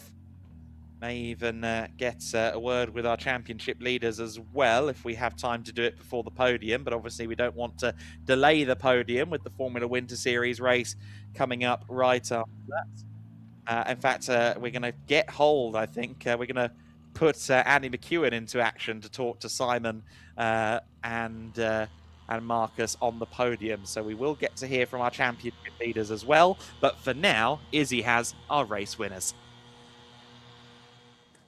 I do indeed have our winners alongside me. Guys, going to be honest, we didn't see all that much of you in that race because that was a mighty gap that you pulled. Finn, I'll start with you because, I mean, really impressive stint from you. And to finish the weekend like this after 2 P2s has got to feel good. Yeah, it was definitely time to finally hit the top step. But yeah, it was a good stint. I had a good start. Didn't quite make it into P1, but yeah, definitely had a fun couple of first laps, and then yeah, just drove to the end, gave the car to Felix, and he did a great job finishing the race. You certainly did, Felix. I mean, it was quite the gap at the end there. You of course, have already won in the GT Winter Series, albeit in a challenge car, now in a GT3 as well. Yeah, I mean, it was a bit of a long wait after Valencia, where we had this misfortune in qualifying. And to now get the top spot together with Finn is something we work towards, and very happy to have it now. And I think the performance speaks for itself. It was very clean. We didn't do any mistakes, and that's what you need to win those races. So we're very happy. Yeah. Absolutely, very impressive, guys. Go and enjoy it. What a way to bounce back from Valencia. Yeah, absolutely right. It was a great performance from them and a great honour to see them race after we missed out in Valencia. Well, race 3, the pit stop race, is in the books in the GT Winter Series. Let's take a look at some highlights. As the race got underway, our championship top 2 side by side. Kenneth Haya on pole position, Simon Orange on the outside of the front row, but Finn Zulauf getting the best start of anybody. Had a look to the inside at turn 1.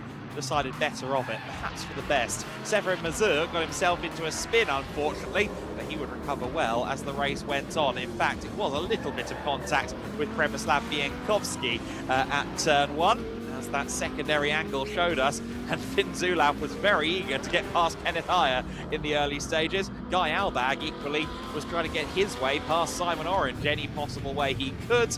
Eventually, Zulauf would get through into the race lead, and pretty soon it would be higher defending from Orange, from Albag, and also from Samuele Buttarelli, who in the Cup 1 Ferrari Challenge car was having a very good run, up as high as second overall after making the move on Kenneth Hire. Hire would soon start leaking positions, unfortunately, to both Kachauskas and Albag, and then Simon Orange with a very cheeky lunge at the first corner. Couldn't get it done there, but they would continue to spar with each other over the course of the next several laps. And this was the critical moment where Simon Orange did get himself past Kenneth Hire, and that would of course mean he could hand the car over to Marcus Clutton with the Schnitzelbaum SR Motorsport car in the mirrors. We saw some bottoming out and locking up from the Liqui team next to Lamborghini, but it was still the fastest thing out there on track for a big part of the race. Clearly the car set up a little bit soft at the front end, but sparking its way to speed all the same. Guy Albag came out of the pits ahead of Arūnas Kachauskas. The opposite way they came around, it seemed suspicious, and sure enough, the stop was too short, so a penalty was applied post-race for that transgression. Meanwhile, some interplay among the classes further back and some battling up ahead. This was Arūnas Kachauskas getting up to second overall at the expense of Guy Albag, albeit Guy Albag holding a penalty, and pretty soon Albag would be under pressure as well from Marcus Clutton, who wanted to try and put another GT3 car between himself and Jamo Hertling in the 11 car for the sake of the points, but that wasn't going to happen. They arrived on the back for second place for Arūnas Kachauskas. Kachauskas effectively scared himself off the circuit coming out of turn 11, and sure enough, Clutton would get through, and it wouldn't be too long before Jamo Hertling found his way by as well with a good run out of turn 15. At the front of the field, Felix Hirsiger claimed a dominant race win for Liqui Team Engstler along with Finn Zulauf, and Marcus Clutton and Simon Orange have extended their championship lead in the Orange Racing by JMH McLaren 720S. And they have a lot to celebrate coming into this next weekend at Barcelona. You see the Formula Winter Series teams already out there, ready to prep their cars for the racing, but for now, Felix Hirsiger winning the race by 25.3 seconds over Marcus Clutton, who held off Jamo Hertling to extend the points lead. Arūnas Kachauskas in fourth position ahead of Mati Zizowski, who managed to inherit fifth place after Guy Albag's penalties. Mazur in seventh, Giacomo Ronaldo taking eighth place ahead of Matic, Milos Pavlovic, and then at the back of the field, the Cup 2 class Porsches, Igor Klyer finishing ahead of the number 4 car, the machine from Nascent Racing, and at the very back of the field as well, of course, towards the rear of the field at least, was Milos Pavlovic as well in that Autosport Racing car. He was actually running 10th of the flag, of course. So then the GT Winter Series race is concluded. The podiums will be up next. There you see confirmation of what I was saying with the 7 and the 4 car, and we'll go to the podiums in just a few moments' time. In fact, we'll go there now. Thank you, Adam. Well, what a sensational final GT Winter Series race of the weekend that was. The tension mounting right until the final few laps. We'll get our podium underway with the GTX Category 2 drivers to welcome onto the top step of the podium. The GTX win goes to Michael Fishbaum and Milos Pavlovic. Well done, guys. Good job done in the GTX Autosport Racing entry. And they head to the top step of the podium. We've got Oleg from Pirelli here to hand their winner's trophy out. And 3 solid races. Good to see Milos out in the car in this third and final race as well. And they are all smiles on the top step of the MotorLand Aragón podium at the end of a busy weekend of racing, and the GTX car running seemingly faultlessly in that final race. They've got their bottles to take with them, I think, for the after party tonight. We'll let them go away and begin enjoying their evening here at Aragon. Cup 4 is up next then, and we'll just quickly prepare the podium. It shouldn't take too long because it's just one driver. He has claimed the victory in all 3 Cup 4 races this weekend. It is, of course, Petar Matic. Well done. Onto the top step goes the driver of the Lamborghini Super Trofeo Huracan. And again, a winner's trophy heads his way. Okay, only the only entry in that class, but still, he's kept largely out of trouble this weekend and will be very happy indeed with the trio of trophies that he will be taking back home with him. Congratulations, Petar, then, on the 3 Cup 4 victories, and we'll see him again, I'm sure, in the near future. Cup 2 we move on to next, and this is for the Porsche 992 GT3 Cup cars, and we are, I think, good to go then with our second placed runners in Cup 2, Casey King and Alexandra Martins. Oh, Casey isn't here, but we have Alexandra here to celebrate on the second step. He's got 2 bottles of champagne to enjoy later on. Maybe he'll share one with our race winner. It's 3 wins from 3 races in Cup 2 for Igor Klyer, who is not here either. So we have the trophies for Alexandra Martins. Stefan stopped me just in time, and Alexandra sees the opportunity to jump onto the top step of the podium in the absence of his fellow Cup 2 competitors. But congratulations to Igor Klyer, 3 wins from 3 races, and just about keeping maybe his championship hopes intact. Remember, led the championship, Igor, coming into the weekend on the combined T-class points. So, congratulations to our 1 Cup 2 driver who made the trip up to the podium. Cup 1 comes up next. I believe we've got both of our Cup 1 race winners here. The Rosso Corsa Ferrari, which ran as well as second. Oh, here's Igor Klyer. Well, Igor, there's a trophy waiting for you. There's some more photos I think they want to take now because Igor Klyer, our Cup 2 winner, has arrived and does now receive his winner's trophy from Stefan from GEDLICH, and there's a chance for him to pose for the photographers as well. Took him a while to make his way down here, but good that Igor's been able to come and join in the podium celebrations. Gets a handshake from Alexandra Martins, and will again take 2 bottles of champagne with him, and they will continue their celebrations. Congratulations, guys. Right, Cup 1, we need more champagne now, because I think Igor possibly has done a runner with one of the bottles intended for our Cup 1 winners. We'll sort that out backstage and introduce our Cup 1 race winners, Giacomo Ronaldo and Samuele Buttarelli. Well done, guys. They ran as well as second at one point in that race, and if it wasn't for the slightly slow pit stop, they might well have been able to finish in the outright podium positions, and certainly would have had a part to play in the GT3 battling that was going on in the closing stages. So Samuele and Giacomo celebrate the win. Of course, 3 races for Giacomo. He's had plenty of seat time this weekend, and Samuele doing his first race of the weekend. Congratulations, guys. And finally, we move on to the GT3 class, and this is where really all of the main drama was centred in that race. So many storylines, the championship battle going right down to the wire, and right in the middle of that championship battle are our 3rd place finishers. It's their 2nd 3rd place finish in the class this weekend, Gemma Hertling and Kenneth Heyer. Well done. 3rd step of the podium for SR Motorsport, and they are 4 points behind championship leaders Orange Racing by JMH, we believe, going into the final round. It was the Orange Racing squad who claimed 2nd in GT3, but extend their championship lead. Simon Orange and Marcus Clutton. Well done, guys. On to the 2nd step of the podium. A brilliant drive from both of them. They both had some elbows out overtaking to conduct, and they both did so in fantastic fashion. That battle rather meant we forgot a little bit about our race winners, but what a flawless performance it was for the Liqui Team Engsler pairing of Felix Hirsiger and Finn Zulauf.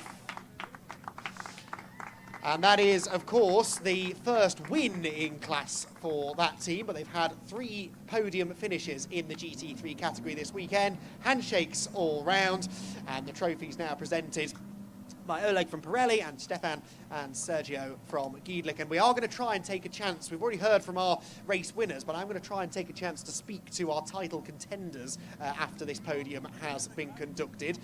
Certainly want to speak to the Orange Racing by JMH pairing, and if we've got a chance for a quick question for either Kenneth or JMO, then I wouldn't mind doing so, just to get their thoughts going into what is going to be a nail-biting finale. Make sure you tune in, everyone. This time next week, we'll be crowning GT Winter Series champions, and it could still be any one of 2 or 3 teams. Corks are being taken out of bottles. That's my cue to go and hide behind the podium. And Marcus is looking very suspicious next to me. There we go. There's the spray from the rest of the podium finishers.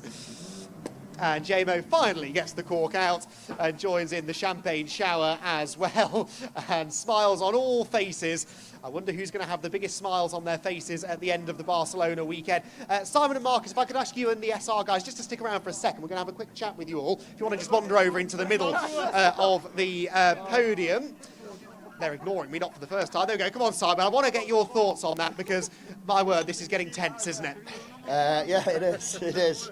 I had very specific instructions there from Marcus to do not defend all the silver pros behind me, and I didn't really need to. They went past me before I could do anything, but I had my eyes on Kenneth the whole race. Yeah, so I just didn't want to slow myself down when they went past.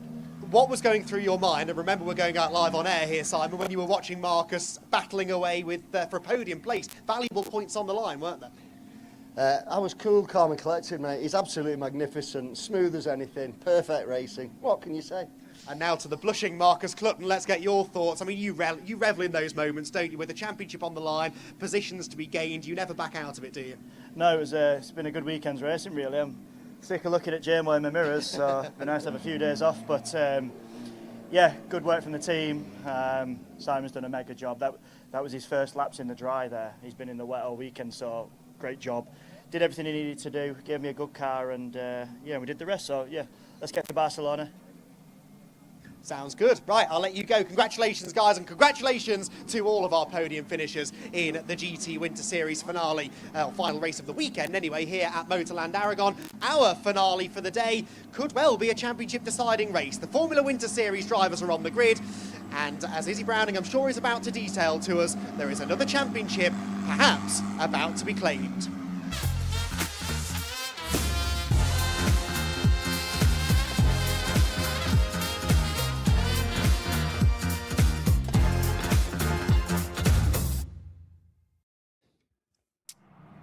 There absolutely is a title that could be claimed here, and it is that of overall Formula Winter Series champion in 2026. Dries van Langendonk, who incidentally starts this race from the front of the grid, he could well take the championship win here. In order to do so, he needs to outscore Arie Bansel by 3 points. Arie Bansel, who is set to start from 9th on the grid. So that is certainly not a big leap of the imagination to imagine Dries from pole outscoring Arie Bansel by just 3 points. There are 81 points in it once you factor in the 2 points for pole position that Dries van Langendonk now has in his pocket. That puts him on 201. That puts Arie Bansel on 120. Now, there is a slight X factor here in terms of deciding the championship today.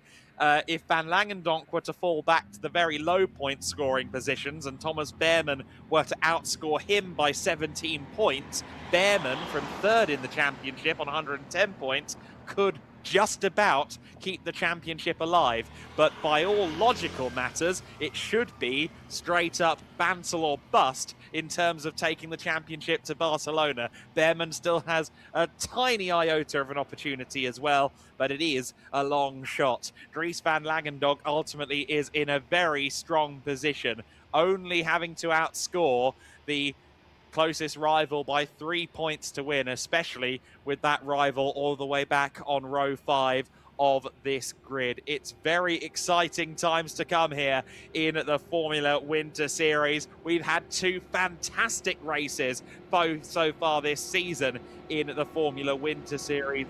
This weekend Aragon has presented some exciting racing, and let's go down to Izzy to present us an exciting grid walk.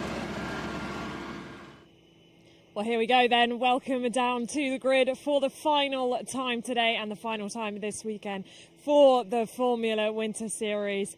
And here we go, a championship could be decided. This man here on pole position, the number 15 of Dries van Langendonk. Well, what does he need to do? He needs to outscore Arie Bansel by just 3 points. And I know that he will be aware of that. I debated whether I shouldn't go and speak to Dries, but I am going to, because he is on the verge of a championship. And I'm sure the Rodin team would expect me to speak to him. And I'm sure Dries would expect me to speak to him as well. Well, you know what's at stake here. You know what you have to do. It's only 3 points that you need to outscore Arie by, and then you've done it. Is it on your mind? Well, I try not to have it on my mind. I try to just do the best race I can and see where I end up. But yeah, it's looking good, I shall say. But yeah, see how it goes.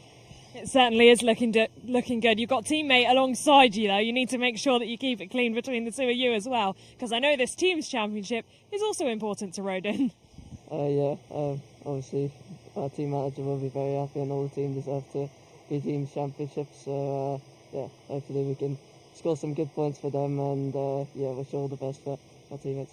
Best of luck, you enjoy it out there, and I'm sure his mechanic Jake will hope that it will be a championship for Dries van Langendonk at the end of this. Well, here we go then. I'm going to come this side so as not to go by the fans, where you won't be able to hear a word that Alfie is saying. But Alfie, just one quick word. Well, you've got your teammate alongside you. Of course, he's on the verge of winning the championship, but you also want to get a race win. What's the mindset? Yeah, obviously I want to get the race win, and he's quite far ahead in front of the championship, but at the end of the day, I don't think either of us are going to be thinking about that.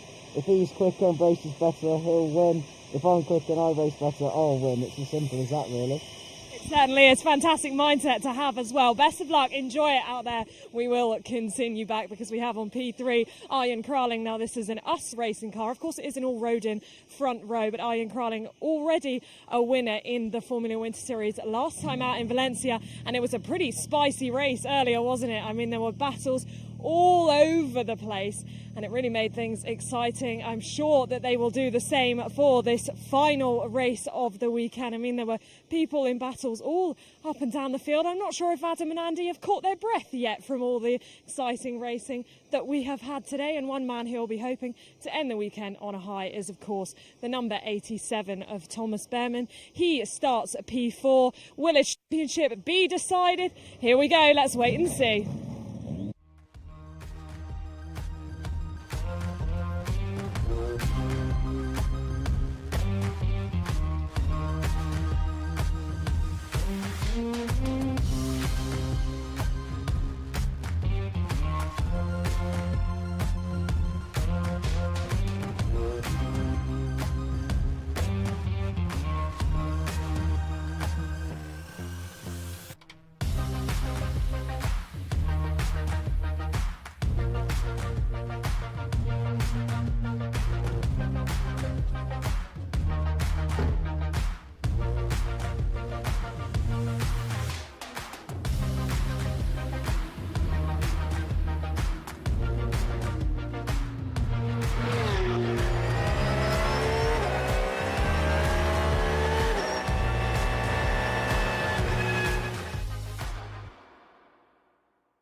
We're smiling wide and we're very excited. It is the third and final race of the weekend in the Formula Winter Series. They've given us 2 corkers so far today, and we're due another one here. It's teammates on the front row, a critical sight for Rodin Motorsport in the Teams Championship, with Dries van Langendonk and Alfie Slater there on the front row of the grid. Arjen Kraling, he was very quick further down in the pack in that second race. Let's see what he can do from third on the grid. He's alongside Thomas Behrman. Ethan Lennon in 5th place. The Rodin drivers getting up there for this one. Alexander Savinkov, who of course had the best race pace arguably of anyone. He starts from 6th in race 3. Theo Borenstein in 7th. He's alongside Pedro Lima for Van Amersfoort Racing. Ari Bansel in 9th place.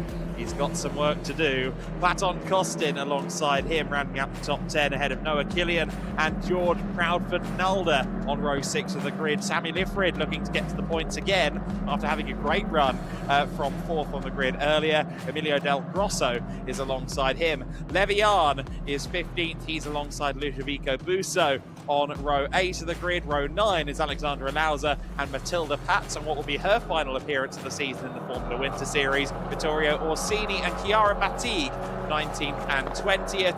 21st and 22nd, Nicolas Cortez and Rahim Alibai. Row 12 on the grid will be Andre Rodriguez and Alicia Palmovsky. 25th and 26th will be Alexander Chartier and Max Kamalander. 27th and 28th, Megan Bruce and Ginevra Panzeri. Megan Bruce, of course, along with Palmovsky, going to go to Shanghai rides after this. Victor Poulsen and Marcus Sild-Kunas making up our final row of this 30-car grid.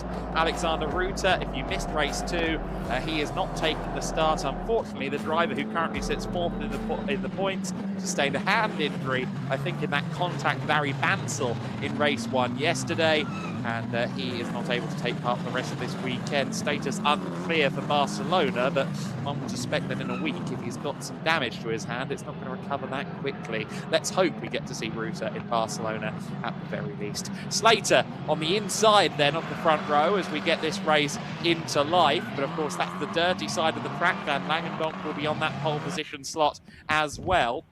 Meanwhile, Victor Poulsen having an issue there in the 37 car, didn't actually get underway for the formation lap. That was pushing the car back into the pit entry. Dries Van Langendonk then pulls up to his slot. I can tell you, incidentally, that 37 car from AS Motorsport did just go past us to take a pit lane start, so they should be okay. But Dries Van Langendonk not wanting to think about it, he told Izzy, but it's definitely going to be in the back of his mind. Well, absolutely, and he's surrounded by drivers who are quite keen to get their weekend back on track here in this final race. Alfie Slater, for example, starts alongside him. He's had an 8th and a 26th place finish this weekend and hasn't been on the podium since Portimao. Arjen Kraling, similarly, he's had a 23rd and a 7th place finish, and not far further back is Ethan Lennon, who charged through the field in race 1 yesterday to finish 5th, but then stalled on the line and finished 23rd earlier on this morning. So a few drivers around Dries who don't really care about the championship and just want to get a good result, a podium finish, maybe a win, to try and allow them to leave MotorLand Aragón with a smile on their face. Indeed, but Slater, of course, being a road-in teammate to Van Langendonk, won't do anything too crazy, but having 3 road-ins in the top 5 important for the team's championship, which we really haven't touched base on. That's not going to be decided today. The drivers' championship might well be. Van Langendonk leads them away then as we are ready to go in the Formula Winter Series. Slater with a decent start. Kraling with a magnificent start. He's going to be up the inside for 2nd position as they run through the first corner, but Dries Van Langendonk has got the first job done. He leads them by quite a margin coming out of the first couple of corners. Then it's the US Racing driver Slater in 3rd position, and where in all of that is Ari Bansal. He's still out there, but I think he might still be 8th, 9th position at the very best. He's actually fallen back a little bit, I believe. All the same, we run through the first sector split, and it is going to be a comfortable lead for Van Langendonk. In 2nd place, I think Slater has managed to gap them a bit as well. Ginevra Panzeri with front wing damage, so there has been a collision further back. But Van Langendonk untroubled at the front. That, I think, is up at turn 3. You've seen quite a bit of wheel banging there on the opening laps of these Formula races and indeed GT races this weekend, so that's not a huge surprise. Hopefully that car does not need to be recovered under a safety car. We'll wait and see. The rest of the field, though, through the corkscrew section for the first time, and so far so good for Dries Van Langendonk out in front then, keeping everyone else in his mirrors, and he now just needs to try and get his head down and pull a gap if possible. No one else has really been able to do that this weekend. Anyone can, though. Dries can.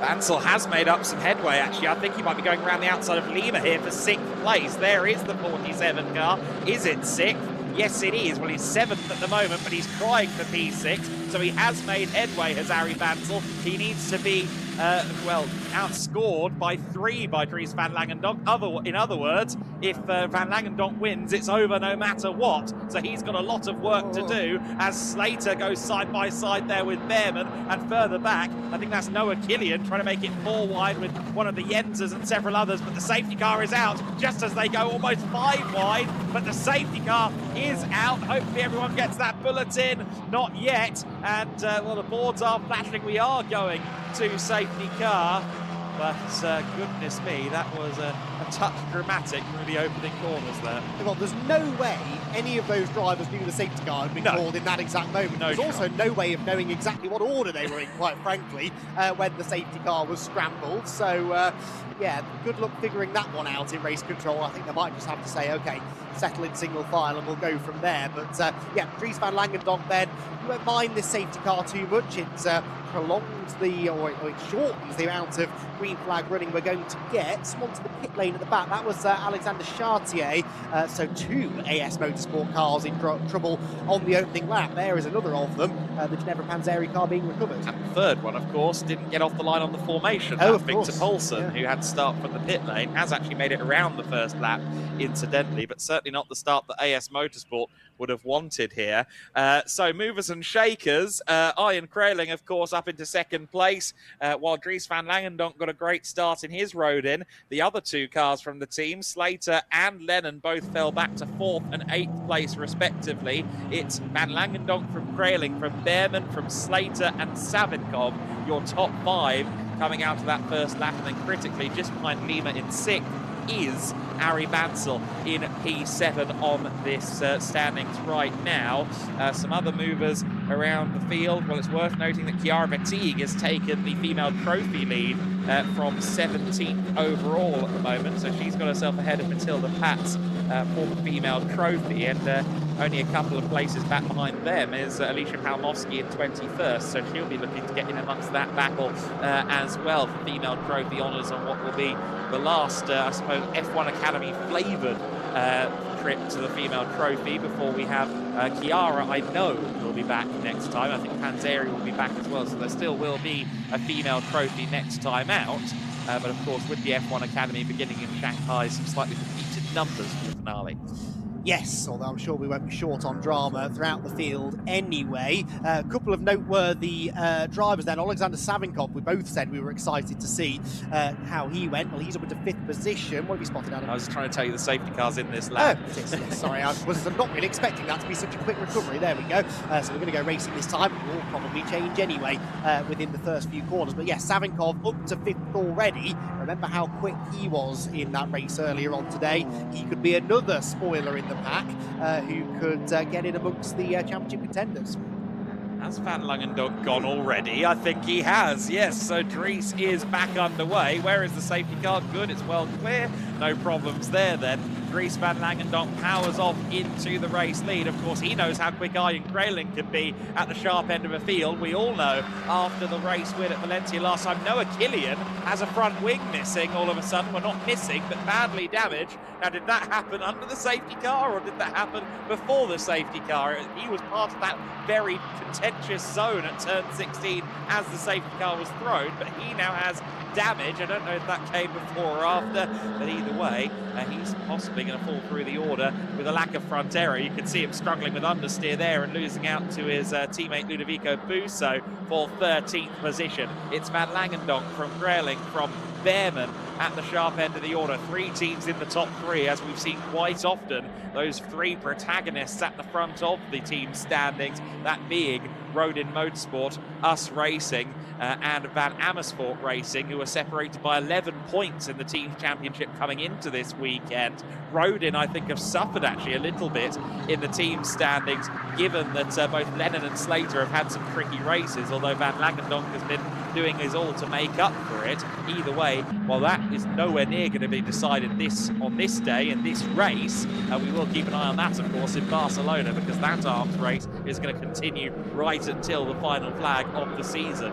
For now, though, the collective focus of everyone at Rodin in the garage, I'm sure, will be on Dries van Langendonk and him staying in the lead. That was very deep into turn 14 from Ollie Behrman, and I thought Thomas Behrman, the other one, is in Melbourne. I knew that was going to happen once this year, not least of which because I used to commentate on a Van Amersfoort Racing F4 car driven by Ollie Behrman, so I was back in 2021 for a moment there, and Thomas was very deep into turn 14, and side by side meanwhile for 4th place, because Alexander Savinkov is through in the 17 car. I expect him to be a part of that podium battle very soon as Ari Bansel gets past Pedro Lima for good measure, so that's him up to 6th place. Still not good enough. He's going to have to go a long way further. In fact, he's going to have to get past Van Langendonk for the lead, in theory. And it might not be him who actually gets past Van Langendonk. Whoa! It could be Arjen Kraling from nowhere, launches up the inside at turn 1, and he takes the Us Racing car to the lead. I was about to say that Dries van Langendonk wasn't getting away, and that really emphasised the point. There's more more drama now, I'm afraid, of the Noah Killian variety. I think he's tangled with someone else now at the final corner, but at the front of the field, we've got a new leader, Arjen Krailing then, who is hunting down that second win of the year. Drama behind. That's Bansal. That's Bansal. That could be the championship. It almost certainly is the championship as he digs his metaphorical heels into the gravel trap. The 46 driver is out of the race by all intents and purposes. That is huge. That is potentially the championship. Even though Van Langendonk has lost the lead, it doesn't matter ultimately. That was always the danger, wasn't it? It's one thing for Bansal to gain the required number of positions to stay in contention. He was starting right in the middle of the drama hotspot, wasn't he, really? And was always going to struggle, you felt, to stay out of trouble, given how feisty the races have been all weekend long. And that midfield battle was certainly pretty feisty. What a shame, though. More drama as well. That's 97 of Platon Kostin, who is off with the VAR car, and that is quite close to the edge of the road. I sense another safety car coming here. There is. It's already out. So the safety car is out on the circuit for a second time. I'd made comments about the fact we hadn't seen the safety car in the first two races. Hold my hands up, sorry guys. Krailing, Langendonk, Behrman, then our top three. Thomas Behrman, to reiterate for myself mostly. Alexander Savinkov has now, of course, been brought into that directly.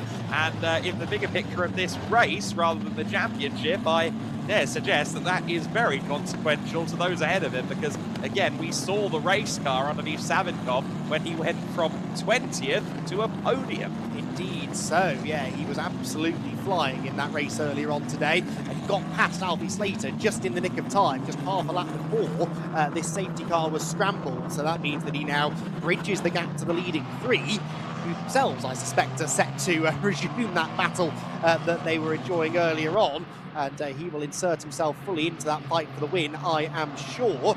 Dries van Langendonk, I wonder whether the Rodin team have told him that Arie Bansal is out of the race, or whether they're going to choose not to. In a way, it sort of doesn't matter. He just needs to try and stay out of trouble and finish the race as we get a look back at some of the dramas.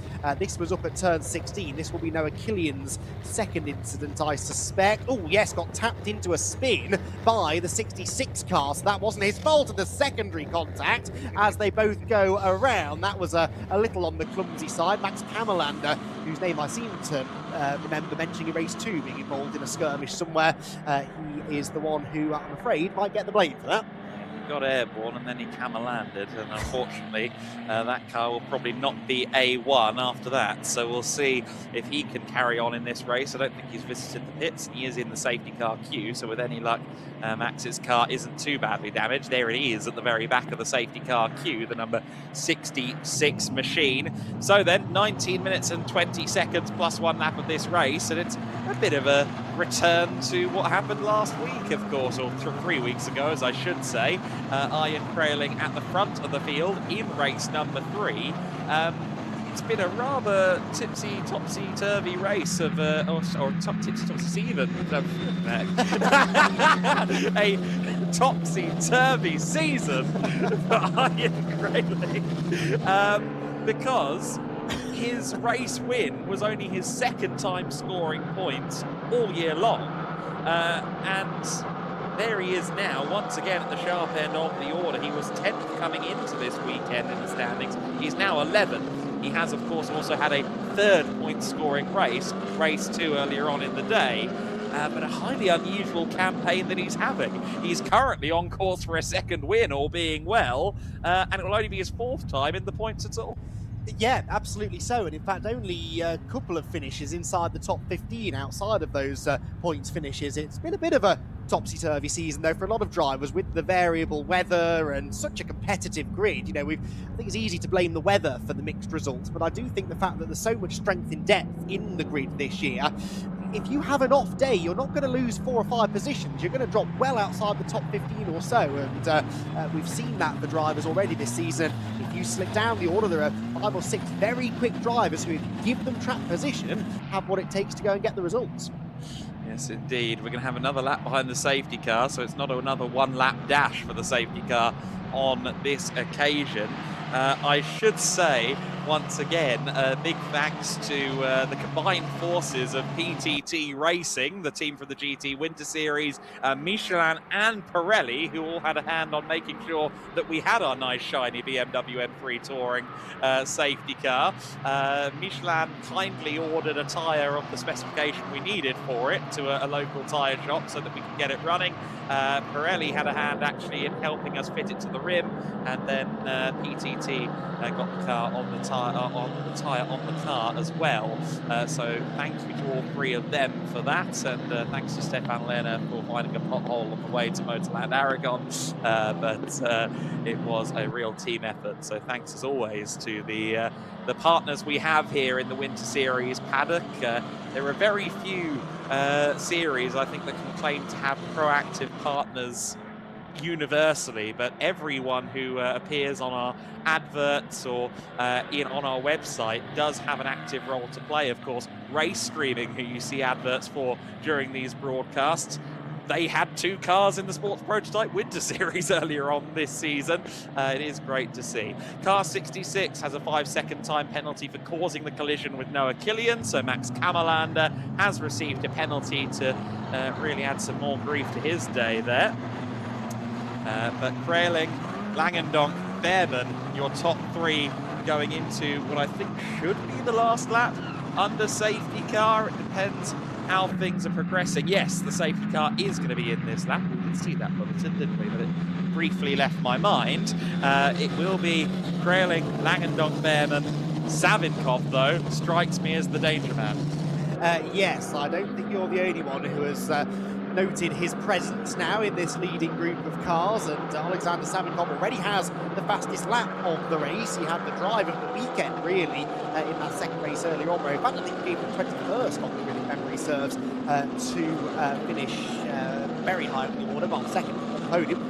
Only one step higher than he could have gone. Well, this time around he started significantly closer to the front of the field, and only has to overtake 3 more cars in the remaining 15 minutes plus a lap to get a race victory, what would be his 2nd win of the year. He won the 3rd race at Estoril, what really was a topsy-turvy weekend where we had 3 different race winners. Well, if he could win this one, we'd have 3 different winners again from the 3 MotorLand Aragón races. In fact, if Ian Kraling could hang on to win, it would be the same story, and likewise if Thomas Behrman could do it. So again, to my point, so many racing drivers in this grid capable of winning. It's been a topsy-turvy season, a tipsy-topsy season even in the Formula Winter Series so far. Ian Kraling looking for a 2nd win of the season. Pedro Lima takes out his front wing on the back of Alfie Slater, and Slater has been overtaken under safety car there. Not that Ethan Lennon had any choice really but to go past, but Lima now has a front wing off his car. Of course, he was also the driver involved, Barry Bansell, earlier on. What a day he's having. Negative. One of the AKM cars diving to the inside there further back, just outside the top 10. Meanwhile, Van Langendonk under immense scrutiny from Behrman, and here comes Savinkov to the inside of Thomas Behrman, not quite far enough alongside the Van Amersfoort Racing driver, but the top 4 already breaking away from Ethan Lennon, and that's in part because, of course, it wasn't Lennon in 5th place when they got the race resumed. However, the contact there between Slater and Lima has created that problem. In fact, Pedro Lima, I think, has already fallen well down the field to 27th place, so he is really struggling. I wonder if he may have a puncture as well or something like that, but it's been a really tough race for the Brazilian driver, and that will move Levian up into the top 10, and George Prout-Nalder up to 9th place as well. I think what happened is Pedro Lima pitted, actually, because he's on an outlap. Yes. So I think luckily it happened just before pit entry, and he was able to come in and sort the damage. Van Langendonk struggling a little bit now, ironically, perhaps with the championship pressure lifted from his shoulders. He's now sort of out of sorts. He's didn't get a great restart. That's what allowed Thomas Behrman to get alongside him into turn 1, and was a bit scrappy there through turn 12, but gains some time back again in the slipstream now, up the back straight, 4-car breakaway.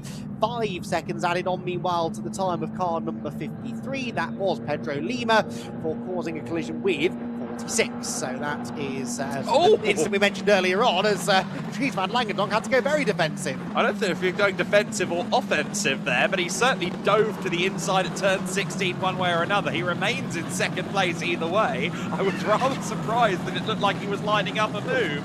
Meanwhile, that's Megan Bruce getting pushed away on the outside line there. Your top half dozen then in the same order that they were across the line, and Ethan Lennon just set the fastest lap of the race. Here comes Thomas Behrman. He was on the outside at turn 1, he was on the inside at turn 2, but it looked like he almost ran out of grip on the front axle, and that's going to give Alexander Savinkov the opportunity, bouncing across the gravel approaching turn 3. He has the inside for turn 4, and he should get it done at turn 5. Behrman tries to hold on around the outside, and he's going to use a bit of runoff area to do it, because he wants the inside for turn 7. They're still side by side. They've been side by side since turn 3. They come now out of turn 7, and Savinkov still hasn't fully cleared the VAR car. He may well have done by the time they get down to the corkscrew. What order will they be in? Savinkov is still side by side with Behrman, but finally Behrman has to relent. There we go. Savinkov is through into third position, but boy did Thomas Behrman put up a fight. I've seen the odd pass in the grass in my years as a motorsport enthusiast, but a pass in the gravel is something I don't think I've ever seen, and that's where that overtake began. Thomas Behrman delayed slightly in his efforts to get past Dries van Langendonk, and that just backed him up into Savinkov, who properly kept his foot in it. That was brilliant stuff, and that's the kind of overtaking that brought him all the way up into a podium finish earlier on today. Can he now get back onto the gearbox of Dries van Langendonk, who is almost out of slipstreaming range? We'll have to wait and see if Dries and Arjen Kralik start battling, of course. That will definitely shrink that gap second to third. Behind, meanwhile, the fight for 5th place is raging on. We might have had the fastest lap last time by Ethan Lennon, but he's down to 6th place now, and busy trying to get that back again into turn 16. Interesting stuff. Behrman trying to get his third position back, but he may well actually do it. He had a front axle there alongside Savinkov. What order are they going to come out in? I think there may have been a little bit of contact or something close to it between Savinkov and Behrman. Savinkov remains in third place. Behrman's pressuring him. They head towards the first corner. It could be the inverse of what we saw between them a lap ago. Meanwhile, Alfie Slater is under immense pressure there from Theo Borenstein, who's having his best run since a podium at the season opener at Estoril. Behrman has just about found his way past Alexander Savinkov. Job done for now for the young Brit. But trust me, Savinkov's going to come back. Yes, he is. Fastest lap, by the way, Emilio Del Grosso out of absolutely nowhere in 8th position. He's in that massive battle pack just behind this leading group of 4. Or really 2 leading groups of 2 now, as we've got a yellow flag, and that is why. Borenstein has got a tyre down. He may have a tyre missing entirely, and that was, of course, the battle we were watching for 6th place earlier on. So where is Slater? Where is Lennon? They've all gone through the first sector split. So if anyone fell by the wayside, it was only that number 20 car. I was just saying that Borenstein was on for one of his better results of the season, and he ends up stuck. And unfortunately, with that car unlikely to move any further, and it being fairly close to the track, we may be due another intervention from the rather well used in race number 3 safety car. Alfie Slater for now, though, will probably be hoping for it in a sense, and it comes out now just before he comes under threat there from Proudfoot and Alder, having already lost out to Ethan Lennon over the course of the second sector, because there's been a switch between the 2 Rodin cars there. Yes, there has. Lots going on then in that fairly short period of green flag racing, but for the second time we are under the control of the safety car, and this brings Behrman and Savinkov back onto the tail of the lead. As I said, they'd fallen back a little bit, and that 5th place battle has another opportunity, hopefully with a cleaner restart this time, to join in the fun and games at the front as well. So Arjen Kralik, in a way, again, won't mind about this really, because it's not like he had a big lead over Dries van Langendonk that's now disappeared. It was a car length or 2 at most, and this just eats into the race time. 8.5 minutes plus a lap to go, and Arjen Kralik will be quite happy in a moment or two to see that BMW safety car emerge from the pit lane in front of him.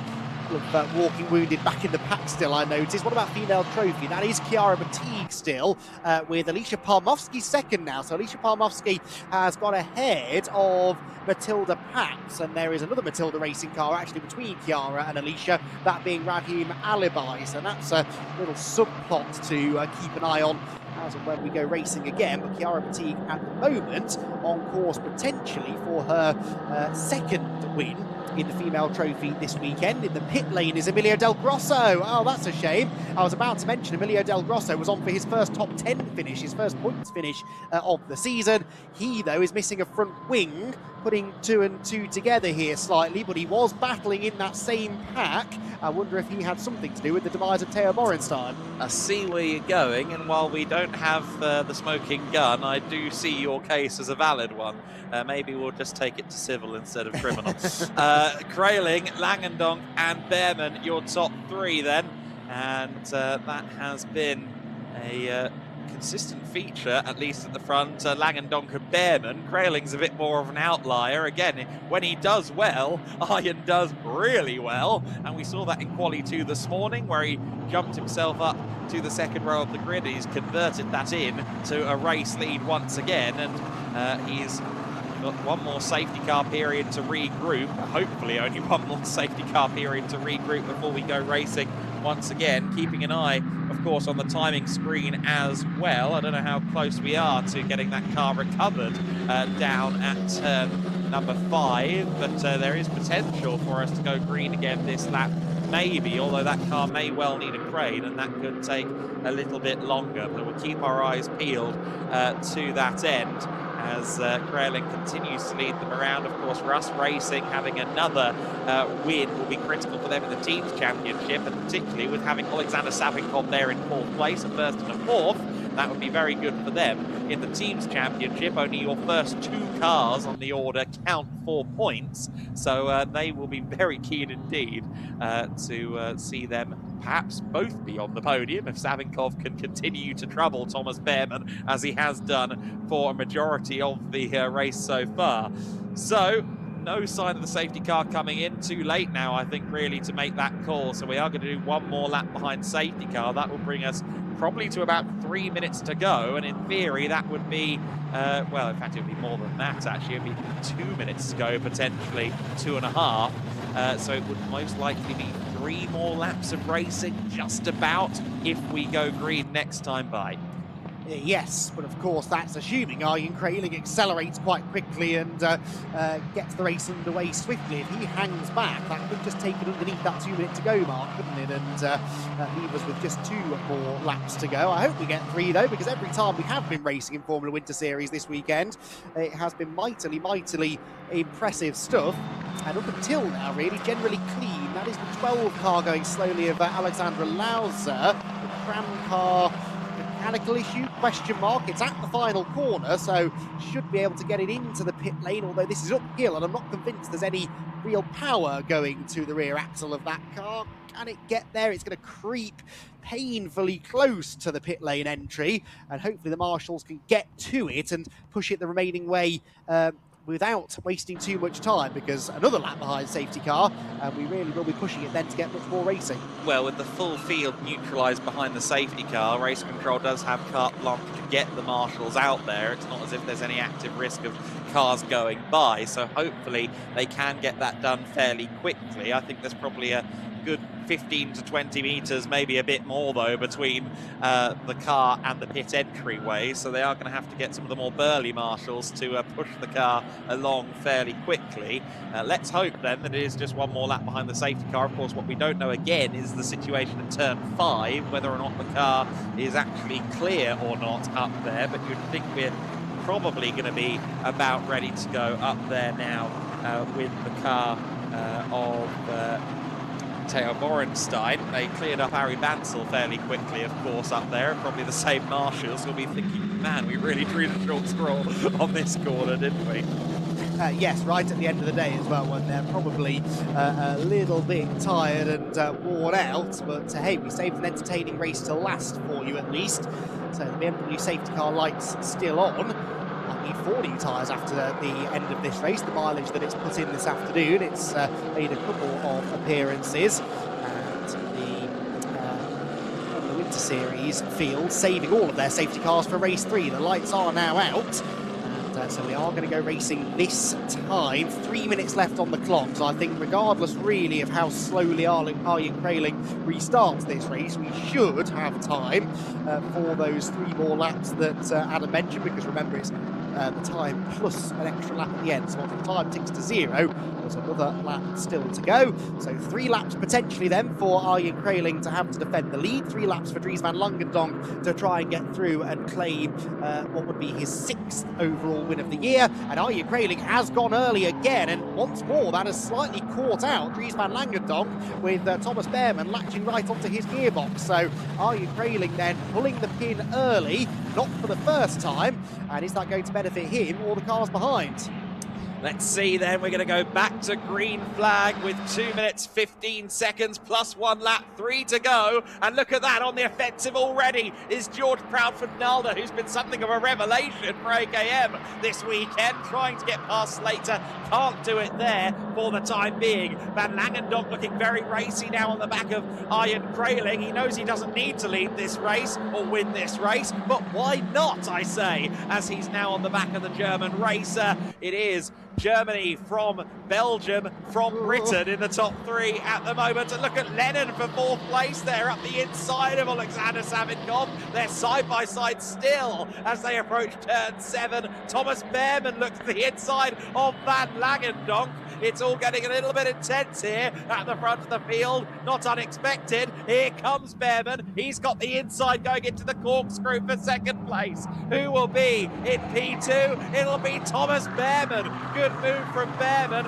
Van Langendonk down to 3rd. It doesn't matter. 8th or above, and he still wins the championship. However, this is still intense stuff for road in motorsport, especially now because the next horse in the fight is Ethan Lennon, their teammate. Oh, this is going to get interesting, isn't it? To the outside, no way through there. But yeah, Dries van Langendonk, what he can't afford is a tangling of wheels here that pinches him into a gravel trap or breaks the suspension, because that will then start to have some championship ramifications, even with Harry Bansell out of the race, especially because Thomas Behrman is ahead of him and into 2nd position. Behrman now has his sights set on Arjen Kraling, and remarkably, what would be a first victory of the season for Behrman. It's side-by-side look for 4th position, and has that changed back again now?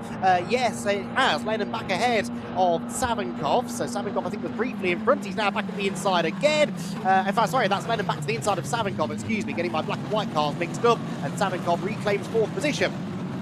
Absolutely, you can see all of that scrummage going on further down as well. That includes, once again, the female trophy battle, where Batigue, Palmovsky and Pats are going at it. We'll keep an eye on that as well, as we see now Lennon and Savinkov going side by side. Something of a reprieve for Dries van Langendonk, seeing Lennon now otherwise occupied. Batigue is up into 10th position. She leads female trophy at this stage, with a couple of cars between herself and Campos teammate Alicia Palmovsky. Batigue was further down the order, of course, from qualifying, so she's done a good job in that race, this race, to get back up into the points, at least for now. But we saw that scrum for about 8th place back, so let's not count on chickens.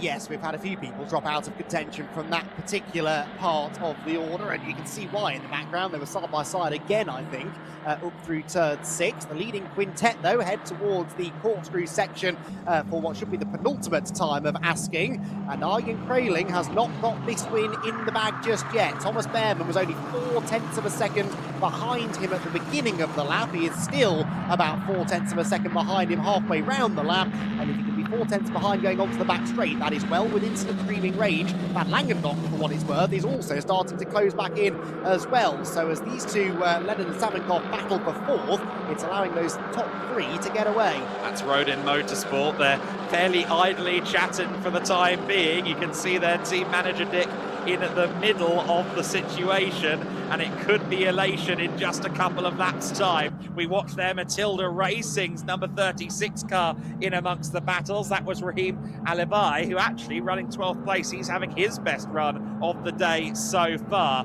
Arjen Kraling looking set for a 2nd victory. He's got one more lap between himself and the checkered flag. He's got Thomas Behrman between himself and the win. If Behrman gets half an opportunity, and he was a bit late to the apex there, Thomas Behrman, I think, was slowing down but not quite quick enough, and he almost tagged the 62 car there at turn 16. Yeah, but managed to get the late apex and carried speed up the hill, so he's right on the gearbox of Crailing into turn one. Arjen Crailing is weaving around, trying to break the toe, trying to cover whichever side he thinks Behrman is going to attack. Fastest lap of the race, Thomas Behrman. What a time to pull that out. 2 minutes 0.663. He's got 1 lap, less than a lap now, to find a way past Arjen Crailing and take what would be, I still can't believe this, his first win of the year. Crailing is sideways through turn number 4. What was that all about? Behrman almost got to the outside of him. I don't know whether maybe Arjen hit the curb through 4. Did really well, though, to gather that together, but that shows how hard he's pushing. Behrman to the outside at 7. Can he go right round the outside? Absolutely not, says Arjen Crailing, who levers him aside. I think there's still an overlap, though, as we arrive at the corkscrew. Behrman trying to go around the outside of the right-hander to get the inside for the left. That doesn't work, and for now, somehow, Arjen Crailing hangs on.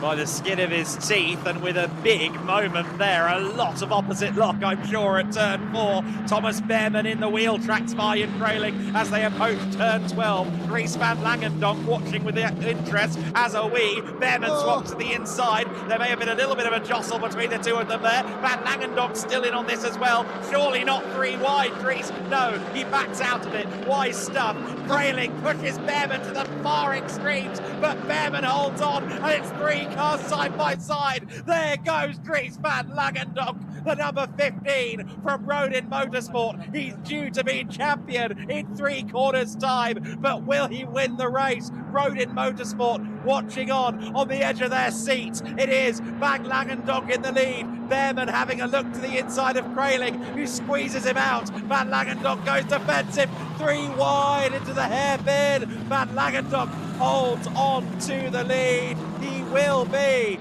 champion in the Formula Winter Series 2026. 3 races early. Behrman crosses the line just alongside, but it's Van Langendonk that wins the race. It's Van Langendonk that wins the title in the Formula Winter Series 2026. Vittorio Orsini into the grapple trap at the end of the race.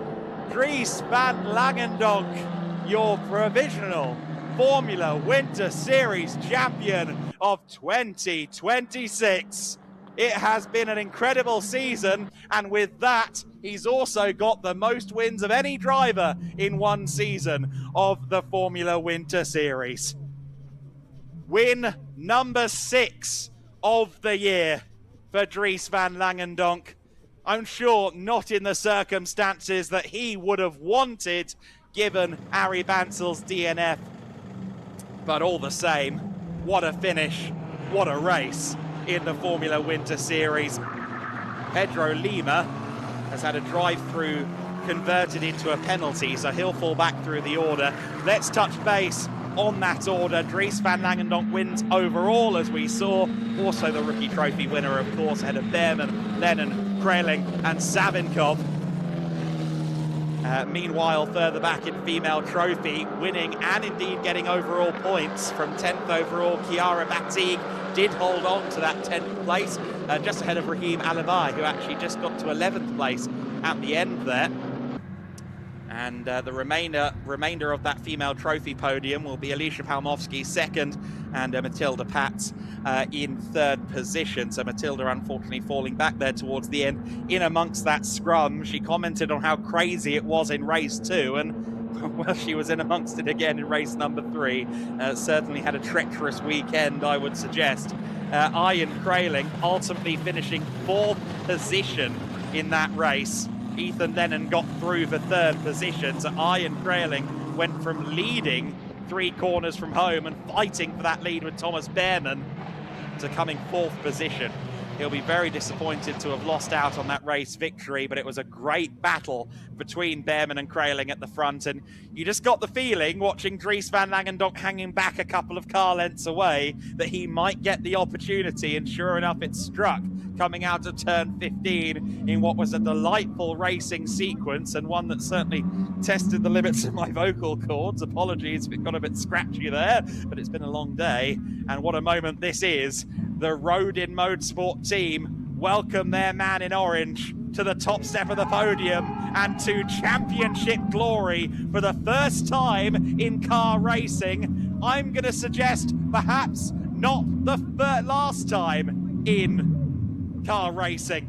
Dries van Langendonk is a champion. He's had great success in karting. He was picked up by McLaren, of course, before he'd even stepped into a race car in competitive action. And already he's a championship winner at F4 level. F4 level, I suspect, is far from DVL's level in the long term.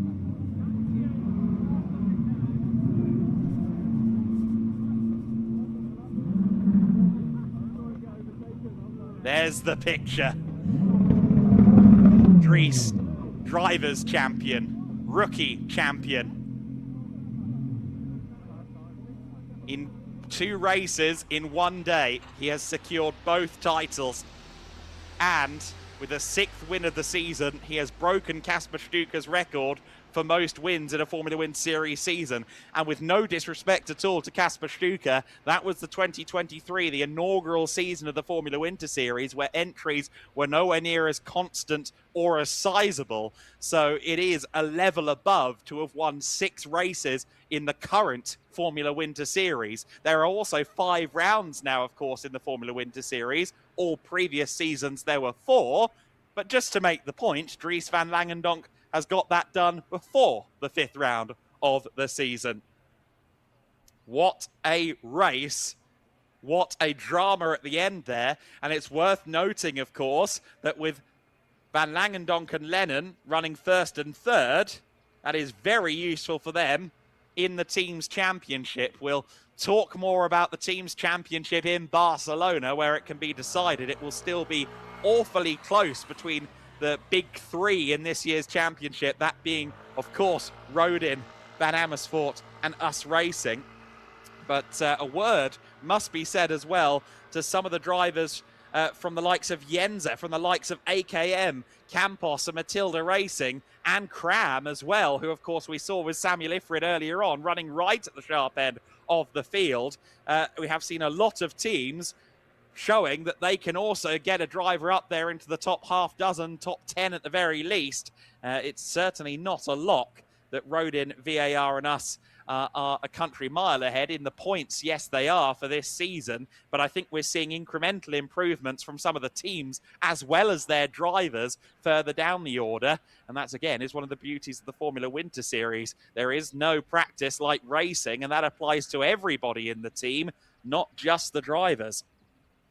Levian was 6th position, incidentally. That's his best run for a little while in this season of the Formula Winter Series. In fact, is it? No, it's not his best run of the year, because he came 3rd, of course, the season opener, the 1st round at Estoril. And in fact, it's his 6th place on the bounce, because of course he was P6 in race 2 as well. But Dries van Langendonk has had a sensational day. He's, for the first time, a champion in car racing. He'd already won a race in Formula 4 coming into the Formula Winter Series season on his first ever weekend in cars. And that's the kind of thing that marks you out as one to watch, certainly in my notes. And, well, we all expected him to be quick. We all expected him to potentially be a favourite.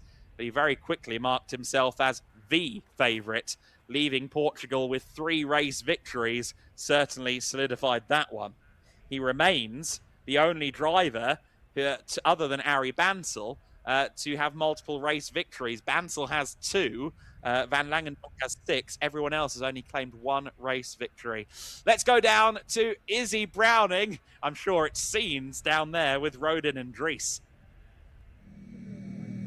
Well, here he is alongside me, our provisional 2026 Formula Winter Series champion. It was never in doubt. Dries van Langendonk, congratulations. I mean, what a way to win it as well. That was some nervy stuff towards the end. I didn't want to crash, but obviously the win was there for the taking. Obviously I saw it. They were both going at it very hard. Obviously they both wanted to win. But yeah, I got a bit lucky on going onto the back straight to capitalise on their mistakes.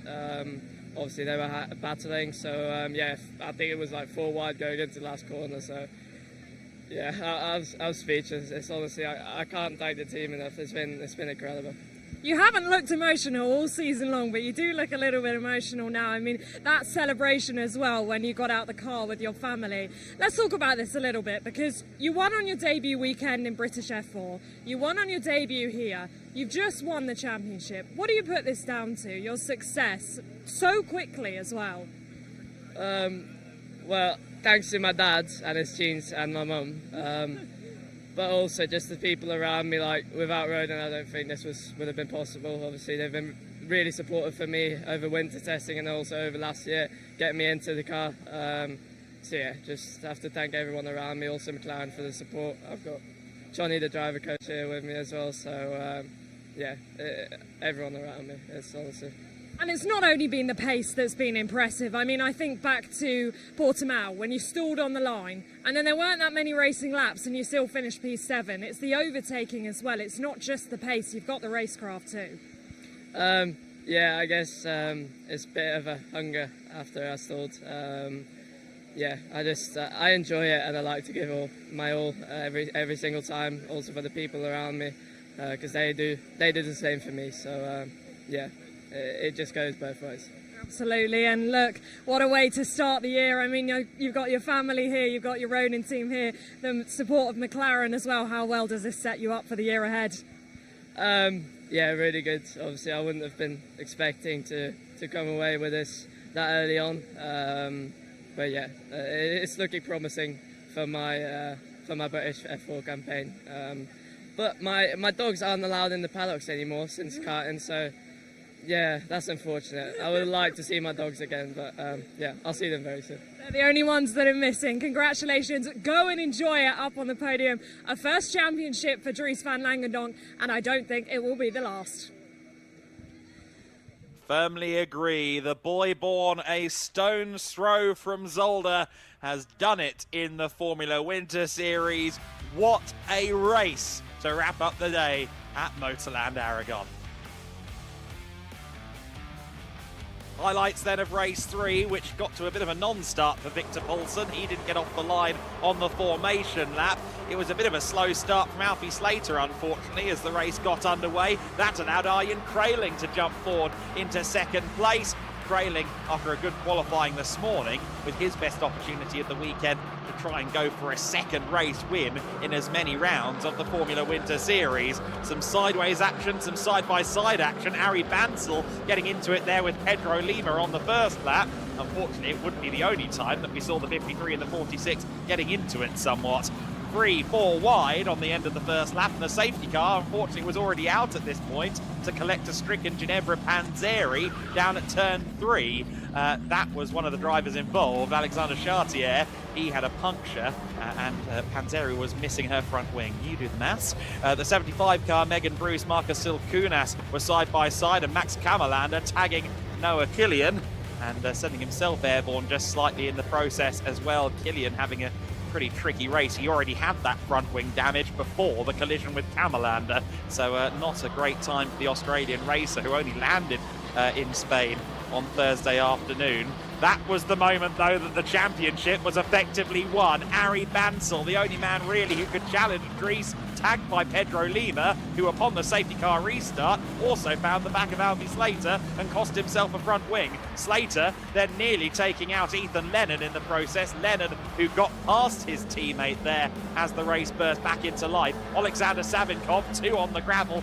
Never mind, son. I'm going to come for Thomas Behrman. They were side by side for about a quarter of a lap, and Savinkov couldn't quite get it done until turn 9. It took quite a long time for Behrman to decide to yield, and he wouldn't yield for long. Alexander Savinkov watching as Behrman drew alongside him at the penultimate corner and then promptly muscled him out. Thomas Behrman wasn't playing games in this race. He's yet to win a race this season in the Formula Winter Series, and he's fancied an opportunity. Theo Borenstein was running 6th before he ended up stricken, and unfortunately he would be out of the race. Back to green flag after another safety car then, and Lennon was side by side with Alexander Savinkov for 4th position, and it was all kicking off further back. Your guess is as good as mine. Chiara Batigue was in amongst that, leading female trophy in 10th position.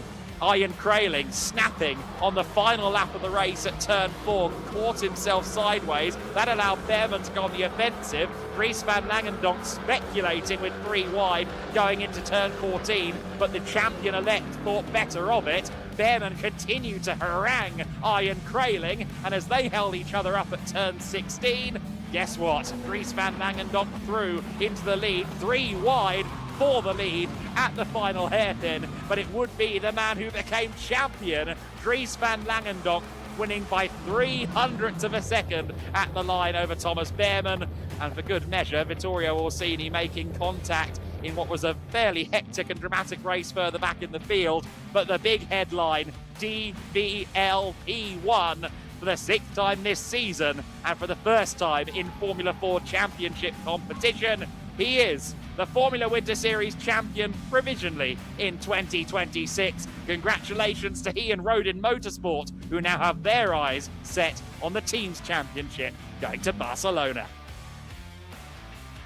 Let's take a look at the results in full. Dries van Langendonk, as we said, 0.027, less than 0.03 of a second ahead of Behrman.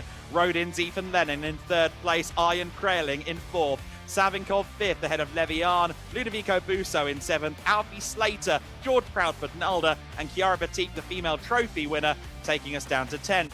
Raheem Alabai in 11th place ahead of Marcus Silkunas and Alicia Palmovsky on her final appearance of the season in Formula Winter Series. Chartier, Ifrid, Cortez, Killian Paulson, Costin and Megan Bruce taking us down to 20th place ahead of Matilda Paz, Emilio Del Grosso 22nd, Kamalander 23rd, Andre Rodriguez in 24th, Lima was very much in amongst it, finishing 25th ahead of Vittorio Orsini, Alexandra Lauser and Teo Borenstein. Ari Bansel, a DNF, Ginevra Panzeri, unclassified after contact on the first lap of the race. Dries van Langendonk has done it then. MotorLand Aragón, the site of what could be a Formula Winter Series championship we look back at for quite some time, and it's not over yet. 3 rounds to go, 3 races to go at least. But for now, let's go to Andy on the podium. Thank you, Adam. Well, another sensational race. What a way to round out our weekend here at MotorLand Aragón with the Formula Winter Series putting on the biggest show of the season so far. We'll get our podium presentation underway first, as always, with the female trophy winner. And that, once again, for the 2nd time this weekend, goes to Campos Racing's Chiara Batig. Congratulations, onto the podium she will step, and again she was involved in all of those battles going on just towards the back end of the top 10. We've got Patrick Miklas from Pirelli handing the winner's trophy out again, and Chiara Batig looks reasonably happy, I think, with that. A good result and a real fighting drive in the midfield battles. She poses for the photos, and we'll get some final thoughts from Chiara in a second. A weekend of some real battling, Chiara. Congratulations, another female trophy win and another race where I guess you couldn't catch your breath. No, I mean, it was funny with all the safety cars, but I think we managed well from P20, doing some positions on the safety car, and then, yeah, got a bit held up, but that's it. Enjoyable racing, though, and you can learn a lot about your racecraft in those sort of races. Hard, though, sometimes to figure out exactly what's going on around you. Yeah, I mean, it's very difficult, as you don't know what the people in front of you will do, of course. But yeah, it has been tough, but we managed the way through. Congratulations. Chiara Batig gets the win in the female trophy then in the 3rd race of the weekend here at MotorLand Aragón. Rookie category up next then, and as ever, the rookies were very much a part of the main storyline in that race, and with some fantastic, very spirited battling going on between the front runners. We look forward to welcoming our podium finishers in a few minutes' time. We're just waiting for the podium to be dressed with the flags backstage, and hopefully that will be done in a moment or two. The rookies looking forward to some extra mileage next week at Barcelona as well, I'm sure, at the season finale. Tell you what, if the racing was as frenetic as it was today, with the championship still on the line, with the pressure of the championship battle gone next week, I think we could be in for a particularly spectacular show, as drivers are keen simply to get some good results on the board to take them into their main summer season. So we're almost ready to go with our rookie podium, and yep, the flags are on the way up. So rookie podium for the 3rd time this season. It is a podium appearance for Yenza Motorsports, Levian. Well done, Levy. A big smile on his face. He was telling me backstage he really enjoyed that race in how crazy it was. It's a road in 1-2, though, in the rookie class. A 6th rookie podium of the season for the second place finisher, Ethan Lennon. Well done, Ethan. He heads onto the podium for the 6th time this year. It is a 7th rookie podium finish, though, for our rookie champion. Once again, welcome to the podium, onto the top step, Dries van Langendonk, who gets a pretty big cheer from the roading crew down below. I suspect an even bigger cheer is on its way the next time we welcome him up here on to the top step of the podium. He will, for the 7th time this season, collect a podium finish trophy from the GEDLICH staff. In fact, he'll get his winner's trophy from Patrick from Pirelli. Handshakes as well. And Dries van Langendonk, with lots to smile about this weekend, celebrates the rookie victory, and he is understandably very, very pleased with that. And we'll have a chat maybe with Levy and Ethan, I think, whilst they're just sorting the flags out backstage in a moment or two. Photos taken first of the rookie contenders gathered together at the top of the podium as the light really starts to fade now here at MotorLand Aragón. Photos taken. Levy and Ethan, can we just keep you for a second? We'll be seeing Dries back up here again, of course, in a moment. We'll start with you, Ethan. 2nd place in the rookie category, but what a race. Did you enjoy that? Yeah, it was a pretty good race. Very hectic and a lot of safety cars, and yeah, it was a good race. Are you happy with the results this weekend? I mean, the pace has been there, hasn't it? But it's just so difficult to put together a consistent weekend with everything that was going on. Yeah, I didn't really put together a great Q1, which put me on the back foot for the first 2 races. But yeah, we came back in quali 2. So.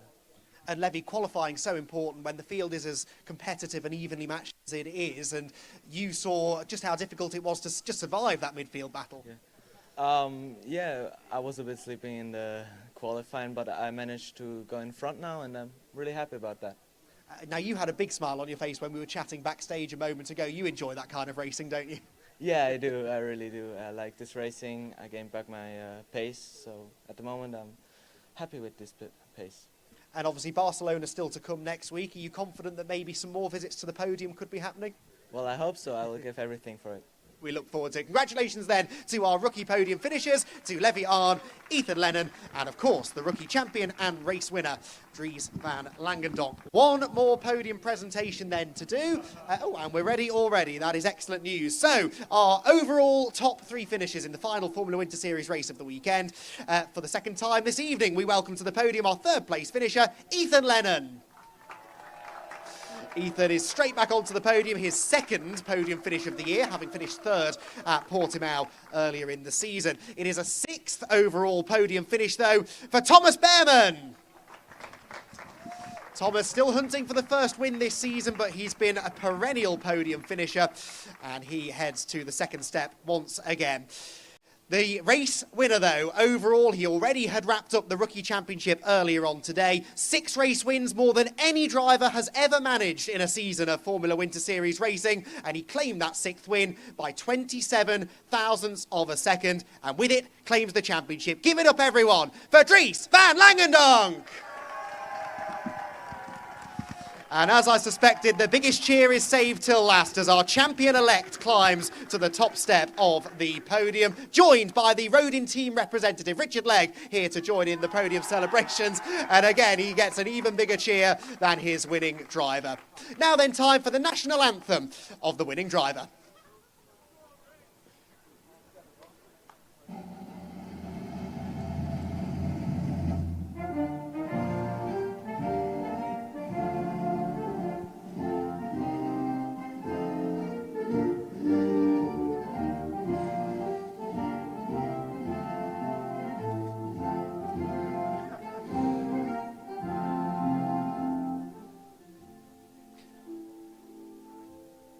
Dries van Langendonk claims the win in the final race of the weekend, and with it provisionally the championship. The trophies now head out for the drivers for the final time today, and Dries van Langendonk with the biggest smile of them all, as you would expect. What a race, what a battle that was, what a performance from Dries throughout the whole season to wrap the championship up with still a round to spare. given just how strong the field have been so far, is particularly impressive. So as the light fades and the final set of photos are taken here on the MotorLand Aragón podium, it is time to reflect on everything that's happened over the last couple of days. Let's head downstairs to Izzy and Adam for their final thoughts. Thanks so much, Andy. Wow, what a day and what a weekend it has been here at MotorLand Aragón. Adam, I think if you've lost your voice by the end of this weekend, I would understand why. What a weekend. It was definitely in danger at the last hairpin on the last lap there. It's been an incredible weekend for all of the Winter Series classes. We've determined 2 championships. And have we had a dull race? I don't know. I don't really think we have. There's been so much going on. It certainly has been. I mean, it really has been probably the highlight of the season in many of the categories. I mean, let's start with the prototypes. I mean, it feels like that race was ages ago this morning, but 2 wins for Ally Racing. I know that yesterday one of the cars didn't finish, so a little bit of a damper on that. But I mean, wow, what a weekend for them. And especially given they're new to the car. Exactly right, yeah, and a good redemption for Emil Hellberg today by getting his win after the DNF on Saturday. They've been testing that car only a couple of times since November, so they've taken to it very quickly. And given they're bronze drivers, look at their deltas against someone like Andrew Rackstraw. They're not far off. They're going to be a danger to the bronze category LMP3 classes, I'll tell you that. Absolutely right, and bronze drivers have indeed stolen the show at some points during the weekend, as such in the GT4s. I mean, we move on to the GT4s though, because Andy, the title has been decided. Enrico Ferrer and Joe Almesh. I said it so many times, but I feel like it's a point that needs to be reiterated, which is that, you know, both of them have come second in this championship. They wanted to come and change that, and that they have done so. And in pretty convincing fashion, it has to be said. I mean, I just mentioned this on the Formula podium, but to wrap the championship up with a round to spare really takes some doing. It means you've had a pretty faultless season, regardless of what championship that's in. And yeah, the SR team, they know what they're doing. They know how to set the car up. It's a pretty bulletproof car, generally speaking. And they've got a pair of drivers who don't often put a foot wrong, and they were laser focused on the championship from the first round this year. They were driving with the championship in mind. Obviously, that helped them to go on and win lots of races, but they banked points where they could. Yeah, they were deserving champions. We all, by the way, I believe, have an invite to the SR Motorsport party tonight. So looking forward to that. Oh, God, and as you said earlier, ain't no party like an SR party. Hey, well, I'm not sure that any of us will be in attendance. I don't know about that. But yeah, I'm sure the party has already started. Well, the party is going to be starting for the team behind us as well, because fresh from the Formula Winter Series podium, Dries van Langendock, that has been so impressive. And I said it after his interview, you know, it is a first championship for him, but I really don't think it will be the last. Absolutely not. There are some people, if you're commentating at F4 level, where you think to yourself, that might see some mileage one day on some like highlights packages in bigger championships. And I can't help but think that DVL is going to be one of those people. What a season he's had. We've got to remember that it was after last summer, and I think September, that he had his first F4 race.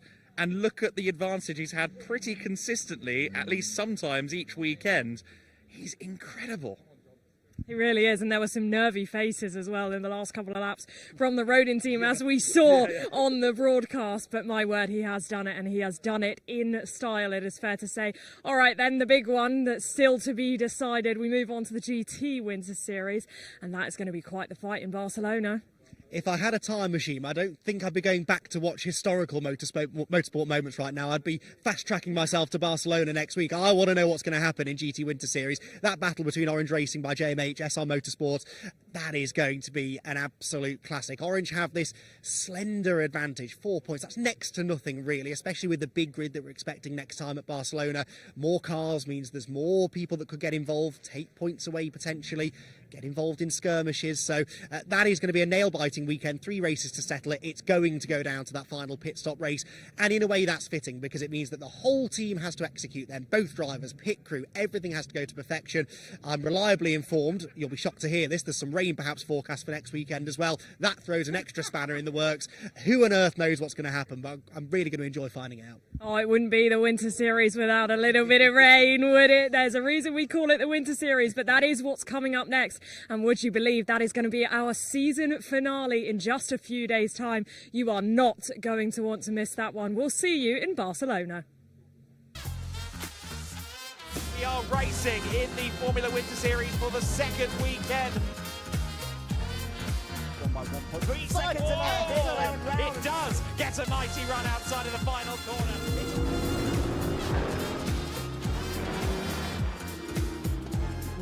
Ooh.